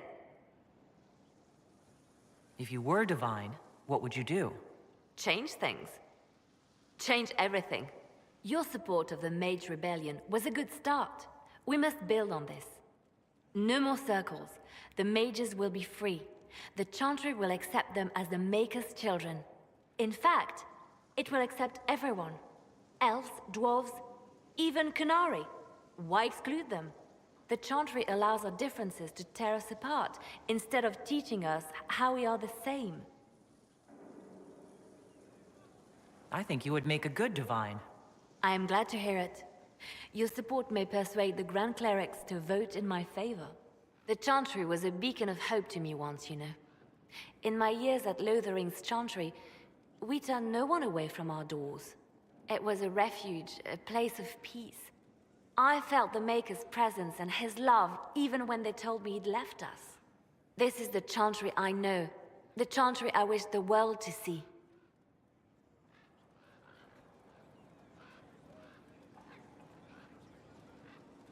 The world could certainly use the force for good you describe. Yes, the Chantry should be a force for good instead of what it is. The Chantry dictated where it should have inspired. It spoke of judgment instead of acceptance. It should encourage the good in everyone, rather than rebuke us for our sins. No one should be turned away from our doors. No one is without worth. Whoever you are, whatever your mistakes, you are loved, unconditionally. In your heart shall burn an unquenchable flame. Planning troop movements now? I'm trying to imagine what it will look like when we're done. All of this once belonged to the Tevinter Imperium. Andraste changed that, as did the Blights. As for what will come next, I cannot guess the Maker's plan. We make the world a better place. Because everyone agrees on what better means. I know I want a world where people trust the Chantry and that trust is respected. I want to respect tradition, but not fear change. I want to right past wrongs, but not avenge them. And I have no idea if my wanting these things makes any of them right. Even if they're not right, they're certainly admirable. Some would disagree. They would call it heresy. They didn't sound like the ravings of a heretic, Cassandra. Perhaps not. But it takes precious little effort to paint even an act of compassion as damaging.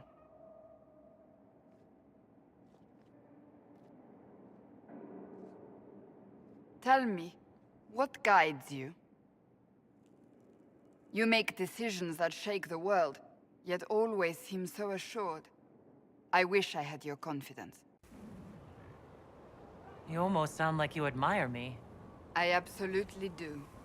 I may not always agree with your decisions, but how many could do what you have done? You were a prisoner, accused and reviled, yet you've emerged from every trial victorious. The Maker's grace does not make you immortal. You live or die by your own hand. That is worthy of admiration.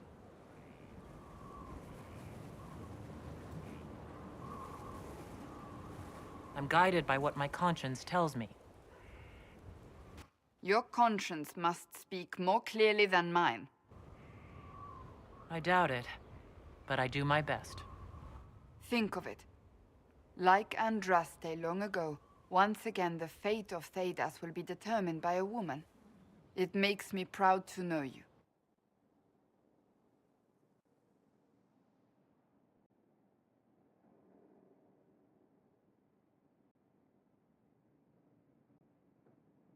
I hope we can call each other friends. I hope so too. We still have a long road to travel, Inquisitor. Wherever it takes us, I'm glad you're here. Ah, come on, Krim. I'm working my ass off trying to get you to see that move. You still got plenty of arse left, Chief. Your worship. Glad you came by. I got a letter from my contacts in the Ben Hasrath. Already verified it with Red. Do you want to discuss this alone? Not like I was hiding it from my boys. Besides, right now, I need to hit something. You know they've got training dummies, Chief. The training dummy might actually defend itself against the shield bash. Anyway, the Ben Hasrath letter. What did the letter say? The Ben Hasrath have been reading my reports. They don't like Corypheus or his Venatori. And they really don't like Red Lyrium. They're ready to work with us. With you, boss. The Qunari and the Inquisition, joining forces. That could be a powerful alliance. My people have never made a full-blown alliance with a foreign power before. This would be a big step. They found a massive Red Lyrium shipping operation out on the coast. They wanted us to hit it together. Talked about bringing in one of their dreadnoughts. Always wanted to see one of those big warships in action. Did you see that? Go get some water. They're worried about tipping the smugglers, so no army. My chargers, you, maybe some backup. What does this alliance really get us? They wouldn't use the word alliance if they didn't mean it. Naval power. More Ben Hasrath reports. Qunari soldiers pointed at the Venatori.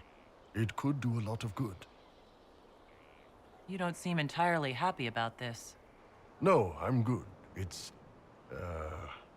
I'm used to them being over there. It's been a while.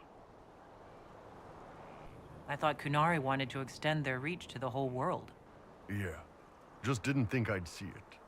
Look, the Qun answers a lot of questions. It's a good life for a lot of people.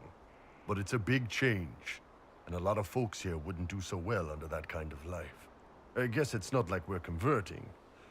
This is just us joining forces against Corypheus. On that front, I think we're good.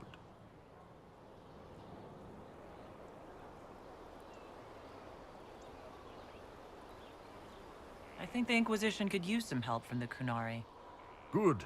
I'll pass on word to Cullen and Red. We can set up the meeting whenever you're ready.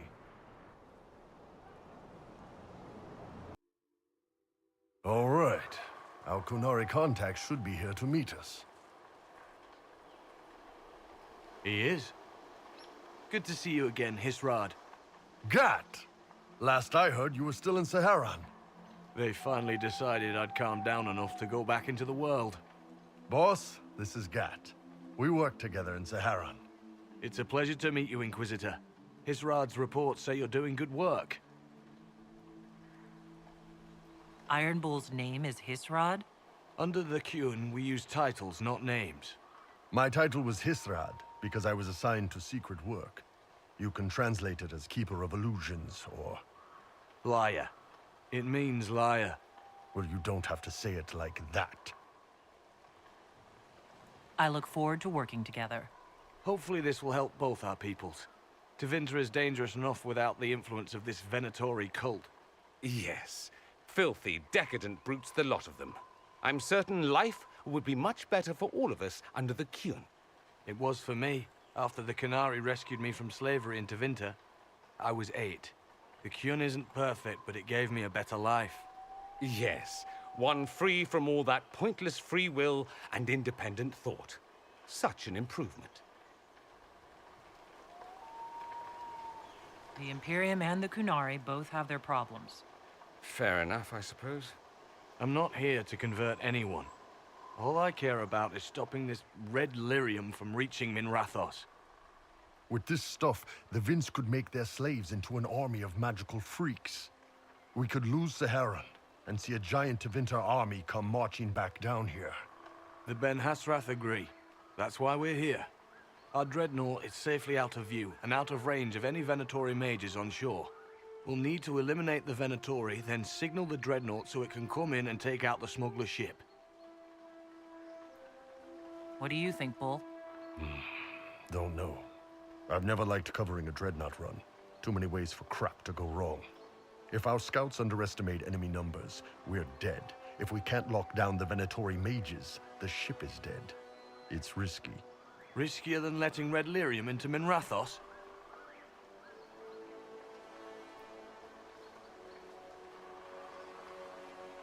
There might be Venatori mages on the ship as well. If the dreadnought can't handle them... It's unlikely there'll be more than 2 or 3 mages on the ship, and they'll be dead by the 3rd shot. On land, though, a half-dozen Venatori attacking the dreadnought from cover could do some serious damage.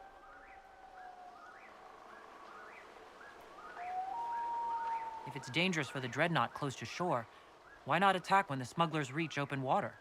Any decent smuggling ship can outrun a dreadnought on open water. We need to catch them close to shore. I could have crushed any Venatori resistance with the Inquisition's main forces. Why not use them? Because then the Venatori would have seen you coming and run. They'd schedule a new shipment for later, and our spies might not know when or where. This is risky, yes, but it's our best chance to destroy the shipping operation permanently. Let's go hold up our end of this bargain, then. My agent suggested 2 possible locations the Venatori may be camped to guard the shore. There, and there. We'll need to split up and hit both at once. I'll come with you, boss. Krem can lead the charges. Let me fill him in. Come by when you're ready to move. We're clear, Gat. Right. Signaling the Dreadnought. Chargers already sent theirs up. See them down there? I knew you gave them the easier job. There's the Dreadnought. That brings back memories.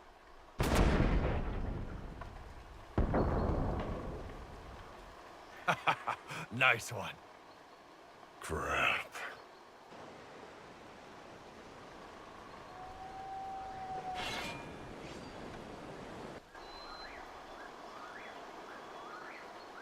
They've still got time to fall back if you signal them now.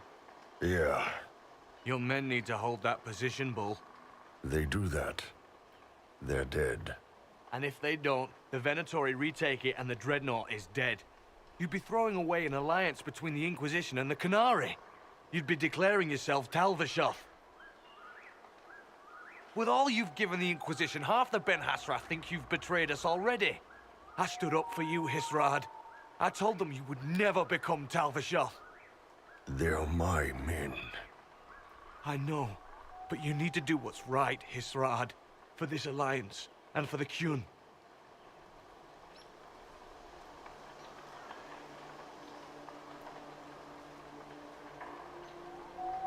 Call the retreat. Don't!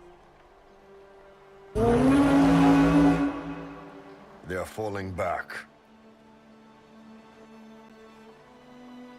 All these years, Hisrad, and you throw away all that you are. For what? For this? For them?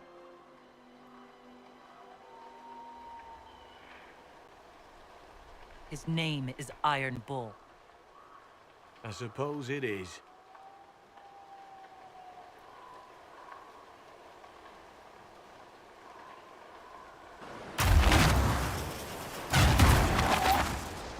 No way they'll get out of range. Won't be long now. Bull, when the Dreadnought sinks...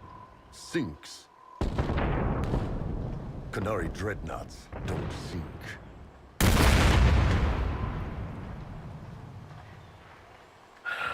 Come on. Let's get back to my boys.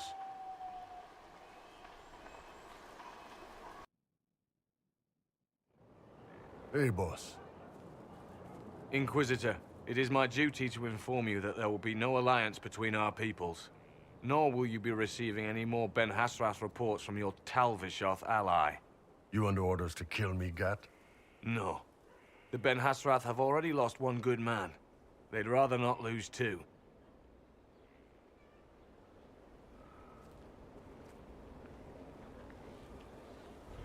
So much for that. I never meant to turn you against your people, Bull. I'm the one who blew the horn. On my orders. Boss, let me have this one, all right? This one needs to be mine. You're late. Sorry, Chief. Still sore from fighting off all those vents. Good to see you, Inquisitor. How did the Chargers come out of the fight? Just fine. Thanks to you and the Chief, we had plenty of time to fall back. Chief's even breaking open a cask of chastened sackmead for the Chargers tonight. Damn it, Krem. That's the kind of thing you don't have to mention to the Inquisitor. Sorry, Chief.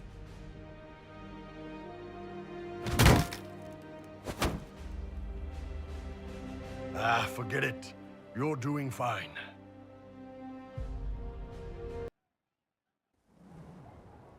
You wanted to see me?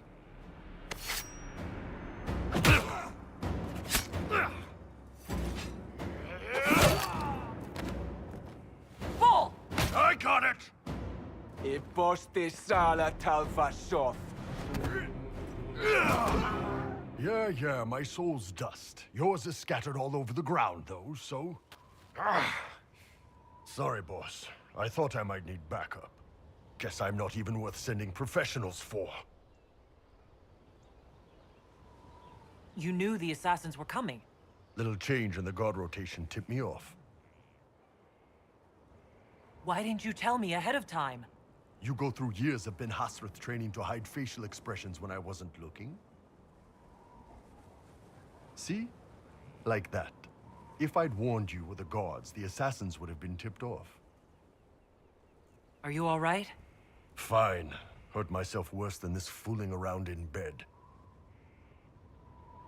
What if they used poison? Oh, they definitely used poison. Sarcomec, liquid form. If I hadn't been dosing myself with the antidote, I'd be going crazy and puking my guts up right now. As it is, it stings like shit. But that's about it. Are you interested in getting some payback? Against who? The entire Ben Hasrath? Besides, this wasn't serious. Sending 2 guys with blades against me? That's not a hit. That's a formality. Just making it clear that I'm Talvashoth. Talva fucking Shoth.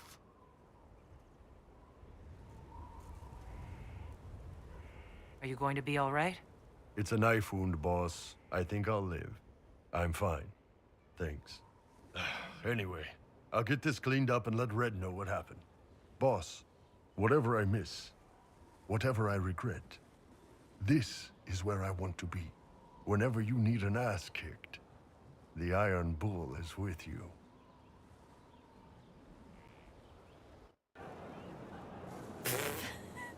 I'm sorry. Oh wait, no I'm not. It's just the funniest, isn't it? That creaky old Abelas in Mythal saying the elves weren't destroyed by Tevinter.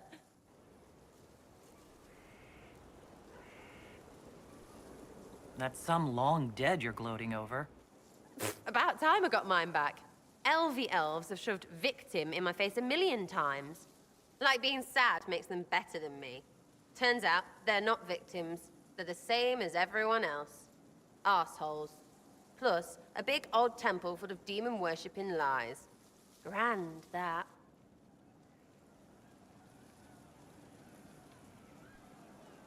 Why are you dismissing what happened in Mythal? Of course. None of it holds up. I mean, it was impressive and all. Makes the Dalish look like tits for living in the woods, but so what? There can't be a bunch of gods and the Maker. Don't matter how much or little you believe, those don't fit. So call me stupid, but I believe the stuff not made up by dead people who failed. Mythal is a ruin full of demons. I mean, it just makes sense, right? There's so much history there. What if some of it is true? No, now you're stupid. You can't think that because it's stupid. But everything we saw. Why believe it? Because Abelas looked weird? If that's all it takes, Cariffi's shitheel is full of lumpy truth. You're not even an elf. Why are you being so damned elfy? You're the frigging herald of Andraste. Every time you open your mouth, you'll sound like an idiot. It's not as if it matters what I believe. I've already denied being the herald. Not for me to say, yeah. Just saying. Anyway, believe what you want. So long as we kill Cariffi fish. Whatever.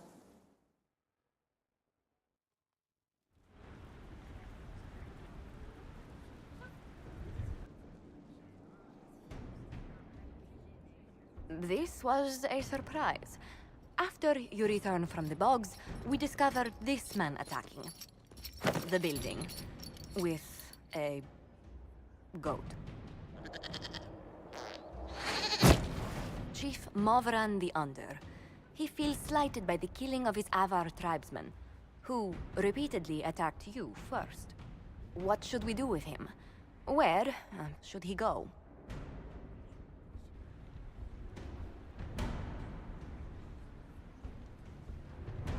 You answer the death of your clan with a goat?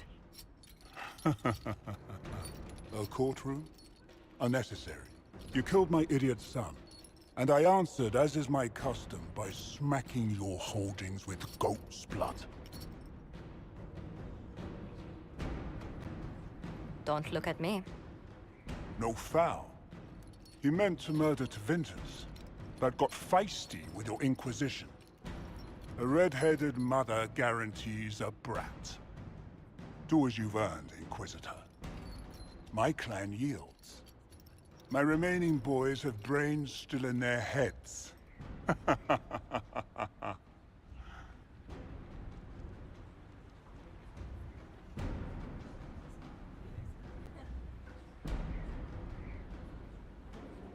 I don't know. He could go in that... what's it called? A gibbet? Chief Movrin, you'll be placed in a gibbet to serve as an example to... someone. Then... probably released. Gibbet? Gibbet? Gibbet?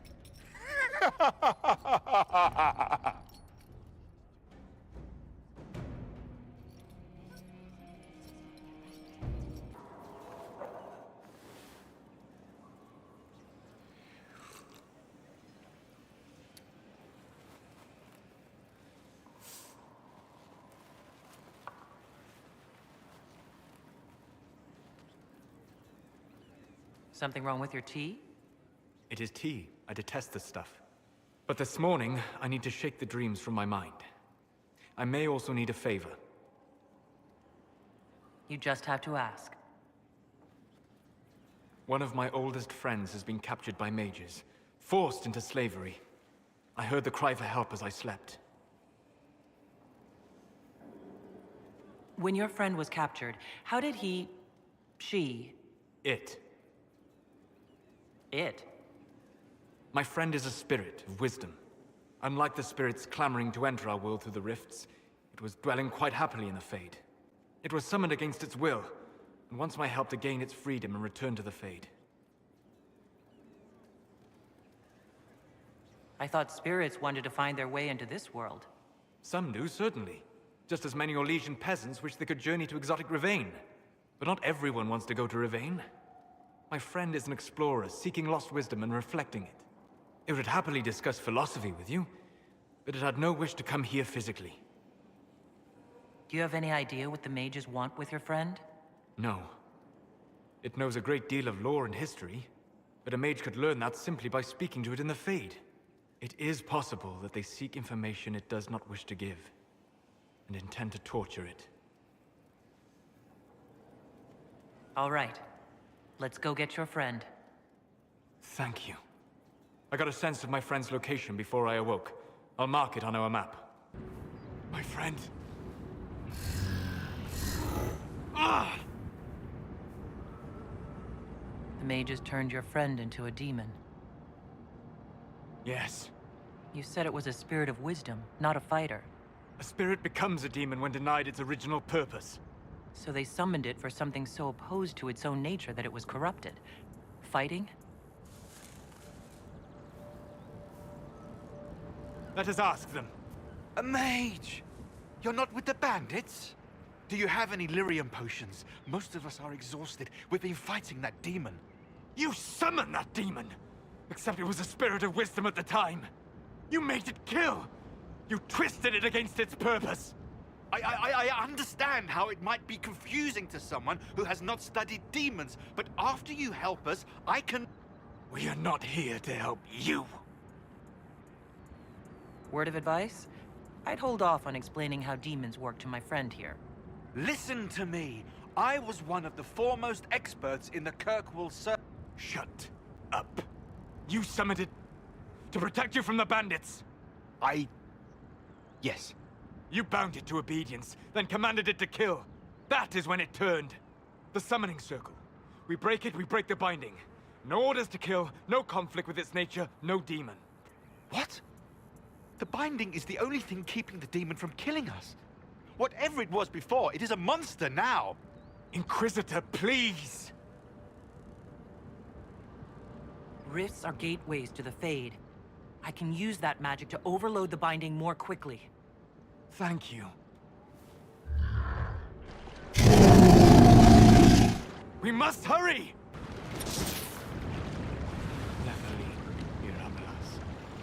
Tel Abalos en Azel Atalim. Mamilava Halani. Malasuladinadas. Magilani Midanam. Manu Vinen.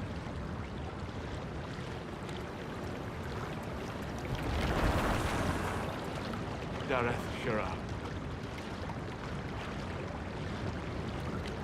Well, shit.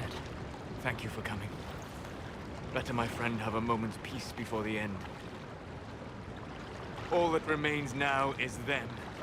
Thank you. We would not have risked the summoning, but the roads are too dangerous to travel unprotected. You tortured and killed my friend. We didn't know. It was just the spirit. The book said it could help us.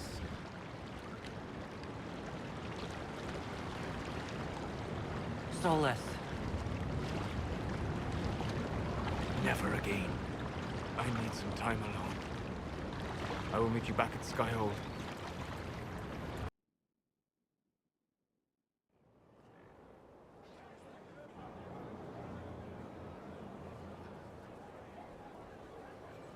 Inquisitor. How are you, Solus? It hurts. It always does. But I will survive. Thank you for coming back. You were a true friend. You did everything you could to help. I could hardly abandon you now. Where did you go? I found a quiet spot and went to sleep. I visited the place in the Fade where my friend used to be. It's empty. But there are stirrings of energy in the void. Someday something new may grow there. What happens when a spirit dies? It isn't the same for mortals. The energy of spirits returns to the Fade. If the idea giving the spirit form is strong, or if the memory has shaped other spirits, it may someday rise again. You're saying your friend might come back? No, not really. A spirit's natural state is peaceful semi-existence. It is rare to be able to reflect reality. Something similar may reform one day, but it might have a different personality. It would likely not remember me. It would not be the friend I knew. I'll let you get back to work. All right. Thank you again.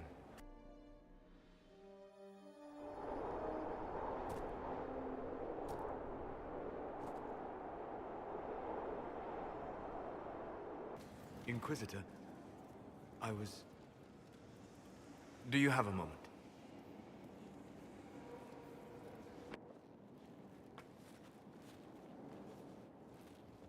What were you like before the anchor? Has it affected you? Changed you in any way? Your mind? Your morals? Your spirit? I don't believe so. Ah. Why do you ask? You show a wisdom I have not seen since my deepest journeys into the ancient memories of the Fade. You are not what I expected. Sorry to disappoint. It's not disappointing, it's... Most people are predictable, but you have shown a subtlety in your actions. A wisdom that goes against everything I know of your people. I'm just one part of this team, Solus. What about Cassandra or Liliana? Cassandra separates matters of faith from those of the world, and she above all should understand how limited that is. Liliana has a brilliant mind, but her faith was damaged. To her, it is all a game of tactics now, but not you. So what does this mean, Solus? It means that I respect you deeply, Inquisitor. And I have disturbed you enough for one evening.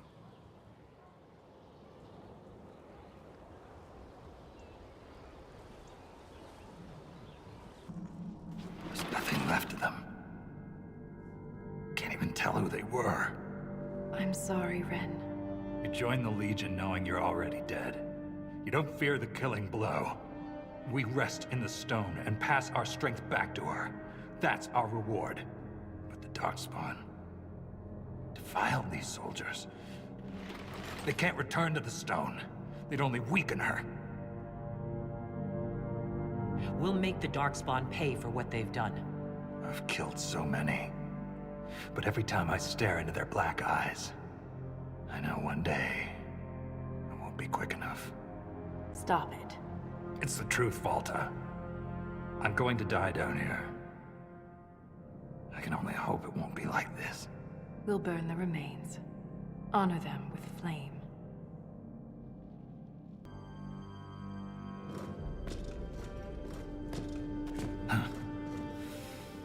That's the last of those, Darkspawn. Legion's in your debt, Inquisitor. Look at this, Ren. It's ancient. Maybe 1,000 years old. Any idea who built it? Or why? This Tig is on top of a lyrium mine. According to the memories, the mine was destroyed by some unexplained disaster. The miners must have used this lift to reach the lower levels. I'm starting to see a trend. If there is a Titan causing earthquakes, it's down there. I found this book with the emissary. The pages are mostly ruined, but a few are readable. See this line? I awoke to the singing stone. Our kingdom trembled at the Titan's hymn.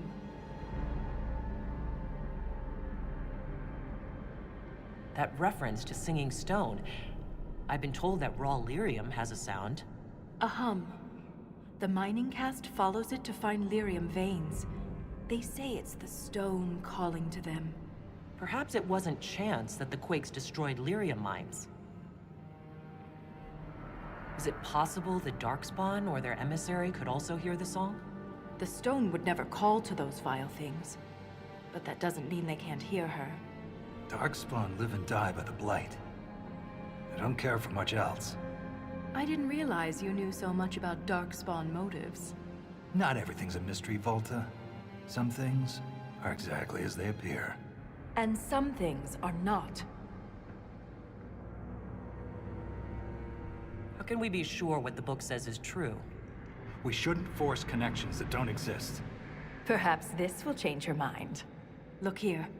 It's the royal seal of Orsec Garal. King Orsec Garal? That book belonged to a paragon? Maybe you are onto something, Volta. Of course you'd take a dead man's word over mine. Always the traditionalist. Hey, challenging tradition lost you a cushy position in Orzammar.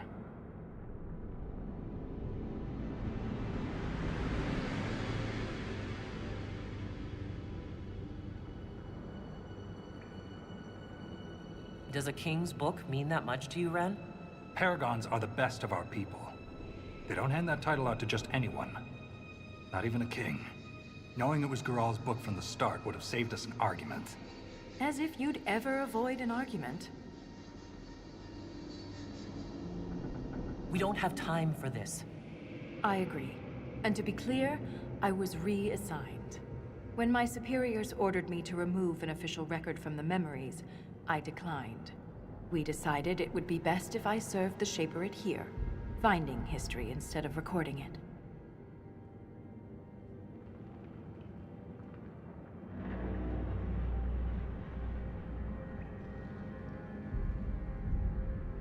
That record must have been important, to risk your position over it. It was trivial, actually. A childhood friend of King Balin had ancestral ties to the Carta. But the truth is the truth, no matter how political it may be. The Shaperate can erase official records? Aren't the memories permanent? Sometimes erasing records is standard procedure. If a dwarf becomes castless, they're struck from the memories. But I was asked to change a fact that someone important merely found inconvenient. Understandable. Yesterday's all the rage is today's embarrassment. If the Shaperate is willing to erase memories, what would prevent them from covering up the existence of Titans? Why would they do that? Because someone in power demanded it. It takes courage to challenge authority. I suppose you would know. Some believe the past is what we make it. But we gain nothing from ignoring mistakes. I'm sorry I brought it up. The earthquakes are what matters. I don't know where this lift leads, but we're about to find out the hard way. Get ready.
Show yourselves!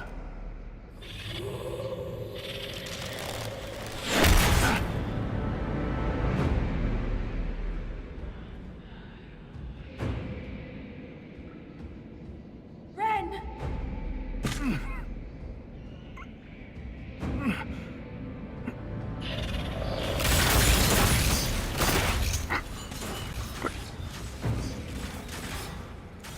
Not at all. No!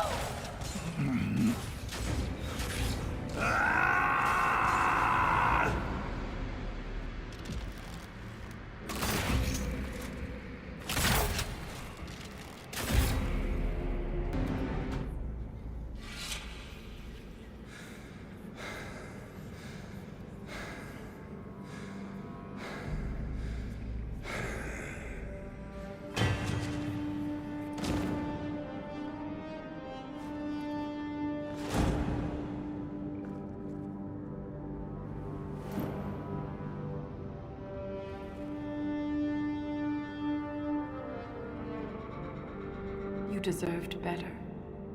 Ren never wanted this life. He was a cobbler, a good one. He joined the Legion to pay his father's debts. It kept his mother and brother from losing their caste. The poor and desperate here often sacrifice themselves for their family's future.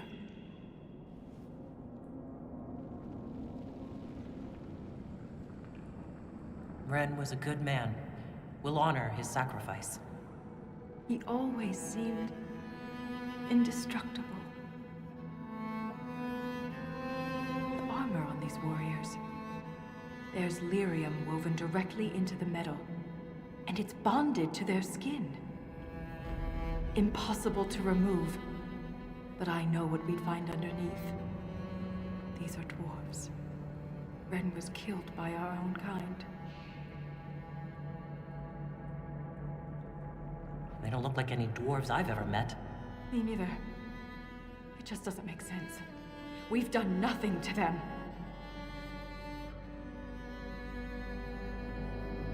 I won't leave Ren like this. We must return him to the stone. Thrust Tonsha, Sarolka.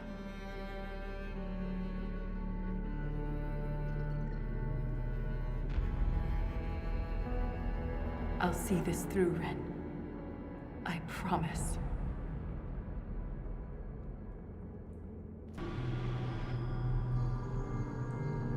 This is like the Wall of Memories in Orzammar, but ancient. Very ancient. The words seem based in Dwarven, but I barely recognize this dialect. Can you translate any of it? Only fragments. The language is very different from what we speak today. This word keeps appearing. Shah Brital. I believe it means revered defenders.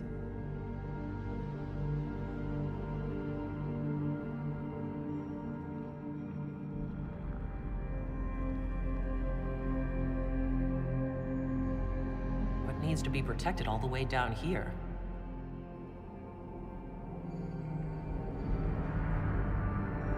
Satanal. Satanal. Cut our tongues, entomb our bodies, watch over the Titan until it stirs.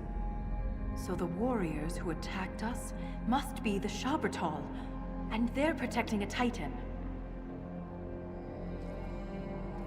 Are you all right, Volta? I can hear Ren's objections. Let's keep moving. If more of these memories exist, they may have the answers we need. Look, there. More ancient carvings. Aye, but these seem to be about the Titan. It shapes the stone. It is the stone. It sculpts the world within and without.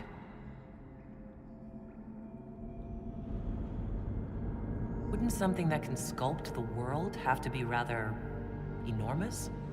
It is called a Titan. So it's a shaper of the stone, like you.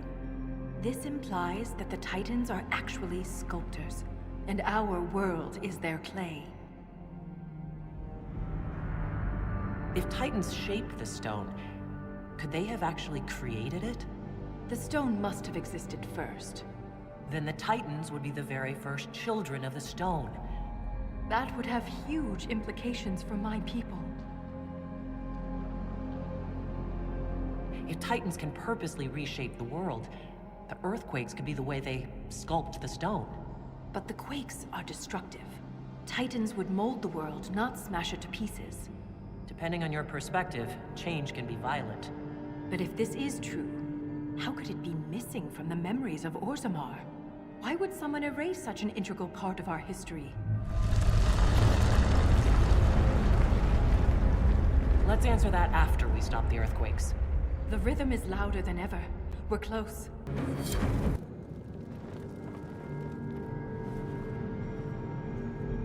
The attacks are getting worse. We must be getting close to whatever they're protecting. Only the pure may pass. All others will be punished. Assuming the Shabratal are the pure... We're the others who aren't allowed to pass. Could the earthquakes be the punishment?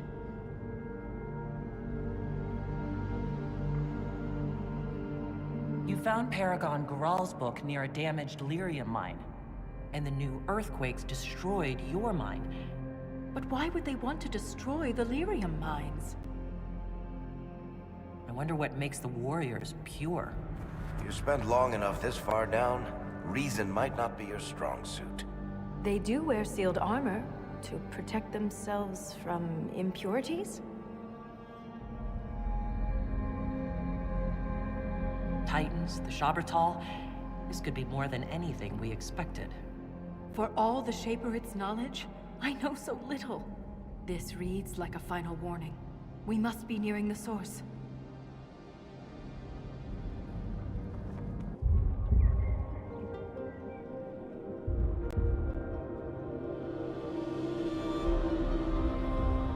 Nothing should surprise me anymore. But this... Wait. The rhythm we followed. We've found the source. But not the Titan. Ever since we came down here, the deep roads have felt different. Organic.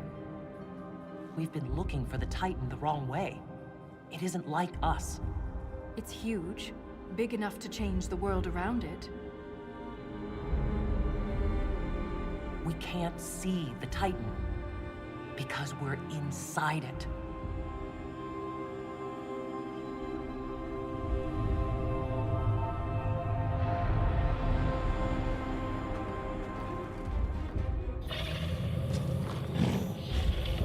If I don't survive, Orzammar must know the truth.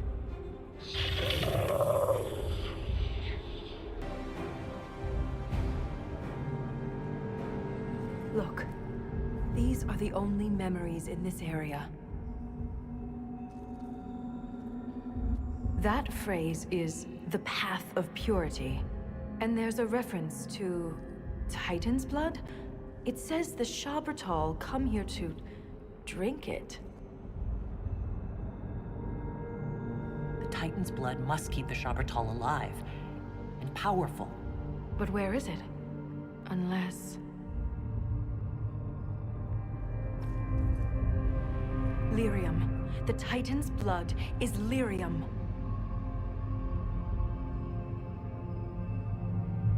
Every nation on the surface buys lyrium. Orzammar's entire economy is based on the trade. This is bigger than any one nation. We have to stop this!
hurt?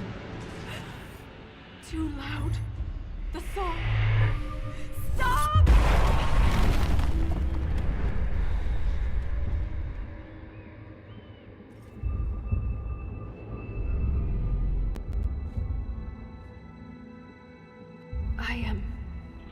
It's all right.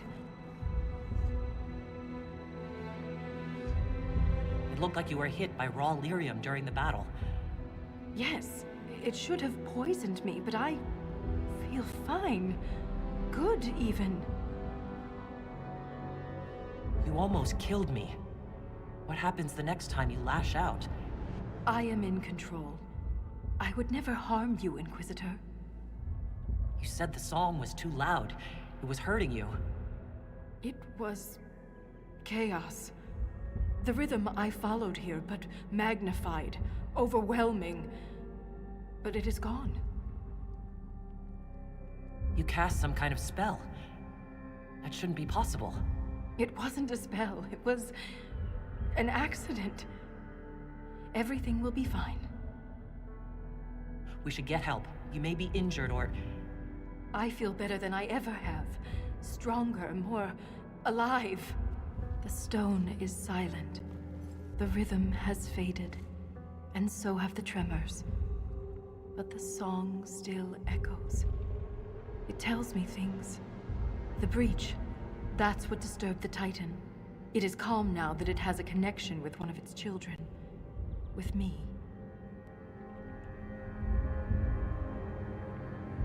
Was that the Titan? Did we kill it? The Titan lives. This was an echo. A guardian. But you silenced it. Is this what happened at the Tig where you found Paragon Garal's book? Aye, but I do not know what disturbed the Titan then. The song may tell me. In time. You said you are a child of the stone, not a child of the Titans. I am not certain what I am. But the Titan recognized me. Like a parent hearing its child's voice. You were able to calm the Titan, but what happens next time? Titans do not stir easily. It has been 1,000 years. Isana. It's our word for lyrium. And we are taught that it is a gift from the stone. But there's so much more to it than we ever imagined. I was sent to the deep roads to recover lost history. This is only the beginning. I am staying here. The Shabertal killed Lieutenant Wren, and they're still down here. Aren't you afraid? No. I am pure. I can defend myself.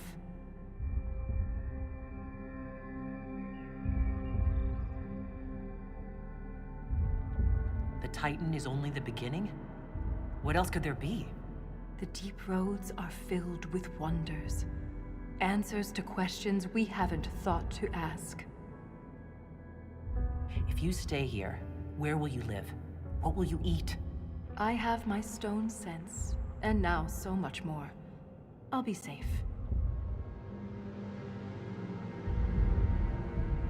You think you understand what's happened to you, but you could be wrong. The lyrium could be turning you into a Shabertal, or worse. The Shabertal turned themselves into monsters. I have changed because the Titan willed it. The mine's collapse, Wren's death. It all happened to bring me here. If she wants to stay, that's her business. I'd like to see the sun again. Nothing good ever happens in the deep roads. This won't be any different. I am called to the search, Inquisitor. This is where I belong. I'm leaving with more questions than answers. But that doesn't mean you have to. Just be careful.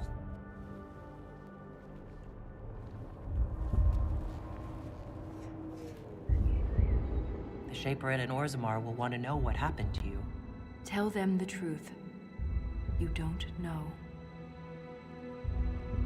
Let's go.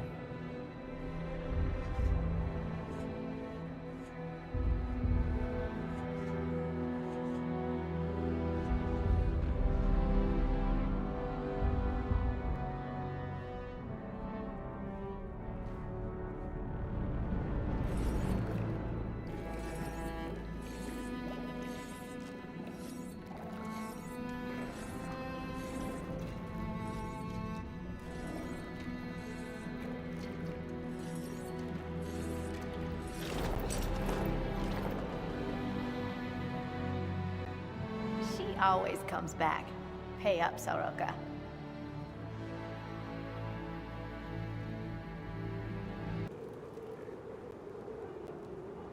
Inquisitor, I wonder if you might help me with a delicate situation. There is an alchemical formula that I must complete, but I have been unable to obtain a critical ingredient. The heart of a snowy wyvern. I had arranged to obtain one, but the chevaliers working with me were killed in the Civil War. If I'm going to hunt down a snowy wyvern, I need you to tell me everything you know about it. They're quite rare and exceedingly dangerous. Their venom is the most potent of any wyvern. Ordinary hunters would not make the attempt. The risk is too great. You, my dear, would certainly be an equal to this monster. I didn't know you were an alchemist, Vivian. What exactly is this project you're working on? It is a special request from a member of the Council of Heralds. I am still the Imperial Court Enchanter, after all. The matter is private. That is all there is to say. You want me to risk my life to get this thing for you, but won't tell me what it's for? My dear, it is hardly proper for me to blab the secrets of those who put trust in my discretion. I would not have attained my position at court if I didn't know when to be silent. I'm not a hunter. Why do you think I can help? This beast is not hunted for sport, as other wyverns sometimes are. It is far more deadly.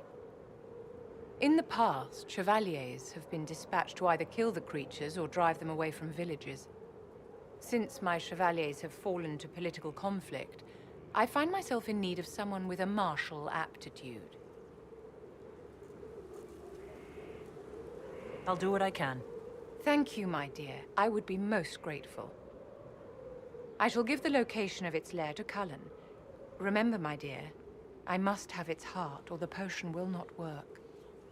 I eagerly await your success.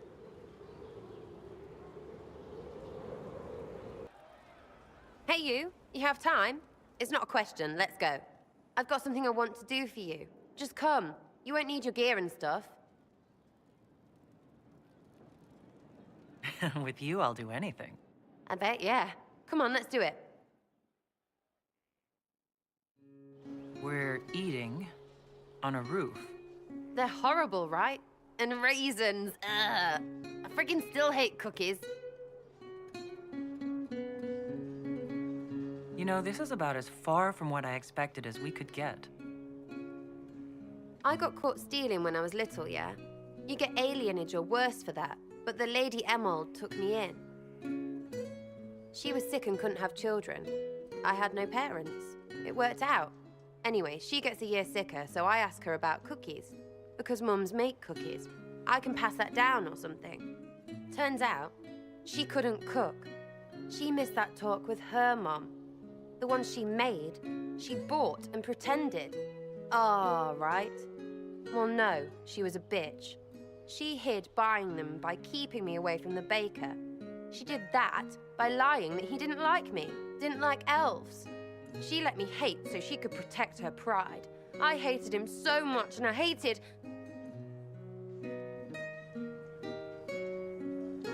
Well, she died. And I hate pride. Pride cookies. But this is great, you're great, so I thought maybe me and you could make some, I don't know, us cookies. Because then I could like them again. Oh, it's stupid.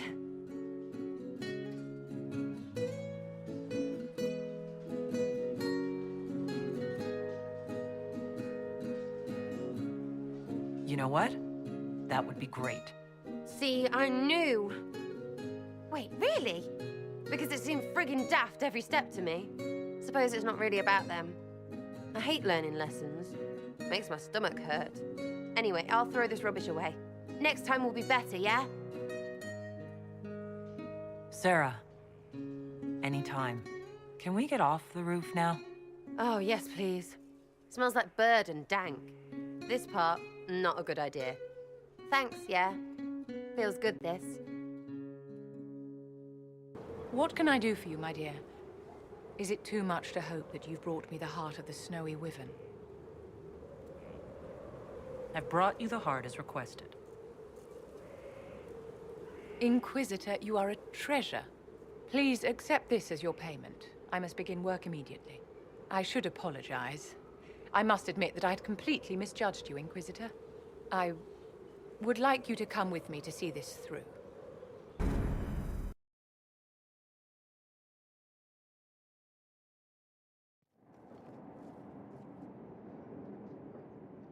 This should only take a moment, Inquisitor.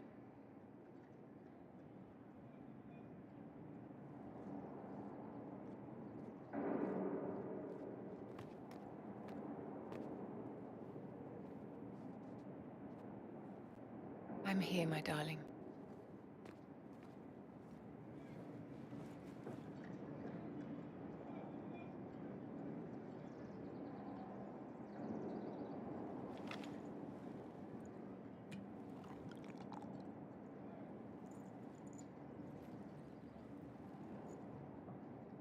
Vivienne,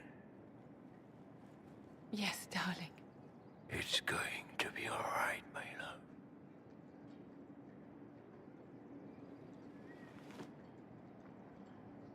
My darling? Bastien?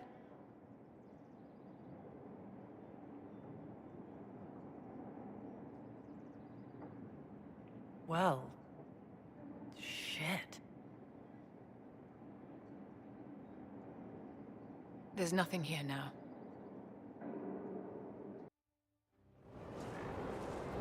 Good to see you again, Inquisitor. Allow me to introduce Professor Bram Kenrick. He's the reason we're out here. A pleasure to meet you, Your Worship. Professor Kenrick teaches at the University of Orlais. I came on an exchange program from Starkhaven. While in Val Royeaux, I've found something incredible. After 800 years, we may be able to determine the final resting place of the last Inquisitor.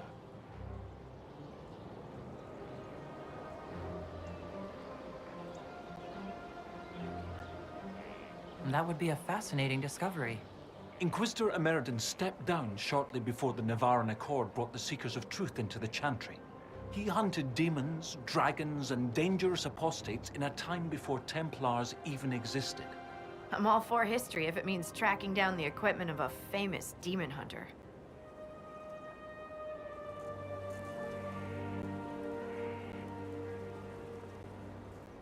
Scout Harding, you had me at equipment. Thought you might like that. Your scouts have gathered artifacts from the area. They may help us discover what Inquisitor Emeridon was doing. I have news as well. We've encountered hostile Avar to the north. They call themselves the Jaws of Hakon. There's also an Avar hold to the east. Unlike the Jaws of Hakon, they've been friendly so far. The Jaws of Hakon? They're hostile Avar who attack any Inquisition agents or researchers who get close. We've sent soldiers for defense, but the Hakonites are cunning, merciless, and know the basin better than we do. Oh, well done. Well done indeed. That's something you don't see every day. A pair of shrines. This one is clearly Andrastian, albeit from a very early period, likely pre-divine. But this is Elven, one of their gods. What was it? Every mother finds Druffalo among sleeping juniper groves. G something, the one with the deer. What was that? Every mother finds Druffalo? Oh, it's a memory aid to help me with the names of the elven gods. Every is Elgernan, mother is Mithal, finds is fallow something. I was more focused on early Chantry history. Didn't really do elves.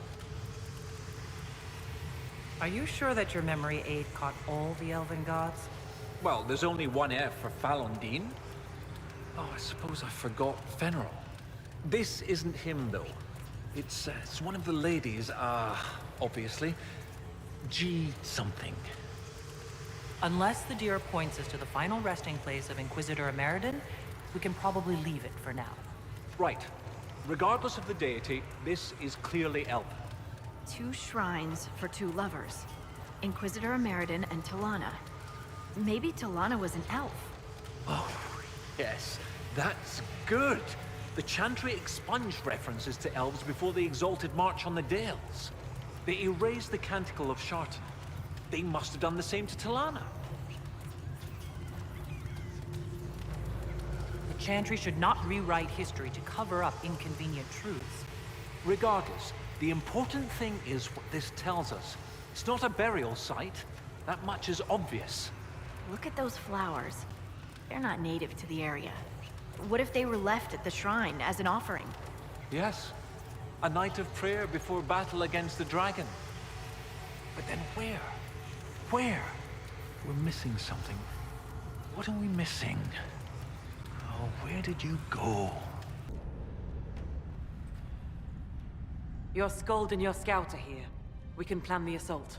Oh, I like the sound of Skald. It's more dramatic than Professor. Yes. Well, everything we've found out about Inquisitor Emeridon suggests that he never emerged from that Tevinter fortress. If that is where your Inquisitor defeated Hakon, that is where the Jaws of Hakon must perform the rite to free him. Ideally, we stop them before that. I'd rather not fight an Avar god if we don't have to. You really have no problem with us killing your god? Gods cannot be reborn until they die. Hakon needs a good rebirthing. If you say so. With its ice wall melted, the fortress is open to attack. We must strike soon, before our foes recover. They're already trying. I've got most of our forces defending the shrine from Hakkonites who want to restore the wall. If anyone has suggestions, now is the time. What gives you fear, Inquisitor? Is this not the battle you wanted? I'm no warrior, but with Lady Harding's forces defending the shrine and no way to breach the walls... Lowlanders. Why not climb the walls? Your warriors can get over those walls before the Hakkonites stop them? This is not a war, Stone Daughter. This is a raid. We strike at night, clad lightly. We climb the wall and open the gate from inside. If Stonebear Hold can open the gates, we would be grateful. The jaws of Hakon have been bugs in my bedroll for months, Inquisitor. We owe you thanks. Inquisition forces will feign weakness near the shrine. That'll draw some of them away from the fortress. Not too many, I hope. Yes, save some for us.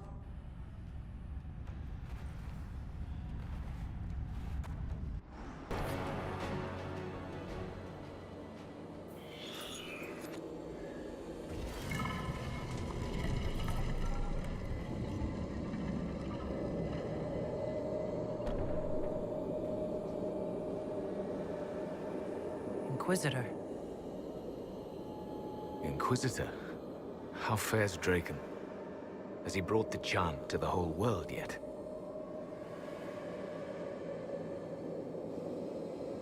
How long do you think you've been here? You say it as though it was... How long? There has not been an Inquisitor since you disappeared. 800 years ago. Draken was my oldest friend. He would have sent someone to find me. I'm afraid Draken was a little busy with the Darkspawn pouring down from the Anderfells. I see. Talana escaped the battle. Did she... Do the records say what became of her? She returned to the island. From what we can tell, she died trying to reach you through dreams. I asked her not to. She was a good hunter and the love of my life, but she never... I never wanted this job. Hunting demons was so much simpler than politics. But Draken told me I was needed. As I suspect you were needed.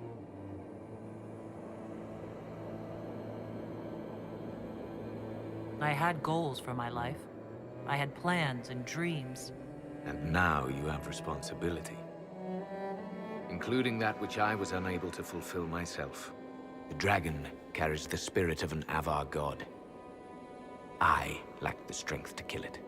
My own magic was able to bind us all, locked in time. But when the cultists drew that spirit into another vessel, it disrupted my bindings. It is breaking free. I'd be honored to finish what you started. Thank you. The passage of years can be delayed, but not ignored. I will soon join Talana at Andraste's side. Take this. It holds the last few memories of an old hunter who was neither as wise nor as strong as he thought. Fight well, Inquisitor. I'm honored to have met you.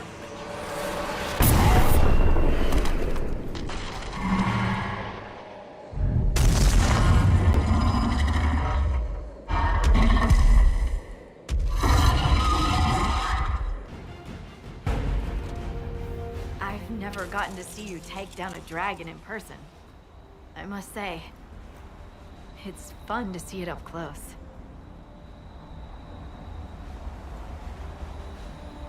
Perhaps this calls for a new title. Dragon Slayer Harding, perhaps. Oh, a fancy title goes against the point of being a scout. Nobody should see me coming. Inquisitor Meriden would have been proud that you finished what he started. It's strange. History forgot so much of who he was. They never knew he died saving everyone. Do you ever feel that way? You weren't in the fortress. How'd you hear about a Meriden? I'm a scout, remember? Who do you think writes the messages Liliana reads? It's not about what we feel. It's about doing what needs to be done. I suppose you're right. For what it's worth. Nice work, Trevelyan. Anyway, I'll be at camp if there's anything here you want to finish up. Otherwise, see you at Skyhold.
Inquisitor, you have done more for us than most who are of Stonebear Hold. It is not right that a guest do so much. The Hold has spoken, and you are no guest. You are kin. More than that, your deeds have earned a legend mark worthy of one who broke the jaws of Hakon. From today, you are known to us as Inquisitor Firstthor.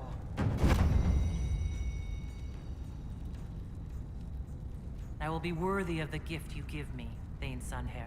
I cannot say that all Avar will be allies with the Lowlands. But your story will be told across the Frostbacks. I'll speak with you later. Fair hunting.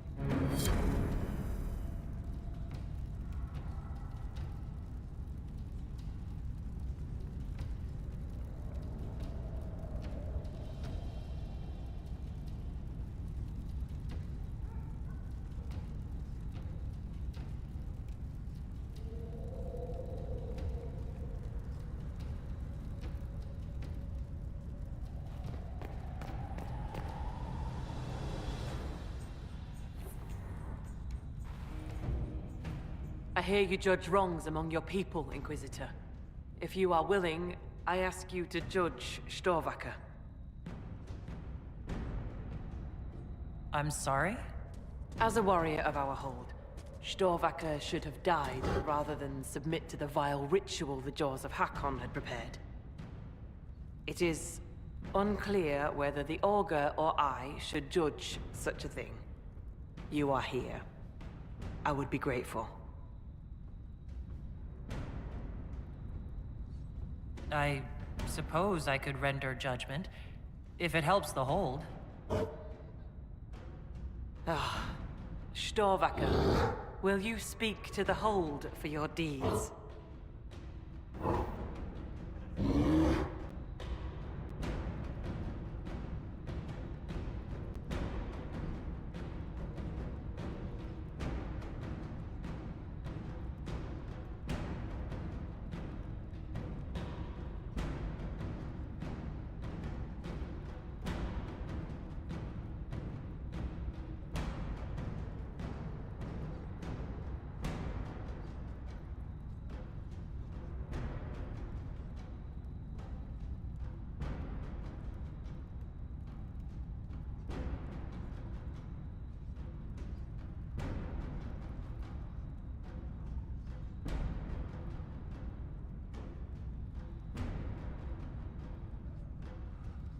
As honorary member of the Hold, I believe a Hold Beast can travel with my people and still keep her oaths.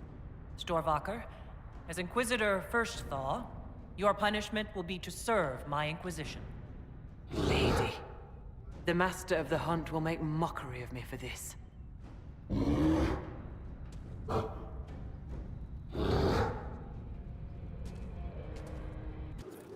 Bastian is dead. I can hardly believe. It was the Wintersend Ball. My first visit to the Imperial Palace. The Circle sent a dozen of us to entertain the nobility. I was in awe of everyone and everything, and then our eyes met. Bastien spent the entire ball at my side. The Dowager tried to have him killed for slighting her, but he didn't care. Obviously, he was smitten. But what did you think of him? He was a dashing rogue, and any defects he might have had were made up for with rank and importance. It was a more innocent time, I suppose. And now he's gone, and I must write to his son Laurent. And his sister will make a terrible fuss if she isn't informed first. And I'll need to arrange for the chantry services. Maker only knows how long that will take. If I can help you, just say the word. No, my dear. I'll handle everything. Excuse me, I have so much to do.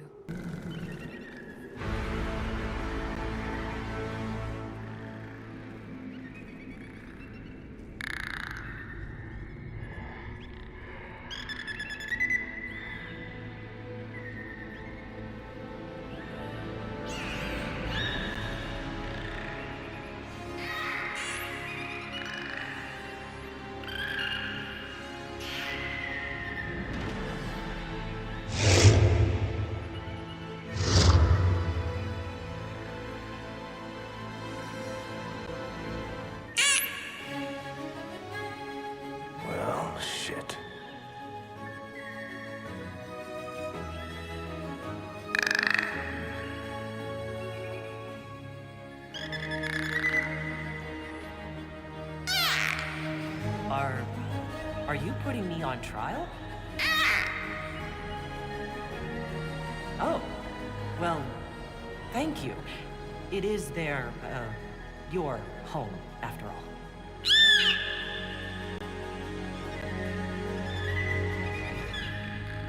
I'm feeling very judged. Did you find what you need, Morrigan? I can match the Darkspawn Magister's dragon. Yes.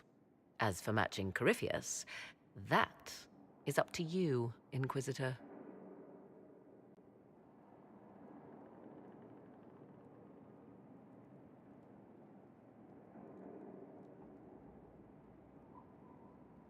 Believe me, I know. Then all that remains is to find Corypheus before he comes to us. We've been looking for his base since all this began, with no success. His dragon must come and go from somewhere. Oh, what about the deep roads? We could send word to Orzammar, hire envoys to...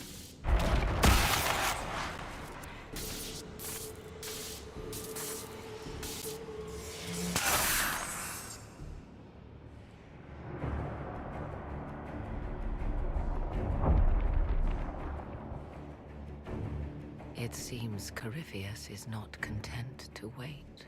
He's in the Valley of Sacred Ashes? You either close the breach once more, or it swallows the world. But that's Magnus. Wouldn't it kill him as well?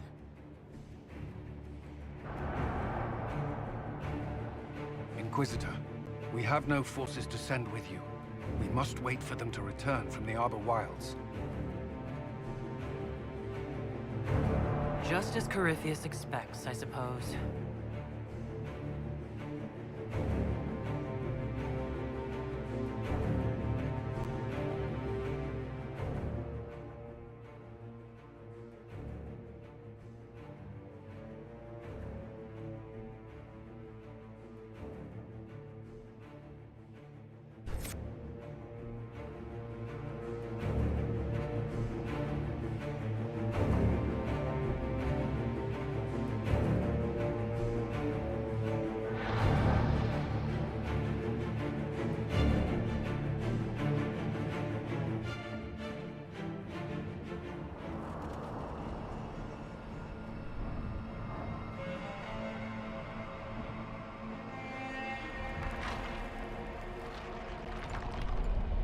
Tell me, where is your maker now? Call him. Call down his wrath upon me. You cannot, for he does not exist. I am Corypheus. I shall deliver you from this lie in which you linger. Bow before your new god and be spared. Never!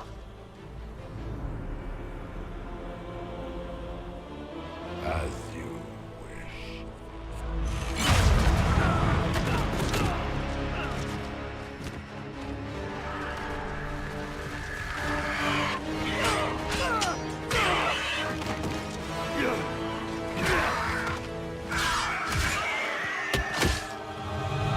I knew you would come. It ends here, Corypheus.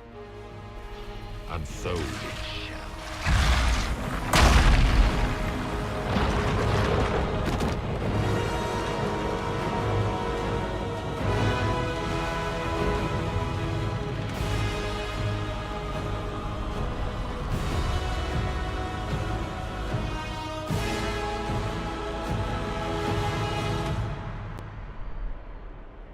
You have been most successful in foiling my plans, but let us not forget what you are. A thief in the wrong place, at the wrong time, an interloper, a gnat. We shall prove here, once and for all, which of us is worthy of godhood.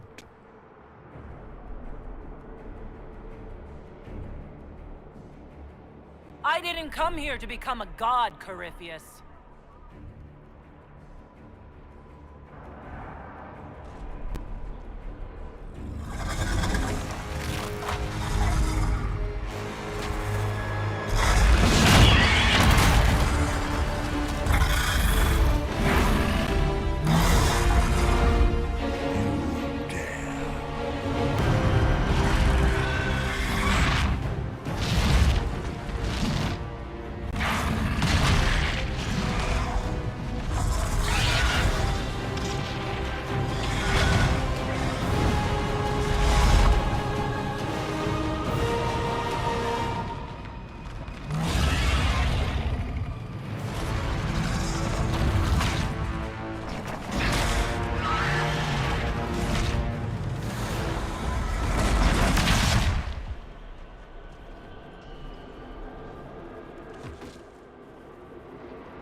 Let it end here!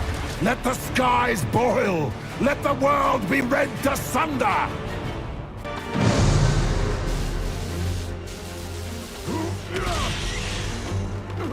Not like this! I have walked the halls of the Golden City, crossed the ages. Do not, ancient ones, I beseech you! If you exist, if you ever truly existed, aid me now!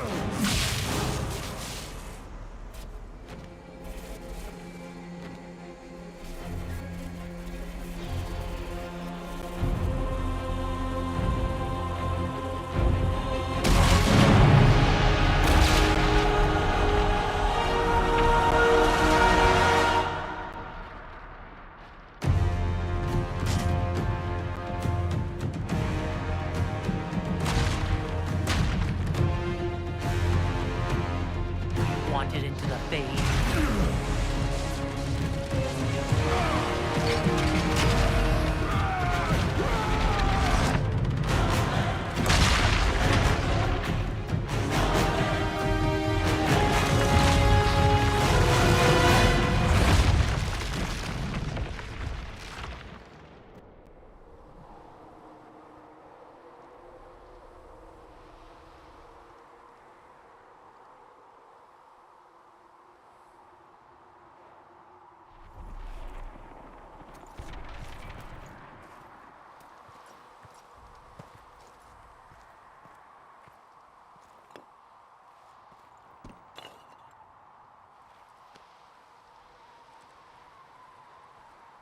Solus? The orb.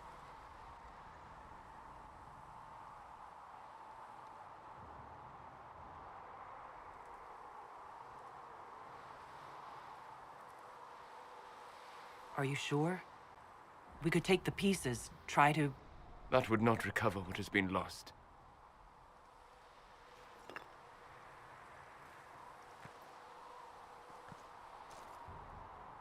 There's more, isn't there? It was not supposed to happen this way. No matter what comes. I want you to know you shall always have my respect. Inquisitor, are you alive?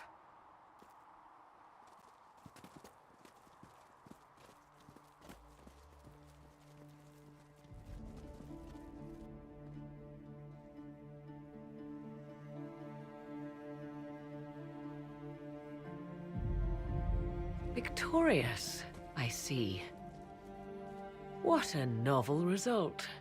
And it seems the breach is finally closed. Looks that way. What do we do now?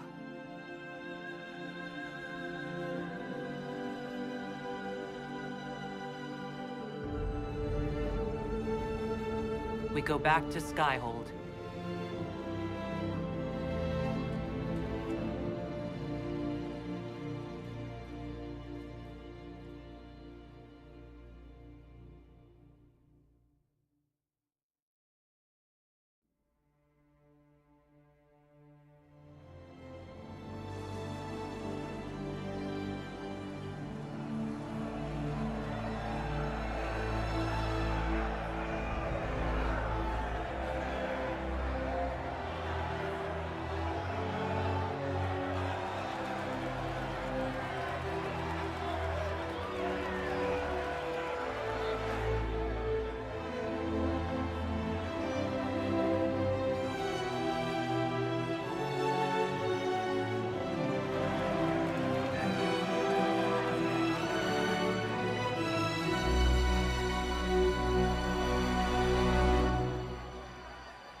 A moment, my lady. My agents have found no trace of Solus. He has simply vanished. If he does not wish to be found, there's likely nothing we can do. But I will keep looking.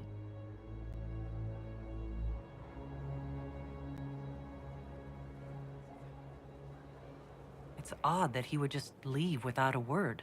You said he was upset about the orb. That can't be the only reason.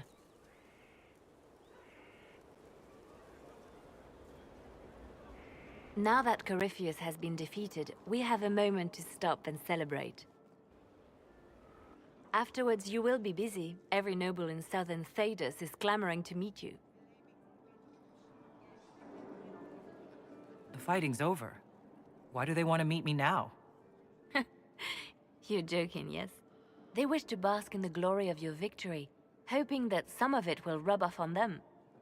Everyone knows Empress Celine owes you her life and her throne. 1,000 problems remain, and your opinion will be sought on each one, whether you wish to give it or not.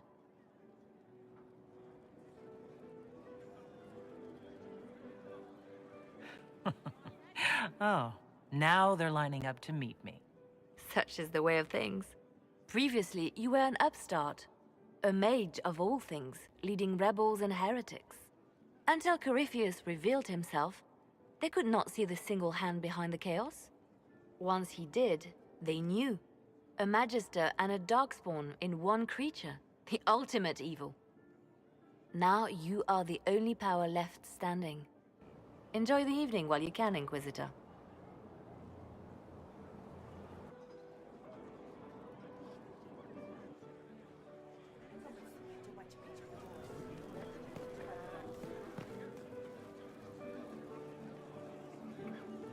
Am I imagining it? Or do we have a moment to breathe?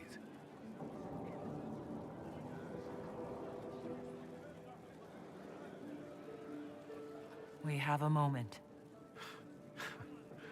I think you're right. You brought us here. You are proof that the Inquisition made a difference. That we will continue to do so.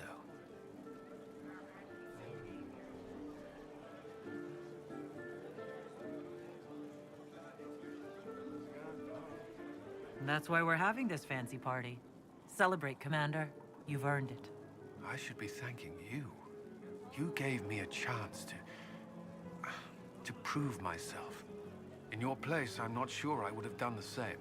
I should let you mingle. I'm sure everyone desires your attention, as much as I might want it for myself.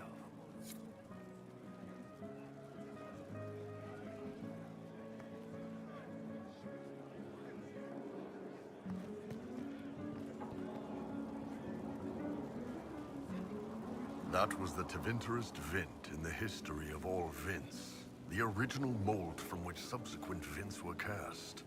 And I got to help kick the shit out of him. Good times, boss. Good times. There's no one I would have rather had at my side, Bull. Same here. I got to kill another dragon and fight a Vint. Those poor bastards on the ground had demons. It's weird. I joined the Inquisition under orders from the Ben Hasrath and stayed because Corypheus was an asshole. Now that it's done, I've got no orders. For the first time in my life, I can go wherever I want. Got anywhere in mind? If it's all the same with you, I'm pretty good right here. Anyway, the only place I'm going tonight is back for more drinks. To us, being alive, and the bad guys not. Anan.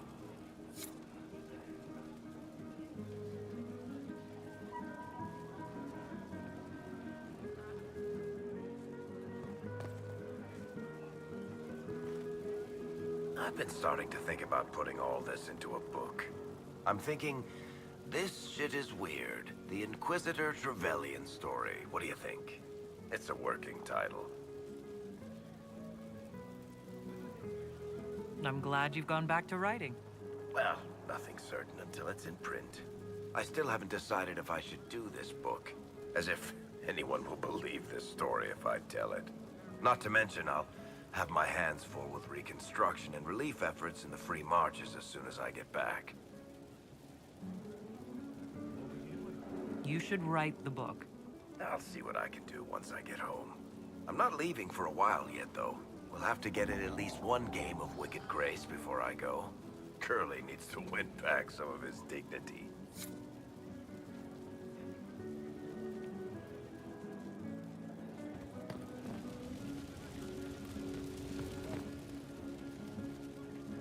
I was passing through the hall this morning and a serving girl saw me and squealed. Actually squealed, dropped her laundry and everything, such a mess. She was completely breathless. You were at the battle with the evil one, weren't you? I didn't even get a chance to answer. She hugged me. Hugged me. This is your influence.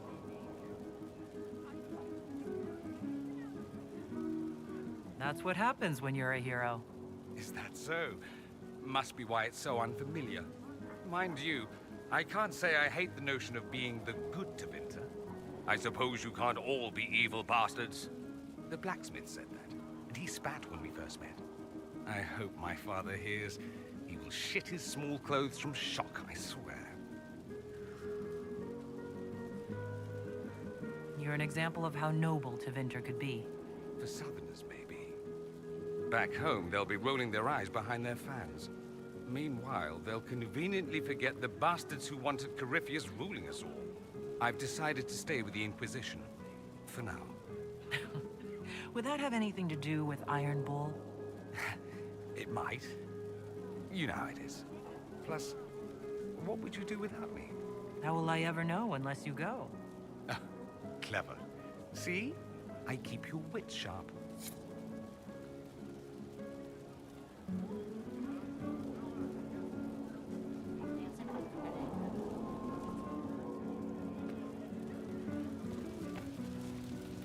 So many people died. More still are hurting. They need help. It seems wrong to celebrate, but I want to. The part of me that's me needs to, after all this. The servants are drinking. Some of them are drinking while lying down.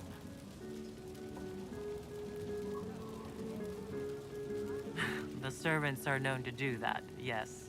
I don't think it was about the drink. I think it was something else. What happens next? Where do we go?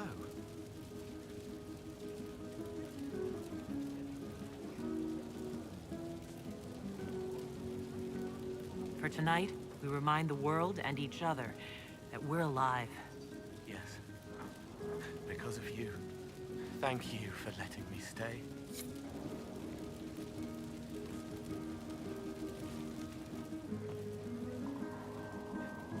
Finally got a party, yeah? A bit of fun for saving the world. It's the least Andraste's herald deserves for making things normal again. Except for, you know, everything ever again. I mean, is this for us or for her? Or, you know, him? Because I was there and I still don't know what's real.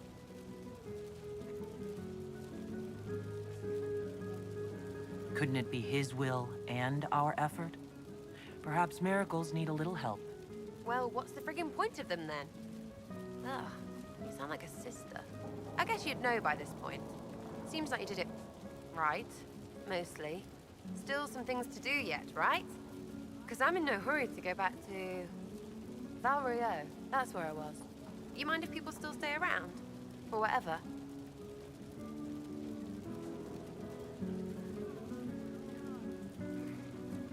This is home, if you'll have it. Shut it, you. I cry, I'm punching everyone. All right, enough of that. Is this a party or what? Raise them for winning. Big freaking heroes, Inquisitor. All of us.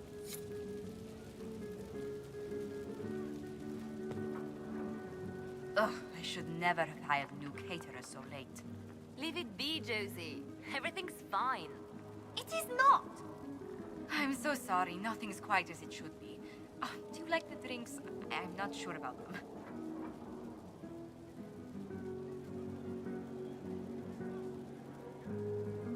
The drinks are fine. It's been a wonderful evening. I hope you're not just saying that. You're not, are you? What a disaster. So many was late, the invitations to our guests barely went out at all, and it was so wonderful to prepare for a small banquet instead of the end of the world.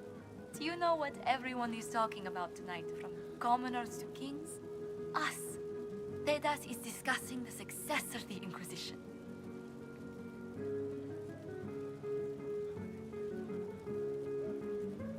Are you descending into open boasting, Lady Montelier? I can scarcely think of a better time. Truly, we will never forget those we lost. But for tonight, to victory.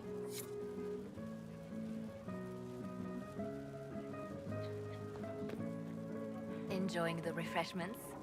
Josephine sent all the way to the capital for the petit four. I love tiny cakes, and there are so many. Which should I try first? I would avoid the dark ones topped with gold dust. Deep mushroom and anise. An awful combination, but it's quite popular in Val Royeaux. I believe they call it the exquisite misery. Ole. Why did we save her again? To you, Inquisitor, for all you've done.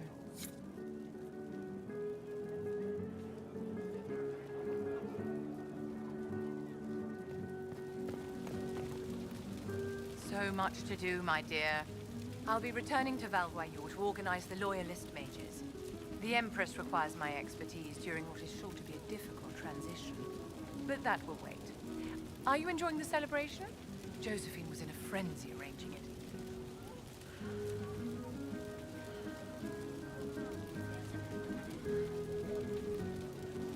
As a matter of fact, I am. And well you should. It's a miracle we survived this ordeal. Go mingle. The night is still young.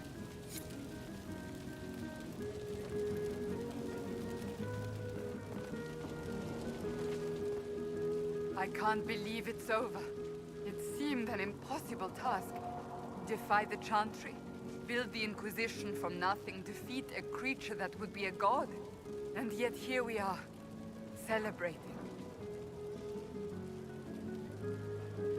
So we should be. Defeating Corypheus was no simple task.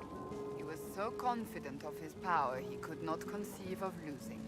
If he could, he would never have challenged me. And he would have gone into hiding. Yes, it worked out far better this way. I intend to rebuild the Seekers of Truth, to make us the order we were meant to be. That will take time. Meanwhile, I am free to remain with the Inquisition. I think back to how we first met, and here you stand. You are the Inquisitor, a symbol of hope and change to so many. And you are my friend. How did that happen, I wonder? I'm pleased it did. You are a great woman, and I will always stand at your side.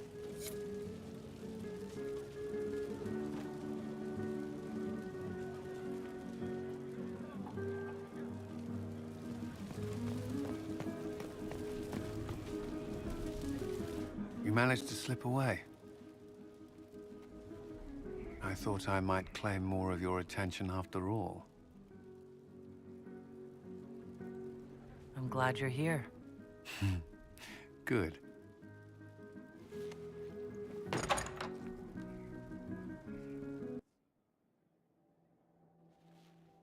battle's over. There will be a new divine. Yet I don't care about anything other than you being alive. Cullen.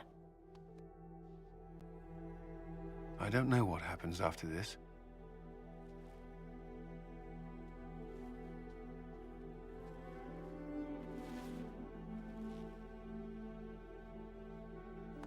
Neither do I.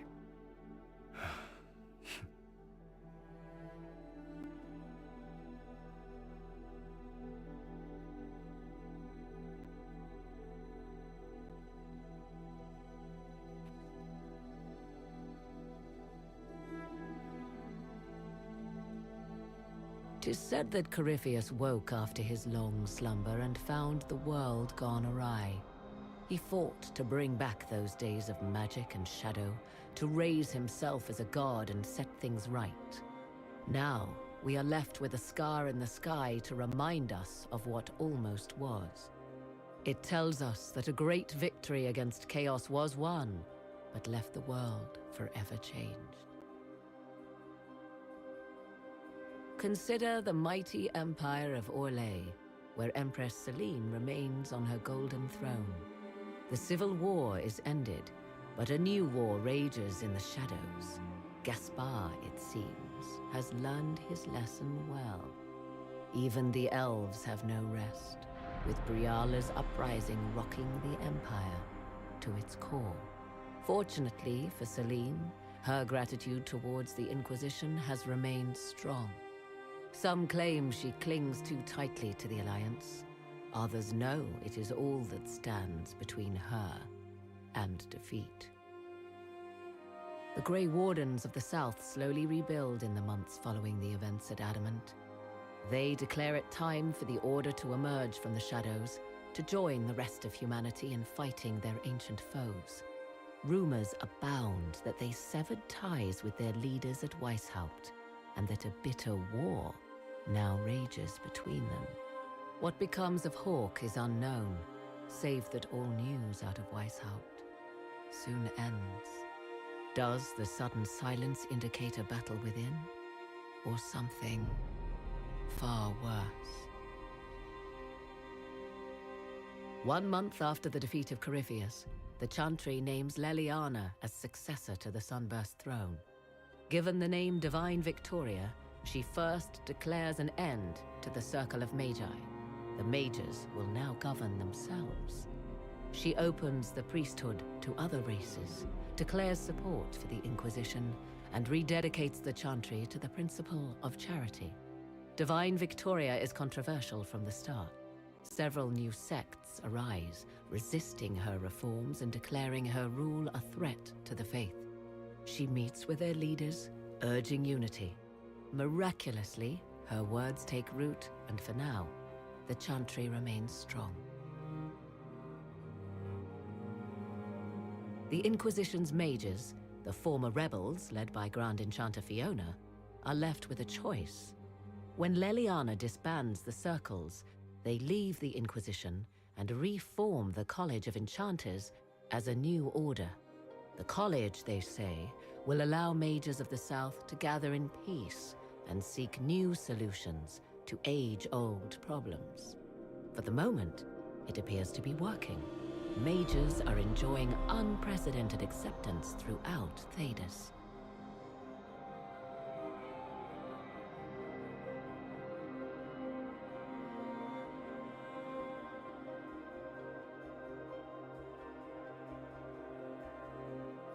And what of the Inquisition itself? It has eyes and ears in every hall. No secrets are beyond its reach, and that knowledge has become the source of its power. I leave Skyhold now, knowing that power will continue to grow. The Inquisitor is a symbol to many, a leader of the changing world order. To others, she has become a target. They linger in the shadows, waiting for their day to come. When it does, the Inquisition shall stand ready.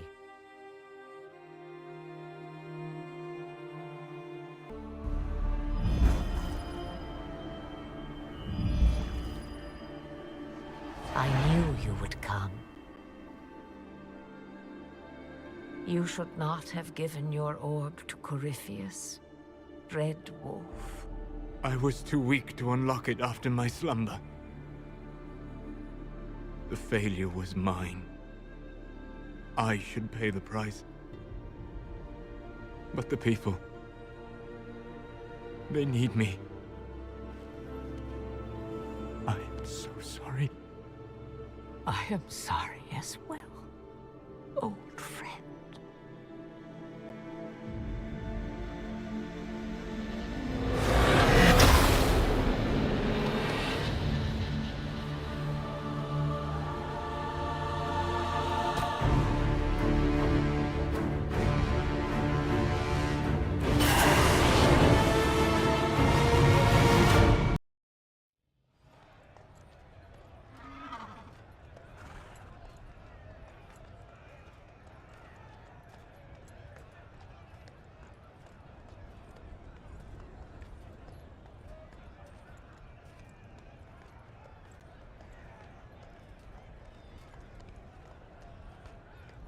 Another parade, another bloody negotiation. Smiles, everyone. We must be careful how we present ourselves. Why did Divine Victoria call the Exalted Council? She's kept Orlais from bothering us for the last 2 years.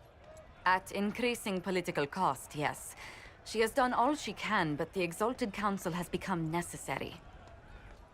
Orlais would control us, and based on their many marriage proposals, they have specific plans for you. Our real concern is Ferelden. They would see us disbanded entirely.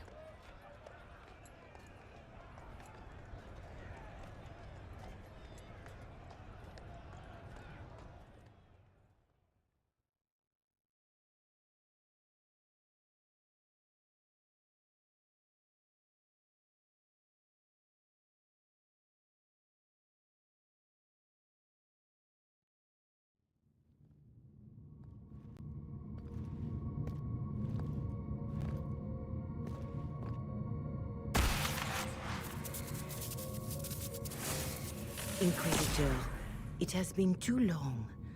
I hope the years have been kind to you. How have you been, Mother Giselle?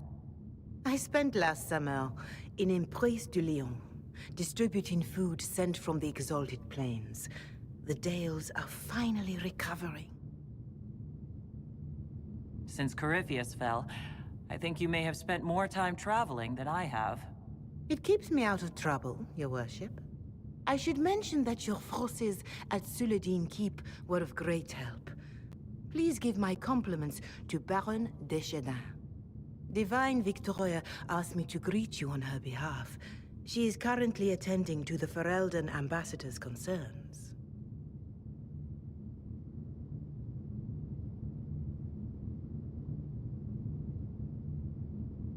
How do you think Divine Victoria has done these last 2 years? It is hardly for me to say, Inquisitor. With respect, that's never stopped you before, Mother Giselle. Victoria has proven adept at winning allies with both her intelligence and her faith. It is a blessing in these trying times. We are lucky to have her. You can probably just call her Liliana in private conversation. You can, Inquisitor. I prefer to use her divine name. Our last divine once joked about why I insisted upon calling her Justinia. She called it my way of reassuring her that I had not completely forgotten who was in charge. I'll speak to Divine Victoria. I believe she would appreciate that, Your Worship.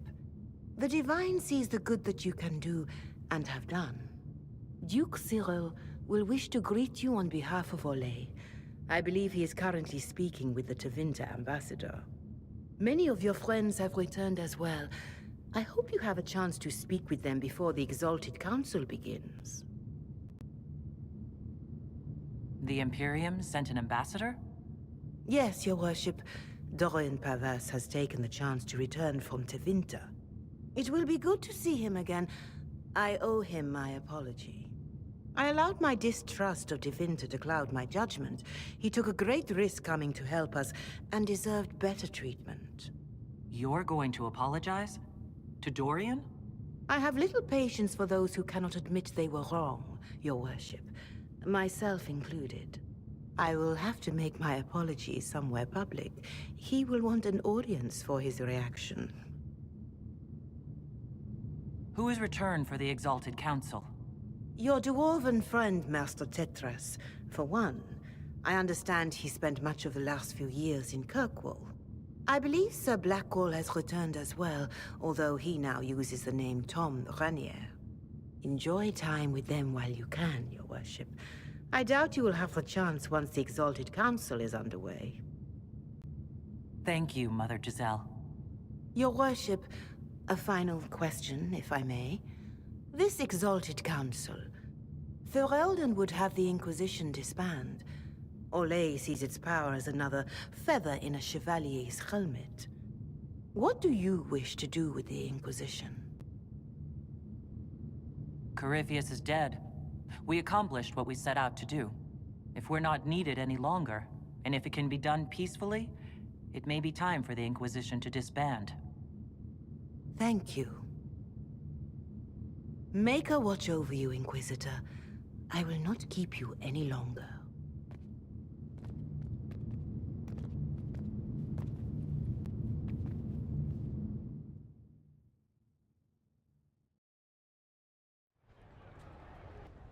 It's been quite a day so far, has it not? I've been speaking with representatives from everywhere. Have they given you trouble? Not at all. It is quite alarming. It means they are all saving themselves up for later. Would you walk with me? I should like to take some air before the Exalted Council becomes inescapable. The palace has been most accommodating. We are, after all, here at their insistence. But the ministers may... No. No more talk of the council. This meeting was to spend time with you in a more relaxed fashion. Is this in your daily notes? 3 to 4 o'clock. Idle chat with the Inquisitor. Of course not. Not precisely. The truth is, there is a small entertainment happening tonight, to which I may be able to find a pair of invitations. You'd like me to go with you? Very much so. In all the years you worked with Orlais, you had so little time to enjoy its culture. I do wish you'd warned me the game would take more work after Halam Sharal. It's strange. Those were somehow simpler times. With all that's been happening, I promised myself a single evening out. I'd very much like to go with a friend. And what is this small entertainment? Something to ease our minds.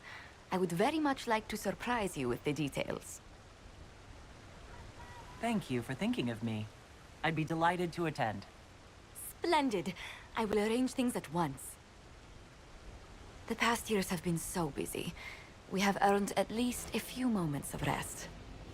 A calm night out sounds... Oh, bravo! Bravo!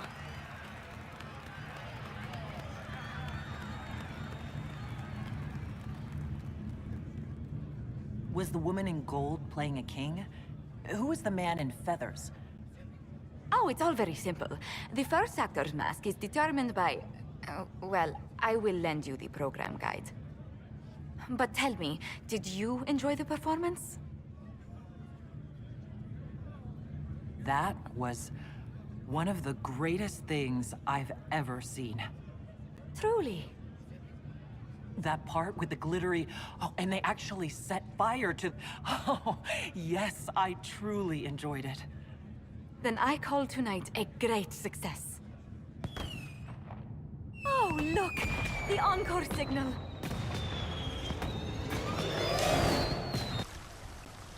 The Prince of Starkhaven wrote to you again. Of course he did.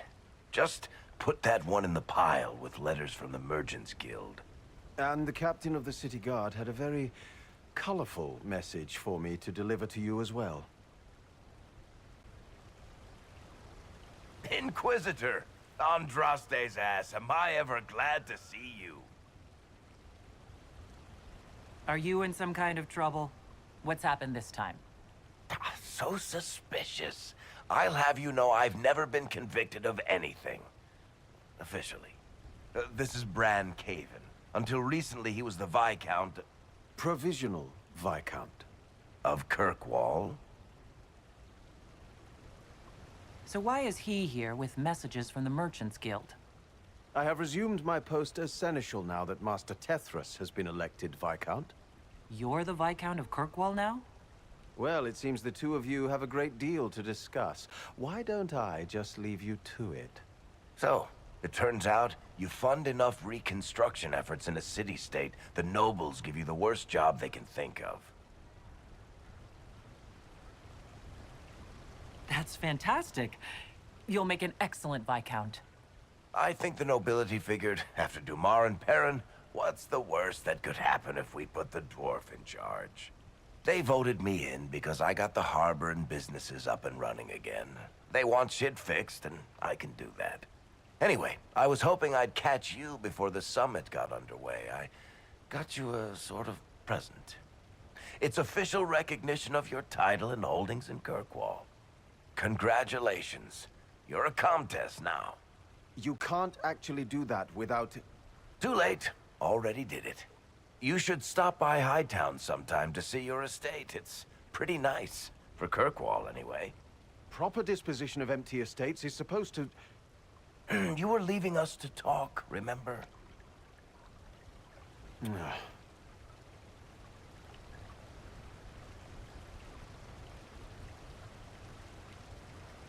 What brought all this on? I'm pretty sure it's not give your friends lavish titles day.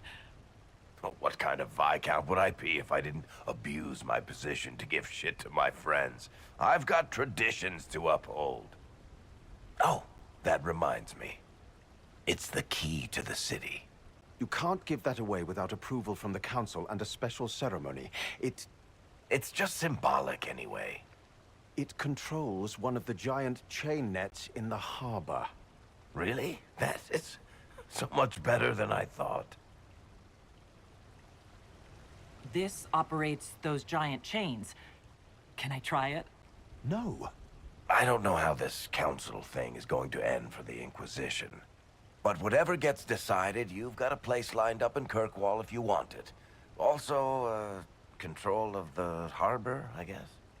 Anyway, you should meet with the diplomats. And we'll get in a game of Wicked Grace before I go back, though, right? I wouldn't miss it. Don't bet any public buildings this time.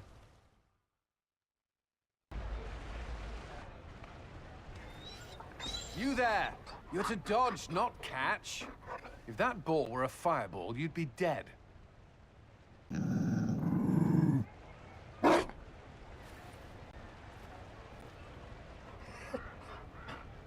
You found a dog? They don't breed Mabari in Olay. The merchant said he was abandoned. Perhaps his owner's tired of the novelty. Tire of you? With that positive attitude and fetching ability? He's not supposed to fetch it. I don't think you understand how this works. Another Ferelden trapped at the Winter Palace. I couldn't leave him to that fate. Besides, I think he likes me. You could take him to Ferelden sometime. He should know where he came from. I did promise my sister a visit. She might try to spoil you. Remember who you report to.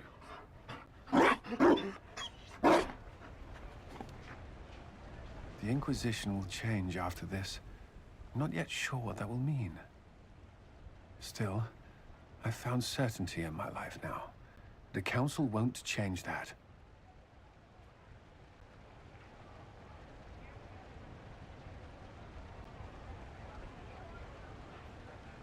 Marry me. What? I mean, will you... I had a plan, and there wasn't a dog, but you were... it doesn't matter. I've thought of little else, and I don't need a plan. Only to know if you would. I would. Cullen, I will. You will. People will notice the Inquisitor marrying her commander in the middle of the Exalted Council. It won't go over well. We know a few people who can keep things secret.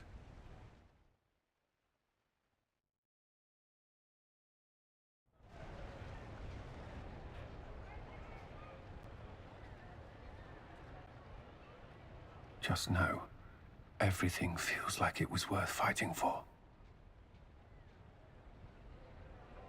It was. This is the part where you make a promise. Oh, right. I swear unto the Maker and the Holy Andraste to love this woman the rest of my days.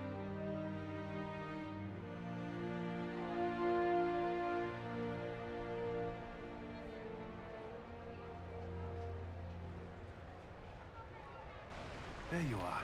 I just realized I'm greeting my wife. I rather like this. Darling, you made it. Excellent. I scheduled this appointment ages ago, and they do appreciate punctuality. Appointment? With the Imperial Garden Spa, of course. You work so hard, my dear. I wanted to treat you. That sounds like a fantastic idea. Of course it is, darling. That's the only kind I have.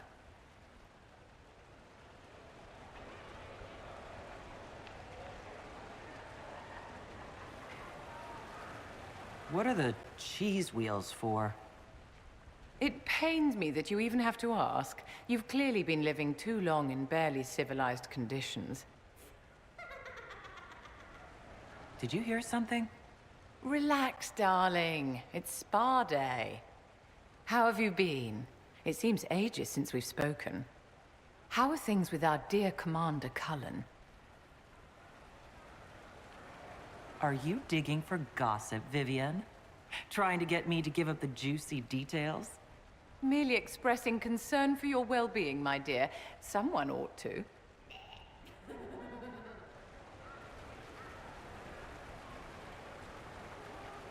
You must be keeping very busy. Someone has to keep the mess that's been made of Thadis's institutions of magic from flying apart. Don't you feel better, my dear? This place really does work miracles. What happened? Darling, it's spa day. Don't fret. You'll undo all the good they've done. Come along, Inquisitor. They have other appointments, you know.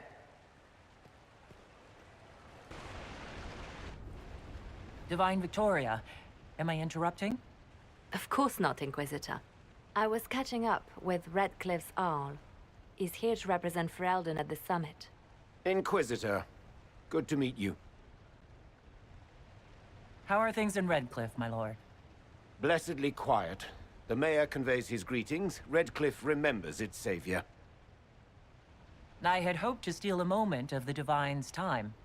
Very well. We'll continue this later, your perfection. Many are frightened of the Inquisition's power, but I will do all I can to allay their fears. When world powers want to discuss plans for the future, I get nervous. Good. Someone should keep you on your toes. We don't want you to get bored, Inquisitor. I have much to do, but let me say this.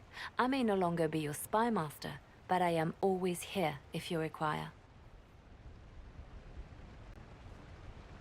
I'm glad you finally arrived, Inquisitor. The Crown's anxious for news. And your thoughts on Ferelden's position? The breach is long gone, yet Skyhold's army remains. Ferelden can't continue to ignore soldiers on its borders. The Inquisition has grown. I can see how its presence might cause concern. Then you understand why we must demand a reduction of your military forces. A power without allegiance to either Ferelden or Orlais? Even I see neither of our countries can let it rest. I won't keep you longer.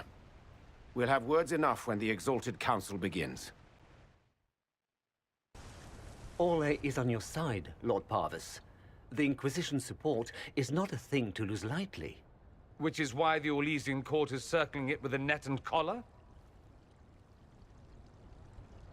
But you'll have to excuse me.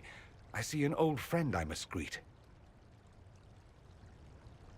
Inquisitor, how long has it been? Don't actually tell me. I despise feeling old. It's good to see you, my friend.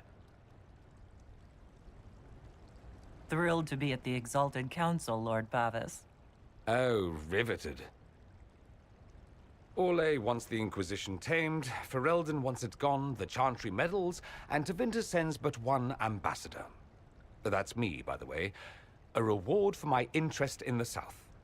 Thankfully, Ambassador Pavis is a token appointment. Call on me as you like.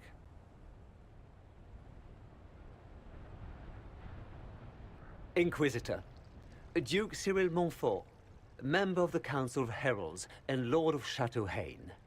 I have long followed your work. It is extraordinary.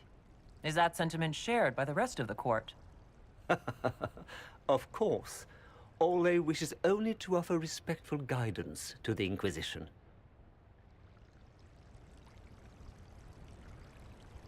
Does your grace feel the Inquisition should continue to rule itself?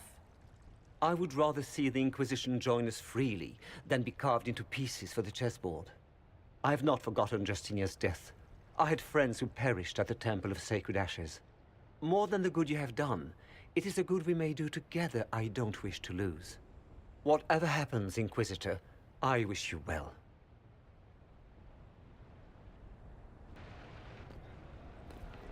Will you walk with me?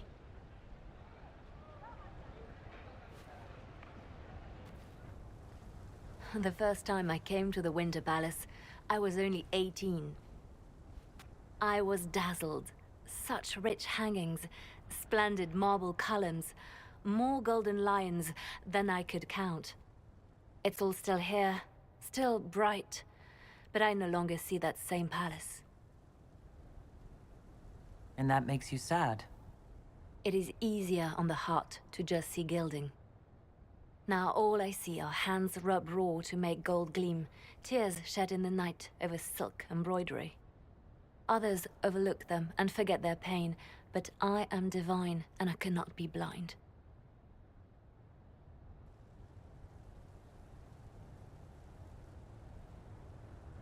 They seek to tear the Inquisition down. You feel it, no? Fear.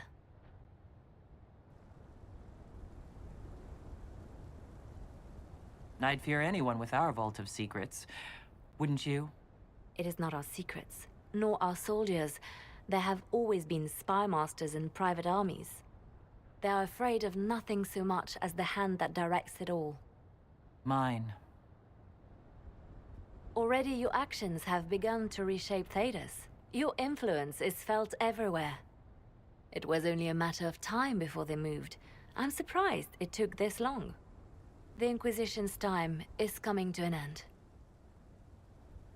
The Inquisition has done enough. More than enough. Maybe it's time for us to lay down our swords and go home. We set out to restore peace, and now peace is upon us. You and I have come so far through the darkness together. It is time for us both to live in the light. But whatever you decide, I will be honored to stand beside you.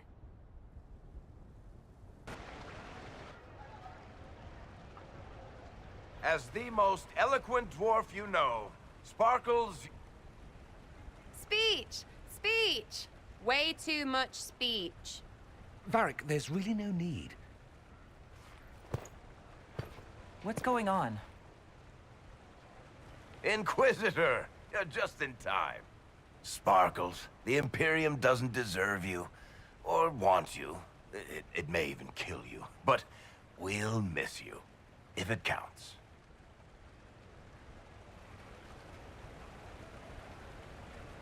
And you didn't know.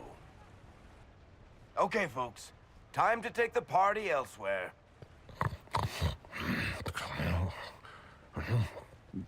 Toma never wanted anything.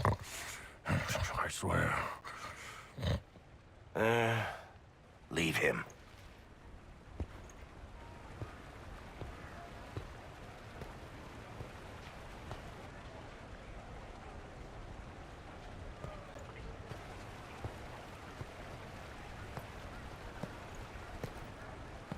It's true. When the Exalted Council has ended, I'm going back to Tevinter. For good, this time.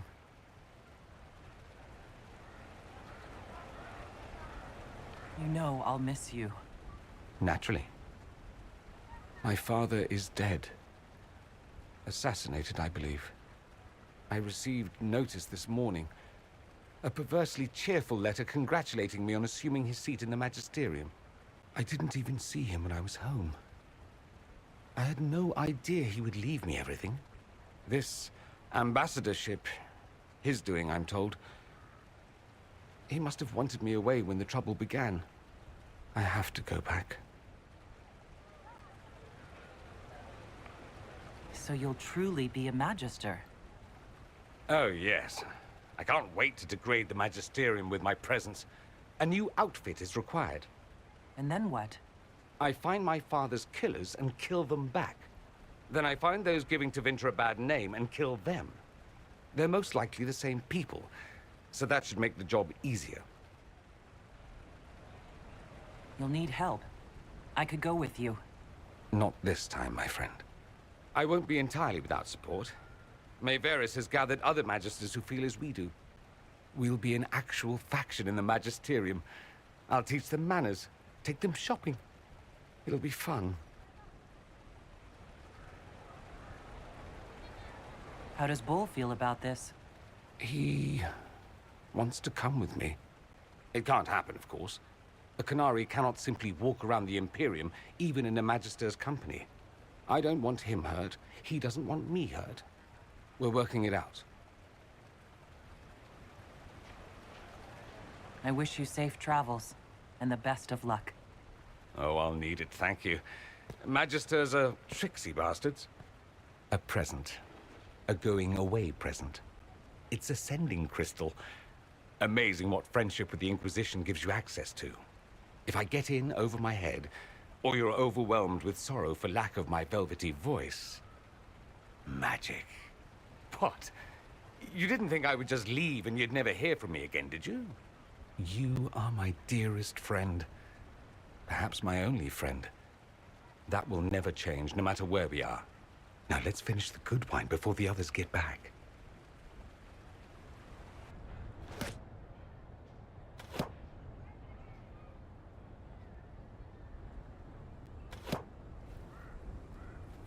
Fashionably late. I thought you weren't gonna show. I'm late, and you decide to make the Winter Palace rubble? Hey, never liked it anyway. Too fancy. So tell me everything that happened while I was away. And Geralf strolls up, hands filled with ripe squashes, and says, "Sir, I must report that it was an utter boondoggle."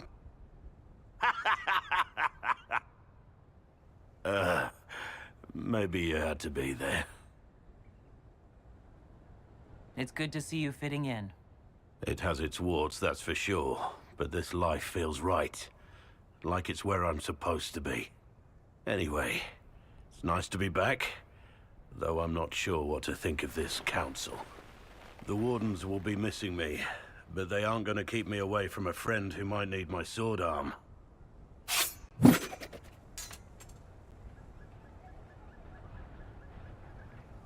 If that's your sword arm, I think I'm better off without it. Think you can do better? Oh. Is everything all right? Yes. Well, I wanted to speak with you, and now you're here. Should I leave and come back later so you can try again? Always with clever suggestions. Maybe you should sit. I can stand. Maybe I should sit.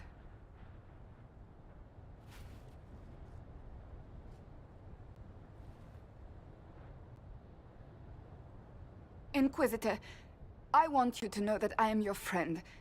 I will always be your friend. Oh, well, that's... So I hope to give you sound advice on this momentous day. Do what is in your heart, my friend, no matter what anyone might tell you. That's a lovely sentiment, Cassandra. Marriage is much more than a lovely sentiment, Inquisitor.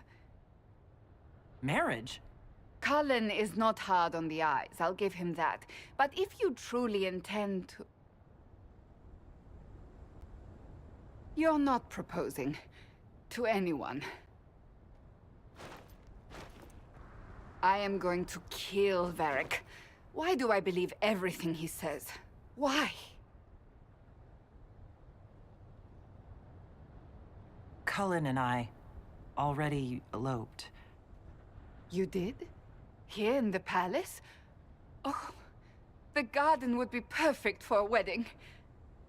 Being Inquisitor has brought you good things. Many good things. But only a few have been by your choice. Take what happiness you can from those and do not let them go. That is all I meant to say. Advice from a friend for the days to come.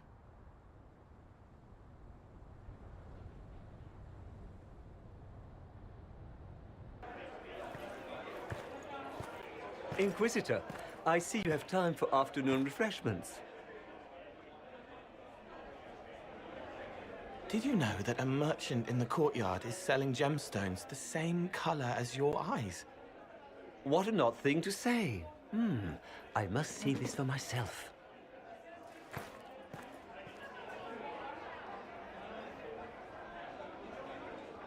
You're useful to have around, Cole. I still don't understand Orlesians and their masks, but it makes him happy. And I needed the table. For breadcrumbs? Birds like breadcrumbs.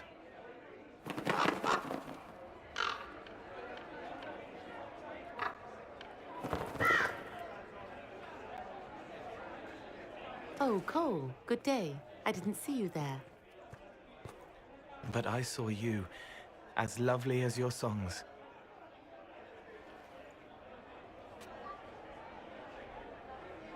I'm pleased for both of you. The world has ample pain, Inquisitor. The kindness found in Cole is rare indeed. Her songs bring happiness to those who hear, and I can make her happy in return. Well then, carry on.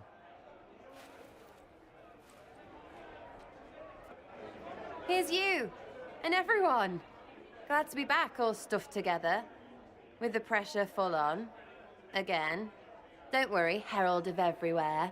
I came prepared. I know what everyone needs.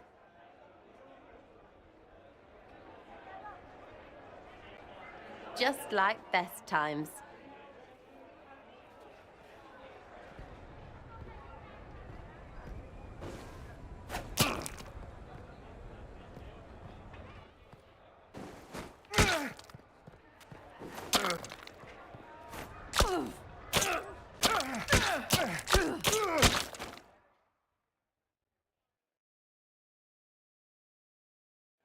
I expected a roof.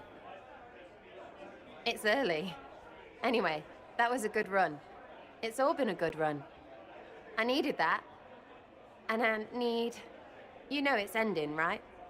We can say it won't, but knobs in places like this, all they do is end things. They'll try a leash. Or worse. But maybe you aren't ready to quit just because some Lord Piddlebits is scared of us. Is someone moving against us? Sure. Start with everyone, everywhere. Point is, sooner, all this changes.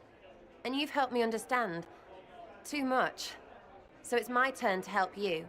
See, I have these friends, and all of them were the wrong sort of whatever. Their place changed, or it never was. So together, we made an us. Everyone needs an us. And when the world is done saying no and calls you the wrong sort of whatever, maybe we can be that us for you. What do you think, Inquisitor? Want to run some rooftops as a Jenny? You want the Inquisitor? Don't I have a few more titles than your usual Jenny? No offense. Some taken. Words.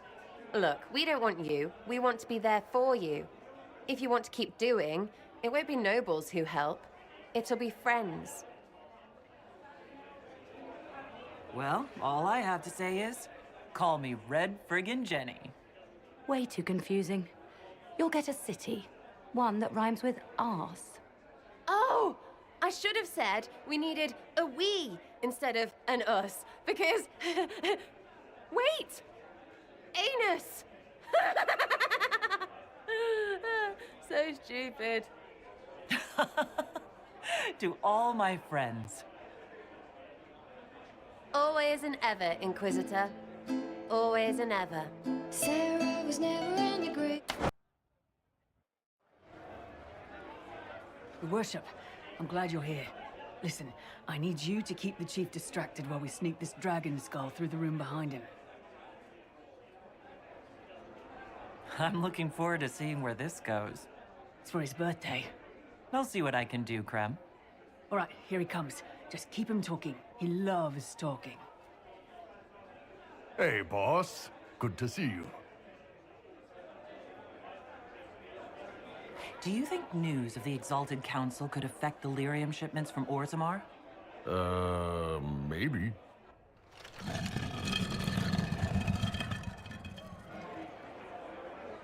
It's fascinating to see the remnants of Syrian culture here. Most of it was deliberately erased during Orlesian unification, under the reign of Mafarath's son, Isarath. Uh-huh.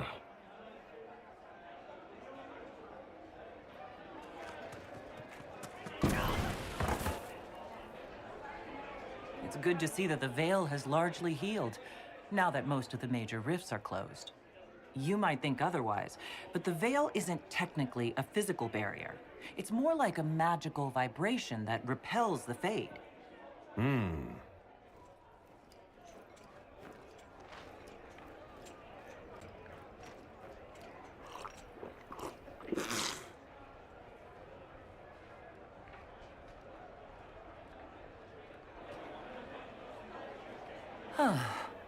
I'm sorry.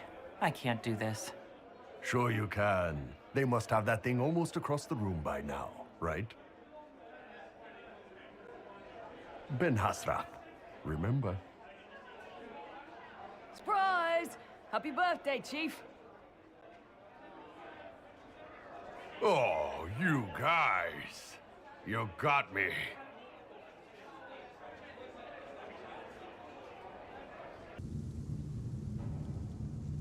Thank you, Your Holiness. Now, Artigan, as to your concerns... The Inquisition established an armed presence in Ferelden territory. You outright seized Caer Bronach in Crestwood. Yes, from bandits. Would you like us to give it back to them? Your help was appreciated 2 years ago, Inquisitor. Now order has been restored, yet you remain. Invading under pretext of restoring order is exactly what the Grey Wardens did to us centuries ago, and we exiled them. Now the Inquisition is doing the same thing with Grey Wardens in their ranks. Your concern is ill-founded. The Grey Wardens have proven their worth time and again. Of course Orlais tolerates this interference. The Inquisition is the only reason Selene still has the throne. Rest assured, Tegan, the Empire of Orlais will not stand idle if the Inquisition oversteps its bounds. Unlike Ferelden, however, Orlais understands that these were the well-intentioned mistakes of a young organization. An organization in need of a guiding hand. Yours, no doubt. Pardon me, Inquisitor. Divine Victoria wishes to speak with you in private. The Divine Victoria? Who is sitting just up there? Yes, and who was once your spy master. It's a pressing matter, Your Worship.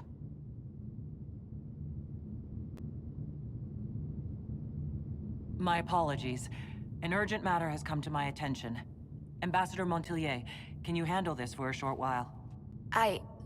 Of course, Inquisitor. This is highly irregular. Perhaps it would be best if we took a short recess.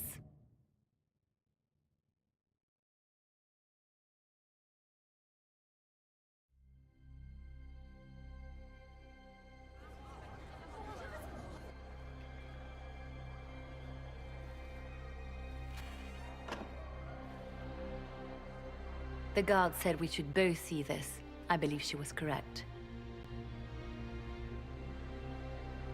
A Qunari warrior in full armor. How did he get into the Winter Palace?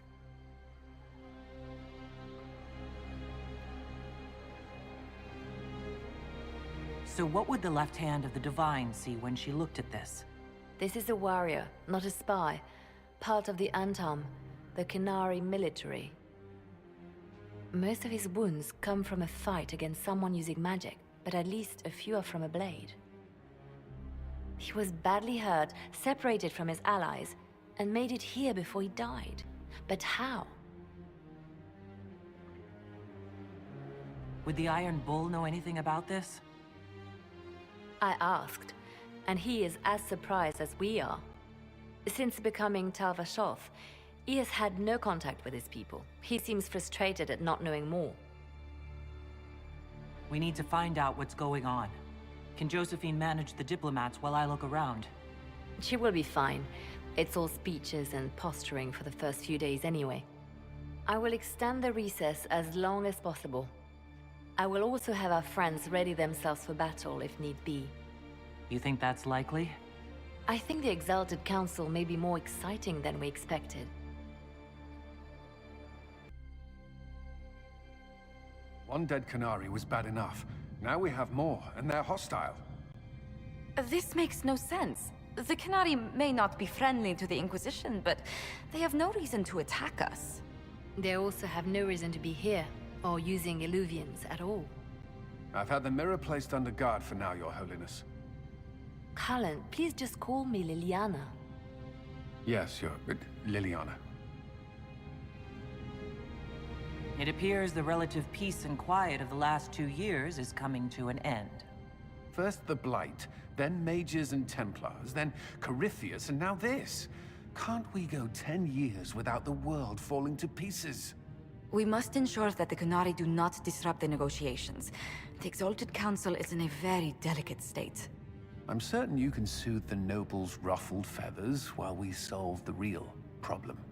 Not when the Inquisitor insults everyone present by walking out in the middle of the talks. Our only advantage is that Orlais and Ferelden are divided in goal and grievance. If they unite against us, Divine Victoria will have no choice but to support their claims. We could lose everything.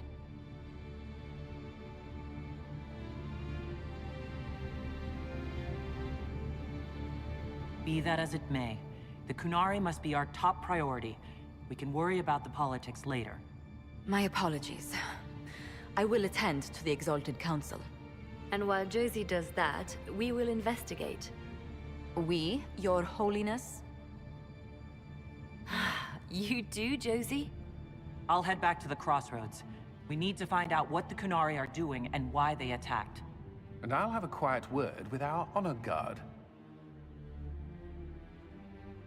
Maker, you're a lovely sight. Is there any news from Ferelden? How is your family? My sister Mia keeps me informed. As I understand, she's training my nephew to best me at chess. Nice sense of threat to my commander's chess superiority. I'm sure the defeat will be distressing. He's 4. You could at least pretend I'd throw the game.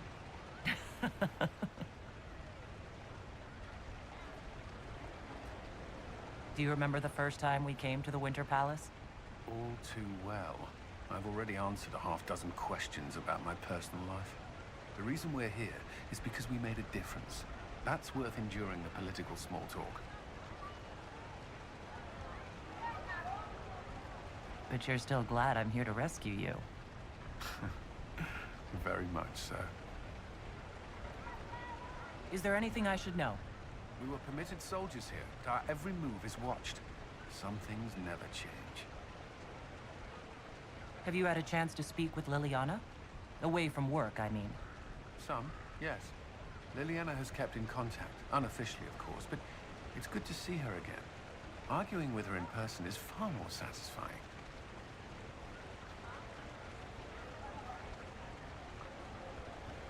I should go. Inquisitor? Stay back! Oh, wait. Your hand. Are you the Inquisitor? Odd to find a human down in the deep roads at all, let alone surrounded by Kunari. We don't have much time. Please, what the Vidasala is doing, you have to stop her. The Vidasala? That's a high-ranking Bin Hasrath. Specializes in magic. Finding, studying, stopping. Not anymore. I don't care whether you serve Fenharel or not. Someone has to stop her.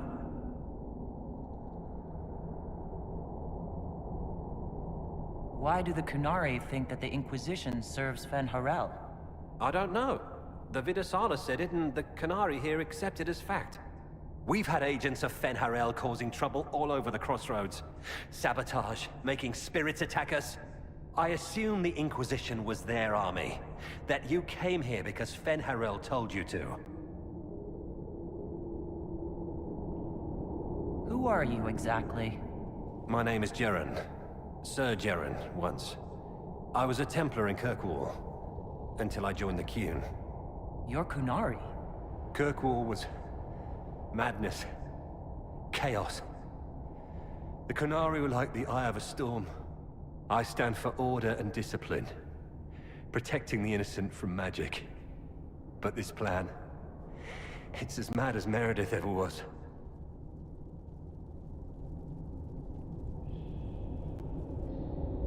What is it you want me to stop? This place is a lyrium mining and processing center.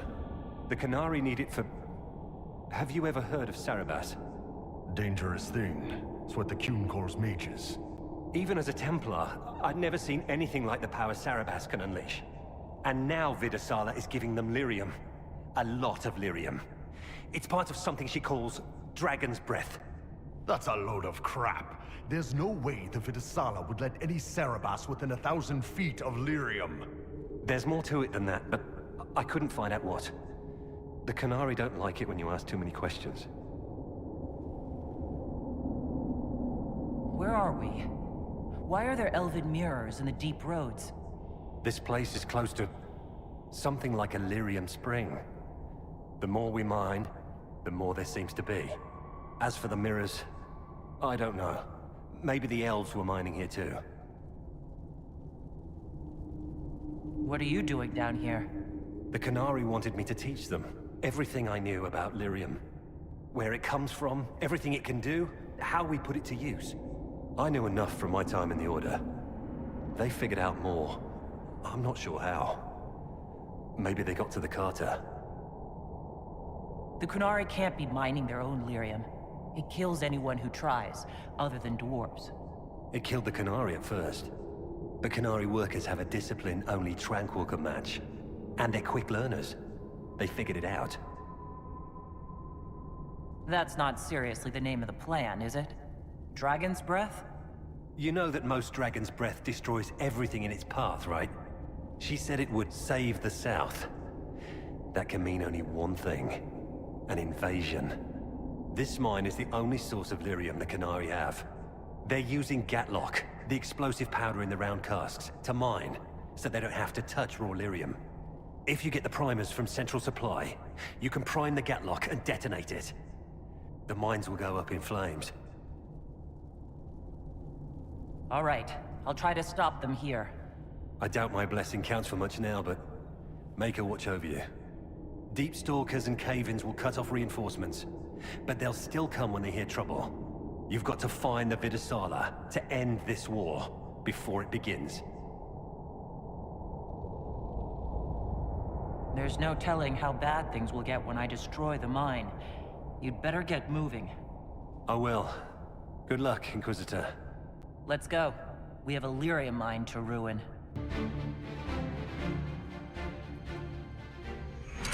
Dragon's Breath. The Qunari always enjoy their metaphors. But what does it mean? Who knows? Qunari agents moving through Illuvians to attack the south is bad enough already. I still do not understand why they accused the Inquisition of serving Fen'Harel.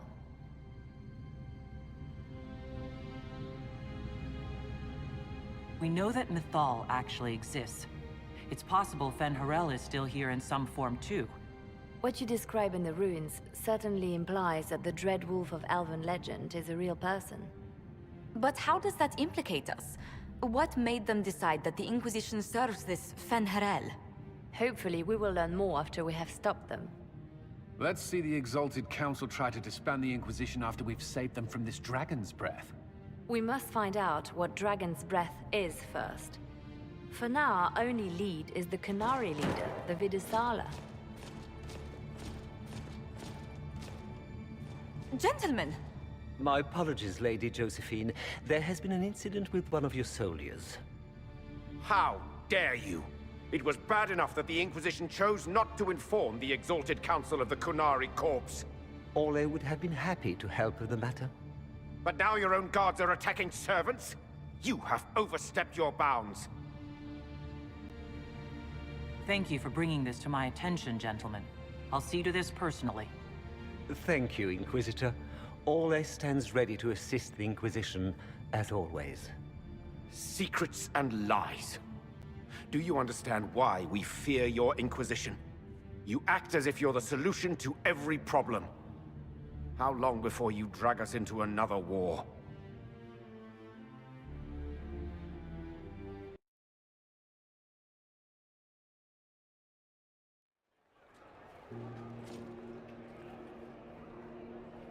What's going on here? The Orlesians tried to take one of our people, Inquisitor. We've secured the area. This is the Winter Palace. You cannot simply seize control when one of your guards attacks a servant. The Inquisition is handling this.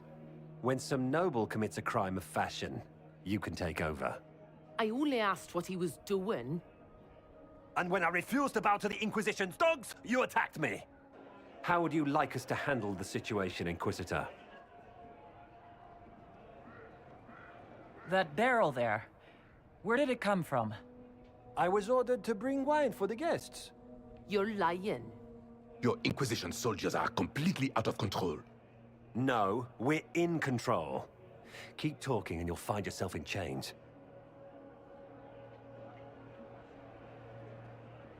Please take the servant into custody. Right away, Your Worship. Inquisitor? Ambassador Montelier will explain later. For now, please hold the servant for questioning. As you say, Inquisitor, Lord Cyril will hear about this. Inquisitor, I also found this by the barrel. I can't read the language.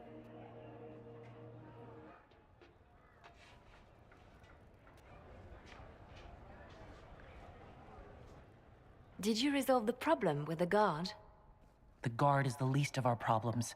Someone smuggled Gatlock barrels into the Winter Palace. Smile, Inquisitor. There are many eyes upon us. At least now we know the true extent of the dragon's breath.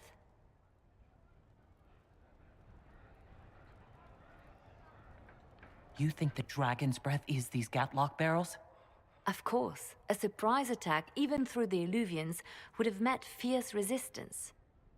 But if everyone at the Exalted Council died in an explosion, the South would be rudderless, vulnerable to attack. This is what Corypheus should have done after the explosion at the Temple of Sacred Ashes. An attack as swift and unstoppable as the breath of a dragon. How are you still smiling? Years of training as a bard, Inquisitor. We cannot show weakness now. Enemies could be watching, or we can let them seize idle conversation between two friends. The guard who confronted the servant said she found this note near one of the barrels. It looks like Kunari writing. Let me see. I picked some up from the Iron Bull, though I'm told my accent is atrocious. These are orders for positioning the Gatlock in the palace. When duty has been performed, report to the Vidisala through the mirror marked by a bookcase. I've been hoping to meet the esteemed Vidisala. How nice of her to invite us over. Good. While you do that, I will have agents locate the Gatlock barrels and remove them safely. I will also send word to my foreign contacts. We must see where else this dragon could strike.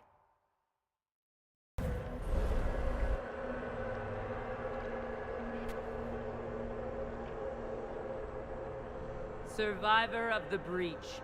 Herald of change. Hero of the South. The Vidisala, I presume. After fulfilling your purpose at the breach, it is astonishing to hear you still walked free among your people. Your duty is done, Inquisitor. It is time to end your magic.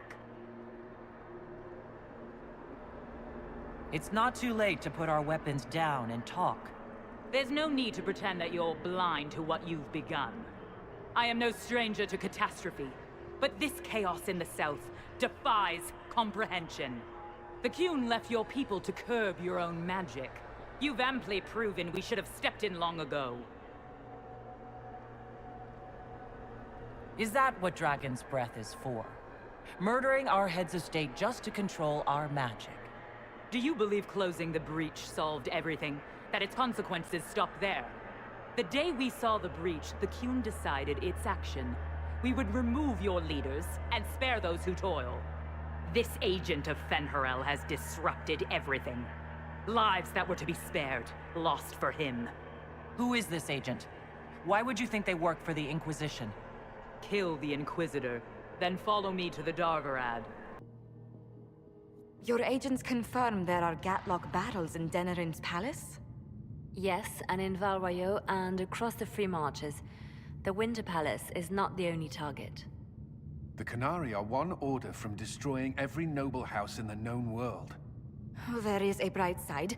Warning the ambassadors will remind them of the Inquisition's value. Not when the Inquisition is responsible for that threat.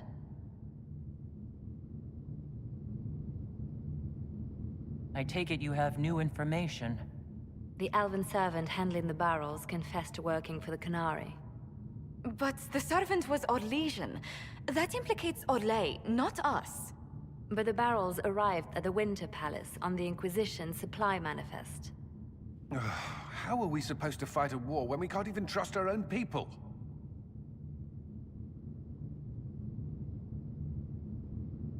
Do you know who got the barrels onto the Inquisition manifest? Yes, several of the Inquisition's elven workers have gone missing. I had their backgrounds checked. They joined the Inquisition after fleeing the chaos in Kirkwall. I remember when Kirkwall was at its worst. Many of the city's elves converted to the Qun, trying to find a better life. And the Canari turned them into spies.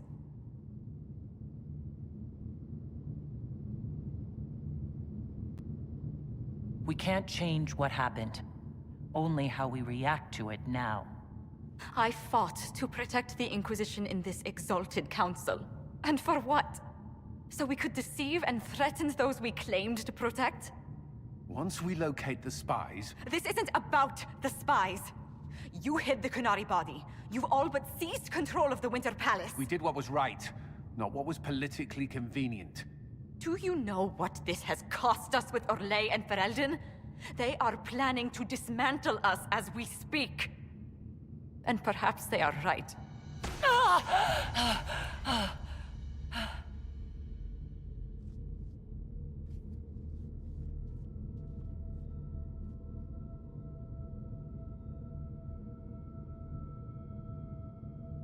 Oh, shit!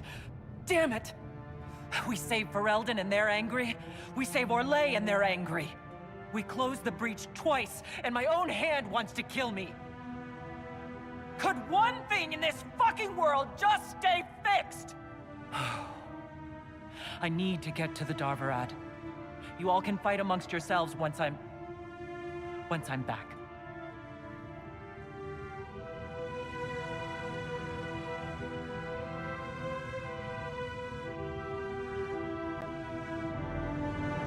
Thank you, Inquisitor. Would you like us to inform the Exalted Council of the danger? Yes. If we fail, the Exalted Council needs to know what happened. I will inform them personally. Leliana, I can... No, your job is hard enough already. This is my responsibility. I'll have guards ready at the Alluvion, in case the Canari attack the palace. Make her watch over you.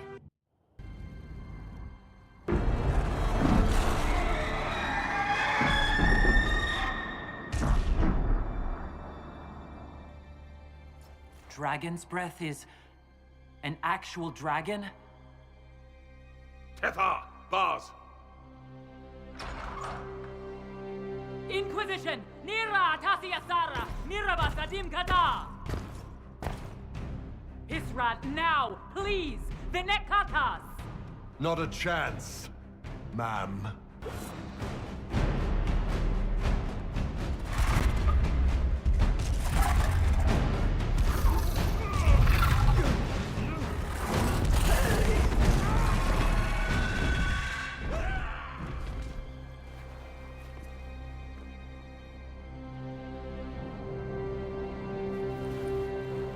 Hashara!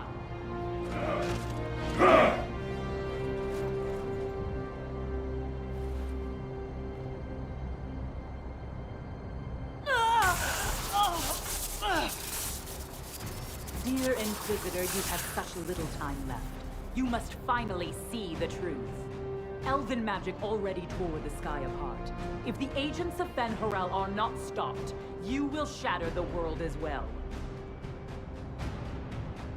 Whatever you think I've done, mass assassination isn't a good moral high ground. The South was poisoned by these elves' manipulations. It suffers just as you do now. You would have died from the mark on your hand, but for the help of one of their chief agents. The same agent who helped seal the breach, who led you to Skyhold, who gave Corypheus the orb, then founded the Inquisition. Soulless, agent of Fen'Harel. Damn it, Chuckles. What have you done?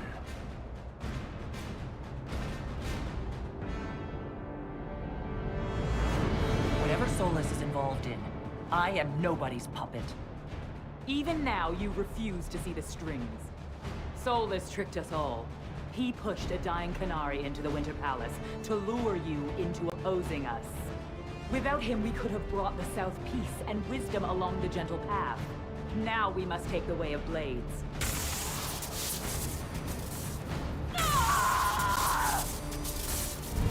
Hanahadan, Inquisitor. If it is any consolation, Solus will not outlive you.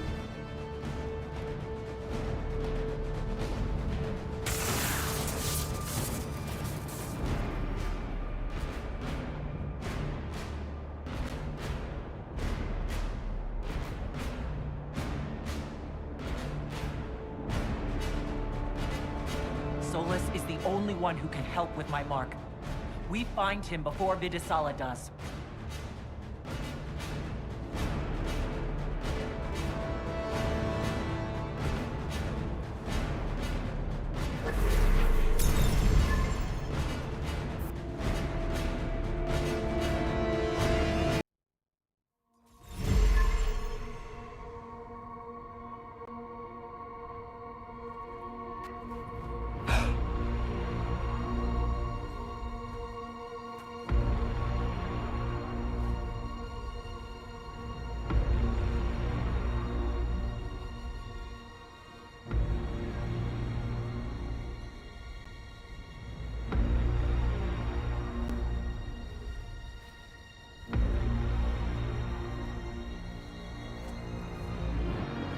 Ebesit kata, etwa ost.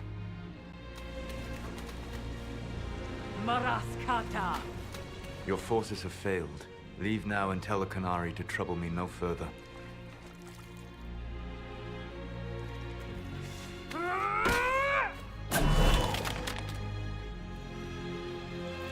Solus.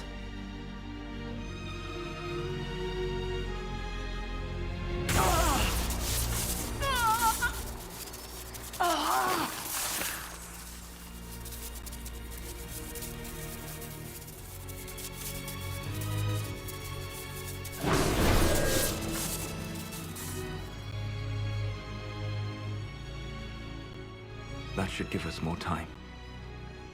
I suspect you have questions.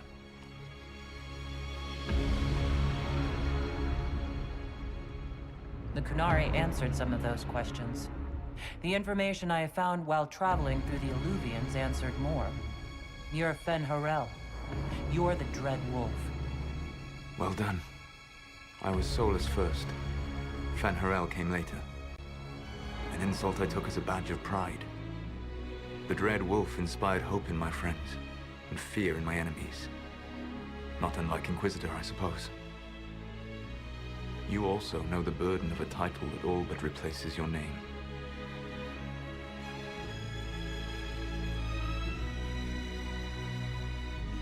Are you a fragment of what Fen'Harel once was? Like Mythal?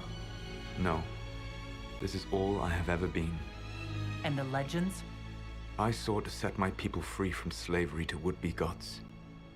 I broke the chains of all who wished to join me. The false gods called me Fen'Harel, and when they finally went too far, I formed the Veil and banished them forever. Thus I freed the Elven people, and in so doing, destroyed their world. You love the Fade. Why would you create the Veil to hide it all away? Because every alternative was worse. Meaning? Had I not created the Veil, the Evanurus would have destroyed the entire world.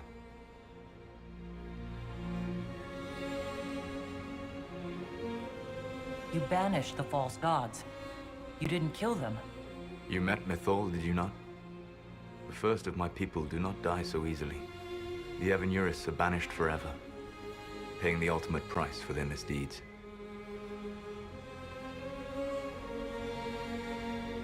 You said that the elven gods went too far. What did they do that made you move against them? They killed Mythal. A crime for which an eternity of torment is the only fitting punishment. I thought Mythal was one of the Evanuris. She was the best of them. She cared for her people. She protected them. She was a voice of reason. And in their lust for power, they killed her. The Evanuris were elven mages? How did they come to be remembered as gods? Slowly. It started with a war. War breeds fear. Fear breeds a desire for simplicity. Good and evil, right and wrong, chains of command. After the war ended, generals became respected elders, then kings, and finally gods. The Evanuris. How did creating the Veil destroy the world? You saw the remains of Via Dethara. The library was intrinsically tied to the Fade, and the Veil destroyed it. There were countless other marvels, all dependent on the presence of the Fade, all destroyed. The elven legends of immortality, all true. It was not the arrival of humans that caused them to begin aging. It was me. The Veil took everything from the elves, even themselves. That's the past. What about the future? I lay in dark and dreaming sleep while countless wars and ages passed. I woke still weak a year before I joined you. My people fell for what I did to strike the Evanuris down. But still, some hope remains for restoration. I will save the elven people, even if it means this world must die.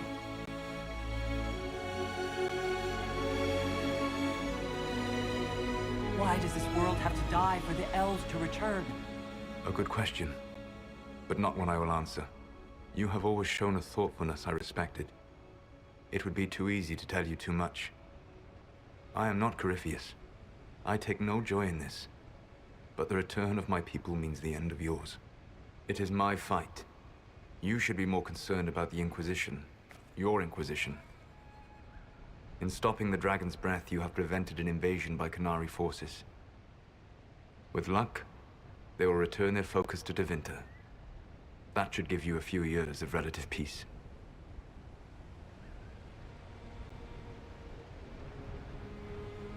You control the Illuvians now? Yes. You remember Briala from Halam Shiral? For a time, she controlled part of the labyrinth. One of my agents was supposed to take it from her, but he did not succeed. I had to override the magic personally. The Qunari stumbled upon this section independently. With them gone, the Illuvians are now mine.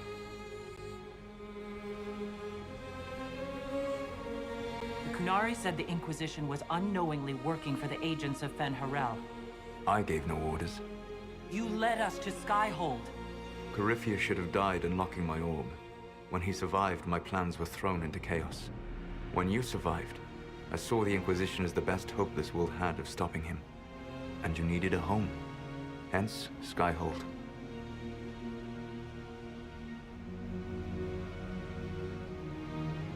What would have happened if Corypheus had died, and you'd recovered the orb? I would have entered the Fade using the mark you now bear. Then I would have torn down the veil. As this world burned in the raw chaos, I would have restored the world of my time. The world of the elves.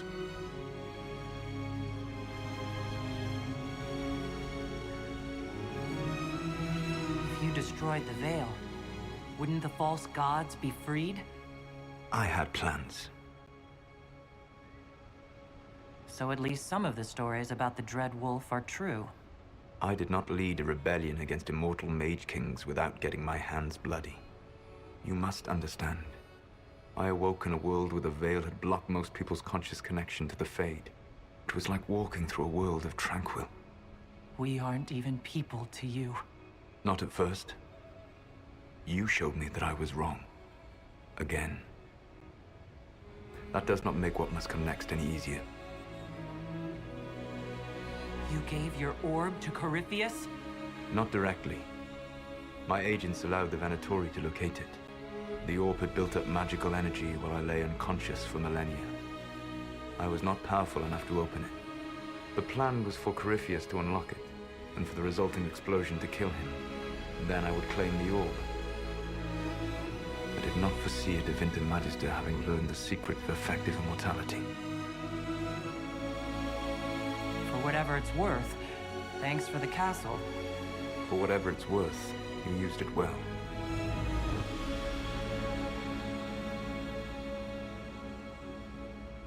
What's wrong with the Inquisition? You created a powerful organization, and now it suffers the inevitable fate of such. Betrayal and corruption. It's not that simple. Do you know how I discovered the Canary plot? The plot I disrupted by leading them to your doorstep. The Canary spies in the Inquisition tripped over my spies in the Inquisition. The Elven Guard who led you to the Canary body? Who intercepted the servant with the Gatlock barrel? Mine. Why bother disrupting the Kunari plot if you're going to destroy the world regardless? You have shown me that there is value in this world, Inquisitor. I take no joy in what I must do. Until that day comes, I would see those recovering from the breach free of the Qun.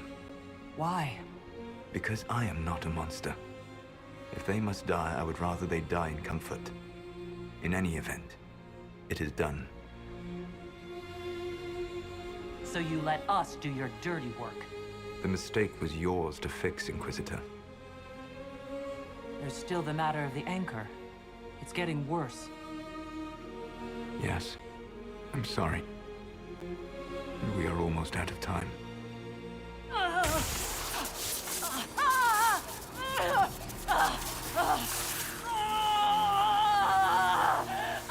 The mark will eventually kill you. Drawing you here gave me the chance to save you. At least for now.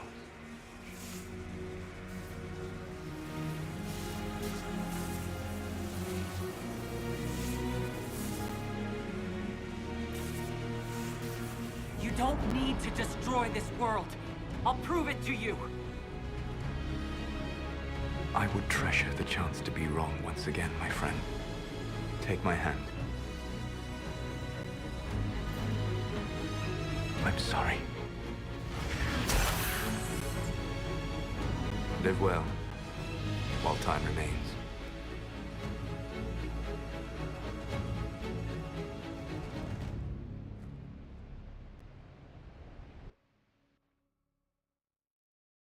But we cannot lose the Inquisition now.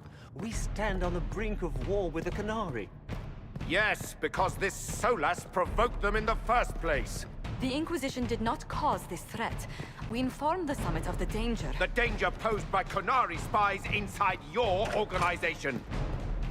Without our organization, you would not be alive to complain. No one has forgotten what you have done. But Corypheus is 2 years dead. If the Inquisition is to continue, it must do so as a legitimate organization, not a glorified mercenary band. Inquisitor.